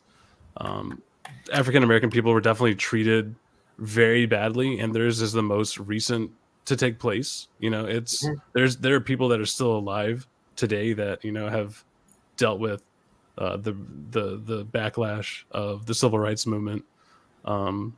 So that's definitely like a hot take on like reparations. Like, what do you think is like a good monetary value if you do believe you're deserving of reparations? Like, what is your amount that you think the government should provide you? So if we do the math right now, I guess the three of you guys, somebody can figure it out. Do you think $1 trillion is available to give reparations to Black Americans? Can we afford to come up with $1 trillion or two? $1 trillion, and then like you divvy it up to how many people? Like, are we talking? It'd probably be what is like 50 million Black people in this country. So I'm assuming that like it wouldn't go to like probably to be 20. It'd probably be like 30 and up. I don't think like all kids and all that would get it because they literally have a fair shot right now. I think it would have to be like prior to 2010 I think 2010 on up, you had a fair chance in America because you literally had affirmative action. You had all this stuff in place. Well, I mean, like 2008 to like 2012 was like a really rough time for every American to like progress in their life. Yeah. So Absolutely I don't know like if an age would be put on it. Like also you got to think about like what about the families that have like they have like 8 kids, you know, like they have 5 brothers, 5 sisters. Like does every person from that child get reparations? Is it just the household, like the head of the household? Do they get the whole head of lump sum? household? Yeah, I think let's do the math here. We got let's do 1 trillion. If we do one, how many threes that be? Yeah. Go ahead. There is one other thing I would say, Dennis, so like a huge caveat to like consider, but I don't. I think hold on. What Furby said, the indigenous people were also enslaved. They were also, pushed out of every corner of America from one place to another and just slaughtered for, just existing on this land. I think if anything, they deserve more than their little casinos and places in like North Carolina and like Nevada, like whatever they have, like their land should definitely be expanded upon. They definitely deserve more than any other group of people, in my personal opinion. I think they got wait in the back of the line. I think. What do you think, Wordplay? I think that Black Americans, because indigenous people, what were they? They were Indians. Yeah, I guess Native American, indigenous people. Didn't they already get? I thought they already got casinos and stuff.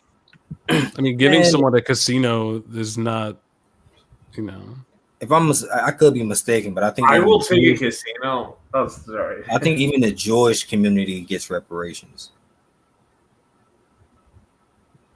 I think the way it would be if you give all 50 million Black people the even amount of money, that wouldn't be enough. That would only be like $18,000. So the chat's mad at me for my comment, but I'm sorry. I'm just backing up my girlfriend.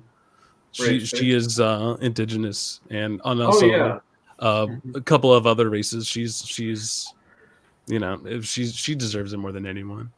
She's the one that gets all the reparations.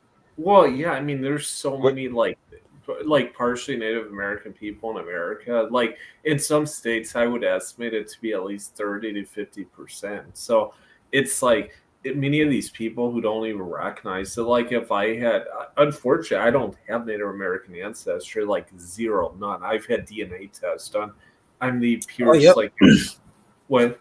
So, but for these Europeans or for the Native Americans, it's interesting how many don't really connect their ancestry, because you look at Mexicans or Puerto Ricans and stuff, and it's kind of the same concept. Would you agree, Rage Face? I kind of lost you there. I was reading chat while you were talking. I'm sorry. Okay. Now I'm ready. I'm ready. Mav. Hey, Mav, you answer this question here. Jewish and this is from Regis. He don't play no games. Jewish and Japanese receive reparations. I forgot about the Japanese people. They sure do for that Hiroshima shit. So shouldn't we have got them first? Yeah, we should have. But I mean, if you look at the context, they got a nuke dropped on. Do we got the white stumped? Do we got the white stump right now? Wordplay. We might. We finally got Black Power. We might. Does anyone in here? Black Lives Matter. Does anyone in here speak Spanish or Russian? Because I would like to ask a question, but I don't want to ask. I know a little bit of Spanish. ¿Cómo te llamos? Okay. Oh my god. Okay. Básicamente, ese es una DJ, that sounded racist. Es como es real ese video o es como una chista. Mi llamo es okay. Blanco. Dennis. Well, here's the thing, no comprende, see? Mm-hmm. You know what I just said? No, you said I don't understand, and then you said yes. No, that's your question. Do you not understand? No, I understand. The only thing is that certain aspects of this, I'm kind of wondering: are you being serious, or is it like a joke? Because I just no, I'm being serious. It sounded racist. Okay. Oh, como te llamas? Yeah, bro. Muy bien, gracias. Y ustedes. I'm with the Mexican woman. She teaches me some Spanish. Muy bien, gracias. Y ustedes. Yeah. Okay. And what else? ¿Qué más? Dígame algo más, Dennis. Tú es bonita.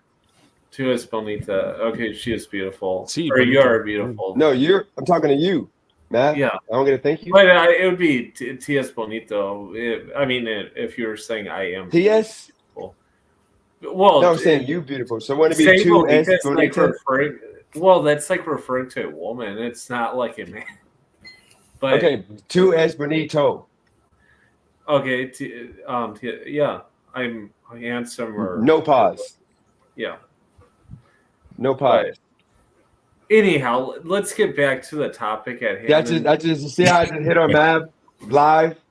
Yeah. Like you're supposed to be a supporter of LGBT. We got to get our LGBT pandering on.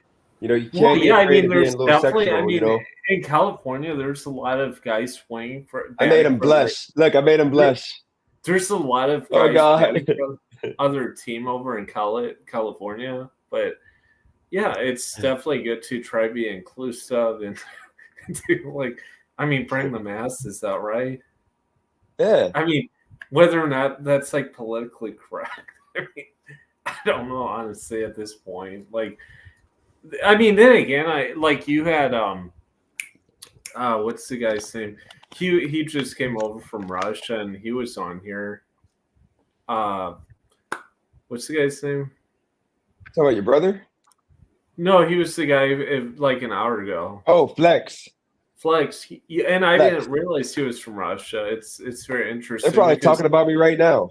some of his perspective was very Russian, honestly. But with that said, that's about it. I mean, it's your show, Dennis. I'm not going to intrude any longer. Very good. So, yeah, cheers. Very good. Salud. Appreciate you. I ran Yeah. you off though. Like I got you blushing and you Yeah. know, it's all good, man. Bro love is a real thing. It's all good. Mhm. Don't let wordplay make you feel uncomfortable. Yeah, I mean, obviously, the Muslims have known that for 1,000 years, right? No, I'm joking. But anyhow, no, like I said, it's an awesome channel. But something I was going to ask you, Dennis, is your motorcycle. Have you tested speed where that can get to, the speeds on that thing? I got You know up to damn well 90. he's not doing that, man. No. No, I got the 90. I got the 90 miles per hour coming 90. back, but it was freezing. Man, It the was freezing. motorcycle It goes was faster than 90 miles per hour. Yeah, that's I can go all the way. I could probably do 120, but it wouldn't be safe because the size of that. I got a 900 speed, so it's slimmer. I wouldn't go no more than 80 now, period, because if I hit one bump, it's gonna jump me up because it's like not heavy. But once I upgrade in like a couple of years to a bigger bike, then I can go like 100 miles per hour, like a big boy bike. My bike is like lightweight. Wow. Have you On ever the been low. like in a car accident before, Dennis? Oh yeah, I got a motorcycle accident, and I haven't been in a bad car accident. But I got in a motorcycle accident. Somebody, I had the right of way, and they turned, and I flipped over their bike. My knee snapped in half. It was all bad. Damn. I had a That's why I'm similar careful now. situation, but I was in a car and I was making a left-hand turn at a stoplight, four-way intersection. I had the green light and some dude blew the red light and T-boned me. Jeez. And I woke up like upside down in the passenger seat. I know this you can't tell on the stream, but I Yeah. had like a scar across my head, like right here from that. Yeah, and then Yeah, that yeah, guy but tried to that's a- sue me for $100,000 because he hurt his back or some shit. Wow. Yeah. Well, That that's was your another fault? interesting. The lawsuit thing, though, And- that's an interesting point, Rich Face, that you make, because I know of multiple people that are trying to make these like kind of. I think they're bogus lawsuits. Like, I Oh yeah. mean, Most of those Don't people that are come out like here involved to in don't come out here to California, then Maverick. You're gonna see a lot of Armenians doing that out in the valley. there's a They, lot. they of actually people make a in living Florida. off of doing that. There's a lot of. I actually had folks somebody who- try that to me It's everywhere. when I first got here. Okay. They almost got you, DJ. I almost had somebody. I'm driving down the street in this little Prius, and I had a guy literally run out in the street and he bent over this is a Mexican dude. He bent over and I'd like swerve over and I freaking almost hit that dude. I'm like, dude, like I got a camera, a dash cam. Got the time I have my phone. They do it in the cars too. Is it? Let me ask you guys: is it I haven't that seen easy to get like a lawsuit from a insurance company, or is that kind of? Oh, just Okay. I made somebody pulled out a parking spot at a gas station or at a store recklessly, and he hit the side of my car, and it was really no damage. It was just a hole in the car, but I walked away with like $15,000 after I did my thing because I know how to negotiate with insurance companies, and I had to use my underinsured motorist because he pulled off and he didn't have insurance. I didn't have to call the cops, and it didn't go on my record. But it's like this, like Rage Face. Were you deemed at fault? It was like a no fault thing. Like the guy claimed that he had a green light and I was turning on a green light as well. And then he also said that he was also turning left, which if he was, then we wouldn't have collided. So that doesn't make sense. I was like 19 when this happened. This was like back in 2009. So like it was a long time ago, and I was kind of like shook, like having to go to court, and like I was in this terrible accident. Now I got to see this fucking guy face to face. Like my insurance company ended up like settling out of court for like $5,000. So he didn't really get what he was looking for, but still he got some type of money. But yeah, there was no fault on my behalf. Mhm. I mean, I gave my deposition and whatnot, and obviously if I'm turning left and he's turning left, and there shouldn't have been a collision to begin with, and the position of where my car was at and where his was at was like, non-telling of like whose fault it was. But he obviously, like, I was already like halfway out into the road turning, and he's in like the middle lane coming straight and just hits me. So like obviously wasn't turning left, and I remember having a green arrow. I don't know, I could be wrong. I blacked out as soon as the collision happened. So yeah. You blacked out. Was that from the physical impact or from other stuff? It was from the physical impact. I had my rear view mirror was like ripped off. Like there was like blood on like the back of like the seatbelt thing, and like it was a fucking. It looked like someone got like mutilated in there. Like it was my really bad. sister. Like I have a sister. I have two sisters. She was involved right face in like over 40 accidents over the course of about. She should probably never drive again. I don't know. Exactly. She lives in California. She actually probably lives close to where you live, Dennis. She lives in California. Yeah. I don't have her contact information. She's 2 years older than myself. And Oh no, you don't have your sister's contact info? Nope. I They don't don't have talk? her. My parents don't. Nope. I have my other brother, my oldest sister, who's like my half sister. I don't have her contact info. I mean, why she just disowned the family? Pretty much, yeah. Got a rich white man and just bounced.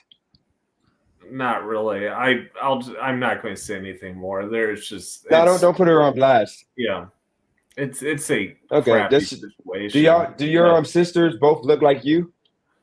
No. But I'll just leave it at that. So I don't like to go too deep into that because unfortunately I have people that know me that often will watch my videos and stuff. So it's like, yeah, contrary to what I know, some people might think that some like average or above average white folks will have a lot of trolls, a lot of hate. It's just, yeah. That's where it's the internet in general. Someone's gonna like Mr. Flex. Like I'll say this with Russians, like the Russian people I know, like if you want to be like someone who's conspicuous, like in his situation where your family, like parents aren't from Russia and whatnot, they're not going to give a crap. They're not going to like have any connection to like most of the major social media here in the U.S. They don't really follow it. They'll just either follow their own media back in Russia or they don't follow at all. That's kind of what I found, having some very good Russian friends that I still associate with on a week-to-week basis, which is like a huge plus in their case. But yeah. Well, I got a question. This might be wordplay. You might want to go first with this one, and y'all two don't got to answer. I know you're in a relationship, and Matt, you don't have to if you don't want to. But I was talking earlier about women. I didn't notice, and I still don't notice. I'm hoping Cali Girl can, when she get here, tell me if it's true or not. but I was told that women likes to be tossed around and like pretty much I saw a video of a guy that like grabbed this chick, she kicked him like jokingly, and then he grabbed her and like flicked her and she hit the canvas and she was so turned on after that. And I guess like she was trying to hook up with him after. So I guess women like to be abused and manhandled in bed. But me being a lover, I do the whole, love making and, treat her with respect and all this and that. Is it true that women like to be aggressively manhandled in bed? I say different strokes for different folks. And my experience is different. My brother, oh man, if I could wake up my brother. I'm being summoned to the bedroom. It's time for us to go to bed. I'm just going to say this real quick before I hop off of here. They do. Actually, today, Furby was like, I was playing with her dog and I was pushing her and like she was sliding. And then Furby was like, I want you to throw me down and toss me around like that. So, shoot. Yeah, they do. They like to be fucking manhandled. I personally, I'm afraid. I don't want to hurt somebody, But yeah, I'll just leave it. I just helped you out low key because when I said that, she said it's time for bed. Oh shoot! I know, right? Worried about to freaking enjoy his night. I don't know if I can go. Shout again. out to you. I'm tired. All right, y'all. Well, you guys have a good night. Okay. Yep. Catch you later, man. Take it easy. Jumping on. Yeah, man. Anytime. Yep. Take it easy. Yep. All right, man. Yeah, he's. I'll be making. They might. It's first like. Around. I'm not going to really answer. I mean, I'll be honest. I don't have a lot. I mean, my intuition would say yes, they would prefer that. I mean, that's being kind of logical. If you look at historically, with how men would treat women, they would just like. I mean, it almost. I mean, it's almost like second nature. But I'm not. I mean. There's like Gen Z gals still like now where I don't think they want someone that's really like rough and tough, just my opinion. But man, you're gonna catch a case. Keep it up. Yeah. she gonna call the cops on you. I might have to try it with Cali Girl one day because I think like Regis, he just said I could say this though, if I was like pent up with anger, I mean I wouldn't even want to be in that situation because they'd probably be like who knows? But we'll just leave it at that. There's Matt, have you ever been mad? Oh, go ahead. No, to ask you, have you ever been mad? You don't seem like a guy that would be mad. Mad?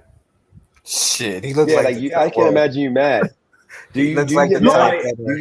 That it builds up over time. In situations I have been like the thing is in like more recent times my situation has improved a lot. Like I went from being like in my mid-20s to having around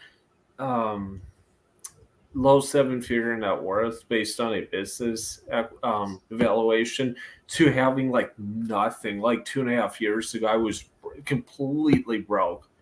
All my credit was like completely like expended. I had nothing. And I was like, but even in my mid-20s, I was like pissed off like can be. Like I was like to be like as controlled about like some of this stuff, like being like trespassed from a grocery store here, like in Florida. Like if I was in that same situation like 5-6 years ago, like that's where I see some of these videos with these. One of the things with some of the black. Wait, how do you get these guys that are accused of something? A grocery store, man. What were you doing in the grocery store to get trespassed? I had a backpack on me, and I don't know how it is in other parts of the country. In these poor cities, they'll ask you to take the backpack off now. When I was in stores like up in Chicagoland like 7 years ago, they didn't ask people to take backpacks off. I forgot on one time, and they said, okay, like this, like angry, like Karen, like she ran out and she was like pissed off me at nothing else. But the thing is, this is West Florida. I mean, it's redneck country.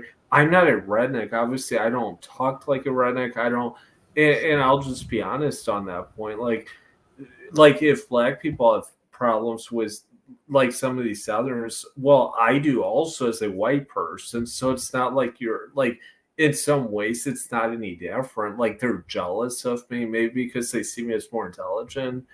Like I don't know what it is. Like, but you was inside the fruit section doing something nasty. I got a feeling. Oh, no, I don't steal. I'm not gonna go on about that. The point is that I was accused of crap.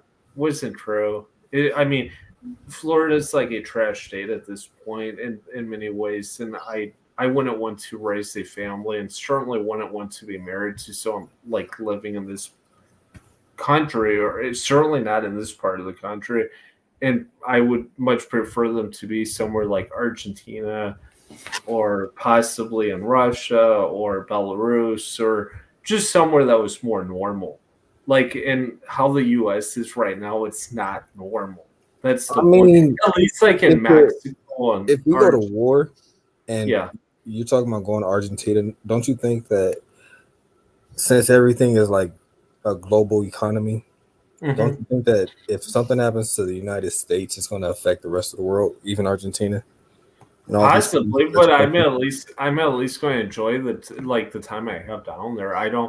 I'll be honest with you, Wordplay. I don't enjoy living in America. I've never said what? This. How do you not love America, bro? No, America. The women. I don't bad. like. Maybe it's because I live in the deep south. I don't like living in the U.S. Have you lived in other countries? Yes, and I much prefer the biggest thing over 6 months. What? Over 6 months. Yes, years. The biggest. Mav, have you? What? No, I was just say, Mav. Hold on. Have you been to the West Coast? No, unfortunately. See, that's probably the issue too, Mav. Like you gotta travel to different, states, and you might be, a rural type of person. The United States has a place for everybody. I feel like you can come from anywhere in the world and find your own plot of land out here. We're not the perfect, but shit, in my opinion, we're a lot better than a lot of these other countries in terms of, freedoms and access to wealth and all these different things, laws. You go to some places, man, you get your whole hand chopped off. Like Saudi Arabia. Real quick question, because Original Thought, welcome to the channel. It's a live question real quick. Original Thought, I guess you were going to use your brain, Mav, until you got to go. By the way, Ray's like he's 6 foot. So, Mav, it says, time to hear how Original Thought believes United States has existed since 1612. Mav, has America existed since 1612 before Original Thought speaks on that? Back to the setup, I guess. It's a setup, Mav. Oh, sorry, continue. Yeah. No, it's a setup, bro. 1612. Was America around in 1612? Original Thought is gonna cook you, bro. I'm telling you. In what sense? 1612. Like in what sense? Original Thought, if you want to go to speak for yourself. Oh, it's hard. Well, there was a witch trial that happened in 1612. I mean, I don't. How's everybody doing? Yeah, what we Here say we go. Here's going on, man. Here we go, chat. Because when you actually look at the histories of America, you started with the 13 colonies, but there's a reason why they're called the original 13 colonies, but not all of them evolved into a state because the colonies failed. Remember, the South was created South Carolina, Virginia, and Georgia were debtor states. That's what England took the same way they did with Australia. Australia was a debtor and criminal enterprise where they just said, look, we're going to get the worst out of our country. The best thing to do, hey, you got 5 years in prison, fine. You won't have to go to prison, but you got to go to America. So they were constantly failing. The Indians came for Thanksgiving, gave us a fish, showed us how to use corn. I mean, if anything has shown you, the Indians are not hospitable. They communicated. We didn't believe they could communicate. They communicated. They was at war with the American people from the moment they touched this soil. That's why the people from Roanoke, Virginia disappeared.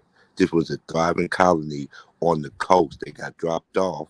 They got one supply shipment. When the boats came back to the man, nobody has ever been found. To the point, it's a mystery as to what actually happened to the colony that started in Roanoke, Virginia. But once slaves came, because we come from fertile soil, we know how to work the land. That's why we consider ourselves foundational Black Americans. First of all, we didn't come on the transatlantic slave trade. Especially if you watch Joe Rogan, he went over the stats. Only 1% of the slaves in the transatlantic slave trade actually made it to the American soil. So where do you get the rest of the Black populace? From the indigenous tribes that were here. It was Black and Red Indians. They made a deal with the Red Indians to enslave the Black Indians. That is the belief. The Olmecs proved that Black civilizations existed in America's predating colonization. The mound builder tribes of the South. Again, I'm in the South. I'm in Georgia. I travel to Mississippi. I know the architecture and the lands out here. So yeah, America existed before the Declaration of Independence in 1776. Mav, is that true? Or wordplay? Do you know if that's true? I just say I missed half of it. I had to run in the kitchen real quick. I thought Mav was an educator. Man, don't let your brother down right now. Don't let your brother really down. my expertise of education, which sounds kind of bureaucratic. Like I don't follow most history that's beyond the period, Mr. Original Thought, of when my ancestors came to America, which was in the early 1900s. It was way after slavery, so I'll just leave it at that. I'm not going to say anything more. My parents, none of their they didn't come to America until the 1900s. So I'm not from English origin, so it's different than a lot of white folks I know in the U.S. I'll tell you, a lot of people have a skewed viewpoint of history. Like when you see the buildings of railroads across the American expanse, it's commonly believed that was the 1600s, 1700s, but it was late in America's developmentation. Somebody mentioned the Industrial Revolution of Europe. Nice. That's the same thing that happened in America with the trains starting to span and connect the two coasts. That's when you started to finally see an influx of immigration. You know, but prior, and it's incredible. Like if you go up to the upper North Midwest, close to the Canadian border, most people have German, Scandinavian background. I mean, their ancestors didn't come to the U.S. until the 1900s. So I mean, it was well after slavery, and it was a very different mentality that they had. It was more similar to maybe Eastern Europeans that would have gone to, whether it be the U.S. or no, it would have been Italians that went to South America in 1900s, or Spaniards to Argentina and whatnot. But yeah. Can we also add some other context to that? You got to understand, in the viewpoint of the world, it was like, wow, this is an entire class of people who didn't, when push came to shove, first chance they got, run to another country to set up shop. It was widely believed that many Black people would run to Mexico and to Canada once slaves were free. But he was right. We stayed in the land. We were we no longer can go home. We no longer have that culture. We are foundation. Yeah, a lot of it, a lot of it was out of practicality, Mr. Original Thought. It was more I think sometimes people kind of lose that connection. We didn't have all the social media. You didn't have what we have now. So people went where they, it seemed the most logical and reasonable to go, and that's where they went. And now imagine this. This is some more, again, historical fact. The reason why L.A., Chicago, and New York had such large Black populations, because think, at the end of slavery, a lot of people's only thought was get on the train and ride the train to the furthest it can get away from this oppressor. And the first stops at that time was Detroit, LA, Chicago, and New York. So again, that's why red lines are important. A lot of these historical things I point out are important for the context, or as Wordplay pointed out, the many layers of this oppressive onion that America has been to Black people. Oh yeah, it's unbelievable. I mean, And even for me, when I look at some of the history of like the upper, like East Coast, like in America, I'm like, yeah, this is not like my ilk of people. I'm like, man, I wonder why like most of Europe was, I mean, decimated in the 1900s. Because when you look at it now, it's like it makes no sense to me.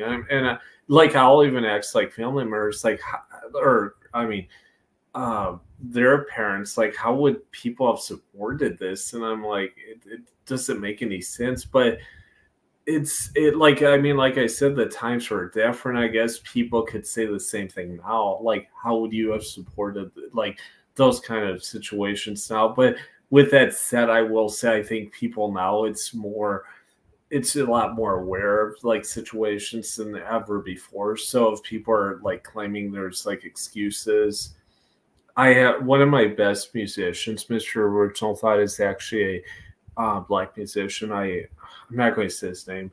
He at my high school where I work, and he's incredible. He's 16 or 17 years old, and he's one of the best cellists actually in the like West Florida region.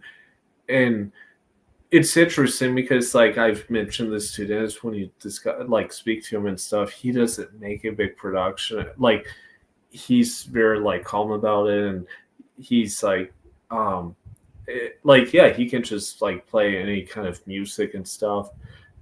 But I think the big point there is that sometimes like through like I believe in his situation, he's going to be a more prominent figure than many because he really has something to show.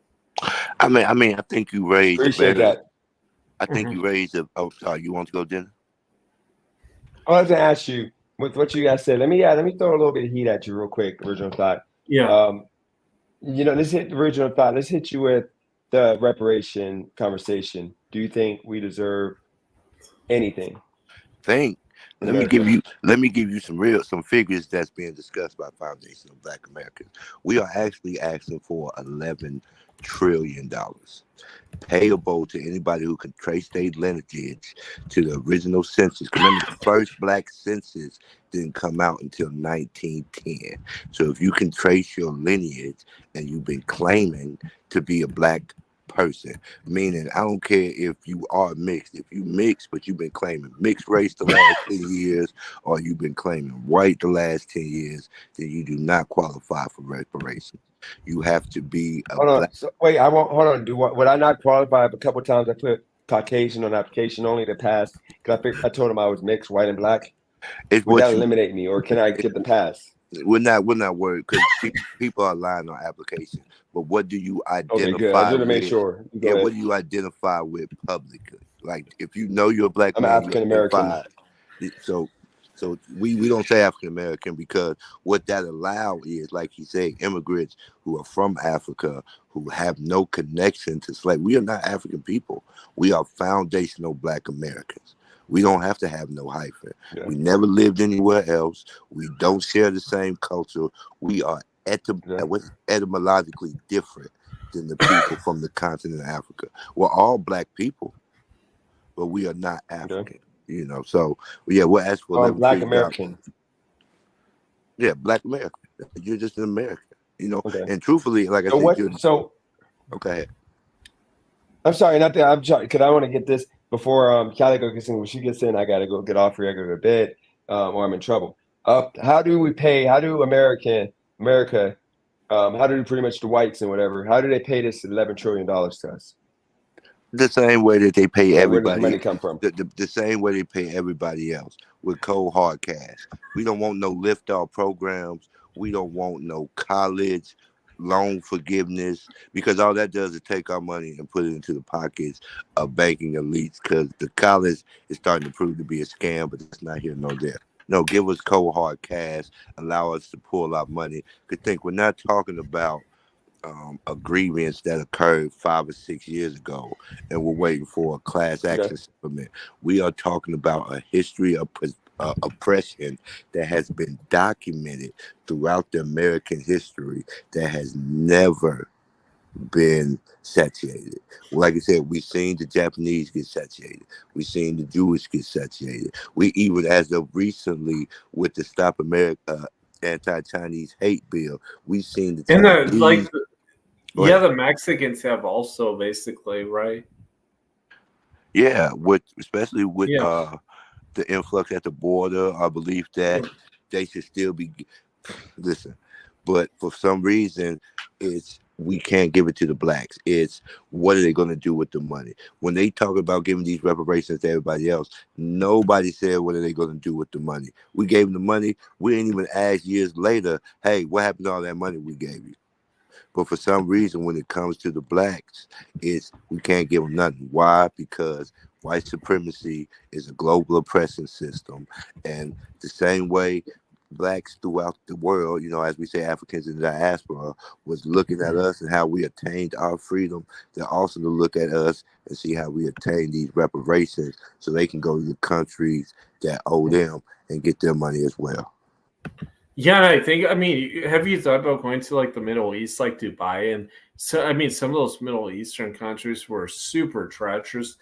Like they would castrate their slaves and stuff. Have you thought about like going to those countries to get those reparations? Like, how do you think like the sheikhs in Saudi Arabia and stuff would respond? I think that has nothing to do with me. I'm not worried about what the sheiks and them did to Africans over there. That's their fight. Well, it was like the most severe, I would argue, honestly. I think there was no form of oppression worse than the oppression that happened in chattel slavery in America. Have you read the Willie Lynch? Hold on. Let me give you a quote from the Willie Lynch papers. Take your strongest male slave, strap him between two oxen. Make sure you have the whole assembly of slaves watching. Then bring out his wife and child and begin to SA them in front of him. And then in front of them, strike the horses until they tear that black man apart. If you do that, even your most, they would say the R word back in the day, or the most inept of family heirs sitting upon the horse can control the slaves, because the fear of what could happen to all of them will be a powerful enough deterrent. So that's why the Willie Lynch papers can also be expressed in these police videos and the amount of brutality that we see towards Africans in the diaspora being just splattered across our TV screens. Then, why do you think, the treachery that we see nowadays in our society, among these nations is so great? There doesn't really seem to have been any change. I mean, that's just my perception. When I look at, even feminism doesn't really seem to be any better than, say, early slavery, in some ways, of course. But I've said before, Mr. Original Thought, that I grew up my ancestors, they didn't grow up in slavery America, so all of that was before their time. But it is interesting when I look at feminism and the military industrial complex, some of it actually does seem as treacherous as slavery in some ways. Would you agree? Oh, most definitely. And I often, because I'm very religious, I would, the Bible speaks of. Yeah, just like yourself. I am also. We're both I'm Lutheran, conservative, not fake. There's a lot of fake Lutheranism, but real Lutheranism. But so you believe in the 44,000. But what the Bible says is, in order for the devil to possess you or to take over your spirit, you must first lock up the strong man. You have to lock up your spirit what knows better. I think the same thing could be seen going across the world. A big problem white supremacy has with the black diaspora is our moral superiority. I mean, we take a lot of abuse, and a lot of times our response is nonviolence. So right now, the moral and the ethical mind of the world, many nations right now is keeping them chained and impoverished. So with nations not being willing to operate from that African mind state of civility and good nature and balance, that we're reaping what we sow. Yeah, Yeah, and I think the people at the top, like what we're seeing with Russia and stuff, I think it's a byproduct. Like I mean, it doesn't sound great here, but I think what we're seeing now, this is not what like the elites want, and I don't think it's impossible. Like they don't want like the current like paradigm to like last, but it's not biologically natural. That's just my opinion. I think it's like, I mean, the like punishment, unfortunately, I mean, a lot of people are going to take a massive toll for what like all the like sins that, well, not I'm just like what they've done, what they've been put it into the world is just going to come back at a vengeance. I mean, I don't like to act like a victim. My past few years were very difficult, and when I think of my situation compared to like my dad or cousins or other people, it's like, I mean, it's not been a dream like situation to live in. And then I know people in the Middle East, and it's fairly good, honestly, for like, I mean, with all things considered. I'm like, I mean, this is the American dream. Like my life was not the American dream whatsoever. I mean, it absolutely sucked. It was, I mean, just horribly wretched, honestly. Like I wouldn't, that's why I wouldn't date. I wouldn't like do any of this stuff. I didn't even want to, because I felt so like horrible. And I'm like, I mean, maybe America's like the satanic, like kind of epicenter. Like that's sometimes what I wonder about like the US. And what do you think of that? Do you think the US is kind of the epicenter of the like satanic kingdom? Well, you know, I do got a conspiracy brain, but I wouldn't necessarily say I will take all conspiracy. It won't affect me, honestly. I don't care, honestly. Before I would say it was the epicenter, I would more say it's a modern day Sodom and Gomorrah. Yeah. You know, but again, the entirety of Europe, I believe, you can fit inside of America. And still like America is massive. I think I've been to 11 states, and I've been to a couple countries.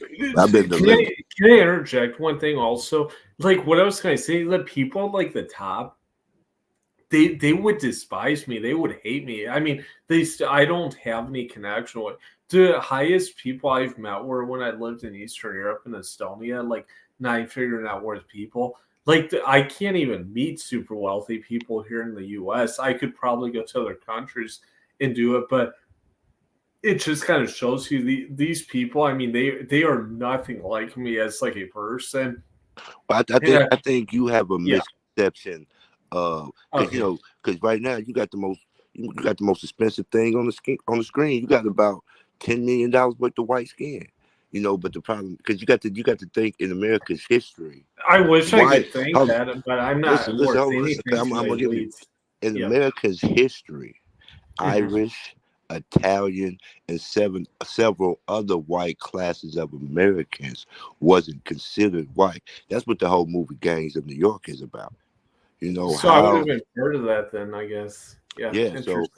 So, but then when you also look at the breakdown, I think the first time I was talking about that, how it's mostly Italians in the police force, it's mostly Irish people in the fire department.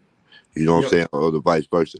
Like, because them people, what happened before the police were real, they were just slave catchers. So up north, your house catch on fire, you're on your own.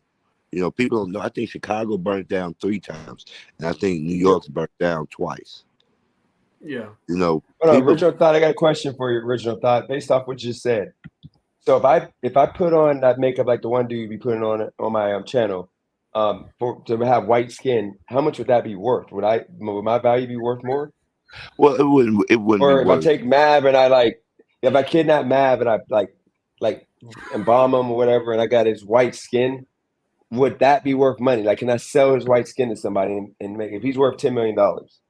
You know, but what happened is they actually did studies, and it turns out, I think you had a 30% more chance of being hired if you had a white sounding name than you had a phonetically black sounding name like Taquan or Daquan or stuff like that.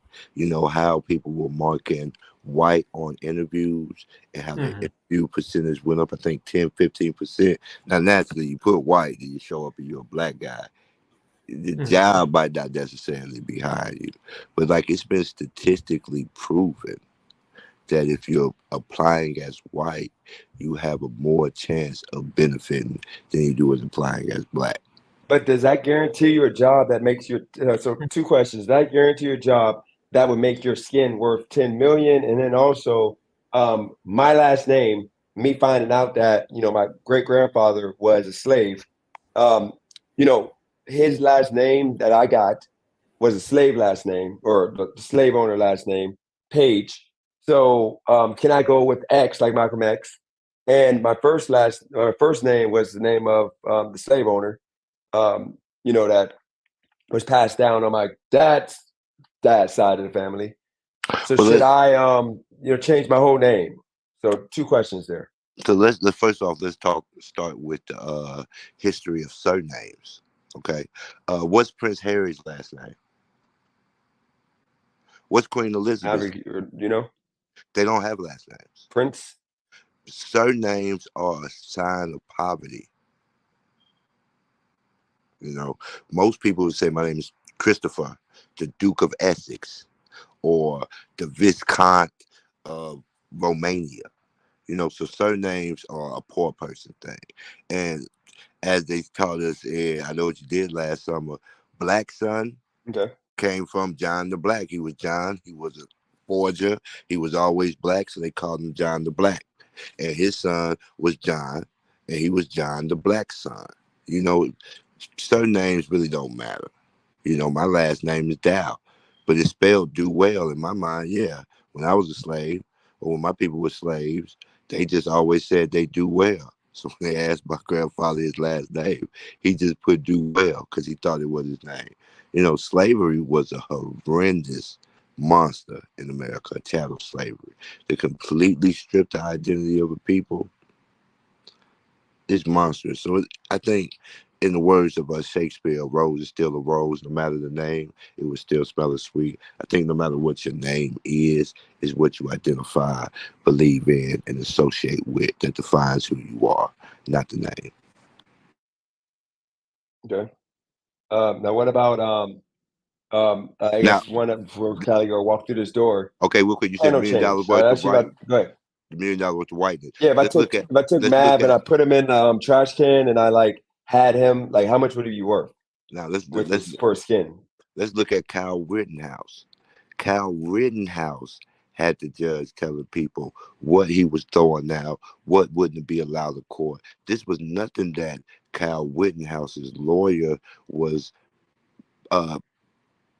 petitioning the court for, putting in court orders and stuff, trying to get done. This was just decisions the judge was making on the fly. You as a black man couldn't pay for that. No Diddy, but Puffy couldn't pay for a judge to represent him in the court the way the judge represented Kyle Rittenhouse in that courtroom. That's what we mean by $1 million, $10 million worth of whiteness. As a white person, you're going to have advantages that a person of color, no amount in the world, will give him access to. Okay, that was a lot. And Mav and Wordplay, and y'all want to say anything back to that before I go with another question here? So original thought. Okay, that was deep. So direction of my channel. Why am I getting so much hate that I woke up? I thought that men, people, we can grow as people and realize the wrong in our way. And at first, I ain't gonna lie. At first, the first video, I was trolling a little bit. I was angry and outraged. But then after I realized that how good that video felt when I did it, how good I felt talking good on, Black people, African Americans, I realized that I don't have to be that guy that just, makes people feel belittled. So that's the reason why I decided to move in the right energy, because I know 15 years ago or 10 years ago, or actually 14 years ago, before I started being, nasty, I used to be that guy that always just show love to my people no matter what. But I allowed a lot of bad situations that caused me to just resent everybody, which caused me to just spew hate instead of positivity. So my question to you is, do you like the direction, or do you think I should go back to being nasty? I think it's going to be times your nasty comes out. I think what initially interested me about your channel was you being nasty, but also my belief that I think just through conversation, you will grow as an individual. Now, I wouldn't profess to say I knew the direction you would grow, but I knew you would grow as an individual. I think a lot of people are mad because when they're used to something, that's all that they really want. But I actually like the direction it's growing. At first, I didn't like B-Vaz, but I have to say I've spent 30 or 40 minutes just listening to him talk on a couple of his lives, as well as some of the other lives. I like the direction it's going. I like the fact that you're including people in your journey. You know, I think anybody who would hate on that, it's just somebody who wants to stifle not only your success, but the success of others. Okay. So you think I should stay? You think I should stay the path then? Yeah, as long as it's comfortable for you. You know, it's really hard to tell somebody what color to paint their picture with, if that makes any sense. You know, you're the artist of this fabulous network that I can't pull myself away from. So who am I?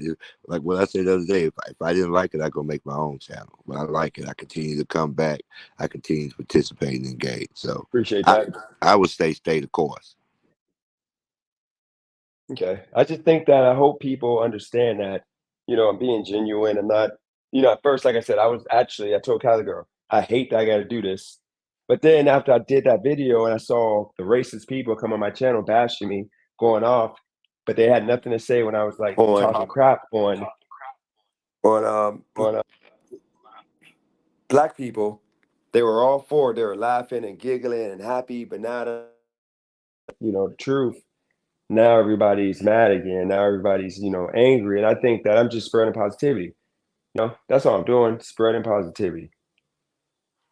I think empathy is the language of God. I think being able, what you said about the young black boys that are being, but not only young boys of color, young Mexican kids, young Asian kids that being molested by these white teachers, black teachers.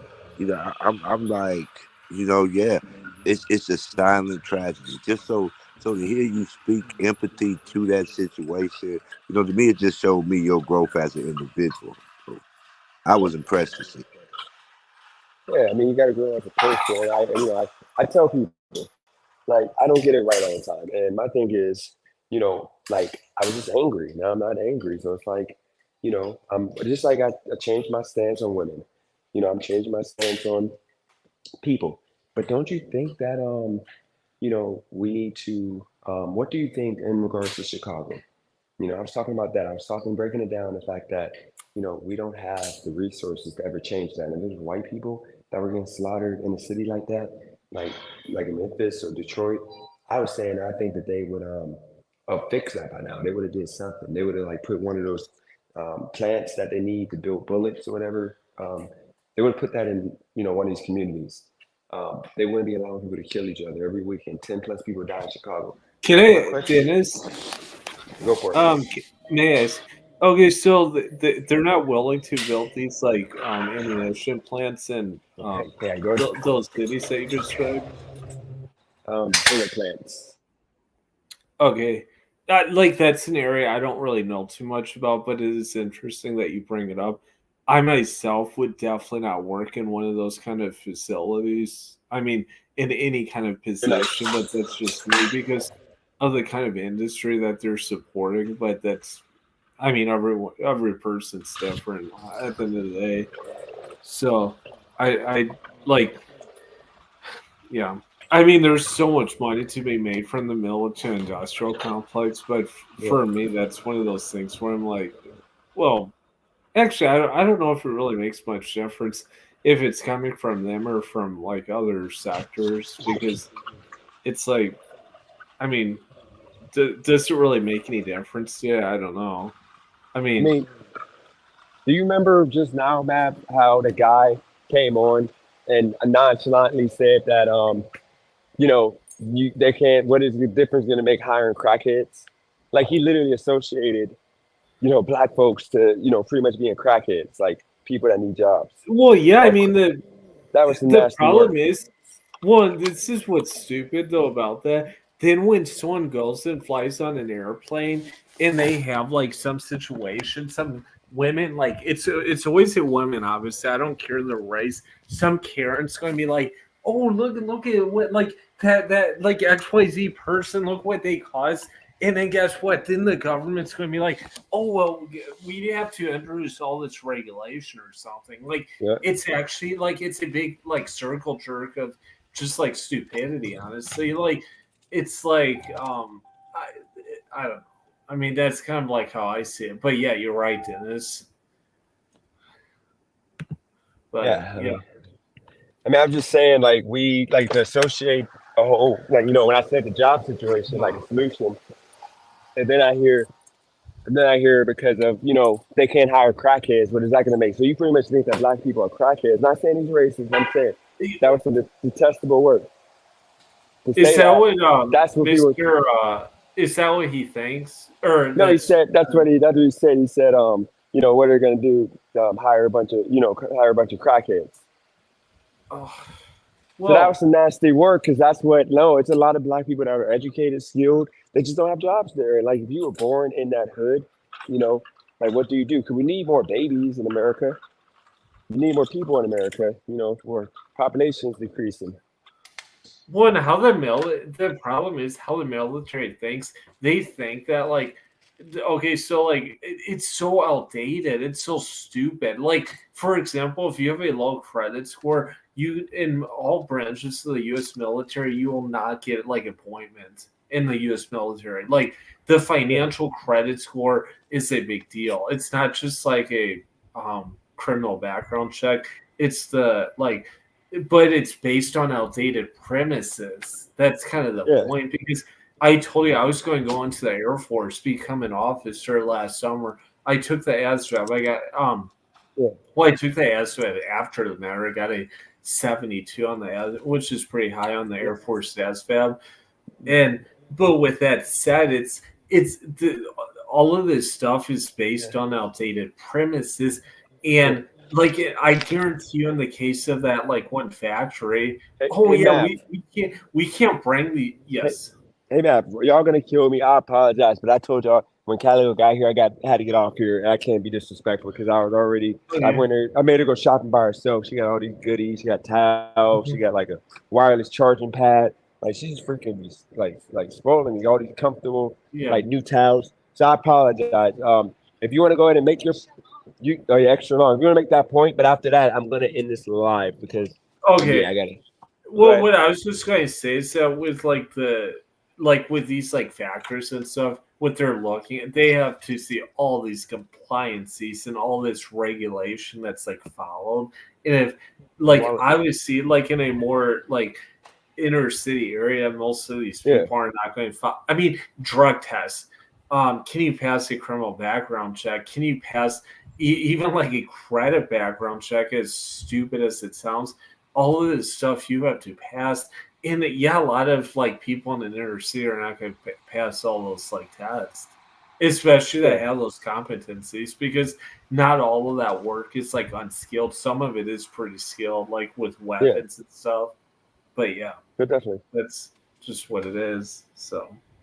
Well, no, we're gonna go. Like I'm gonna say this, okay? I appreciate we got wordplay, we got UMAP, original thought, tuning in. I appreciate. PBS is the guy. I mean, he would be even better expertise for this, but obviously he's not here, Brandon. But I mean, like I told him, I don't have any. I would never kiss a man's butt because of what was said was said. I don't feel. I'm over it now. It takes a couple of days sometimes for me to get over a burn like that, and I'm sorry, that was a burn. Yeah. So I don't have an issue with him coming on. I'm not going to apologize anymore. I told him already. Let's come on. I don't care about. I forgot what the even argument was by now. I mean, it's like I don't care. But if y'all want to hear from him, y'all tell him to make his own channel, or if he wants to come on here. I have nothing to say else about it, but I'm not going to beg him to come on. But with that said, everybody that came on Mr. Flex, I'm figuring some names I forgot. I apologize to those that came on, but Matt, I appreciate you though coming on too.